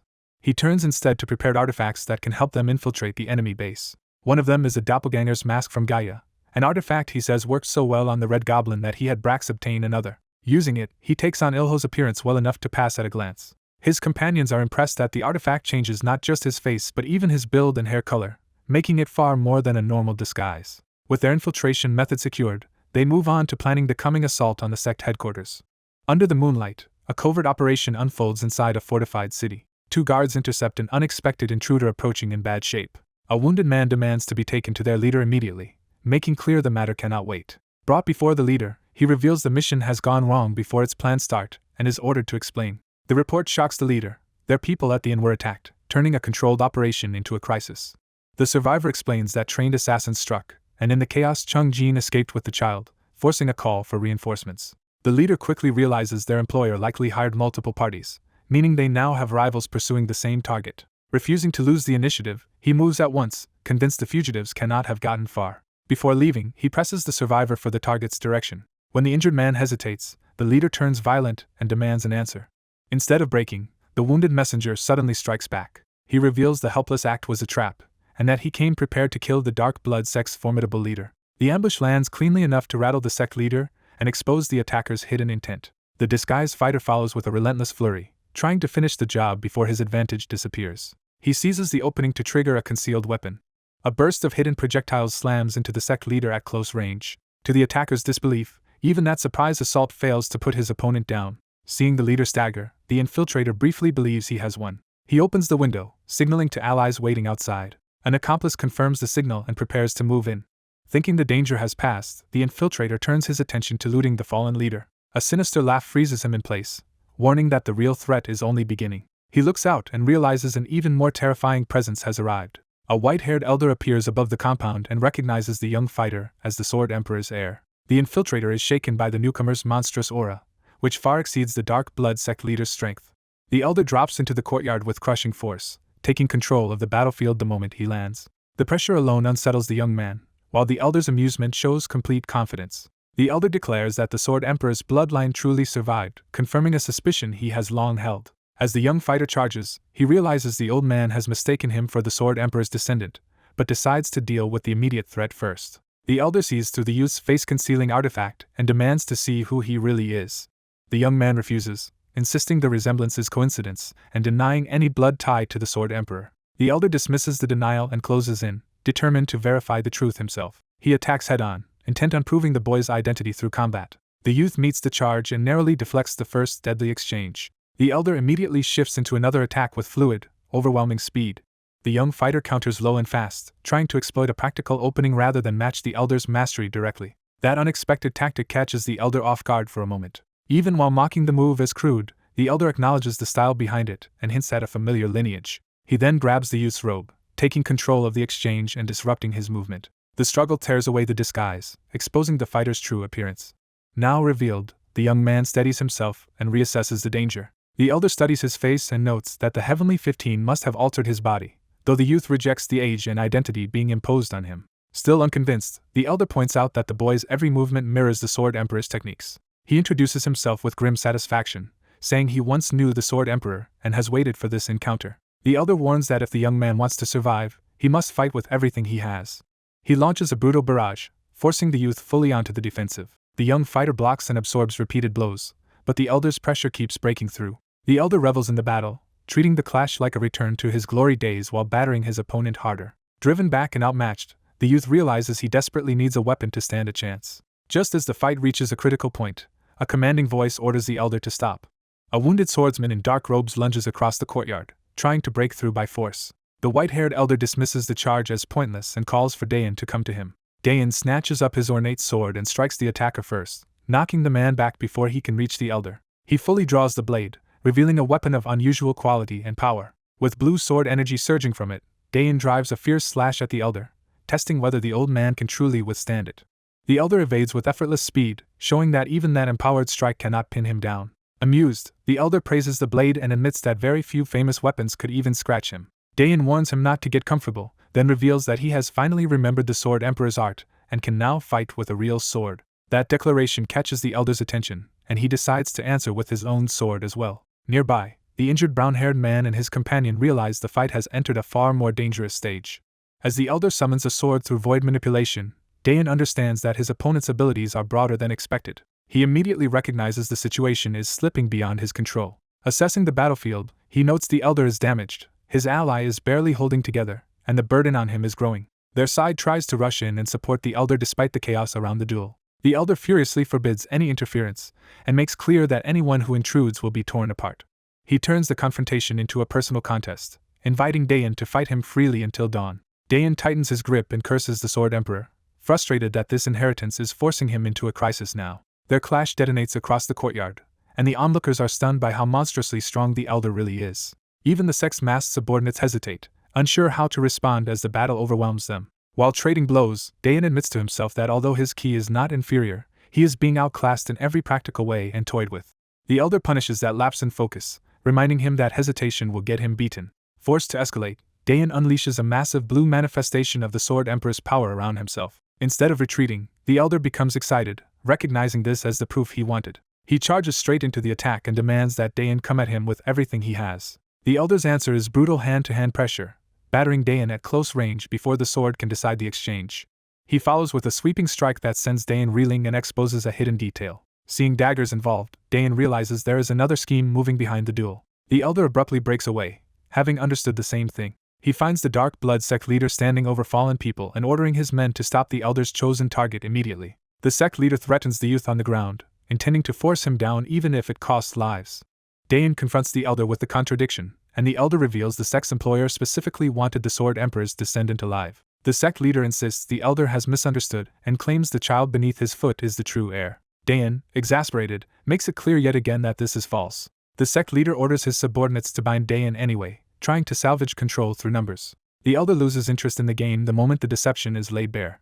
In a single burst of red killing force, he cuts through the charging subordinates and drops them all at once. The sect leader panics, realizing too late that the elder had been allowing events to unfold while judging everyone involved. When he accuses the elder of planning betrayal, the elder cuts him down as well, and the man desperately offers information to save himself. The sect leader collapses, his resistance broken. The survivors are left staring at a courtyard full of bodies, shocked that the elder erased the entire threat with one move. With the misunderstanding settled, Dayan asks how the elder recognized the Sword Emperor's legacy so surely. The elder answers that he once shared a special bond with the Sword Emperor, explaining both his certainty and his restraint. Dayan immediately understands and offers formal thanks, acknowledging the debt he owes the old man. The elder lightly needles him about the disrespect from earlier, and Dayan awkwardly denies ever calling him a geezer. Dayan then explains that the Dark Blood sect brought him here to seize the Sword Emperor's lost art, though that was never his true goal. What he really wanted was to learn whether the Sword Emperor's bloodline had survived. The elder looks at him anew and realizes the supposed boy is actually a girl. He asks for her name, and she finally introduces herself as Dayan Lim. The elder recalls meeting the Sword Emperor when he was young and begins to drift into an old memory. He stops himself, then parts from Dayan with the promise that they should meet again if fate allows it. At night in the palace grounds, someone lands nearby, drawing the attention of a long-haired observer. The newcomer drops to one knee, shaken by the pressure of the recent battle and realizing he barely escaped with his life. He admits that if the monster had truly meant to kill him, his resistance would have been meaningless. That defeat crushes his pride, and he accepts that despite his progress, he is still far from the top. Putting the shock aside, the group reminds itself that the mission is not over and moves on. By the next day, the focus shifts to Dako Trading Company. There, survivors report that most of the dead were cut down in a single strike, proving one person overwhelmed them all. The Moang clan overseer bitterly reflects that June promised quick results, yet this disaster is what followed. He reveals they had intended to eliminate the Dark Blood sect after using them, but their leader proved far harder to kill than expected, raising the question of who could have defeated them instead. Inside June Dako's ransacked room, investigators find that everything valuable is gone and begin searching for one missing document in particular. The overseer takes charge of the search and quickly realizes the intruders were specifically targeting a hidden chamber. When only records tied to the Sword Emperor's clan are found missing, he understands this was no random theft and suspects the enemy knew exactly what to take. Alarmed, he orders an urgent message sent to the Murim Alliance and demands a full report on what happened. He decides the other clan leaders must also be warned, but before he can continue, an unseen presence interrupts. The overseer senses the intruder and demands to know what they want, though fear is already creeping in. The white-haired elder answers with feigned innocence, clearly amused by the tension he is causing. The overseer realizes this elder has been shadowing them for some time, while the elder brushes it off as chance. That excuse only infuriates the younger man, who has been repeatedly crossing paths with him all week and no longer believes in coincidence. At a meal, the elder keeps dodging questions about his destination, while the younger man privately admits he cannot simply avoid him because the elder is stronger. The elder finally turns serious and asks what the young swordsman thinks of learning martial arts from him. The others immediately treat it as a rare opportunity, but the swordsman instinctively resists the offer. When pressed, he points out that the elder has already seen how strong he is and questions why he would need teaching at all. The elder acknowledges his power, saying even the 10 masters would struggle against him, and that only the 3 peerless ones might compare. He identifies those legendary figures as Sword King Gunyang Jik, Sword Saint Han Muang, and Divine Spear Yinjiai Ma. The elder places himself on that level and states that only such monsters could truly challenge him. The swordsman then asks the real question: why would someone so powerful want to teach him, and whether it has to do with the Sword Emperor's art he inherited. The elder dismisses that guess, teases him as much as he once teased Namgung, and jokes that his true relative is the attendant nearby. The embarrassed attendant tries to interrupt, but the elder keeps control of the conversation. The swordsman changes the subject and asks after the elder's recovery from Heaven's vein disruption, thanking him for the tonic that eased his own condition. Satisfied, the elder agrees to teach him after all, saying the young man has genuine promise. He immediately limits expectations, making clear he will not pass on his own martial art, only refine the swordsman's existing techniques. The attendant bows deeply in gratitude, treating the decision as a major favor that must someday be repaid. The elder then explains his motive by returning to the duel they shared. He says that crossing swords with the young man stirred memories of his youth so strongly that he lost himself in nostalgia and swung in earnest. For a moment, It felt to him as if he had returned to the past he had spent years preserving only through drink and memory. Because those memories were now embodied before him and in danger of being ruined, he asks whether the young man would not also want to act. He adds that the young swordsman's situation is even worse, then points out the problem directly. If he keeps fighting the way he has been, the elder warns, he will eventually fall into key deviation. The swordsman rejects the claim, but the elder correctly deduces that he trained alone and has relied only on the incomplete legacy left by the Sword Emperor. When the young man asks how he knows, the elder says the signs are obvious. He explains that the swordsman's form and ki are unstable, and that a strange energy inside him is making reckless use of power even more dangerous. Though his toughness has carried him this far, the elder warns that his body will soon reach its limit. To prove he understands, the elder points to his own ruined appearance as evidence of what happens when someone strong ignores the danger too long. He reveals that he speaks from experience, having already suffered the consequences of ki deviation himself. He tells the swordsman to test his words by circulating his ki and focusing on specific acupoints. The moment he does, sharp pain erupts through his body, confirming the elder's diagnosis. Now convinced, the swordsman asks to be taught how to avoid that fate. The elder says this is exactly why he is called the all-knowing elder, and promises to teach him the proper way to control both his ki and his body. Overcome by relief and respect, the young man's composure breaks. He throws himself into a full prostration of gratitude, and the elder gently tells him such extreme thanks are unnecessary. An old master decides that since his own life is nearly over, he will devote what remains of it to raising the child before him into someone extraordinary. He vows to personally forge the boy into the greatest warrior alive, while the child, already feeling something strange in himself, wonders if his body is showing an early sign of martial talent. Years later, the story shifts to the Black Bear Fortress in Hunan Province, where rough laughter fills a bandit stronghold. Inside, the bandit boss leads a drunken celebration, reveling with his men in their latest success. One of the men brings up a pair called the Twin Swords of Honor, but the boss has never heard of them and dismisses the title. He is told they are two young orthodox fighters who have been wiping out bandit camps across the north, though he still treats them as insignificant newcomers. Mocking their righteous-sounding name, the boss boasts that a title should inspire fear like his own and refuses to take the pair seriously. Still drunk on his own power, he starts looking for someone to bully next, while his men can only hope not to be chosen. That mood breaks when a sudden disturbance announces an intruder. Before anyone can react, the boss is struck from behind, jolting the room into alarm. The bandits scramble in confusion as the attack makes it clear someone has breached the fortress. At the gate, the two swordsmen arrive calmly, and when one asks if this is their third stop of the day, the other corrects him that it is already their fourth. Realizing who has come for him, the boss curses the pair he had just mocked. The younger companion complains that their leader insists on clearing every bandit camp before they can continue to the Murim alliance, grumbling at how many enemies still remain. The lead swordsman stays composed and says they should finish this place and finally get some rest. A flashback reveals the harsh logic behind his training. His master stripped away his internal energy so he would stop relying on it and be forced to rely on nothing but himself. The deprivation went further, taking not only his ki but even the support of his refined body and swordsmanship. His master declared that only by losing every crutch could he train in the pure essence of martial arts. Remembering that everything he had built was taken from him, the young swordsman still feels the shock of that brutal lesson. Back in the present, he treats the bandits as practical opponents to sharpen himself against, since no one will mourn their deaths. His companion notes that they are close to the Murim alliance, and hopes they will finally be allowed to rest once they arrive, though the lead fighter clearly doubts it. The bandits hesitate as they realize these two may be the very swordsmen they have heard about, but they still underestimate them as thin and unimpressive. The boss snaps them out of their fear and orders them to seize the intruders and drag them in. The bandits rush forward together, trying to overwhelm the pair by numbers. The lead swordsman meets the first attack head-on, catching the incoming blade without yielding ground. His twin swords whirl into motion, turning defense into immediate control of the exchange. He drops one attacker with a precise strike and reminds himself that, weakened as he is, he must stay focused. As weapons and debris spin around him, he carefully measures every movement, knowing a single lapse could get him badly hurt. He cuts through the next opening in a fluid burst, carving a path through the crowd despite his limitations. Watching his men fall too quickly, the boss rages and accuses them of being too drunk to handle one opponent. The younger companion joins in and cleanly slashes another bandit down, claiming the remaining enemies for himself. With blood on his blade and confidence in his stance, he makes it clear the bandits are no threat to him. Furious at his men's incompetence, the boss shoves them aside and decides to deal with the intruders personally. He steps forward with murderous intent, announcing that Black Whirlwind will show them what real strength looks like. The lead swordsman immediately senses the difference, and admits to himself that in his current state this man may be too much for him, making retreat briefly seem wise. Then he remembers his master's promise of 3 full days of rest if he defeats this opponent, and that reward instantly changes everything. Driven by that temptation, he launches himself at the boss with renewed determination. Their weapons collide violently, and he realizes he must seize the initiative early if he wants any chance of ending the fight fast. The boss answers with a savage counterattack, swinging to kill and trying to crush the younger man's momentum. The exchange explodes into another heavy clash as both commit fully to the duel.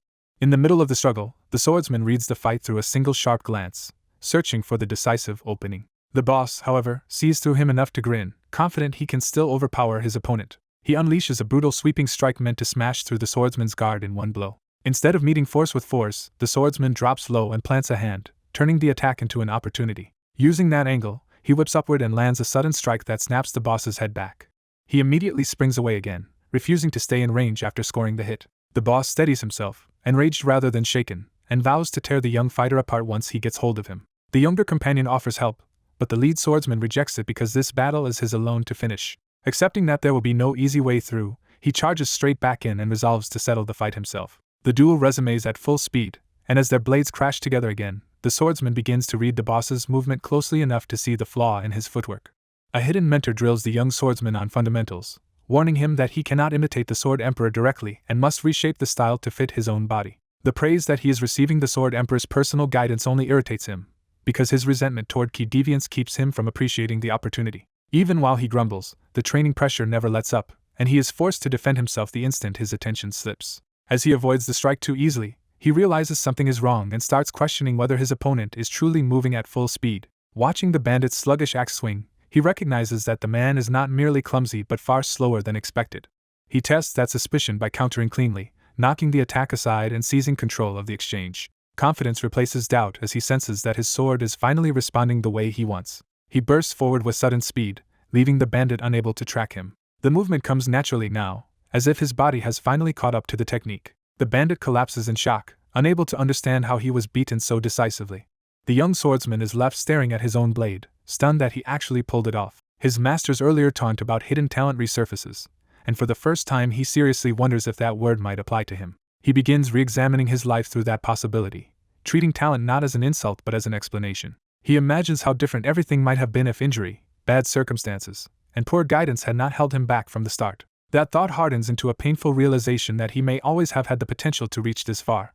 When the wounded bandit recoils and demands to know who he is, the balance of fear has completely reversed. He answers with swagger, calling himself a prodigy as he moves in again with total confidence. After the danger passes, the people he protected thank him sincerely for escorting them safely to the village. He uses the chance to ask after the clan he once served, and they offer to take him there and promise that their lady will reward him properly. His companion immediately understands that this detour matters to him, and he admits they have unfinished business there. Though his master gives him freedom to choose and reminds him that training time is limited, the young swordsman decides he cannot walk away now that he is this close. He parts from the villagers with a warning to stay safe, and they leave still deeply grateful for his help. Later, in a tavern, he hears talk of the twin swords of honor, a pair whose reputation has spread widely. People praise them for making travel safer while noting that they refuse payment, which only strengthens their image as true followers of honor. Elsewhere, a blonde elf tries to delay an eager red-haired girl who wants to leave, clearly worried about letting her go. The girl pushes back, pointing out that this is not the first time she has slipped away and insisting she is ready for the journey. She proudly reveals that she has prepared for everything and even has a way for the elf to track her wherever she goes. The elf still hesitates, but the girl guesses that the man they are waiting on is late because he stopped to help someone again and decides to go find him herself. The elf's expression turns cold as she reminds the child that some matters are beyond her and should not concern her. The girl ignores the warning and storms off anyway, leaving the elf to admit to another attendant that she cannot control her. Resigned, the elf decides that if the girl is going to sneak away regardless, she should accompany her and fulfill her duty as guardian. The attendant is surprised but accepts the decision, promising to handle any trouble they encounter. With that settled, the girl excitedly orders the gate open so they can depart at once. The story shifts to Kaifeng, the largest city in Hunan and home of the Martial Alliance headquarters. At the city gate, the young swordsman and his companions arrive amid excitement over the coming martial arts tournament, only to be told to wait in line and behave.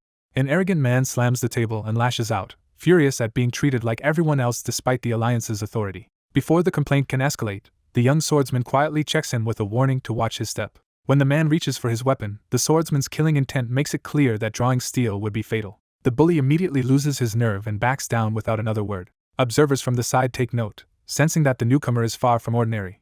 When his turn comes, he gives his name and origin as Dayan Lim of the Beak Sword clan of Guangdong. Asked for a title, he hesitates, clearly unprepared for the question. His companion answers for them, explaining that they have recently become known as the Twin Swords of Honor even though they never claimed the title themselves. Nearby martial artists mock the name as childish and laugh at the pair. Their contempt deepens as they sneer that such people have no right to call themselves righteous.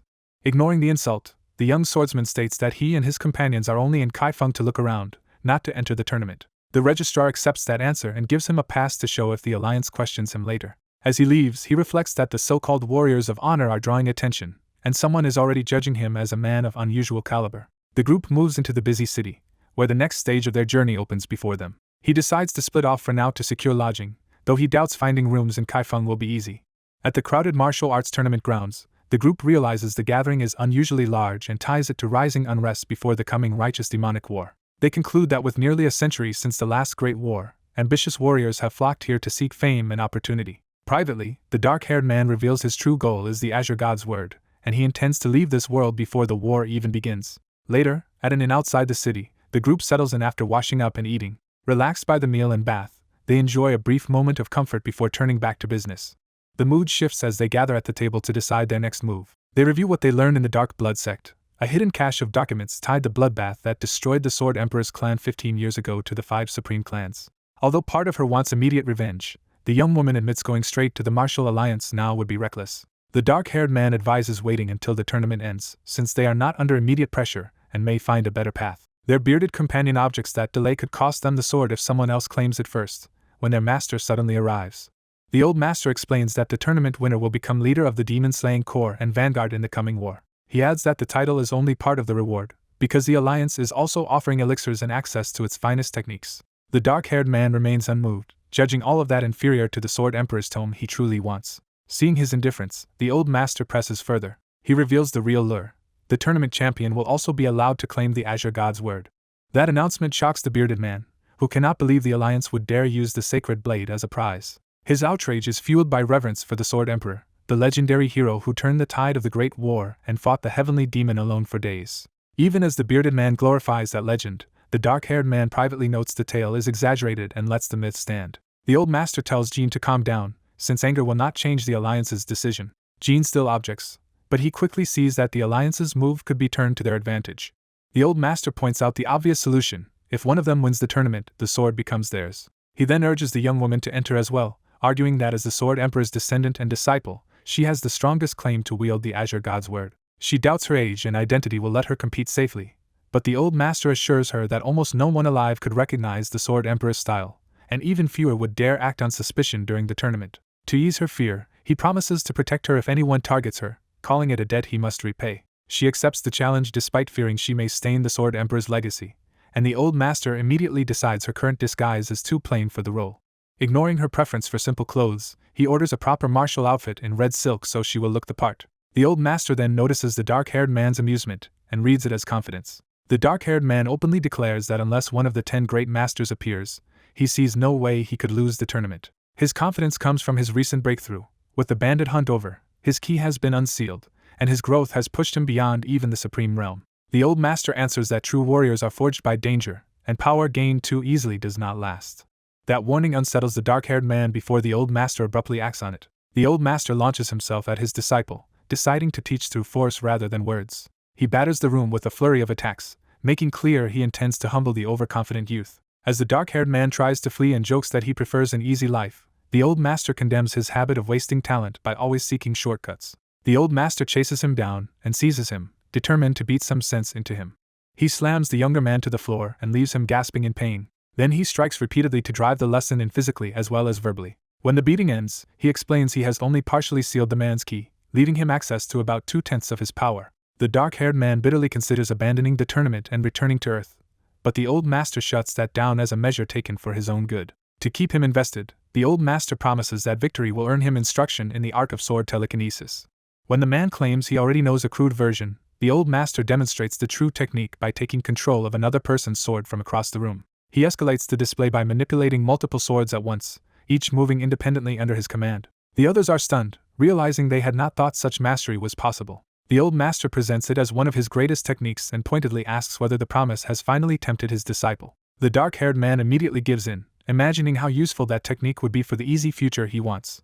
The next day, they go to the Dragon Phoenix Tournament Registration Hall to put the plan into motion. At the desk, they are stopped by a new requirement. Without a letter of recommendation, they cannot enter the tournament. When Jean protests that this rule never existed before, The staff explains it was recently added to keep agents of the demonic cult out. As they absorb this setback, a striking woman in red appears nearby and draws their attention. She calmly asks where such a letter of recommendation can be obtained, hinting that she may become important to what happens next.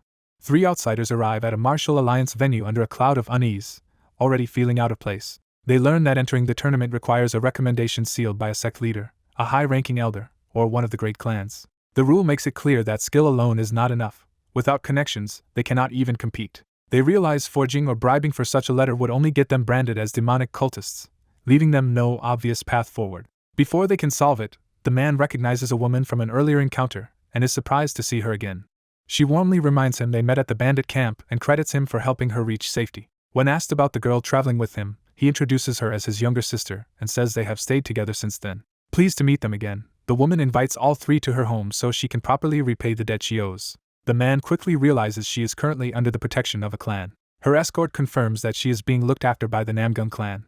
That name gives the man pause, because he had intended to avoid anyone tied to the massacre that ruined his own clan. Even so, he decides not to let old hatred ruin their only chance to obtain the recommendation they need. He admits to himself that this is more than simple pragmatism, because he also wants to see his enemies with his own eyes. As they head in, he recalls that the Sword Emperor was born from the Namgung line through a concubine and never fully accepted as a true heir. He remembers how the clan treated that branch with contempt, dismissed their medicine as worthless, and would have let them die if not for his father. Those memories follow him all the way to the gates of the Namgung estate, where he is formally invited inside. When his companion worries someone might recognize him, he reveals that he has gradually altered his face over the years and no longer fears exposure. After being received as guests, he sets down his cup and acknowledges the meal with measured courtesy. He formally thanks their host for her generosity, and she insists the debt is hers, not theirs. Asked about her ties to the clan, she explains that she once raised the clan's young miss and young master after their mother died, so they trust her like family. That private trust makes him think she may be able to help them secure the recommendation letter. He finally admits that they came to the tournament only to discover they lacked the required recommendation. He presents himself as a capable but unknown wanderer who understands martial arts yet has no standing in the wider world. The girl adds that with no name or backing, he had already resigned himself to giving up and returning home. Their host realizes that this hopeless situation is what led him into her path in the first place. He drops the pretense and directly asks whether she can arrange an audience with the clan head or another authority. Instead of being troubled, she rushes off to summon help at once. She returns with Yeren Namgung and Wai Namgung, introducing them as the clan heirs and explaining that these are the people she wanted them to meet. The visitors introduce themselves in turn, though the man keeps his identity controlled behind an assumed name. The Namgung siblings apologize for the delay, explaining that the clan leader is away, and agree to hear the request themselves. When they hear he wants to enter the tournament but lacks a recommendation, the problem is laid out plainly. Yeren immediately offers to write the recommendation herself, stunning everyone with how easily she agrees. The man can barely believe the matter might be solved so simply. Her brother erupts in protest, insisting the clan's name is too important to be attached to unknown drifters. He openly insults their appearance and status, reducing them to beggars unworthy of the clan's reputation. The man cuts through the insult and identifies the real issue. The brother fears they will disgrace the Namgung name. The girl in red steps in and challenges that arrogance by asking whether he himself has what it takes to enter the tournament. He admits he is barred by age, but boasts that if allowed, he would easily place among the top 8, using that claim as proof of their clan's standards. She dismisses his bragging and proposes a simpler test, threatening to put him on the ground if he steps outside. Steel is drawn, and despite attempts to stop the quarrel, the duel is accepted with the condition that if she wins, the group receives both recommendation letters they need. As attention shifts to the fight, the man quietly decides to use the distraction to pursue his own hidden objective. The duel begins violently, but the young master is immediately shaken when his opening attack fails to overwhelm her. Breathing hard, he leans on his pedigree as the son of a great master, yet cannot understand how she keeps reading every move. She exposes his weakness as poor concentration, and his anger only makes his attacks more reckless. Watching him, the hidden heir judges that a prestigious clan has produced someone far less impressive than its name suggests. The girl meets the next strike calmly and turns his force aside without losing control. Their blades grind together, and his momentum starts to collapse against her precision. She spins through the exchange, disarms him cleanly, and leaves his sword clattering away. With the result undeniable, she prompts him to admit defeat, and he reluctantly concedes the loss. He tries to save face by blaming nerves and asking for a rematch, but she rejects the excuse and reminds him that she still intends to enter the tournament and win it. Wai awkwardly admits she had gone to cheer for him at his match, leaving Dayan baffled as she starts to explain that she only came because he had beaten her before. Their uneasy exchange is interrupted when Wai's father arrives and immediately takes control of the situation. Dayan recognizes the newcomer as Jankian Namgung and realizes a major figure has appeared at exactly the right moment. Namgung approaches Y directly, his presence alone enough to put her on edge. He bluntly asks whether she lost, and Y recoils under the pressure of his scrutiny. Rather than comfort her, Namgung mocks her overconfidence, and reminds her that he had warned she was not ready for the tournament. Daein recalls Namgung's reputation as an honored Azure God's word hero, a righteous and loyal man expected to play a major role in the coming war. Yet when Namgung looks at Hyen, Daein senses a flash of bloodlust that clashes with that heroic image, though no one else seems to notice it. Namgung smoothly introduces himself as Y's father, and thanks Daein for saving their caretaker, turning the meeting outwardly cordial. He invites Daein inside to tell his story, and Daein accepts. That night, inside the Namgung residence, the matter is taken seriously enough to be discussed in private. Namgung asks his subordinate Byong for an assessment of Daein Lim. Byong reports that Daein is suspicious because he does not seem to belong to any known clan and even his sword style is unfamiliar. Namgung agrees and admits they only tolerated Daein because of the tournament bet, otherwise they would have turned him away. Already troubled by news that the Dark Blood sect has been raided, Namgung grows more suspicious and wonders who is uncovering secrets that should have remained hidden.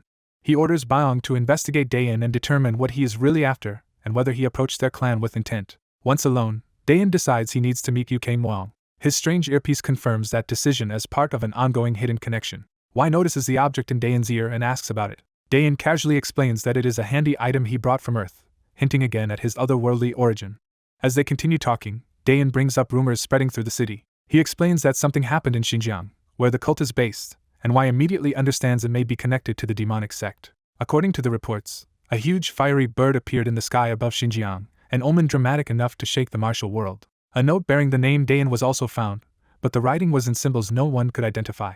The demonic cult insists the passage is encoded and its meaning is unknown, though both of them can tell it points to something significant. The day of the tournament arrives, drawing renowned warriors and crowds eager to witness the spectacle. Ordinary people and merchants flood the venue as the event takes on the scale of a grand public festival. The excitement is so widespread that even street performances become part of the atmosphere surrounding the competition. Still, beneath the celebration, tension lingers because of the growing unease over the demonic cult. Y excitedly points out a flashy fire technique, swept up in the novelty of the tournament grounds.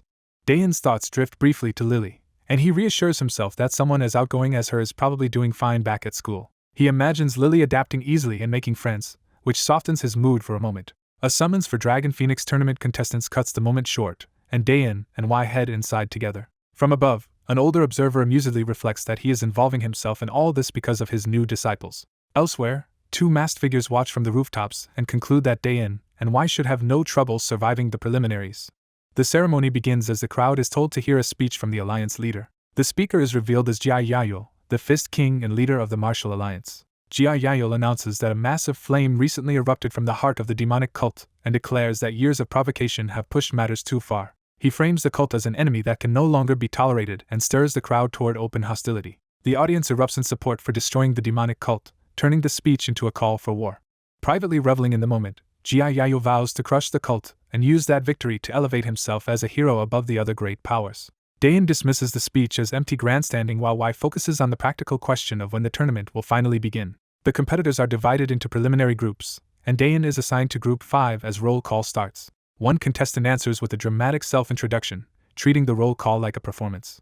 Another follows in the same theatrical fashion, trying to impress everyone before the fighting even starts. A third loudly declares his own victory in advance, making the preliminaries feel even more absurd. The official shuts them down and orders everyone to save their martial arts for the actual matches and simply answer when called. Watching the spectacle, Daein can only sigh at how ridiculous the whole thing has become. When his own name is called, he responds plainly and raises his hand without any theatrics. The official tests him by asking if he plans to show off too, but Daein dryly points out that they were just told not to, earning approval for keeping his focus. A young woman in red arrives looking for someone, while the man beside her is irritated that an unknown rival has appeared and spoiled the mood. A late entrant is called, and the officials realize Ha-shik Yang has only just arrived. Ha-shik Yang steps in through a flashy technique, apologizing for getting lost and nearly missing the tournament. He is reprimanded and told there will be no more leniency, while the man with the woman recognizes the name as familiar. The preliminaries are explained simply, either win 3 matches in a row or remain unbeaten for 5 minutes. As everyone is told to steady themselves before the matches, the woman casually asks her companion to go get candied fruit with her, and he agrees. Before they can leave, Ha-shik Yang approaches and asks to join them. He introduces himself as the so-called paragon of Manhwa, and the woman coolly answers that she is Hyen Lim and holds no title. Ha-shik is immediately captivated by her beauty and notes that she does not seem to belong to any major sect, making her seem easier to pursue. He boldly invites her to spend time with him after the preliminaries, while she internally regrets that her male disguise no longer keeps men away. Hyun Lim rejects him outright, dismissing him as weak, but Hashik treats her refusal like playful banter instead of a real insult. She makes her standard clear by saying that unless he is stronger than her brother, she has no interest, which leaves her companion wondering why she has dragged him into this. Hashik laughs off her devotion to her brother as childish, and the brother silently agrees that she is not wrong to value strength. When challenged, the brother finally answers with blunt confidence that he is stronger than Hashik. Hashik reacts with amused contempt just as the official announces the start of the preliminaries and calls for contestants to step forward. Ignoring the normal order, Hashik immediately moves toward the arena and invites the brother to prove that claim. The official demands an explanation, and Hashik identifies the brother as the Ruthless Blade. He argues that he is acting on behalf of Manhwa because the man insulted both him and his sect, and he formally requests permission to defend its honor. The official objects that this breaks the rules, though he also senses the spectacle would make the tournament more exciting. He decides the outcome would not change anyway because Manhwa's paragon should advance regardless, and reluctantly allows it. Asked whether he still wants to fight, the brother steps forward and accepts without hesitation. The first preliminary match is declared, Hashik Yang of Manhwa against the Ruthless Blade, Daein Lim. Certain of his superiority, Hashik arrogantly offers Daein 3 free moves and admits he only cares because humiliating Hyun Lim through her brother would amuse him. He even considers crippling one of Daein's arms without being disqualified, already treating the fight as a chance for cruelty rather than competition. Daein confirms the terms, and Hashik smugly says he can have even more if he proves worthy. Daein answers that arrogance with a faint smile, already seeing through him. He decides 3 moves are unnecessary and launches first, aiming to take one of Hashik's arms before the man can settle in. Hashik is startled by the sudden speed and realizes Daein is faster than expected. Still confident, Hashik throws up a blade or a barrier and assumes Daein cannot break through it. Daein adjusts his strike mid-motion, cutting with precise control instead of brute force. He comes down with overwhelming pressure, forcing Hashik to face the attack head-on. To Hashik's shock, Daein slices straight through the blade aura he trusted. Unable to evade in time, Hashik is driven into a desperate defense as Daein's attack closes in. Hashik is forced to draw his sword for real, abandoning his earlier promise in order to survive. The clash explodes between them as Daein's opening assault tears through Hashik's composure. Hashik immediately tries to recover with a fierce counterattack, swinging hard to regain control. The exchange turns violent and fast, with both men driving the fight into full momentum. Daein coolly points out that Hashik already broke his own boast by drawing and counterattacking within 2 moves. He openly mocks Manhwa for being so flexible with its promises, turning Hashik's arrogance into public embarrassment. As Hashik seethes, Daein finally remembers exactly who this man will become.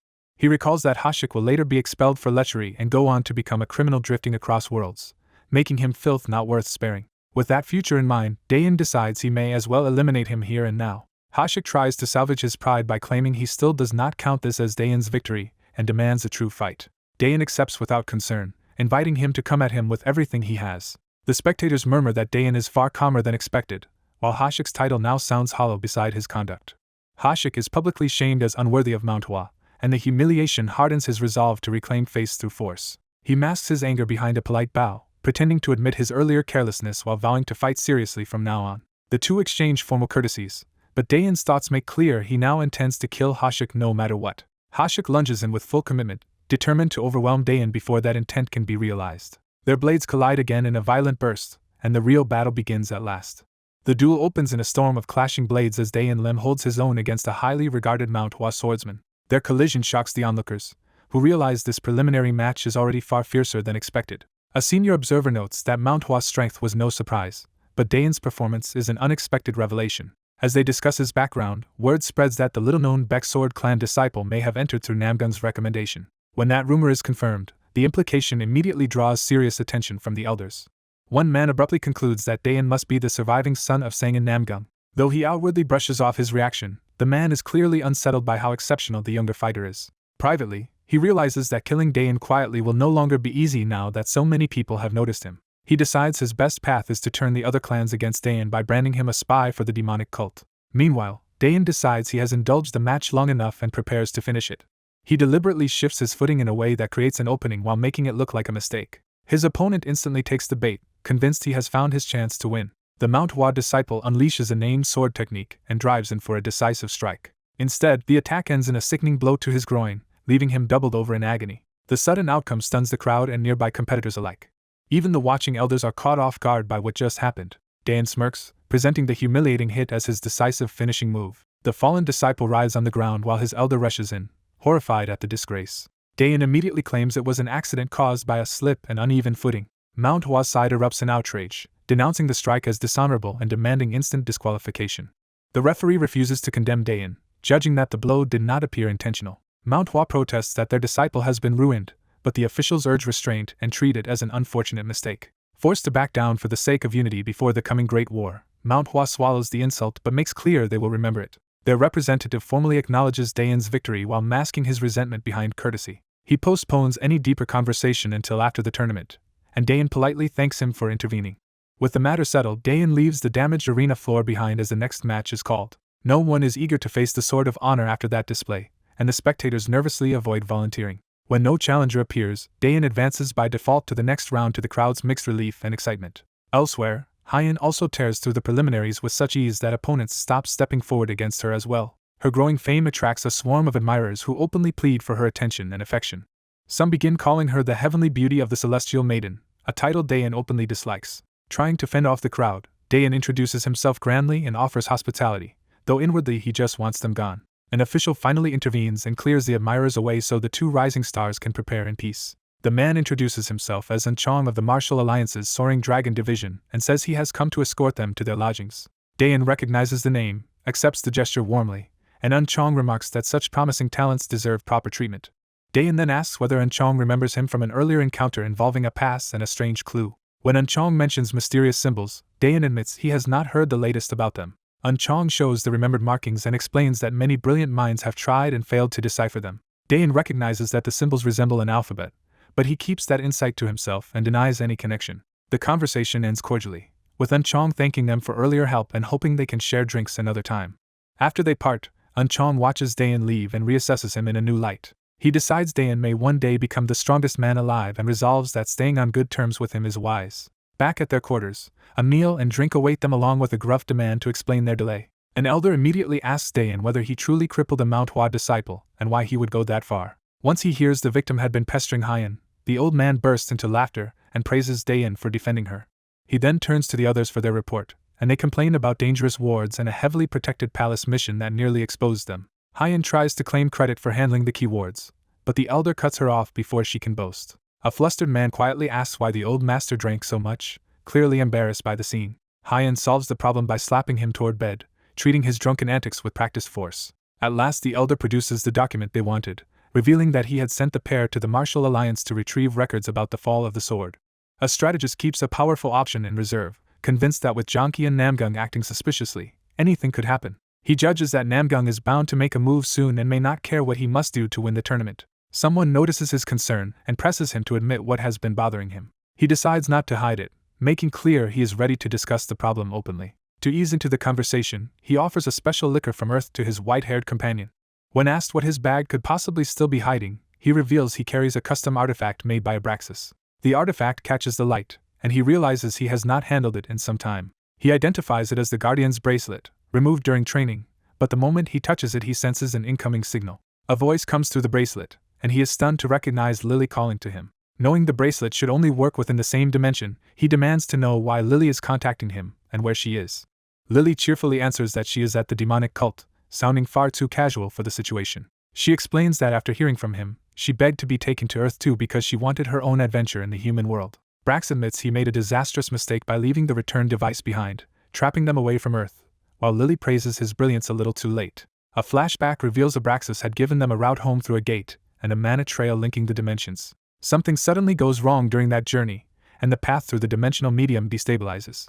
Lily is the first to be struck by the disturbance, as strange energy erupts around her. Brax realizes the dimensional passage itself is attacking them, and Lily demands to know what is happening. He concludes that a magnetic effect from the dimension is pulling at Lily, but the force is already beyond what he can control. As his body begins to break apart, Brax understands that his soul is being torn free and that they have already passed the point where turning back is possible. In the middle of the collapse, he makes one last move toward Lily.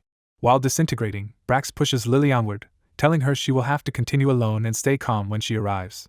Even as he vanishes, he reassures her that he will still be with her in some way. Lily reaches for him in panic, but Brax disappears before she can stop it. She is thrown out of the dimensional route and into a blazing ritual hall dominated by a massive sacred fire. There, the leader of the heavenly demon cult, Muhancheon, invokes great Mazda before the gathered faithful.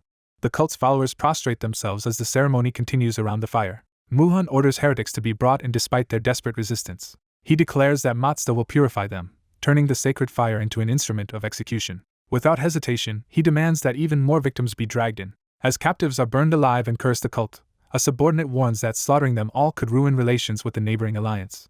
Vice leader Mujin Cheon raises that political concern directly, fearing the marital alliance may collapse. Muhan dismisses the warning, arguing that the alliance already seeks war and that he welcomes the conflict. He goes further, proclaiming that by Mazda's decree the cult itself will choose the day of battle, even if countless believers die for it. The story pauses to explain that the heavenly demon cult is an ancient religion devoted to the one true God, Mazda. Its faith promises a savior who will one day lead the people back to their ancestors' homeland, a paradise long awaited.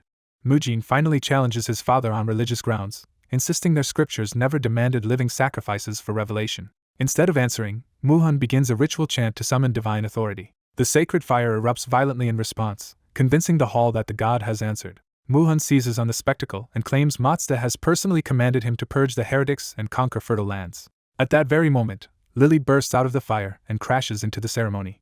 She lands hard on the floor, abruptly interrupting the supposed revelation. Disoriented and frightened, Lily spins around calling for Brax, only to find herself surrounded by strangers. The cultists interpret the name she keeps shouting through the lens of their sacred language and decide it signifies worship. Taking her arrival as a miracle, the leaders and attendants drop to their knees before her and praise Mazda. Later, after the chaos has passed, Lily wakes in the cult's compound to the sound of their prayers.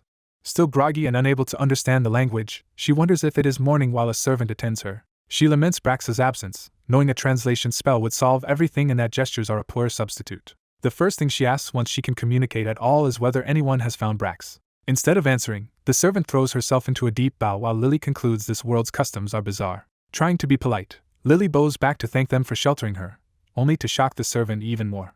A servant announces that Mazda's meal is ready, leaving the red-haired girl confused about why she is being addressed like a deity. She calls her little snake companion to eat with her, treating the situation casually despite the strange reverence around her. An extravagant feast is laid out for her, making it clear the household is honoring her with absurd seriousness. When she notices everyone staring instead of eating, she realizes she is being singled out rather than welcomed normally. The elders urge her to ignore them and enjoy the feast, but their deference only makes the atmosphere more unsettling.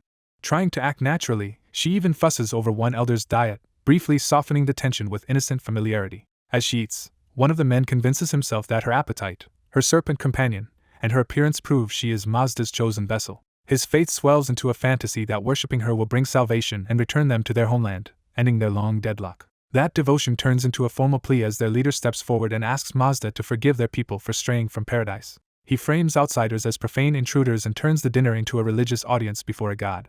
Then he kneels and asks for divine approval to unleash 20,000 soldiers against the so-called heretics. The girl recoils from him at once, instinctively sensing that the man leading this sect is dangerous. Unable to understand his grand speech, she apologetically asks to wait for Brax, the one she trusts to explain things. The leader twists her confusion into permission, declaring that if no one else can understand God's words, he alone will interpret them. He rises already acting as though her blessing has been granted, while the others are stunned by how quickly he has claimed her authority. To his followers, he insists he has grasped the meaning of the divine words, even as they question whether war can begin immediately. He rejects any delay, furious at cautious advisors who want months or a year to prepare, and whom he sees as weak relics of the past. His rage explodes into a command for silence, crushing dissent through sheer force of will. He argues that waiting would only help their enemies fortify, and uses that logic to demand an immediate strike. Finally, he points to the girl as proof that Mazda has answered their prayers, turning her presence into a public mandate for victory. Hearing the crowd pledge obedience in her name, she stays silent and realizes she is being trapped inside a role she never accepted. Night falls over the mountain stronghold as the weight of what happened settles in. She decides she has to escape, convinced that these people are not righteous believers but dangerous fanatics. Her fear sharpens into a harsher conclusion as she thinks about their leader. She judges him the worst of them all and understands that staying near him is especially dangerous. She quietly opens a window, preparing to slip away into the night. Before she can leave, the leader appears behind her and addresses her as Mazda, stopping her cold. Caught, she awkwardly pretends she was only going for a walk. He closes the window and gently but firmly reminds her that it is cold outside, blocking her escape without openly accusing her. Maintaining a courteous mask, he offers to have another sect leader escort her around tomorrow if she wants to look around. She weighs whether she should fight her way out instead of waiting for another chance. For a moment she considers burning everything down, but reins herself in before acting rashly. Instead she calls for Brax, hoping her absent ally can help her understand or escape the situation. Brax finally answers from inside her snake companion, explaining that he had to borrow the serpent's body in a hurry. She immediately worries about Squishy, showing more concern for her little companion than for the sect around her. Brax tells her to get the human out of the room first, and she agrees while the leader watches from the doorway. Using the chance to end the encounter, she throws herself into bed and buries herself under the covers. She pointedly wishes him good night, making it clear the conversation is over. Once alone enough to talk, Brax apologizes for vanishing and explains that his soul had separated from his body, forcing him to recover inside first her body and then the snake's. She realizes he has been beside her the whole time, and Brax hints that he noticed something important about Lily but sets it aside for later. He confirms her instincts about the sect, warning that the red-haired leader is trying to use her as a false god to rally people into war. When she asks what to do, Brax tells her to play along for now and let him handle the words she cannot understand, and she reluctantly agrees. Later, Dayan contacts her through a communicator and complains that she vanished after disabling it, though he also admits he left her a message. Seeing his name written out makes her realize at last how his name is actually pronounced. Dayan guesses that if the sect truly believes she is a god, that mistaken belief may at least keep her alive, and asks what happened next. The story shifts to the moment Abraxas takes over speaking directly, pushing Dayan aside so he can explain matters himself. Borrowing Lily's body for human speech, Abraxas reveals his identity to Dayan and explains why he had to use her as a mouthpiece. Dayan mocks the mighty dragon for being reduced to a snake, and Abraxas bristles at the insult. Abraxas explains that the cult leader has already turned the false revelation into momentum for war, with preparations advancing so quickly that the army could march within days. He concludes that the Great War was supposed to happen a year later, but because both sides are being pushed off course, the future has been drastically altered and he bears part of the blame. The red-haired girl admits she does not want war, but the cult's leader seems too dangerous to leave unchecked. She warns that if fighting begins now, Lily will be dragged deeper into the heavenly demon cult's power struggle and become a target despite whatever protection her status gives her. The blue-haired man explains that Lily has no allies there, so he wants to get her out as quickly as possible. He adds that some elders and the vice leader treat Lily well out of faith, but the cult leader is the strongest force in the sect and the real obstacle. By his account, only someone stronger than that monstrous leader could truly save her. When she asks what kind of savior he means, he explains the cult believes a being from another world will return and lead them to a promised paradise. He takes in her reaction and quietly confirms her understanding. He recalls the cult leader Muhan Chion as the supreme heavenly demon, the man who slew Jia Yayol in the old righteous demonic war, and was believed to have died alongside the Sword Saint. He contrasts that legend with Jia Yayol and the Sword Saint's own overwhelming reputations, invoking the highest tier of martial masters. Then he reveals he knows someone who could surpass even those figures, and he possesses an artifact that could make that person stronger still. Since he needs time to prepare, he starts assigning tasks, first telling her to build influence by gathering as many people around her as possible. His second order is to exploit Lily's freedom within the cult so they can use her access. He identifies the martial manuals they need, targeting several key demonic arts. He tells her to find the library where those tomes are kept and memorize them. When she protests that this amounts to turning them into thieves, he brushes it off because they will not actually remove the books.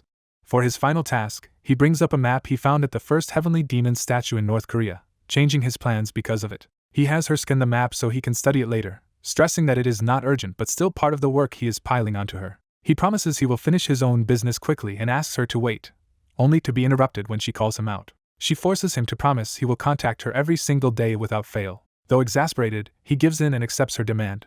After the call ends, he reflects that she has not changed at all. That night, his disciple finds the old master still drinking and approaches him. The master immediately asks who kept his disciple occupied for so long. The disciple admits there is a problem serious enough that he may have to withdraw from the tournament. He explains that a girl who should not even exist in this realm is trapped somewhere inside the cult, and he wants to bring her back.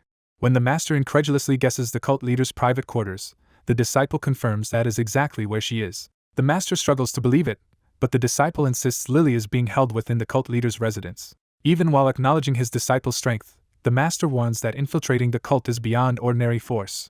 Instead of arguing, the disciple waits for the master's real response. The master is surprised by that restraint, realizing his disciple is more serious than expected and that he may be missing part of the situation. The disciple starts to apologize for making such an unreasonable request, but the master stops him. The old man reminds him that he is his disciple and makes clear he has no intention of abandoning him. By morning, the disciple is gone. When asked where he went, his companions can only say he has always been elusive and likely left to handle his own business. As he moves alone, he resolves that he will tell them the truth someday, but not yet. He accepts responsibility for the trouble he has caused and decides that if Hyen comes to resent him, he will leave everything behind afterward. Still irritated, he realizes the old master offered only a cryptic remark before disappearing. Soon the Dragon Phoenix tournament advances to its finals. The crowd erupts as the finalists are introduced. Among the 64 who survived the preliminaries, spectators focus on famous sect heirs and clan prodigies expected to dominate the field. Bets fly everywhere as people argue over which celebrated young master will win. Some dismiss the Sword of Honor as an unknown, while others note that the one who trained him came from Manhwa, making him impossible to ignore. One observer compares the excitement to the Sword Emperor's first appearance and marvels that an illegitimate Namgung outcast rose to become the strongest man in the land. Another says that alone is reason enough to back the Sword of Honor over the pampered heirs of the great sects. Asked whether he will place a bet himself, that man says he has nothing left to wager because he already staked his whole life. As the finalists gather, he sees the disciple among them and feels that gamble has already begun to pay off. The disciple learns his first opponent is Jun Muang of the Muang clan and welcomes the matchup. His companion notices his troubled mood and asks what is weighing on him. He avoids the full truth and only admits that he has a lot on his mind. She senses something is off and suspects his strange behavior is tied to his master's sudden absence. A young swordsman is approached by a man who realizes he is likely his next opponent. The challenger formally introduces himself as Jun Muang of the Muang clan. The swordsman recognizes the clan name, and Jun makes clear he has already taken notice of him after his victory over the dragon of Mount Hua. Behind polite words, Jun treats him like an upstart whose luck is about to run out, and urges him to fight without regrets. The swordsman tries to ignore the provocation and move on, shielding his companion from the encounter. Jun refuses to let the slight pass, warning him to mind his tone, but the swordsman dismisses him as beneath his time. As the swordsman leaves, he coolly warns Jun to be careful in the arena before his loose tongue gets him hurt. With the nuisance behind him, he welcomes the silence and heads toward the match with his companion, an attendant. Soon the arena is set for a high-profile duel between the Muang heir and the so-called Sword of Honor. Elsewhere, influential observers note that such a clash is happening unusually early before urgent news interrupts them. A report arrives that the young man they had recommended may have concealed his true identity. The implication shocks the listener at once. When the possibility is raised that the youth could be a cult spy, the report remains cautious, saying suspicion exists, but proof is still being sought. The superior orders restraint until evidence is certain, unwilling to stir chaos on mere suspicion. The messenger agrees to investigate thoroughly and reminds him that, since his clan vouched for the youth, responsibility will fall on him if the matter is true.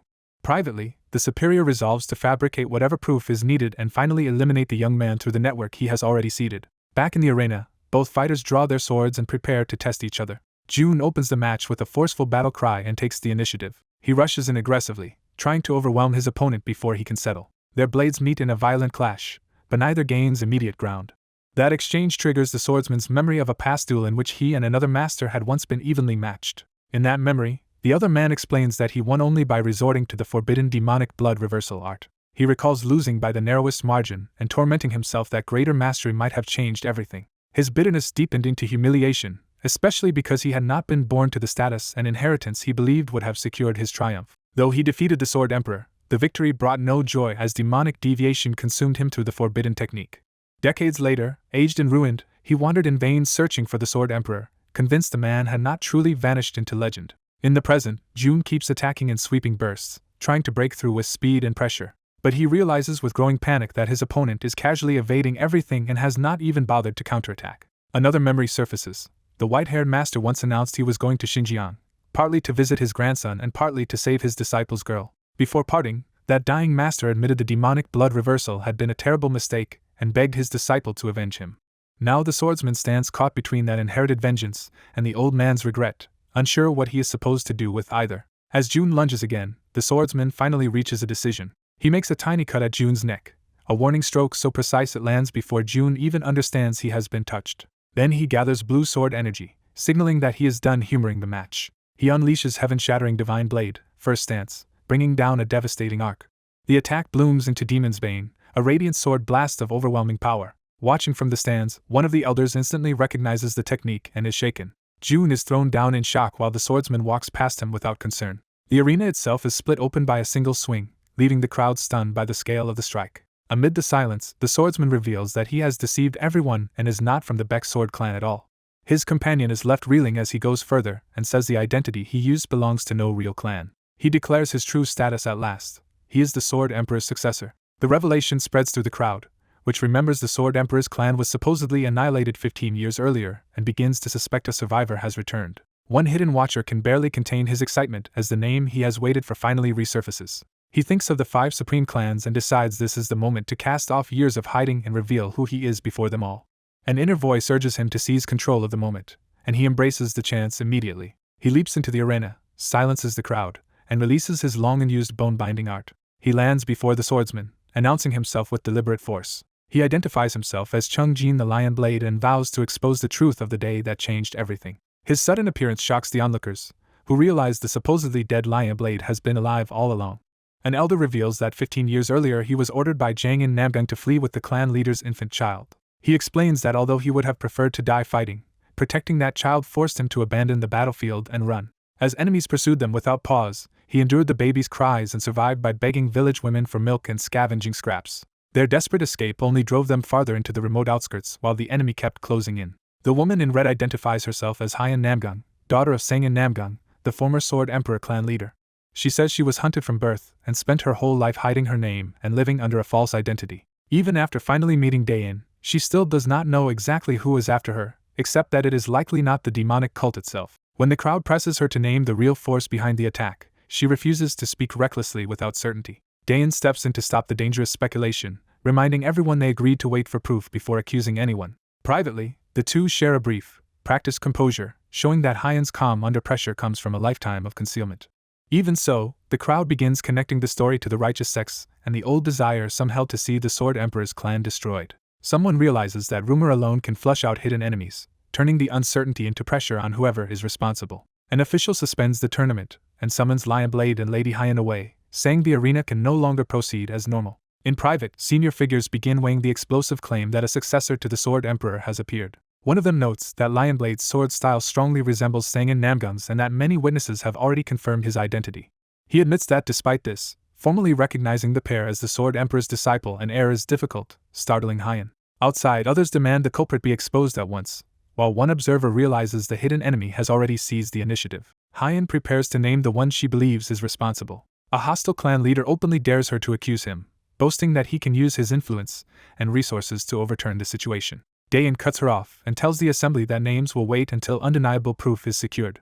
He reframes the moment, saying his purpose today was only to prove that the Sword Emperor's martial arts and bloodline still survive. With that, the suspension stands and the summoned parties withdraw from the arena. As they leave, Daein quietly calls Jongkian Namgung by name and warns that they will speak privately later because he already knows what Jongkian has done. The threat lands hard, and Jongkian realizes Daein is confronting him directly. Daein orders him to come alone at dawn, making clear that Jongkian's public standing will not protect him.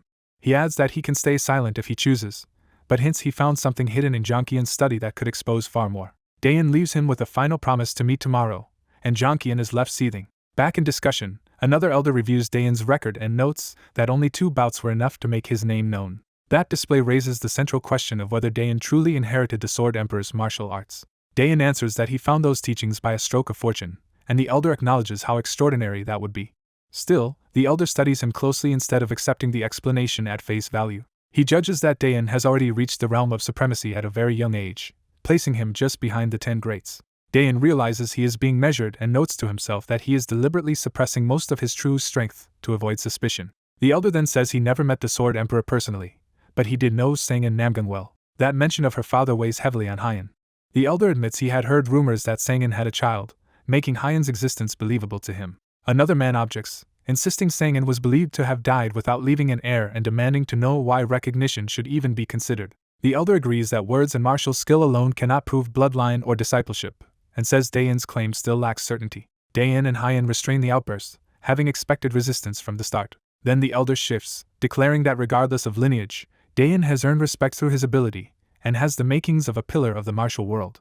He says he cannot simply hand over authority, but if Daein wins the tournament, and claims it himself, he could lead the charge against the cult under the Sword Emperor's banner, and rally the martial world. To him, the Dragon Phoenix tournament represents the unity of the righteous sects, so letting it collapse now would be disastrous with war against the cult looming.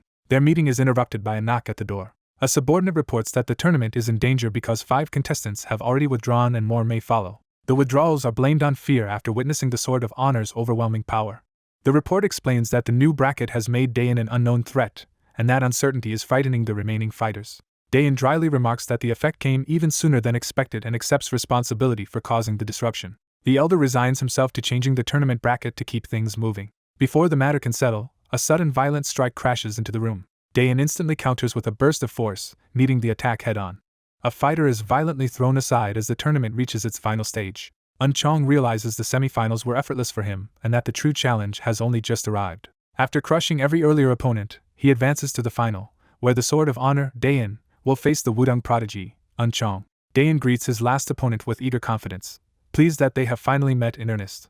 Chong answers with equal respect, treating Daein as the first opponent worthy of his full attention. Their polite exchange turns into mutual acceptance of the duel, and both signal they are ready to begin. The match explodes open with a head-on clash of blades and force. Chong immediately follows with a flowing Wudang sword arc meant to seize control of the pace. Daein stays composed and cuts through the pressure with a direct counter. Their styles collide repeatedly, Chong circling and Daein answering with hard, decisive strikes.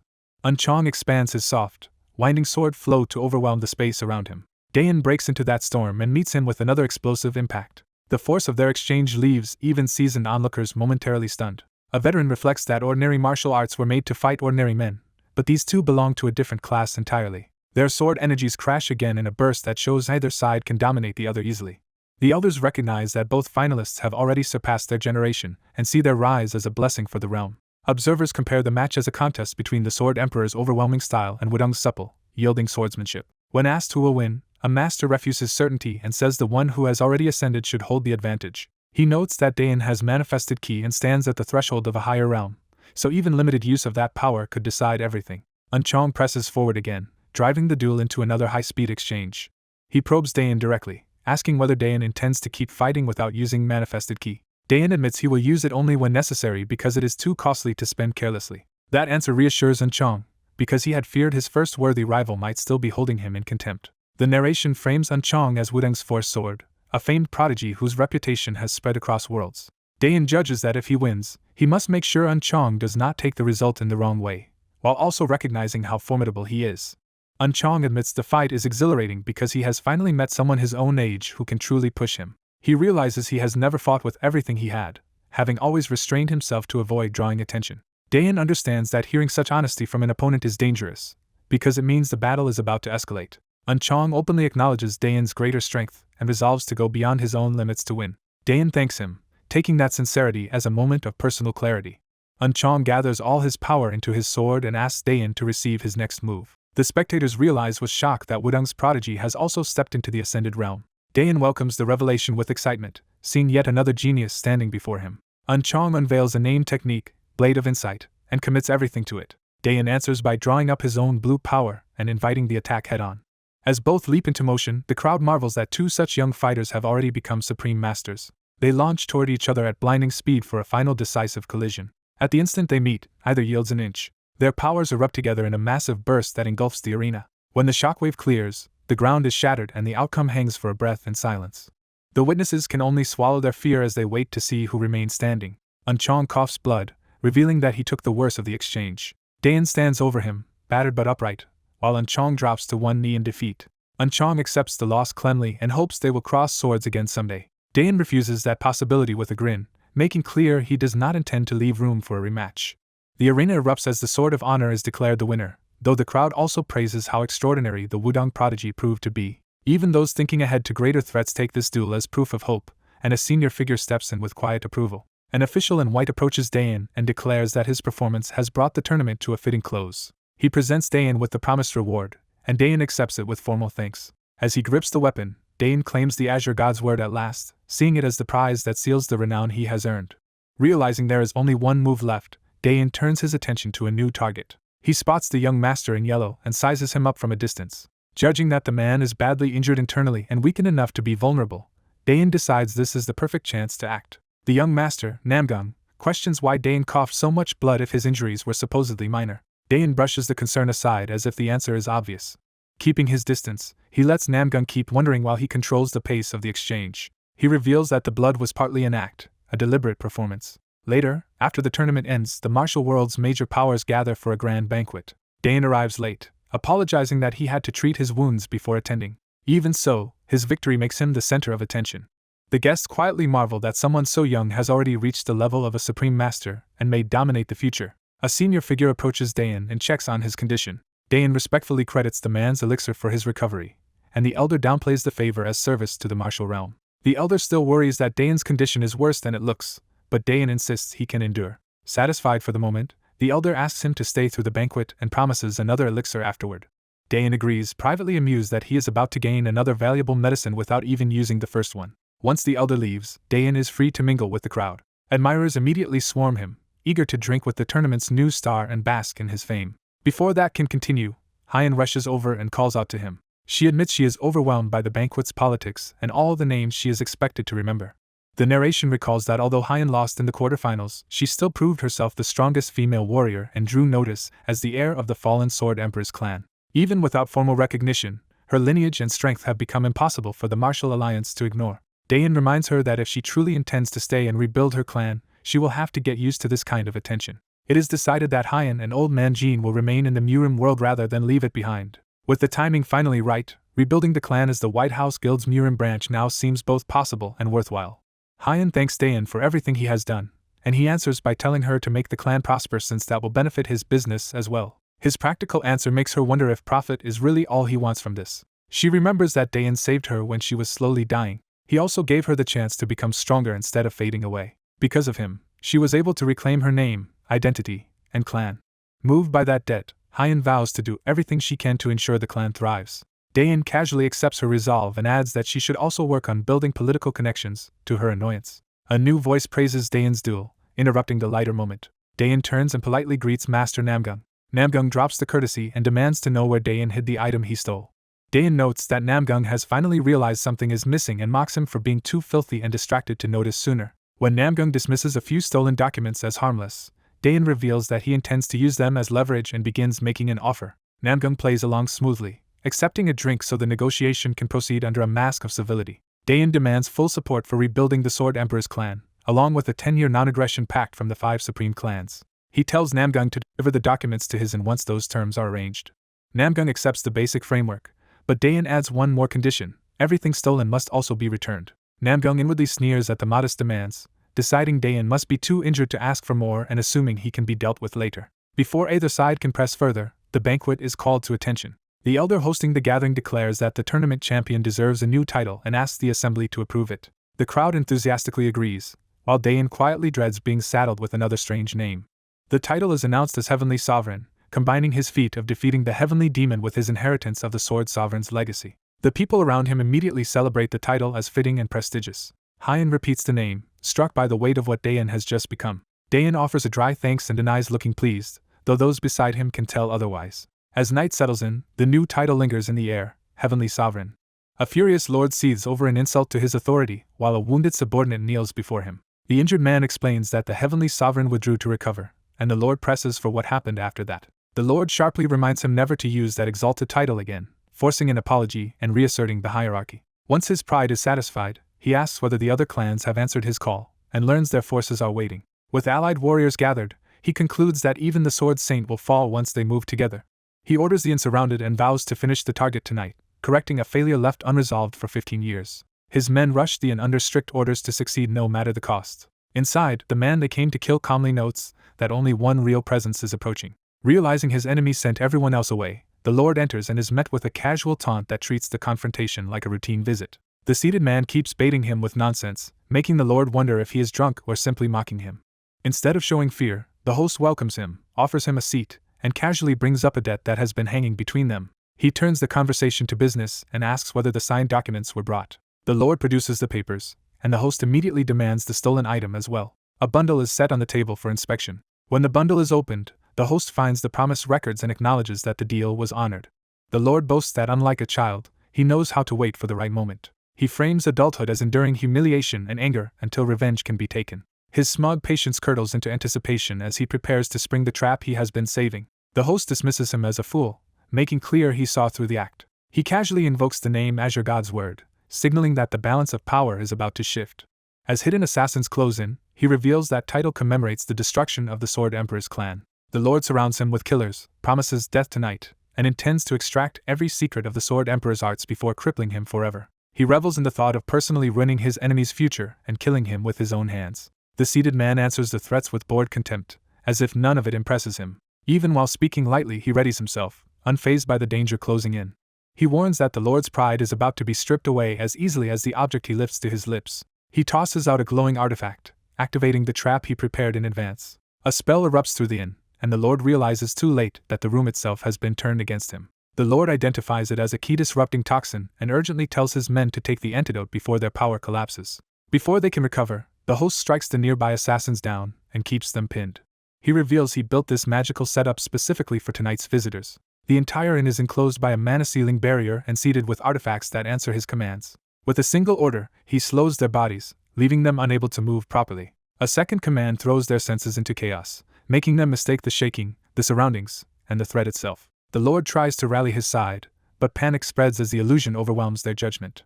Moving freely inside his own trap, the host cuts through the disoriented attackers and turns the room into a slaughter. The Lord denounces the tactics as cowardly sorcery, only to be mocked for complaining while standing on his own crimes. The host drinks an elixir mid-battle, showing he expected even the barrier's backlash and came prepared for it. He explains that the elixir neutralizes status effects, letting him ignore both the barrier and his master's seals. Freed completely, he unleashes a surge of blue power that transforms the fight at once. He steadies himself and remarks that his true strength has finally returned. The Lord is shaken into realizing his opponent's ki has risen beyond the level of a supreme master. That realization is answered with a brutal blow that sends the Lord reeling. A second impact smashes him across the room and into the floor, proving the gap between them is now overwhelming. Desperate, the Lord lashes out with his sword and curses him. The host meets the strike head-on and breaks its momentum with superior force. While pressing the blade back, he says he would have accepted a peaceful settlement if the Lord had been willing to negotiate. He then reveals how he uncovered the Lord's hidden vault through surveillance, and found ledgers documenting his corruption. Those records expose not just the massacre of the Sword Emperor's clan but a wider pattern of slaughtering innocents and warriors to expand his power. As the Lord tries one last defensive technique, the host makes clear he anticipated every counter and is ready to break through it as well. A wounded clan member is cut down as the massacre inside the hall continues. A surviving assassin realizes the attack has failed and panics at how completely they have been overpowered. When he tries to flee and summon help from the other clans, he is stopped before he can escape. The Avenger declares that some of these people took part in the slaughter from 15 years ago, and he has come to repay that blood debt. Even as a bloodied sword falls nearby, one of the surviving enemies desperately urges another to run and warn the others. The woman in red coldly says she does not remember them, just as she no longer remembers her parents, and promises they will die forgotten as her family did. Another victim collapses, leaving the floor strewn with bodies and blood. A remaining survivor curses his luck, then begs for mercy and a chance to explain. He offers to help restore the Sword Emperor's clan if his life is spared, but his plea is answered with another strike. He hurriedly apologizes and promises to throw himself behind the martial alliance, yet he is still cut down. Broken and terrified, he can do nothing but beg for his life. The masked ally thanks the woman, Hyen, for helping begin the revenge, and tells her to finish it herself. As they move on, another survivor is approached instead of executed. The dark-robed man singles him out by asking if he is Byong, making the captive flinch in fear. He explains that Byong is being kept alive because he seems the most useful and likely knows the real Jonkian Namgun better than anyone there. Byong reveals that the Lord has been poisoned with a cursed venom that will kill him as well if the Lord dies. The dark-robed man dismisses the threat and forces a remedy down Byong's throat. Byong is stunned when the treatment works immediately. The poison is neutralized, proving his captor can erase even cursed venom with ease. To keep him obedient, the man plants a talisman on him and warns him not to feel safe. He falsely presents it as an ancient spell that can torment Byong at a word, though it is really only a tracking device. Overwhelmed by the Heavenly Sovereign's power, Byong submits completely and offers to do anything he is told. Accepting that surrender, the man says he has a task for him. That task is to become Jonkian Namgung. Elsewhere, the battered lord is brought in alive, and the Avengers greet him as the man they had been waiting for. Asked how revenge feels now that it is done, Hyen admits the result is bittersweet. The older man says their dead kin will never return, but the knot in his heart has finally loosened, while Hyen is still unsure whether what she did was right. The Heavenly Sovereign ends the reflection and decides that this is enough for now. Servants rush to the injured lord, and he orders them to stop fussing and bring him a blue bomb instead. Byong is then instructed to assume Jonkian Namgung's identity and obey every command. Watching this, others are shaken by the realization that the Heavenly Sovereign can even steal another person's form. Soon after, word arrives that the ambush has failed. Despite deploying 50 master warriors, they learn the Heavenly Sovereign had concealed his true strength and far surpassed expectations. His enemies struggle to accept that even someone ranked among the realm's greatest warriors was helpless before him. They wonder whether he was at least wounded, but are told he emerged untouched and only revealed his power at some cost. That hidden cost leaves the leader tense, though he keeps the details to himself. He decides they must submit for now by funding the Sword Emperor's clan revival, surrendering part of their businesses, and committing warriors to the coming war. His followers protest that the great Namgung clan should not have to bow to a rising sect, but he overrules them. Privately, he reminds himself that the overseer served Jonkian Namgung longer than he did, so any deception must be handled with extreme care. He resolves to endure this humiliation a little longer, just as he endured 15 years waiting to behead Gang in Namgung. Outwardly, he accepts the arrangement calmly and dismisses the meeting, claiming he needs rest. Once alone, he remains kneeling in the quiet room, burdened by the strain of maintaining the act. The heavenly sovereign suddenly appears before him, making him flinch. He reports that the overseer was convinced, but worries that once the great war begins and he must fight at full strength, the truth may be exposed. The heavenly sovereign tells him not to worry, because if war comes it will end quickly.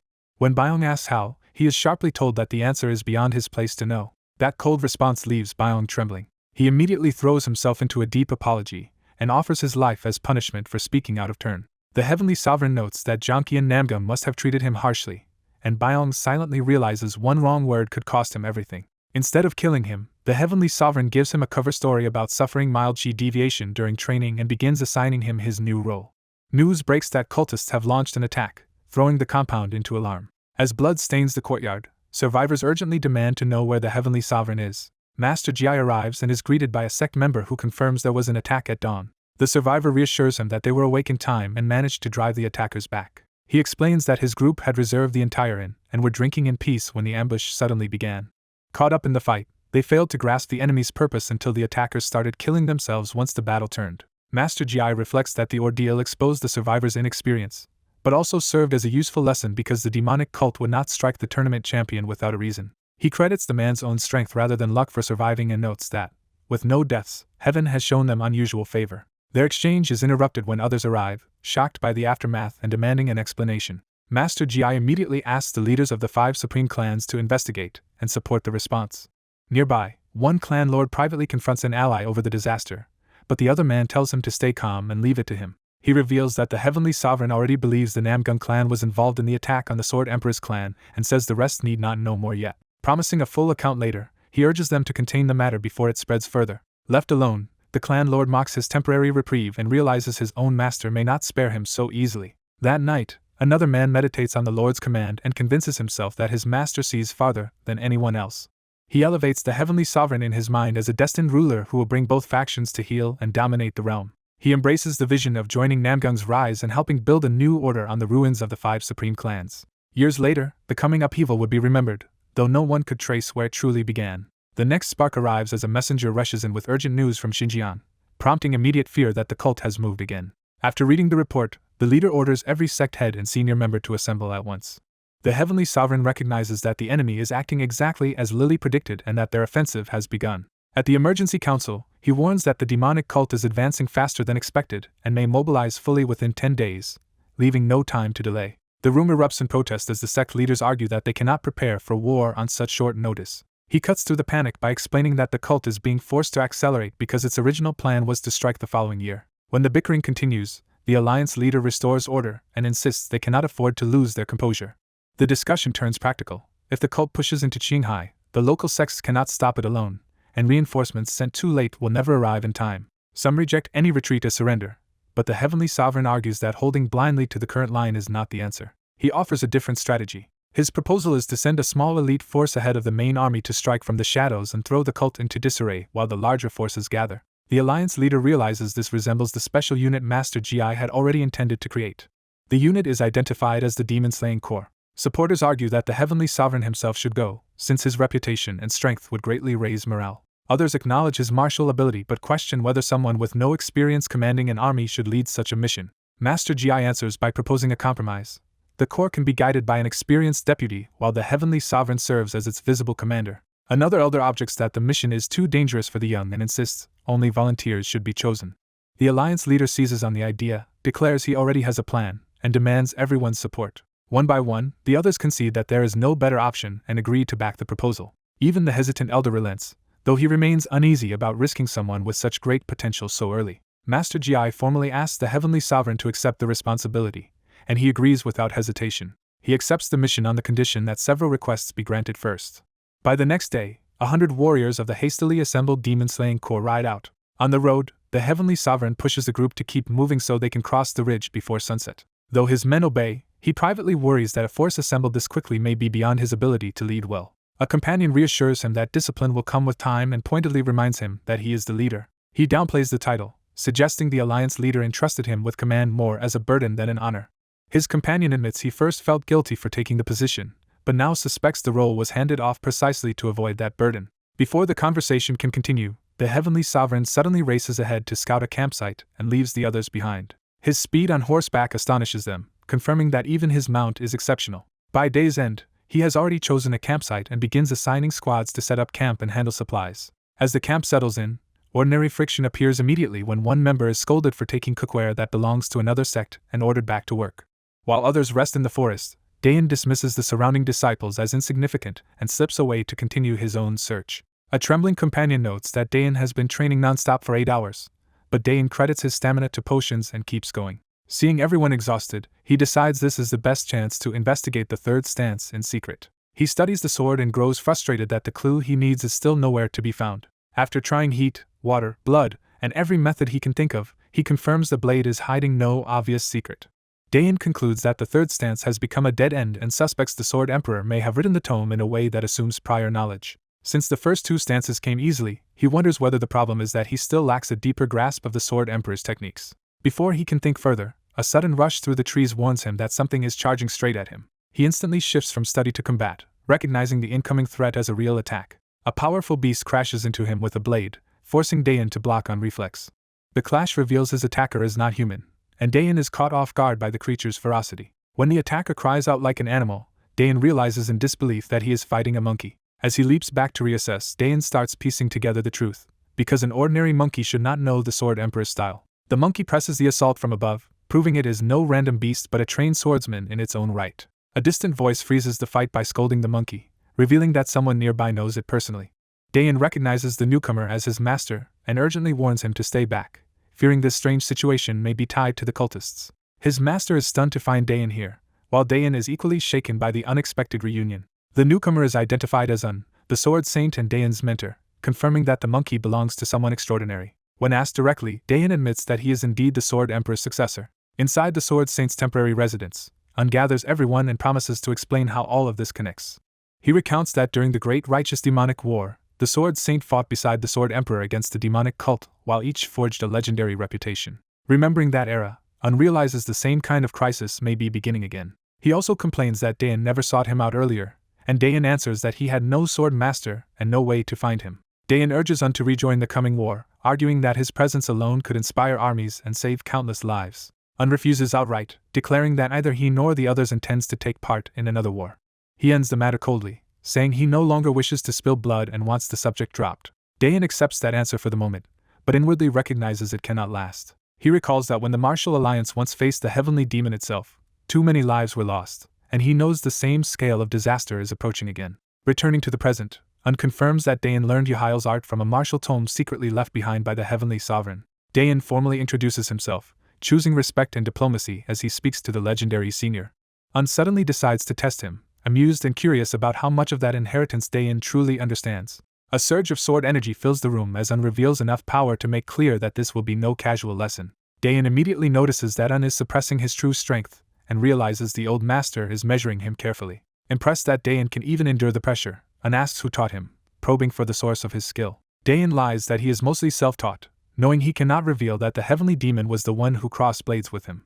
Sees through the excuse and decides the only answer is to test whether Dayan has truly grasped Yuhail's martial arts. Another disciple objects that this is the worst possible time for a trial, but ignores the protest. Dayan reads Yuan's intent clearly, and realizes the old man is not trying to kill him, only to force his ability into the open, and then turns the matter sideways by invoking Jumo, the monkey, whose eagerness to fight makes the challenge even stranger. He reveals that Jumo has also learned the Sword Emperor's arts, making the monkey a fitting opponent for Dayan. Because Jumo has lived for over a century and was personally trained by Yuhail, Dayan learns that the monkey is effectively his senior in the same lineage. That humiliating revelation irritates Dayan, who hates the idea of ranking beneath a snickering monkey. Before he can object further, Jumo grabs him and mocks him for trying to avoid the challenge. The monkey locks him down and makes the terms simple: defeat Jumo, and Dayan will get what he came here seeking. Confirms he understands Dayan's goal, reminding him that he was the one who entrusted the Azure God's word to the Alliance in the first place. He states the truth plainly: Dayan is after the technique hidden within that sword. With the stakes settled, the group moves outside and asks whether both duelists are ready. Jumo chatters excitedly while Dayan, sword in hand, admits he still has no idea what the monkey is actually saying. Sends them off with a warning to fight seriously without letting the duel destroy their bond as fellow disciples. Dayan rejects the idea that Jumo is his senior and vows to win the duel and settle their standing by force. A monkey warrior launches a ferocious opening assault, moving so fast that his opponent briefly perceives multiple bodies at once. The swordsman realizes the beast is even channeling ki through its attacks, leaving no obvious weakness in the barrage. As the monkey keeps pressing, the swordsman understands that this aggression is deliberate rather than wild. He concludes the beast is trying to prove itself as the true direct disciple of its former master. Accepting that this is no simple animal, the swordsman finally draws his blade in earnest. Their clash intensifies under the evening sky as steel and force collide again and again. The swordsman answers with heaven-shattering strides, turning his footwork into a web of blue trajectories. But the monkey instantly dashes through the pattern and closes the distance before the technique can decide the fight. The swordsman is irritated that the beast can keep up so cleanly. He counters with Demon's Bane, meeting the charge head-on in a direct exchange of named techniques. Instead of being overwhelmed, the monkey meets the attack with confidence, almost amused by what it sees. Their blades and strikes crash repeatedly, and the swordsman finds himself unable to break the deadlock. He knows every move in the style by memory, yet something about the monkey's execution no longer matches what he expected. That discrepancy shakes him, because a creature raised in the wild should not possess such refined sword movement. Watching from afar, a woman notes with satisfaction that Jumo's training has borne fruit.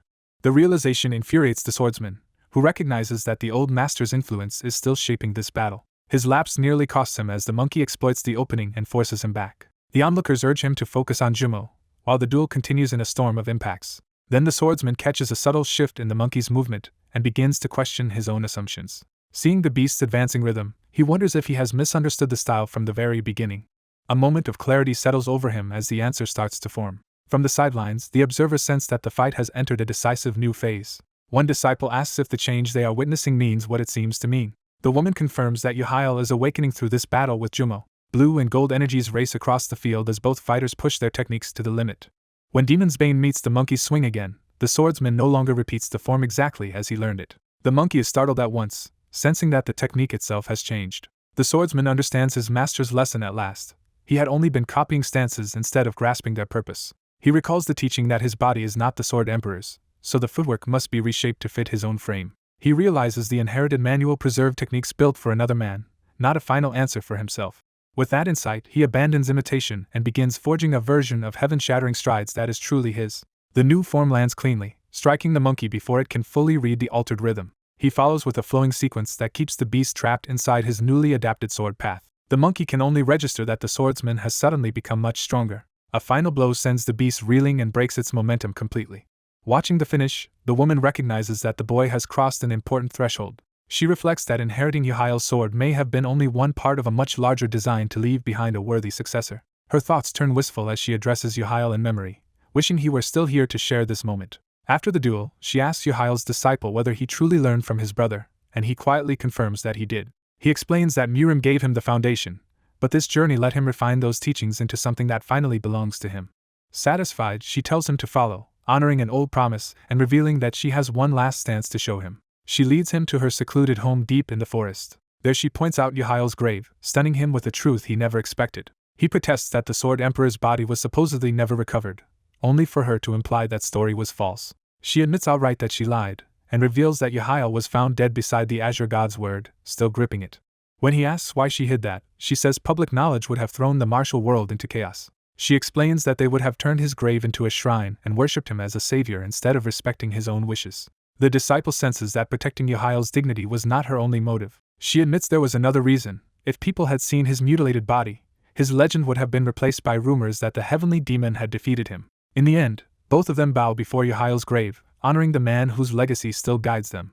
The group decides that Hyan and Elder Jean should also be informed about what has been discovered. The wanderer presents a sheathed sword, and the blue-haired disciple immediately realizes it is something extraordinary. He reveals that it is the original scabbard of the Azure God's word and tells the disciple to sharpen his senses to read the incantation engraved within it. As the disciple examines it, he begins probing the hidden meaning sealed in the weapon. He quickly realizes the inscription is difficult to decipher, confirming that its secret was never meant for ordinary understanding.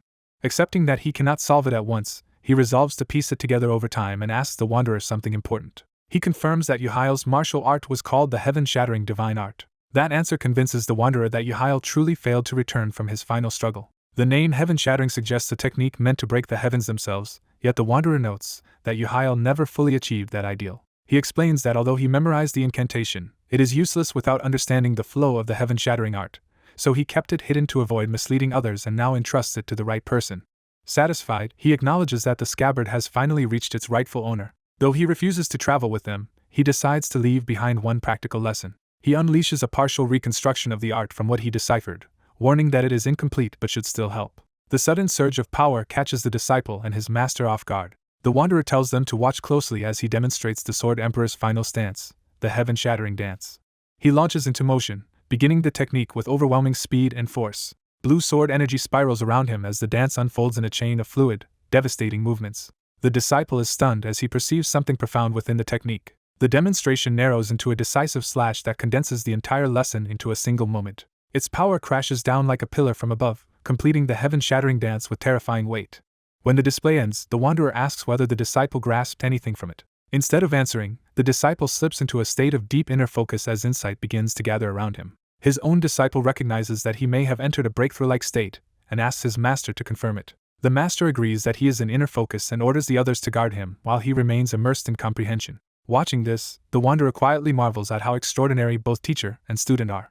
He concludes that master and disciple alike are monsters in talent. Time passes unnoticed as the night gives way to dawn. By morning, the disciple finally emerges from his long meditation. Realizing how much time has passed, he is met by his master, who notes that he took longer than expected and asks what he learned. The disciple answers cautiously, implying that he may indeed have gained something important.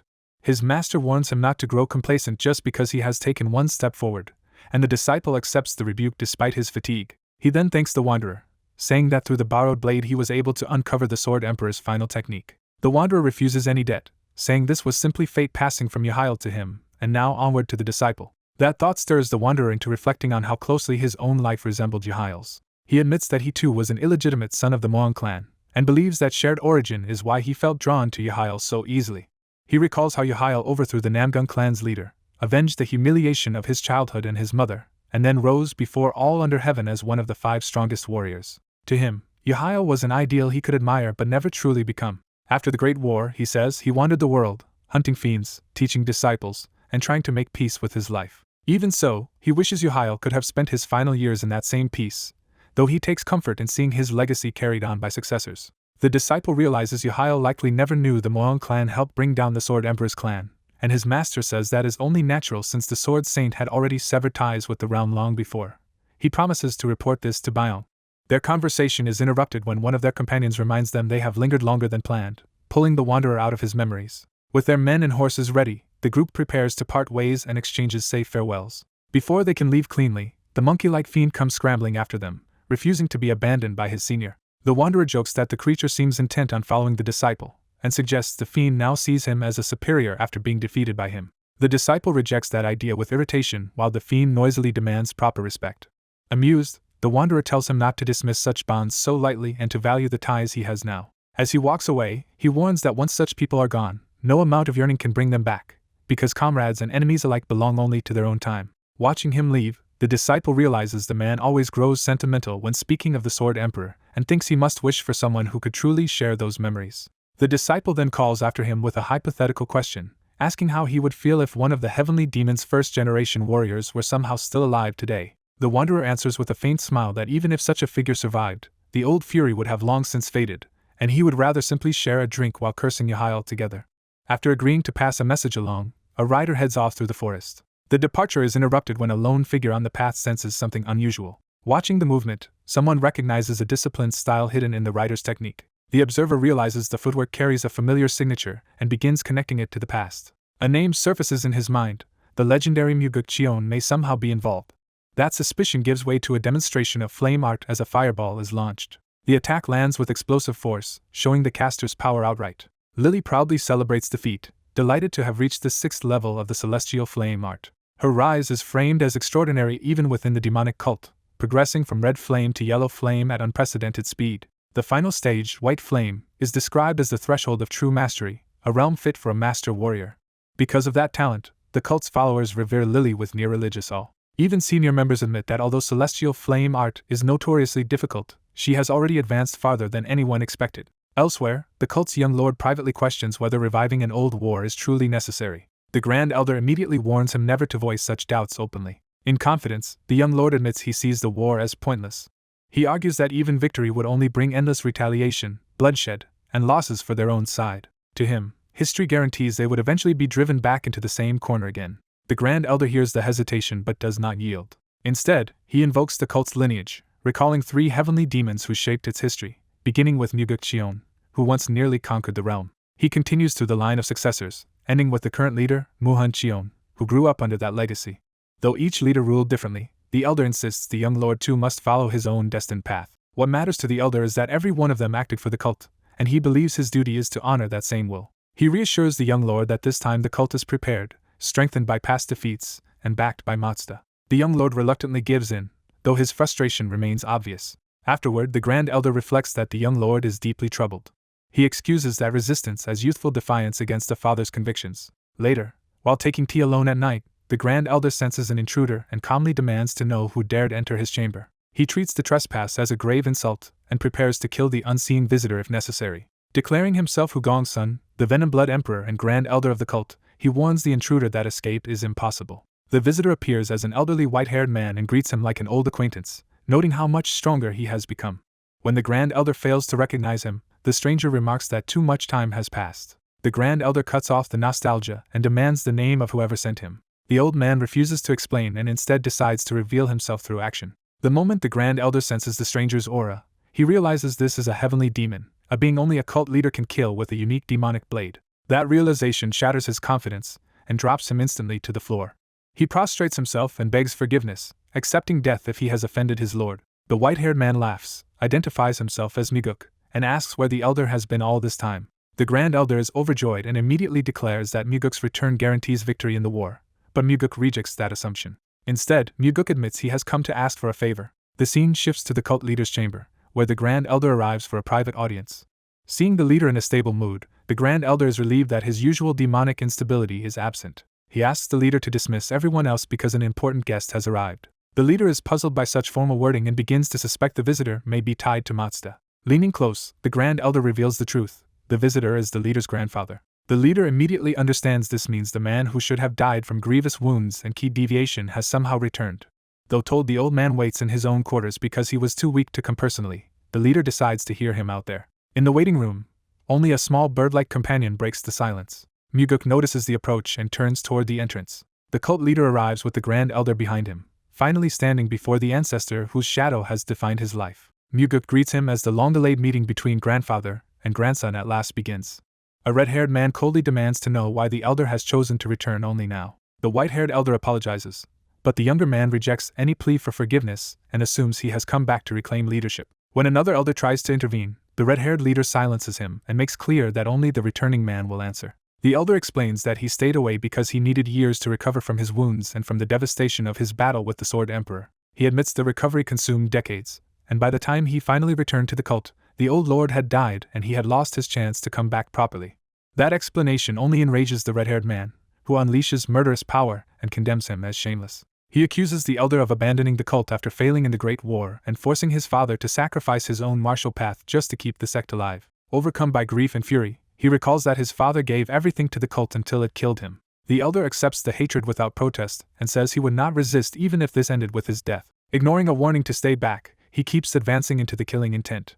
He reveals his true purpose at last. He came to find a child named Lily, though he fears he may no longer be able to keep a promise connected to her. Hearing that, the red-haired leader decides the Elder has chosen death. He lashes the Elder with demonic energy, carving into him while deliberately holding back from a fatal strike. The Elder realizes the younger man could kill him instantly, but is intentionally avoiding his vital points. Even while being tortured, he begs for a single chance to explain himself. The red-haired man, irritated but curious enough to hear final words, reins himself in. The Elder thanks him sincerely and seizes his hand.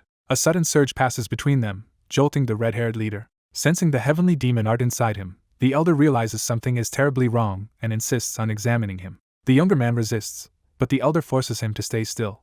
After probing his condition, the Elder asks in alarm when he fell into key deviation. The nearby Grand Elder is stunned, but the old man insists he is certain. He explains that Muhan's heavenly demonic art has been worsening, showing itself through random rages and slipping control. He tries to reassure him, claiming he can solve the problem easily. Muhan answers with mocking calm and asks how long it took his grandfather to overcome the same condition. When the Elder admits it took him 50 years, though Muhan might recover faster, the answer confirms Muhan's distrust. The Elder immediately orders the march stopped and tells the Grand Elder to bring every elixir the cult possesses. Muhan cuts him off and reminds everyone that he, not the returned Elder, is the leader of the demonic cult.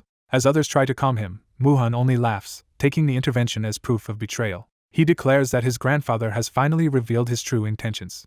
Then he strikes the old man hard enough to send him reeling. Muhan admits he may indeed suffer from ki deviation, but refuses to surrender authority because of it. The elder desperately tries to explain that he never meant to seize power. Muhan answers by driving demonic power through him again and reasserting that the cult belongs to him. As the grand elder cries out, Muhan withdraws, leaving the old man gravely wounded. Collapsed and fading, the elder realizes too late that everything has gone wrong. He understands that Muhan not only shattered his ki reserve but also absorbed his primal energy, and that this tainted demonic ki will push him even deeper into madness. Muhan orders the old man thrown into the dungeon and commands absolute silence about what happened here. His consciousness blurs as he is taken away. In the darkness, he drifts back to awareness and silence. Lying broken in a cell, he condemns himself as a fool for failing both his grandson and the cult. He shuts his eyes and admits he has failed his disciple's final request as well. Then a voice reaches him, and he startles at the possibility that someone has come. A red-haired girl slips into the dungeon and rushes to his side. She asks if he knew Dayan, revealing the name that matters most to him. He remembers the request he was given: find Lily, the girl with bright red hair and a snake at her shoulder. Realizing who she is, he asks if her name is Lily, and she confirms it. With relieved wonder, he recognizes her as the child Dayan spoke of and begins to understand why the cult called her the incarnation of Mazdia. Lily urges him to hold on as she prepares medicine for him. Using the precious tonic she carries, Lily begins treating his wounds and promises that he will survive. The girl realizes the old man's injuries are not ordinary, but the result of damage to his mana core, far beyond what medicine can repair. When asked whether her magic can save him, her snake companion explains that only the highest level of healing, on the level of a bishop, could help now. The dying elder bitterly admits he cannot keep his promise to return her safely and tells her to abandon him. Instead, he orders her to flee the demonic cult and find Dayan, leaving her stunned and demanding to know why. He reveals that the cult leader has fallen into deviation and will soon become a mindless monster that destroys everything around him. Before that happens, she must warn Dayan so the Martial Alliance can pull back its forces and let the cult collapse on itself. Unable to accept leaving him behind, she asks whether he truly means to stay and die there alone. He insists he is beyond saving and urges her to go immediately before even more lives are lost. She remembers Dayan entrusting this troublesome but important teacher to her care, which makes abandoning him even harder. After a moment of resolve, she decides she will bring him back no matter what Dayan ordered. She unleashes her flame art to force a path forward while promising the old man she will not give up on him. Then she uses a stronger technique to break through the restraints around him and seize control of the situation. The elder is shocked that someone so young can wield the celestial flame art with such power. Even as he protests that she should run, she ignores him and tells him to stop struggling. She simply lifts him into her arms and declares that he is coming with her whether he agrees or not.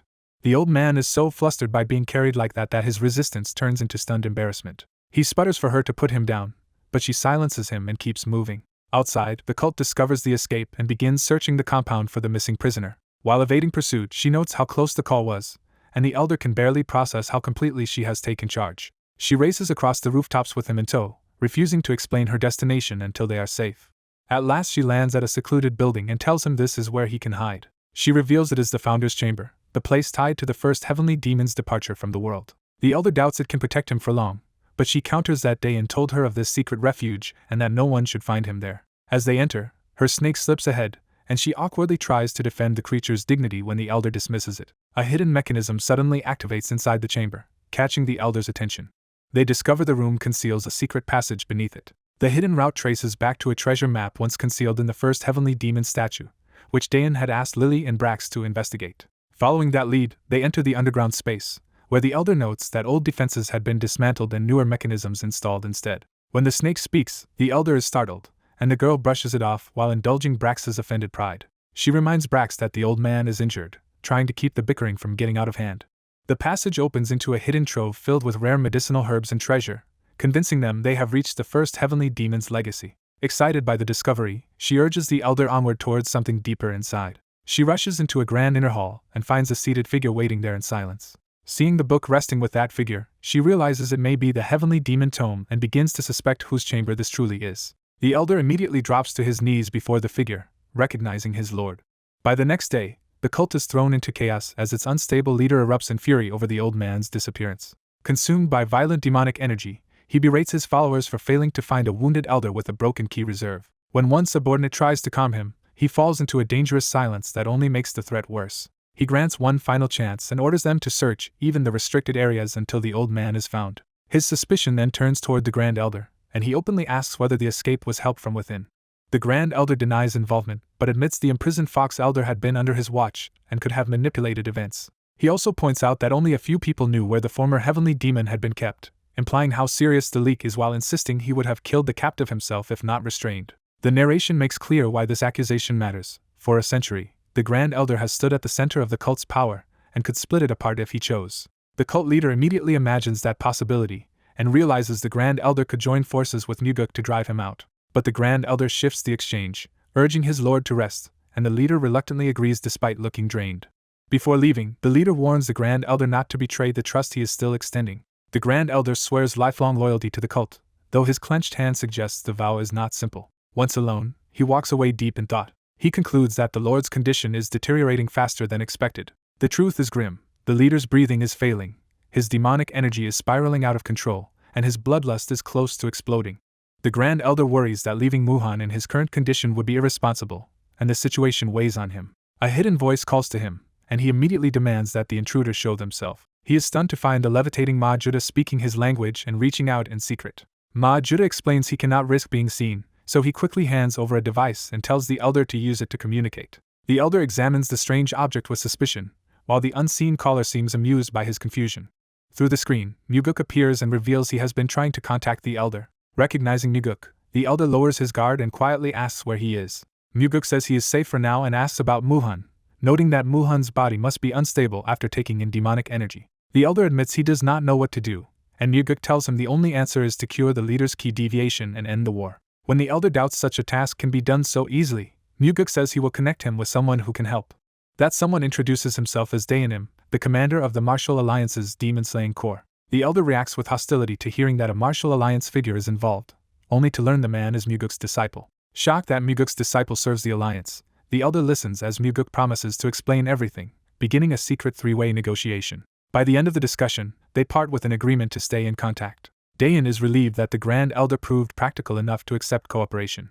He reflects that, despite early mistrust, Muguk's backing secured an alliance to stop the demonic war and focus first on subduing the cult leader whose key frenzy has worsened. Dayan decides he cannot confront that enemy directly, so he plans to lure him into a trap the way he once did Janki and Namgung, though he remains wary of the foe's true strength. Muguk warns him not to underestimate the heavenly demon, saying even Janki and Namgung was nowhere near that level and that far more preparation is needed. Taking that warning seriously, Dayan resolves to train as much as possible before the clash. While training alone in the forest, he is approached by a companion who notices his frustration and asks what is troubling him.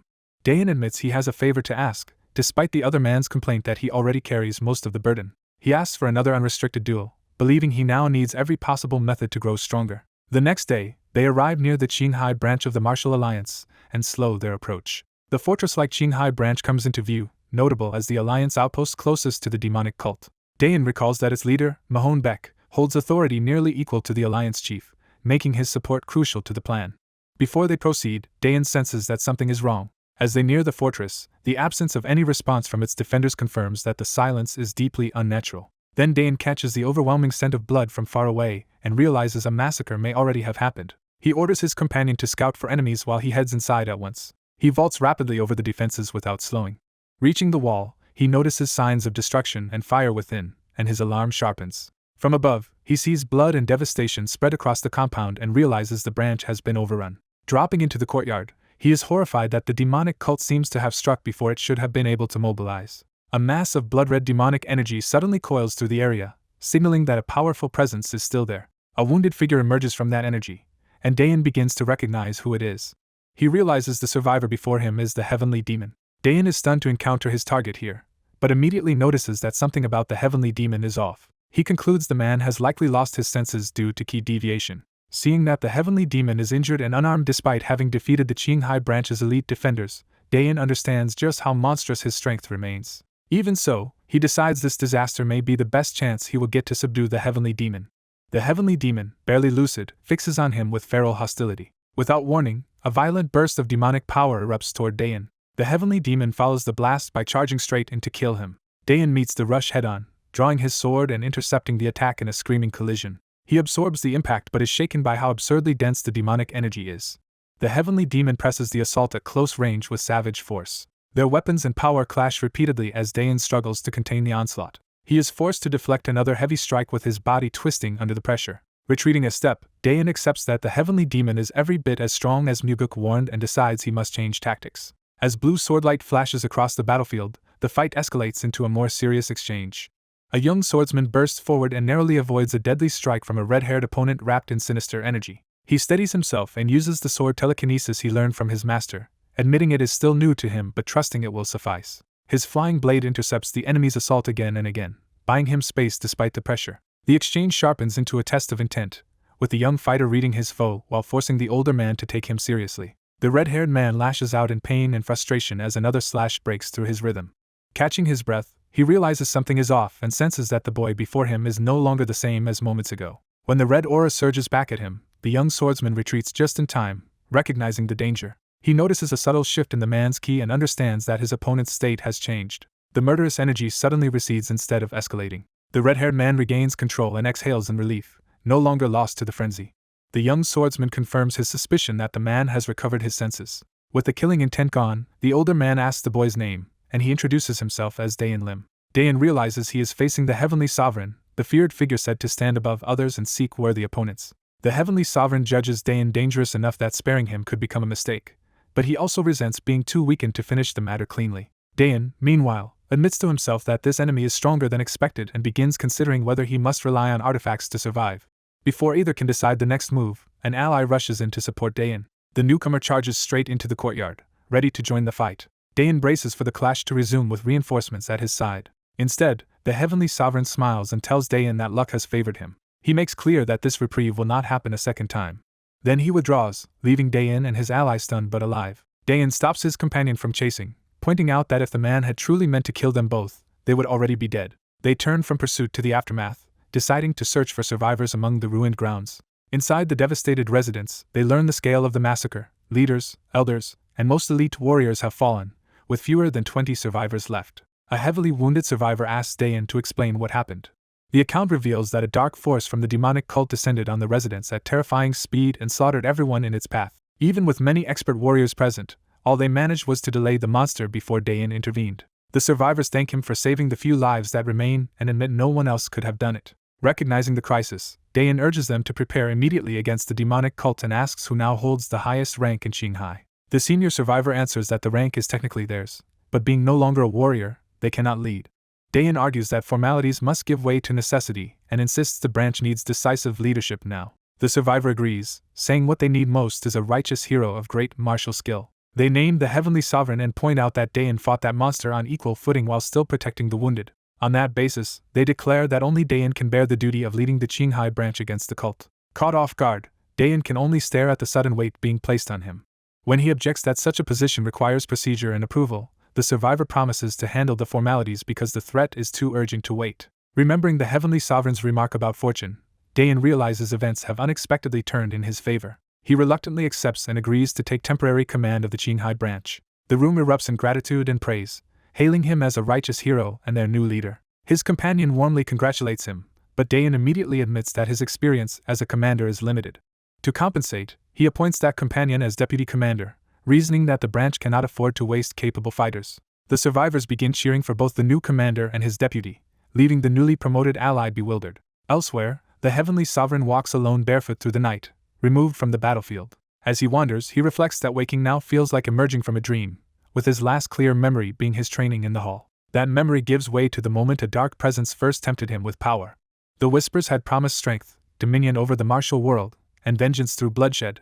While he tried to resist them, the force pressed harder, promising to grant that power, until his resistance finally broke. He remembers almost nothing after that except scattered impressions of slaughter that feel as though they belong to someone else. Only during his fight with Dayan did his true mind briefly return, and he now understands that the boy's youth made his strength all the more extraordinary. With that realization, the Heavenly Sovereign fixes Dayan in his thoughts as the one person he cannot ignore.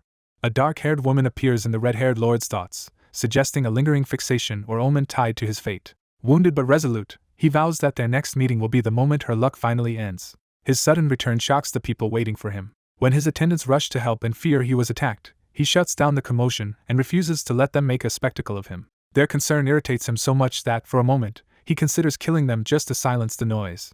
He catches himself before acting on that impulse, disturbed by how naturally the murderous thought came to him. Even as the others panic and call for a doctor, he forces the scene back under control. He heads to the training hall instead, allows only the doctor through, and orders the elders to gather for a council in 2 hours. Alone in the hall, he begins cultivating a violent, ominous power. A sinister red force forms around him, and he steadies himself as if testing something dangerous but promising. The power erupts as he draws on the heavenly demon art, an ancient martial tradition of their exiled people. That art is tied to their lost origin and to a prophecy that one day a savior would appear through its practice. He rejects faith in any savior who never came and decides he will restore their paradise by his own strength. As the blood-like energy swirls around him, it tempts him with absolute power. He admits that he does want the strength to crush his enemies and rule. The force urges him to accept it, but as it tries to take hold, he resists and hesitates. He violently rejects the presence invading him, refusing to surrender himself to it. Breathing hard, he insists he does not need that power yet, though it promises he will come back seeking it soon. When he emerges, the gathered elders confront him about the disturbance they sensed. They explain they came immediately because his energy had become unstable and ask after his condition. He calmly lies that the disturbance came from a breakthrough in his martial arts. The elders accept the explanation and treat it as a fortunate sign before the coming war. One elder privately suspects this improvement is deceptive, and that Muguk's true condition may actually be worsening. Ignoring the planned schedule, Muguk abruptly declares that the march will begin earlier. He frames the change as proof of his progress and orders everyone to be ready to depart at sunrise tomorrow. An elder dares to object, saying such a sudden departure is impossible. He explains that their supplies are strained, the people are exhausted, and the warriors need rest after training. Muguk answers the objection by striking him without warning. With blood on his hand, he declares that an elder who argues with him is worthless. The others are horrified that he would attack one of their own leaders. He unleashes his demonic force over the group and dares anyone else who wants to die to keep speaking. Muguk openly claims supreme authority over the demonic cult and orders the elders to kneel and submit. The Grand Elder steps forward despite the threat and refuses to accept him as their master. Muguk turns on him next, ready to kill even the Grand Elder for defiance. He accuses the Grand Elder of hypocrisy, reminding him that he once opposed him and coveted the old leader's place. The accusation shocks the Grand Elder, who denies ever harboring such ambition. Muguk dismisses him as a traitor and refuses to hear another word. The Grand Elder prepares to resist anyway, and Muguk welcomes the challenge as a chance to make an example of him. Before they can clash, a surge of fire cuts through the confrontation and halts both sides. A red-haired young woman intervenes, commanding them to stop and forbidding any more fighting. The elders immediately recognize her as Mazda and react with reverence. The Grand Elder reminds himself that every disciple worships Mazda as the avatar, and resolves to protect her if Muguk threatens her. Mazda reveals overwhelming authority of her own, declaring herself a god and making clear she will not stand aside if they continue. Hearing her speak their language, Muguk realizes she is no ordinary outsider. He backs down from the immediate conflict, postpones the march to 3 days from now, and orders all preparations completed. He then isolates himself further by forbidding anyone from entering his quarters until then. Watching him leave, the Grand Elder grimly suspects the demonic cult may be heading toward ruin under Muguk's rule. Elsewhere, the conversation shifts as someone asks a dark-haired woman to confirm that she truly came from another world called Earth. As her unusual possessions and speech are noted, she reflects that he is taking the revelation surprisingly well. She thinks back to a man from her past whom she once feared completely, and realizes that now she finally feels capable of facing him. A man finally reveals his true identity and admits he has come because he needs the other man's help. He explains that although he could lead the martial alliance to victory, winning the war is not his real goal. When accused of siding with the demonic cult despite knowing his friend's suffering, he argues that what looks like collusion to others is, to him, part of a larger war. He says that even if the martial alliance wins, that victory means little to the families already destroyed, because both sides are sacrificing lives for their leader's ambitions. With a shrug, he makes clear he could simply leave this world behind, but he has chosen not to. Remembering the racial war that devastated Gaia and the countless people who lost everything, he recalls barely surviving it himself. That memory hardens into resolve as he states plainly that he wants to stop the war altogether. The other man accepts his sincerity but points out that ending one conflict will not stop the cycle, since righteous and demonic wars have repeated throughout history. In response, he reveals that he already has a plan. He turns to a monkey-like companion and says the plan will require that allies help as well. The next day in Xinjiang, he slips into the area under stealth. From above, he notes that the place is heavily guarded. He senses the cult leader has secluded himself in the training hall and realizes the compound is protected by serious traps that even his concealment may not fully bypass. He moves across the rooftops toward the inner buildings without alerting the guards. He continues deeper into the compound, closing in on the hall. After navigating the defenses, he reaches a hidden cave entrance and is relieved he brought Brax's help, recognizing the traps were deadly. Inside, a red-haired girl notices him and hesitantly recognizes him. The moment she is sure, she runs straight to him in excitement. She throws herself into his arms, overjoyed to see him again after so long. Her delight spills over as she calls for him again, unable to contain herself.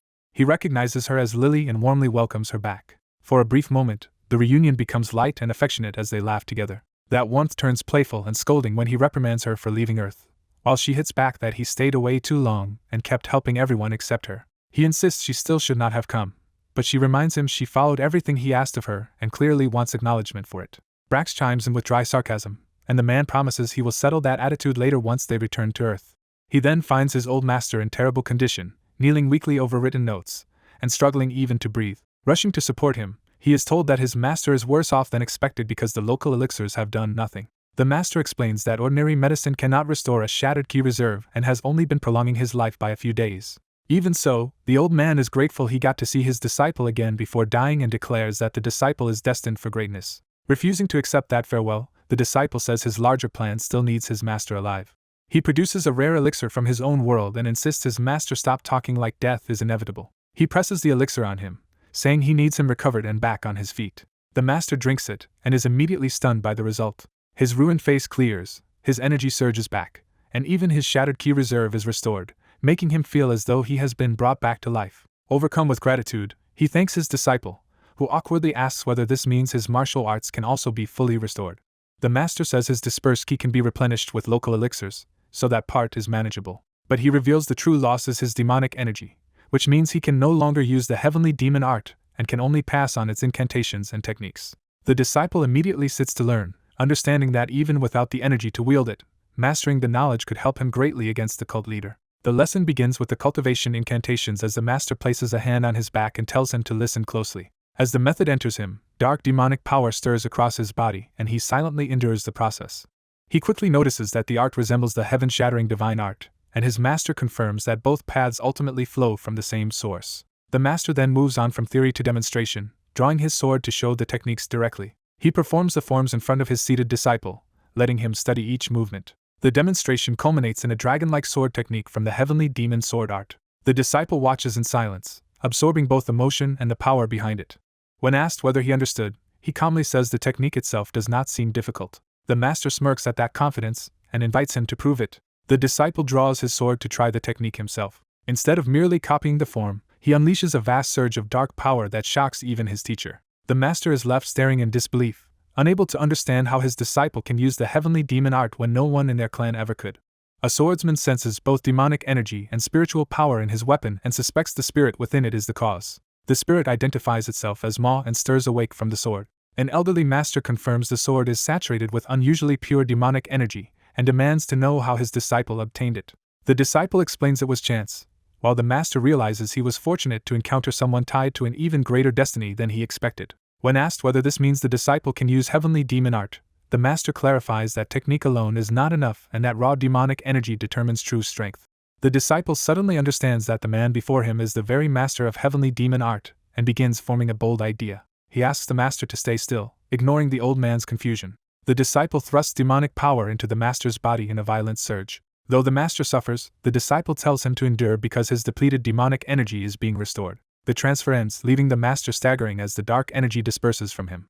Feeling the change, the master is stunned that such a recovery was possible at all. Overwhelmed by the result, he drops to his knees before the disciple. Satisfied, the disciple decides the master is no longer a concern and turns his attention to the next move. He immediately travels to the demonic cult's Grand Elder residence. At the door, the Grand Elder recognizes him as the Heavenly Sovereign. The visitor confirms the man's identity as Grand Elder. Impressed that Muguk's disciple is as formidable as rumored, the Grand Elder welcomes him inside. The Grand Elder opens the way and invites him in. Inside, the visitor finds another man already waiting. That man introduces himself as Mujin Cheon, vice leader of the cult, and reveals he has been expecting this meeting.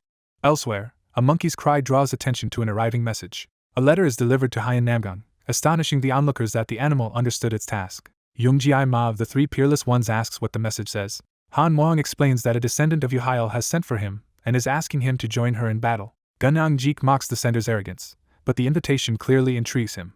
Despite the other's surprise, Han Muang decides he will go. He reasons that with his help the righteous demonic war might be ended for good. He adds that he is also curious to meet the person bold enough to summon him. When pressed for more explanation, he brushes it off and simply asks whether the other two are coming. They agree to follow, and the three set out together again after a long separation. Back at the demonic cult training hall, a sinister red force begins to spread. At the center of it, someone realizes the maddening inner voice is gone. He concludes the affliction has truly vanished and credits demonic blood reversal as the answer. The forbidden art is revealed as a failed attempt to surpass heavenly demon art, one so dangerous it had been abandoned. Yet this practitioner exults that he alone has succeeded, claiming he has overcome ki frenzy. His power erupts outward in a destructive blast that alarms the entire compound. The Grand Elder recognizes the disturbance as coming from the Lord's training hall just as the transformed figure bursts into the open. A red-haired girl rushes in, and the Grand Elder realizes with shock who she resembles. Seeing the apparition, the transformed cult lord becomes convinced that Mazda's incarnation has appeared in his era. The girl is identified in his mind as the prophesied savior who will lead the faithful to paradise. He declares that Mazda has chosen him and proclaims himself that savior. Drunk on revelation, he vows to conquer the martial world and remake it into paradise. The girl rejects his delusion outright. Before the situation can spiral further, a new arrival addresses the Grand Elder, making both him and the girl recoil. The newcomer coolly asks about the cult's war preparations, instantly forcing the others into submission. The cult lord answers that only one day remains, and the newcomer accepts that the decisive moment is near. By the next day in the Grand Hall, anxious families gather to pray for the safety of those they love. The girl asks why everyone is there, and the Grand Elder explains that their prayers are for loved ones heading into danger, and that her presence might comfort them. Peering into the hall, she is struck by how desperate the worshippers look. She steps out to greet them warmly, and the crowd jolts in awe at the appearance of great Mazda. A desperate woman begs Mazda to save her father, naming him as Ilion Kong, and the pleas immediately begin to pile up. Mazda reassures the crowd that no one will die and comforts the kneeling petitioner, encouraging their faith in her help. More people push forward with the names of husbands and loved ones, until the flood of requests becomes unmanageable. She stops the panic and promises that Mr. will save everyone, trying to restore order with absolute confidence. That promise unsettles the onlookers, who whisper over whether she means the savior when their lord had claimed that title for himself just the day before. Mazda lowers her voice and hints that the true savior is someone else, turning the crowd's uncertainty into expectation. The rumor spreads at once, and people begin wondering if a real savior is finally coming and whether salvation itself is near. Her snake questions whether she should be saying this, but Mazda doubles down, reasoning that a savior should protect the weak and kind. Away from the ceremony, a hidden ally called Eagle is summoned by Communicator as the operation moves into place. Eagle answers with weary disbelief at Mazda's theatrics, then confirms contact and asks whether Chick planted a tracker on the cult leader. Mazda reports that she secretly attached the tracker while pretending to bless him, giving their side a way to follow the target. With the signal confirmed, Eagle heads to the canyon rendezvous where the rest of the team has finished preparing the trap. One of the men admits he withheld something important. He brought extra fighters along. He explains that the message reached the three peerless ones while they were with him, and they joined out of curiosity. Eagle decides this works in their favor, reasoning that the cult leader is unstable after his reputation collapsed, and that subduing him now should end the crisis. The newcomers grasp that the enemy has lost his reason and press for the details of the plan. Eagle answers with calm confidence, already certain the setup will work. His strategy is to lure the heavenly demon into the canyon and beat enough sense back into him to stop the rampage. Before they can settle in, an explosion elsewhere signals that the enemy is already moving violently. Reports come in that every outpost they attack is empty and that the same ambush pattern keeps repeating while wounded men pile up. The red-haired cult leader realizes his followers are being baited into traps again and again, and that attackers are striking from the rear each time. Enraged, he dismisses his men as useless, orders them to recover and prepare to move, and personally rushes off to deal with the attackers. His sudden departure leaves one of his followers shaken, realizing their lord has abandoned them in the middle of the assault. Alliance fighters surge in as the cultists try to retreat, forcing them into yet another desperate fallback. The cult leader immediately returns to the fight himself, cutting across the battlefield in a furious attempt to stop the withdrawal. A hooded opponent slips into his path, drawing his attention at the critical moment. Their clash detonates with force, and the interruption halts the cult leader's charge. The hooded fighter greets him almost casually, making it clear they have crossed paths many times already. The cult leader recognizes him as the Heavenly Sovereign and rages at the idea that this man still dares call himself a warrior. The Heavenly Sovereign answers with a name technique, launching a blue chain-like strike straight at him. The cult leader shrugs off the attack as weak, his red aura swallowing the exchange. Certain he has the advantage, he moves in for the kill. Instead, his target vanishes, leaving only torn ground where the finishing blow should have landed. Realizing the Heavenly Sovereign escaped again, the cult leader's fury deepens into a vow to hunt him down personally. The Heavenly Sovereign reappears behind him, mocking the failed strike as a simple teleportation trick. While keeping distance in the canyon, he checks in over comms and confirms he is clear and in position. Eagle reports that he has successfully lured the enemy in and is ready to begin, though the absent master they expected still has not arrived. A new voice joins the call, identifying himself as Mujin Chion and confirming he can hear them. Chick is delighted by the communicator, while Eagle formally announces the start of Operation Heavenly Demon Ambush. Elsewhere, the cult leader explodes in anger, swearing he will hunt down and kill the Heavenly Sovereign himself despite his followers' panic. The Heavenly Sovereign appears behind him again and openly taunts him, inviting the chase. The cult leader bites back his hatred and locks onto him with murderous focus. He lunges with another savage attack, proving he is still every bit as violently unstable as before. The Heavenly Sovereign treats the assault like a game, darting away and telling him to try to keep up. He leads the enraged pursuer deeper into the canyon, amused by how desperately the man is chasing him. Watching from above, one of the allies is stunned by just how far gone the cult leader truly is. The red aura barrels through the canyon after Eagle, while the waiting fighters steel themselves for the moment of contact. Eagle gives the signal, calling for the trap to spring now. A surge of blue power whips down through the canyon, cutting across the path of the charge. The strike slams into the cult leader mid-pursuit, finally catching him in the ambush they prepared. The swordsman notices his opponent is still fixated on him and uses that opening to launch a sudden attack. A blazing strike crashes down before the red-haired fighter can fully react, forcing him back under the impact. The blow drives through the ground with enough force to shatter the terrain around them. As the dust and debris spread through the canyon, the battlefield briefly disappears into the collapse. The red-haired fighter answers by erupting with violent demonic power, blasting the rubble apart from the center. Seeing him rise wrapped in blood-red energy, the swordsman steadies himself and prepares to test that power directly. He draws on Blue's spiritual force through his blade and invites the demonized fighter to show his full strength. Their powers collide head-on in a violent burst that shakes the area again. Watching from a distance, their leader reassures himself that with the three peerless ones present, there is nothing to fear and the enemy only needs time to burn himself out. He orders the demon-slaying corps to stay with him, while everyone else holds position and remains calm. One of his followers bitterly accepts being left out of the clash, believing he would only hinder the three elites, though he takes comfort that Dayan is still fighting beside their master. Even while frustrated, he admits the swordsman's strength is matched by his character and vows to someday reach that level himself. At the demonic cult's encampment, two figures suddenly leap into the canyon, drawing the guards' attention. The cult mistakes the arrival for an attack from the Alliance and rushes to arm themselves for battle. The newcomers immediately stop the escalation, explaining they have not come to fight and asking to meet the vice leader as representatives of the Qinghai branch of the Martial Alliance. Vice leader Mujin Qion steps forward and demands they state their purpose. The envoy identifies himself as acting head and Chong and formally announces that, under his branch leader's authority, he has come to propose peace with the demonic cult. The cult members are startled that the alliance is seeking peace first, but they agree to hear the offer. Chong reminds them their leader's safety was guaranteed beforehand and urges them to focus on the real business instead of suspicion. Elsewhere, another fighter unleashes a thunderclap divine technique, charging his blade with crackling yellow force.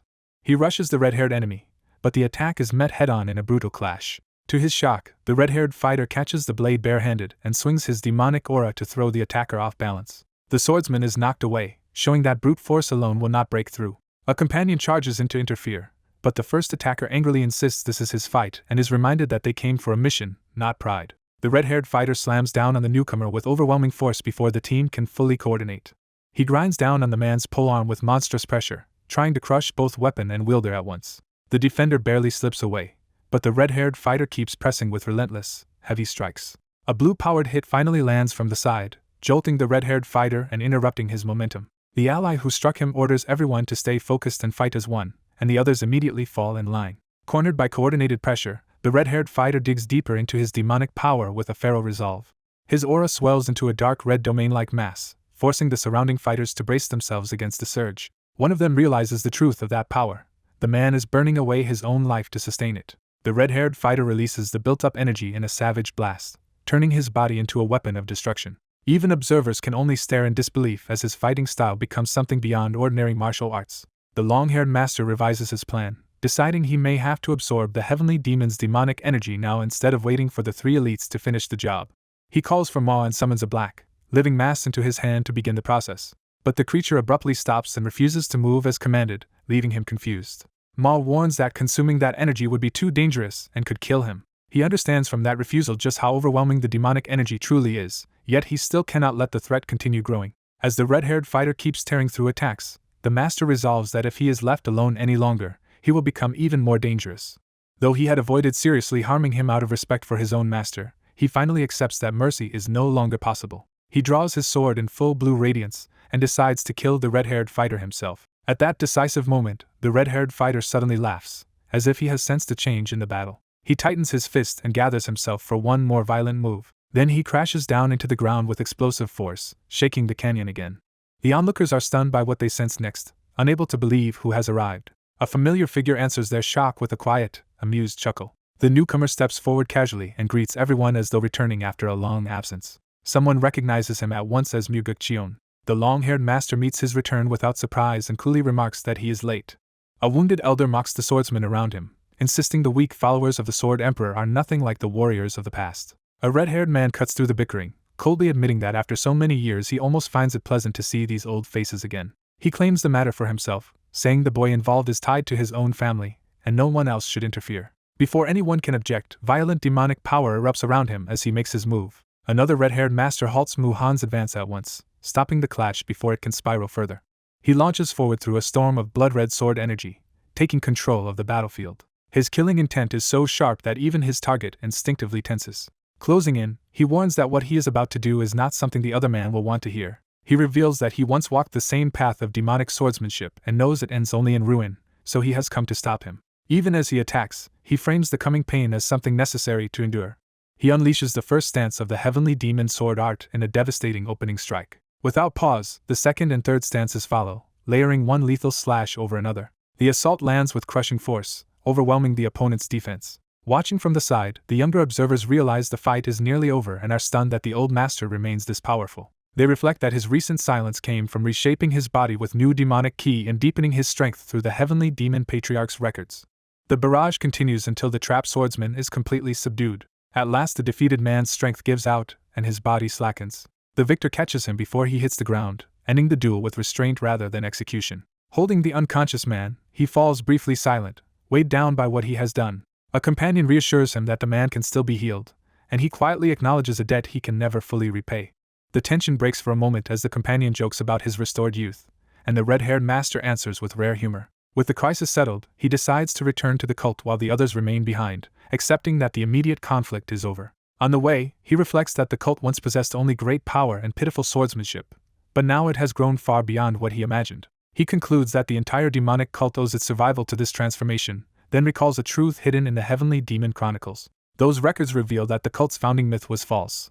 There was never any savior, only refugees who fled to another dimension after losing a war. The legend had been fabricated to give hope to exiles stranded in a barren land. He rejects that conclusion, insisting that a true savior does exist because he has personally met him. That savior, he believes, is the very figure the cult has awaited all this time. That figure is Dayan, whose master has already subdued the cult leader and taken him away. By phone, the red-haired master confirms that his father is not in danger and orders the cult's forces to withdraw. The exchange ends on unexpectedly warm terms, with hopes placed on the next generation of both the Alliance and the cult. Another observer notes that those young heirs have become surprisingly close and decides that is probably for the best. He then asks about the Alliance's main army and learns that 30,000 troops are due to arrive the next day. Hearing the number, he decides with a faint smile that sending them back will not trouble him much. Elsewhere, mounted riders approach the Qinghai branch and prepare to arrive within hours.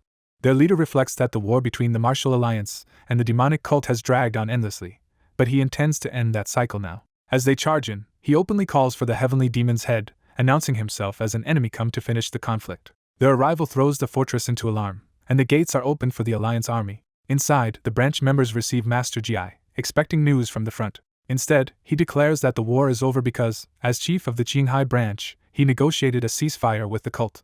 He explains that the cult has agreed to withdraw and never again enter the Central Plains, and some greet the news as a merciful end to bloodshed. A senior Alliance figure immediately denounces him, demanding to know who gave him authority to declare a truce on his own. As tempers rise, Master Gi's supporters rush in, and the accuser challenges the heavenly sovereign directly for an answer. The situation is clarified. The former branch chief and Mu-Han had died, forcing the heavenly sovereign to assume command, and Gi acted with the heavenly sovereign's approval rather than in rebellion.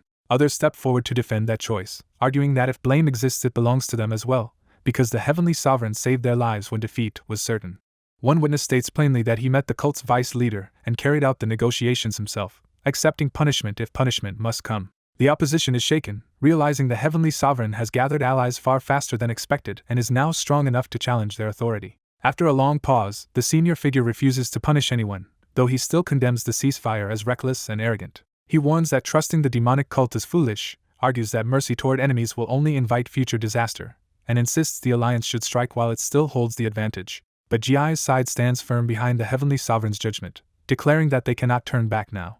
After stirring the crowd against the cultists, the heavenly sovereign realizes winning them over was only the first step and wonders how to settle the conflict. Before he can decide, a new arrival asks to intervene, and the onlookers immediately recognize their master has appeared. The man is identified as Yuan Chong's master, and the crowd understands that one of the legendary three peerless ones, the Sword Saint, has come in person. His presence alone shifts the mood, and people murmur in awe as he prepares to offer a way out of the standoff. The Heavenly Sovereign quickly sees an opportunity, thinking he can use the Sword Saint's authority to his own advantage. The Sword Saint proposes resolving the dispute by the old martial code, arguing that warriors should settle such matters the traditional way. He makes the solution explicit. The matter should be decided through a duel, catching everyone off guard. When the Heavenly Sovereign asks what exactly he means, the Sword Saint calmly presses forward with the proposal. He formally challenges the Heavenly Sovereign and asks whether he will accept the duel the Sword Saint has advised. Though annoyed by the inconvenience, the Heavenly Sovereign agrees. They move to an open field near the Qinghai branch and face each other as the duel begins. The Sword Saint admits he once tolerated the Heavenly Sovereign out of respect for his boldness, but now condemns him as foolish and vows to crush him utterly. The Heavenly Sovereign answers with confidence, saying he has long wanted to test the Sword Saint's true skill for himself. With the terms set, the Sword Saint gives the order to begin. He opens with Radiant King's stride, exploding forward in a blazing rush to overwhelm his opponent immediately. The Heavenly Sovereign reads the attack at once and evades cleanly, realizing he can handle this level of pressure. He counters with heaven-shattering strides, sending sweeping blue force back at the charging master. The Sword Saint answers with Demon's Bane Chain Strike, meeting the counterattack head-on in a storm of clashing power. Seeing the exchange, the Heavenly Sovereign becomes convinced he has a real chance to win. The spectators are stunned that the Heavenly Sovereign can match the man who slew Master Mahone, and they begin to grasp how much stronger he has become. Those watching in disbelief realize Dayan is no longer the same fighter they once knew. Irritated that his first assault failed, the Sword Saint surges in again with even greater force. He refuses to be delayed by someone he considers beneath him and hardens his resolve not to lose. Abandoning restraint, he unleashes the ultimate divine art of the Radiant King and brings out his full power. As his aura condenses, the duel shifts from a test of skill into a life-and-death clash. His empowered charge slams across the field with enough force to shock even the Heavenly Sovereign. Wrapped in radiant energy, the Sword Saint barrels forward like an unstoppable projectile. The Heavenly Sovereign immediately understands the fight has become far more dangerous. He discovers that even his blade aura barely marks the Sword Saint's body, leaving him with almost no straightforward way to break through. Driven back by the assault, he searches desperately for the strongest technique he can still rely on. He considers the heaven-shattering dance, but knows he has not yet mastered it. He also thinks of his master's heavenly demon art, another power still beyond his full command. Even so, he decides to gamble on imitation, wondering if he can force one of those incomplete techniques into working. Realizing the two arts share key similarities, he tries to fuse what he understands of them into something usable. He commits to the idea and lands a direct strike infused with that improvised power. The sudden surge of blue energy shocks everyone, including the Heavenly Sovereign himself as the technique takes form. A barrage of slashes erupts from the blow and tears through the Sword Saint's defenses. The Sword Saint recoils in alarm, instantly recognizing that this technique should not have been possible. The accumulated cuts finally break through and leave him badly wounded. Seeing their master collapse, his followers panic and rush to call for a doctor. The crowd erupts in disbelief, some insisting trickery must be involved, while others are forced to admit the Heavenly Sovereign has won. The wounded Alliance chief silences the protests and orders everyone to stop disgracing themselves. Accepting the result, he reflects that he briefly witnessed a level of power beyond comprehension. He bitterly wonders whether he might have reached such heights himself if he had pursued training instead of status and fame, and can only call the Heavenly Sovereign remarkable. He then formally yields, granting the Heavenly Sovereign victory. News of the duel spreads quickly, and people begin crediting the Heavenly Sovereign with ending the war by defeating the Alliance leader and crushing the cult. As his fame grows, people start saying he deserves a new title beyond the one he already bears. Those who knew him earlier say they sensed his greatness long ago and agree that the new name suits him. In time, he is hailed as the one above all, the Heavenly Sovereign. A month after the Great War ends, the story settles into peace, with life returning to enough normalcy for quiet rest and playful laughter. A man remarks that Lily has not changed, while a small companion bitterly complains that if he had not lingered in this world, none of the current trouble would have happened. The complaint continues as the creature blames him for wasting time here instead of returning sooner. He pushes back internally, exhausted by non-stop work in this world and feeling he has barely had a moment to rest. Even so, he realizes the cult's vice leader is still occupied, and the interruption pulls him back to the present. A splash of water abruptly breaks the tension and shifts the mood. Nearby, a red-haired girl plays in the water and laughs, while he watches with amused patience from the bridge. The game escalates as someone charges into the water after her, turning the scene into playful chaos despite a scolding not to soak people. A messenger calls for Dayan, but the chase continues through the splashing as if no one wants the fun to end. Watching him, a woman reflects that the usually steady Dayan shows an unexpectedly lighthearted side around the people from Earth. As they walk together, she wonders if the Master summoned her to discuss returning to Earth, but learns he intends to give her something instead. She explains that even after learning his true identity and that he was not the one who destroyed her clan, she still chooses to regard him as her master. He is struck by how much she has matured and asks what she has decided to do next. He reveals he once meant to place her as a bridge to the White House Guild after she restored the Sword Emperor's clan, but now sees no need to burden her with that role. Freed from obligation, she is told to choose for herself, and she finally reaches a decision. She resolves to remain here and becomes strong enough to fight beside Dayan someday. They part on the promise that they will meet again once the gates reconnect, and he reassures her that reaching him will be easy. He then presents a cache of gifts prepared for her people. The gifts include gold recast into portable ingots and carefully processed herbs, separated for drying or refining so they can be used immediately. She is moved that he prepared all of this even after already agreeing to teach her guild martial arts. Her hopes rise as she imagines the cult's elders training her guild once they return to Earth. That hope grows further with the promise that the master himself will serve as chief instructor. Still feeling indebted, another disciple offers one more repayment by unsheathing a final gift. He hands over the cult's sacred relic, insisting it rightfully belongs to Dayan because without him it would have remained lost. The weapon reveals itself as a demonic sword, a demon-binding blade meant to suppress demonic power. Its giver grimly tells Dayan to use it on him if he ever loses control, and Dayan tries to defuse the frightening seriousness of that vow. The final gift is a book left behind before a former leader's death, translated from an ancient language for Dayan to read. Dayan first assumes it might be a martial tome, only to learn it is actually a record of the cult's history. As he reads, he discovers that after a devastating war, their tribe crossed the rift between dimensions and came here, and that the writer was Mui Chion, founder of the demonic cult and once king of his people. The record goes on to reveal another true name, Hugo Dun Carmel, king of Carmel among the 7 great tribes, and names their lost world as Byron. The name Byron jolts Dayan, making clear he has stumbled onto something far more important than expected. He connects the revelation to Tyhithel's watch, an artifact from Byron, and realizes that even a regressed Byron had almost no surviving information left on Earth. Recognizing the book as a priceless clue, he credits his master and gratefully accepts the chance to study it whenever he can. A few days later, the gate linking the Murim world and Earth opens, and the gathered cultists treat the crossing as a sacred journey toward paradise. Even amid the ceremony, some are nervous and wonder whether Earth can really live up to the dream they have built around it. The crowd's anxiety turns to excitement when Mazda arrives and word spreads that the savior has come as well. Dayan enters with the red-haired girl behind him, embarrassed by the cultists' devotion even as they place all their faith in him. She cheerfully blames him for the fuss, says her goodbyes, and promises to visit Earth later for something as ordinary as fried chicken. Before the departure can settle, the gate suddenly surges with unstable energy. Something begins forcing its way out of the portal, startling the onlookers. A blonde woman emerges from the dimensional rift, and Dayan immediately recognizes her.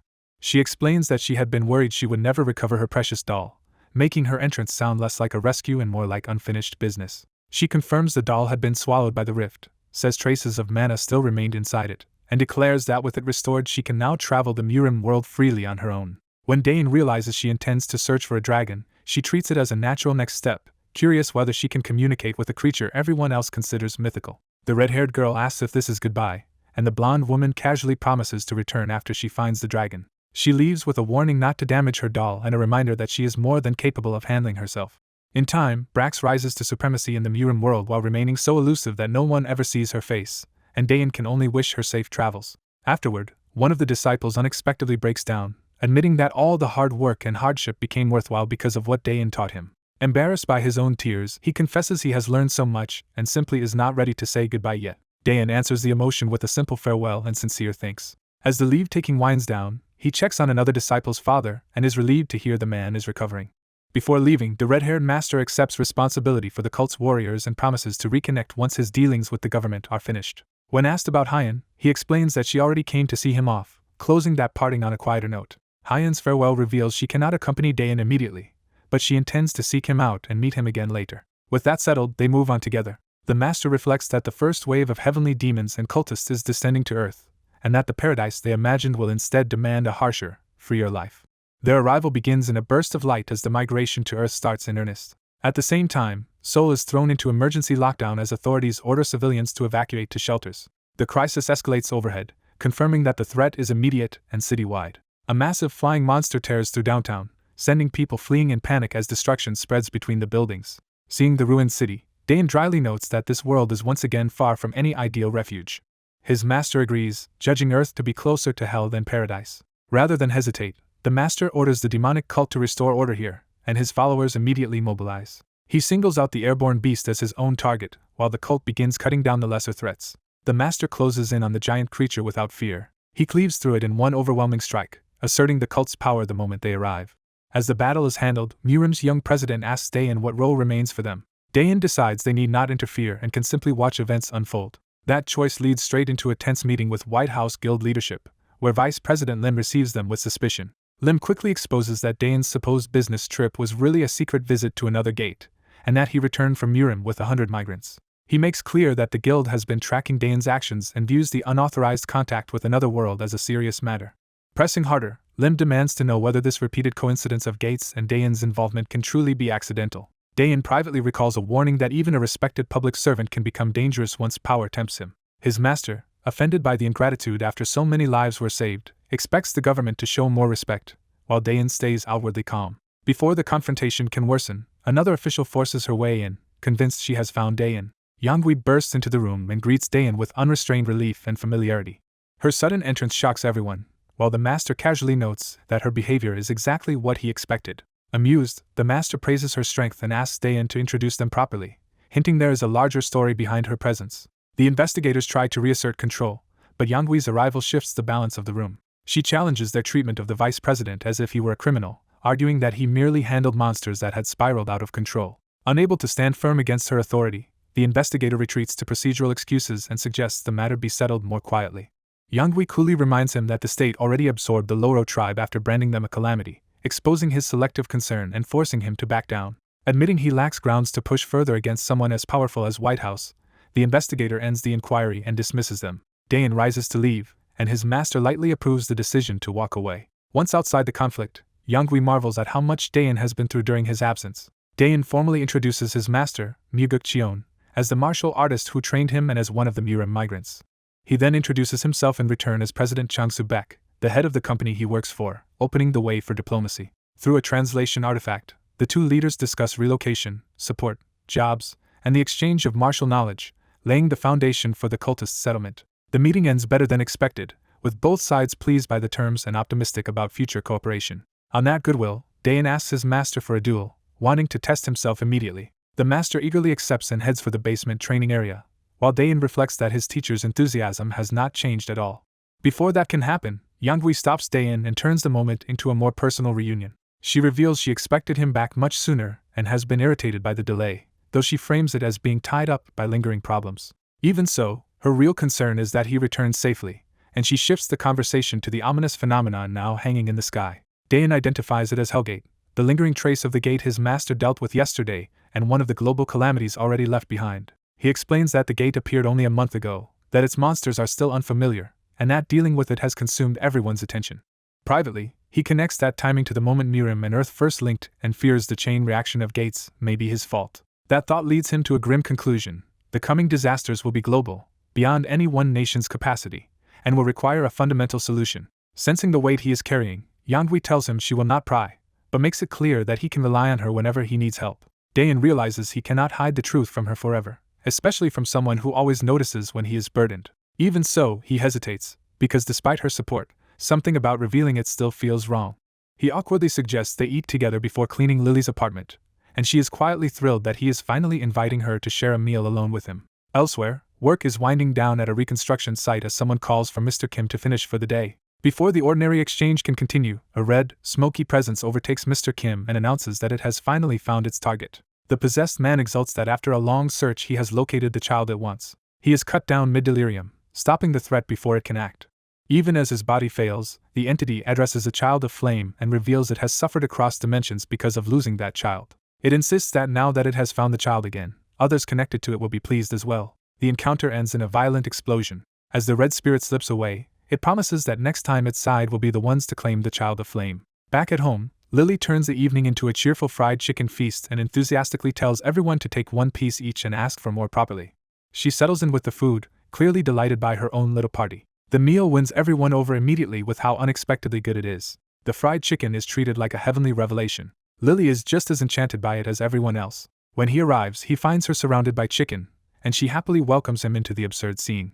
She quickly offers him the portion she saved, surprising him with an unusual bit of thoughtfulness. She insists he has earned it for all the hard work he has done in the Murim world, leaving him amused. Their teasing turns playful as she urges him to enjoy food while he can, and he dryly corrects her while noting how little she usually cares about manners. She shuts down his teasing, and he finally starts eating. The mood shifts as the larger crisis is recalled. Hellgates linked to the demon world opened across Earth all at once. What began with demonic beasts escalated into stronger demons and even a demon lord, and in his past life Earth survived only through a multidimensional alliance after years of war. Faced with that grim reality, Lily is left wondering what she should do. Trying to be helpful in her own way, she offers him a drink in case the food is too heavy. She laughs and tells him to enjoy the meal too, keeping the moment warm. That calm is interrupted when a woman arrives and asks to speak with him. He immediately senses the seriousness and asks whether something has happened. She hesitates before delivering bad news. She reports that Team 7 has gone missing during its mission. The briefing clarifies that contact with the team was lost that evening while they were deployed to Busan, alarming everyone because Wang was with them. He notes that many of the people present are unfamiliar and not even awakened, then cuts to the real issue by asking why Team 7 was sent to Busan at all. The woman admits she should have explained sooner and says the mission was tied to a national restoration project. She explains that with new technology and potions, the government has been reclaiming monster-infested regions, and Team 7 was sent to reconnect Busan to transport networks to support that expansion. He understands that Busan was meant to gain a gate like Seoul and Pyongyang, and she confirms the team was escorting Laura tribe engineers for that purpose. He tries to stay confident, reasoning that the team is capable and may simply have hit a communication barrier. She then reveals she has one final transmission from Team 7. After hearing it, he realizes the situation may be far worse than he first assumed. The scene shifts to Team 7 in transit, where one member idly wonders what their former leader has been doing lately. As the convoy drives through heavy rain, another remarks that he still thinks of that man as their leader out of habit. Their conversation turns casual as they ask Wang whether this is his first time in Busan. They discover they have already arrived, though the sea and city are hidden by thick fog. One suddenly feels that something is wrong. Trusting Wang's sharpened senses after his awakening, the team decides they cannot ignore the warning and orders the convoy to stop. Once they disembark, the reason becomes clear.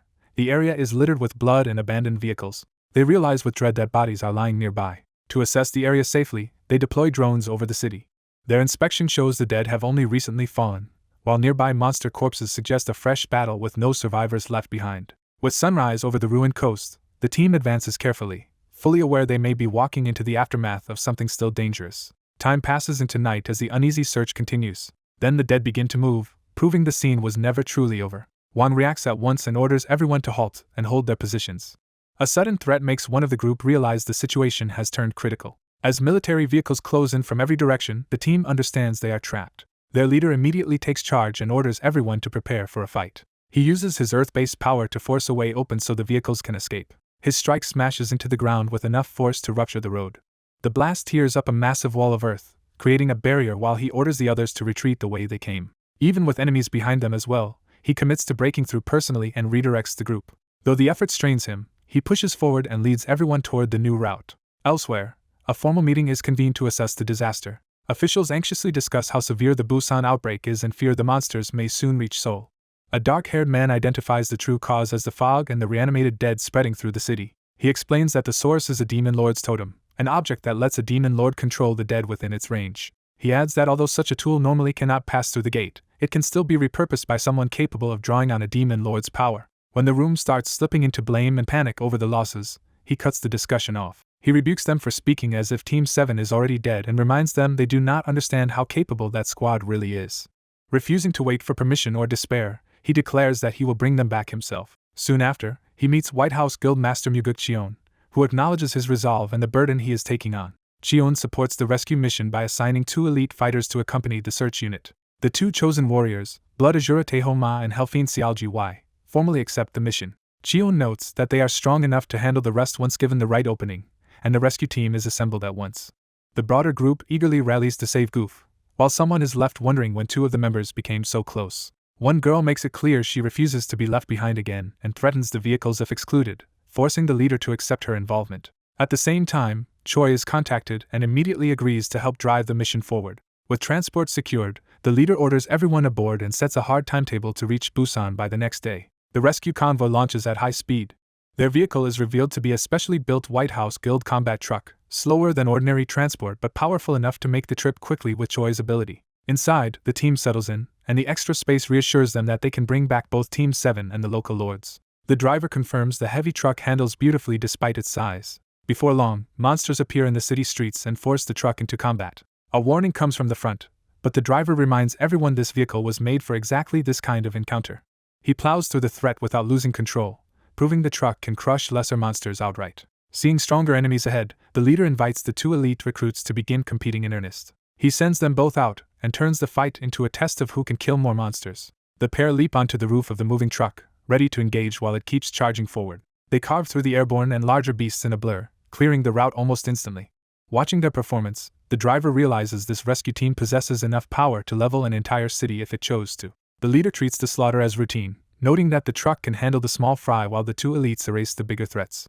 As the journey continues, he quietly studies a Murim text and fixates on a phrase about heavenly demon chocolate. The red-haired girl catches him reading and teases him for struggling with the Murim language while asking what the book is about. He grows suspicious of her sudden interest, pointing out that she normally hates studying. Pressed to explain herself, she denies hiding any trouble and insists the pet she usually worries about is safe at home. Then her tone shifts as she admits something feels wrong inside her. When he asks for details, she describes tightness in her chest and a growing sense of unease. Her symptoms trigger a realization in him that this may be connected to an older demonic problem. He recalls the demonic ritual once hidden inside Lily's body and asks a serpent-like spirit about it. The spirit confirms the demon itself was destroyed, and he remembers witnessing that through the Grand Elder's perspective. But when he asks if the demon might still be alive in some form, the spirit cannot rule it out. He remembers examining Lily from within the Murim world and seeing the ritual's core directly. Although the demon and ritual had been erased, he found that something remained buried deep inside her. He concludes that what was left behind was like a seed or scar tied to a demon lord, and that lingering mark is almost certainly what they are dealing with now.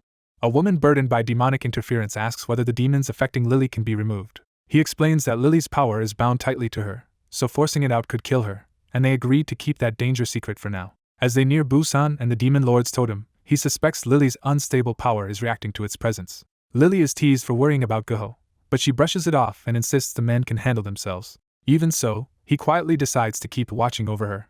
Their truck reaches Inquisitive University, where a bank of fog lies ahead, and they stop at its edge. He briefs the group that their equipment will fail inside the fog, so they must avoid fighting and bring any survivors back out. The team agrees to split up, and the two robed allies volunteer to enter first. He sends them in with orders to signal for backup if needed and to return within 4 hours even if they find no one. He assigns the others to remain outside the fog on standby and send rescue support if a flare appears, while Lily asks what he plans to do.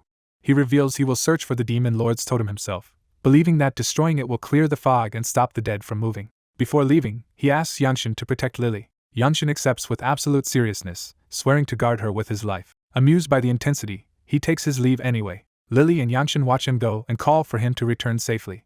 He races deeper into the city, reasoning that the totem should be where the demonic energy is most concentrated. From a rooftop, he stops to survey the city and trace the source. He senses a suffocating force drake over Busan, like a corrupted version of heavenly demon art. Focusing his perception, he pinpoints the place where that energy is strongest. He identifies a skyscraper wrapped in red demonic clouds as the center of it all. He lands nearby and studies the ominous cloud mass more closely. The sight unsettles him because such dark clouds used to appear only where demons crossed over, yet now they are forming before the fog itself. Realizing the Hellgate has been open only a month, he concludes the passage should not be stable enough for this, which means the totem has already grown far stronger than expected. At the entrance he finds a corruption field and understands the interior will resemble the demon realm, forcing him to rely on stealth rather than his usual methods. He calls his shadow companion Ma to his side. He decides to imitate the demon realm's destructive darkness with his own heavenly demon art so he can move through the corruption unnoticed. Wrapped in a dark red and blue aura, he steels himself and commits to the infiltration. He steps into the corrupted zone under his new concealment. Inside, the transformed space confirms he has entered something far worse than an ordinary building. The interior is filled with suffering voices and signs of ritual slaughter, making clear that this place has been used for sacrifices.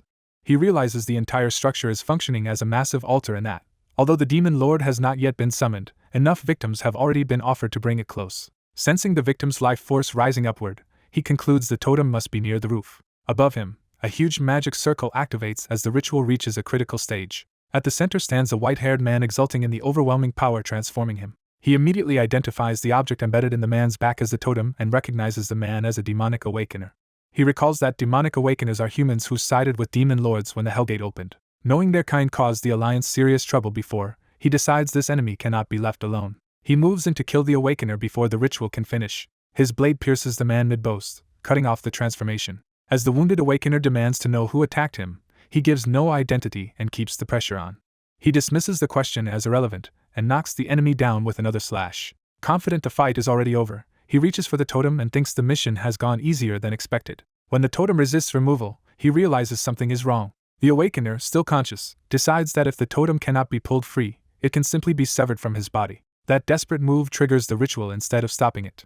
He instantly understands the magic circle has activated and tries to retreat before it fully goes off. A violent vortex of demonic power erupts around the circle. From the storm emerges a horned demon in the Awakener's body, mocking the human vessel even while wounded. He realizes the Awakener himself was the final sacrifice needed to complete the summoning. Abandoning any hope of a surprise attack, he decides to first determine exactly what kind of demon has appeared, and the creature answers with a chilling claim to still be human. A winged demon lord descends in overwhelming force and presents himself as a merciful ruler who rewards talent. The human immediately realizes the demon's energy is on another level, though he notes the creature still is not at full strength. Sensing that perception, the demon lord praises the human's unusual strength and takes a deeper interest in him. He offers to share his power, implying he can elevate the human just as he once elevated himself. The human cuts to the truth and asks if this means becoming a servant, and the demon confirms it without shame. The demon lord explains that he too was once insignificant until power made him worthy. He orders the human to kneel and swear loyalty, promising unrivaled status in return. The human stays silent for a beat, weighing the demand instead of submitting at once. Then he kneels with a laugh, and the demon accepts this as obedience. Using the opening, the human addresses him as Lord and asks a question of his own. Though annoyed by the audacity, the demon indulges him because this is his first subject. The human reveals he has encountered a power similar to the demon's before and asks for clarification. He describes a young girl who carried a fiery demonic seed or scar that a mage linked to a demon lord. That possibility makes the demon pause, but he denies involvement and concludes no rival lord was behind it. The human accepts that answer and notes that power alone is not enough to identify its source. With the matter set aside, the demon again demands a formal oath of loyalty. Instead of obeying, the human mocks him as a disappointing demon lord who knows very little. He drops the act completely, activates his armored arm, and decides working under this fool would be intolerable. The demon recoils when the human calls him Balaam, realizing his mind control failed and his true name has been exposed. Enraged, Balaam threatens to tear him apart as the human's weapon hums to life. The human answers with a violent burst of power that detonates through the chamber. The blast wrecks the ritual ground, and Balaam is horrified to see his magic circle destroyed. The human presses the attack, telling him to protect his totem because he has no intention of dying here. He draws his blade and commits to finishing the job now instead of merely scouting. Balaam retaliates by launching demonic projectiles while cursing the human's insolence. Several shots cut into the human before he can fully evade. He counters with sweeping blue slashes that carve through the incoming attack. The exchange tears through the ruined hall in a widening storm of force. Even while wounded, the human steadies himself and accepts that escaping this fight will not be easy. From above, Balaam belittles his skill and insists the human remains far beneath him. Then Balaam commands more shadowy servants to rise and overwhelm him. The human realizes that even after destroying the circle and offerings, Balaam remains strong because of the corruption field saturating the area. As the creatures close in, he launches himself into motion before they can surround him. He cuts through the first wave in a rapid spinning assault. Watching this, Balaam recognizes that the human can control demonic energy, and that the corruption field is not suppressing him as expected. The human sees the horde is effectively endless, but also realizes the summons are weak and can be worn down. He decides the real target is Balaam and concludes he needs a decisive technique, the heaven-shattering dance, despite the strain it will cause. His problem becomes how to break through the summons and close the distance before Balaam can stop him. He abruptly freezes the nearest attacker and rejects the drawn-out battle. Changing tactics, he prepares a risky move and lets Balaam come to him. Balaam takes the bait and seizes him by the throat. Confident he has won, Balaam declares that a human of this caliber is rare and that he will claim the body for himself. But the human smirks, satisfied that Balaam has stepped exactly where he wanted him. Balaam senses the trap a moment too late as the human moves inside his guard. The human slashes across Balaam at close range, drawing blood. He follows immediately with heaven-shattering dance, bringing a massive blue arc down on the demon lord. Knowing Balaam can heal but is still bound to a mostly human body, the human commits to cutting him down now. Badly hit, Balaam erupts in fury and lunges after him rather than letting him escape. He unleashes a barrage of dark blasts in pursuit, trying to stop the retreat. The fight spills away from the ruined chamber toward the city outside. After shaking off the zombies, the blue-haired man forces himself to believe he has escaped and can keep going. He drinks a potion to steady himself, admitting he only got away by bluffing Balaam and using the heaven-shattering dance. The relief does not last, and he realizes the potion cannot suppress the poison Balaam left in him. He collapses and understands that even if he reaches the truck, he will be caught in this weakened state. Choosing survival over retreat, he uses heavenly demon art to purge the demonic poison from his body. The process tears through him painfully as the poison fights back inside his veins. Dark corruption seeps out through his hand as the poison is forced from his system. Once the last of it leaves him, he finally gets a moment of relief. He confirms the poison is gone, but the strain from the heaven-shattering dance has still left his body unstable. When he raises his hand, he notices the demon Lord Mark is gone, and calls out to Ma in confusion. With no response from Ma, he realizes that connection has fallen silent. He decides there is no time to dwell on it, and pushes himself to head back toward the truck. As he nears the edge of the fog, he sees the ruined street ahead and senses he is almost out. That hope immediately turns into a new problem when he wonders how he can cross the open area in his condition. The answer comes as a hidden beast detects him the moment his stealth fails from low energy and attacks. A massive bear-like monster rushes him with unnatural speed, making him suspect enhancement magic. He throws up a shield just in time to stop the first crushing blow. But under repeated impacts, he knows he lacks the mana to keep the barrier standing for long. His clock arm and his strongest divine art are both unusable without mana, leaving him nearly defenseless. Trapped by his own poor preparation on what was supposed to be a simple recon mission, he bitterly admits how badly he miscalculated. The shield finally shatters under the monster's assault, leaving him exposed. Facing death head-on, he accepts that this may be the end. Just as the killing blow should land, a violent impact interrupts the attack. A golden force slices past the monster and drives it back. Realizing he has been saved at the last possible moment, he recognizes the newcomer.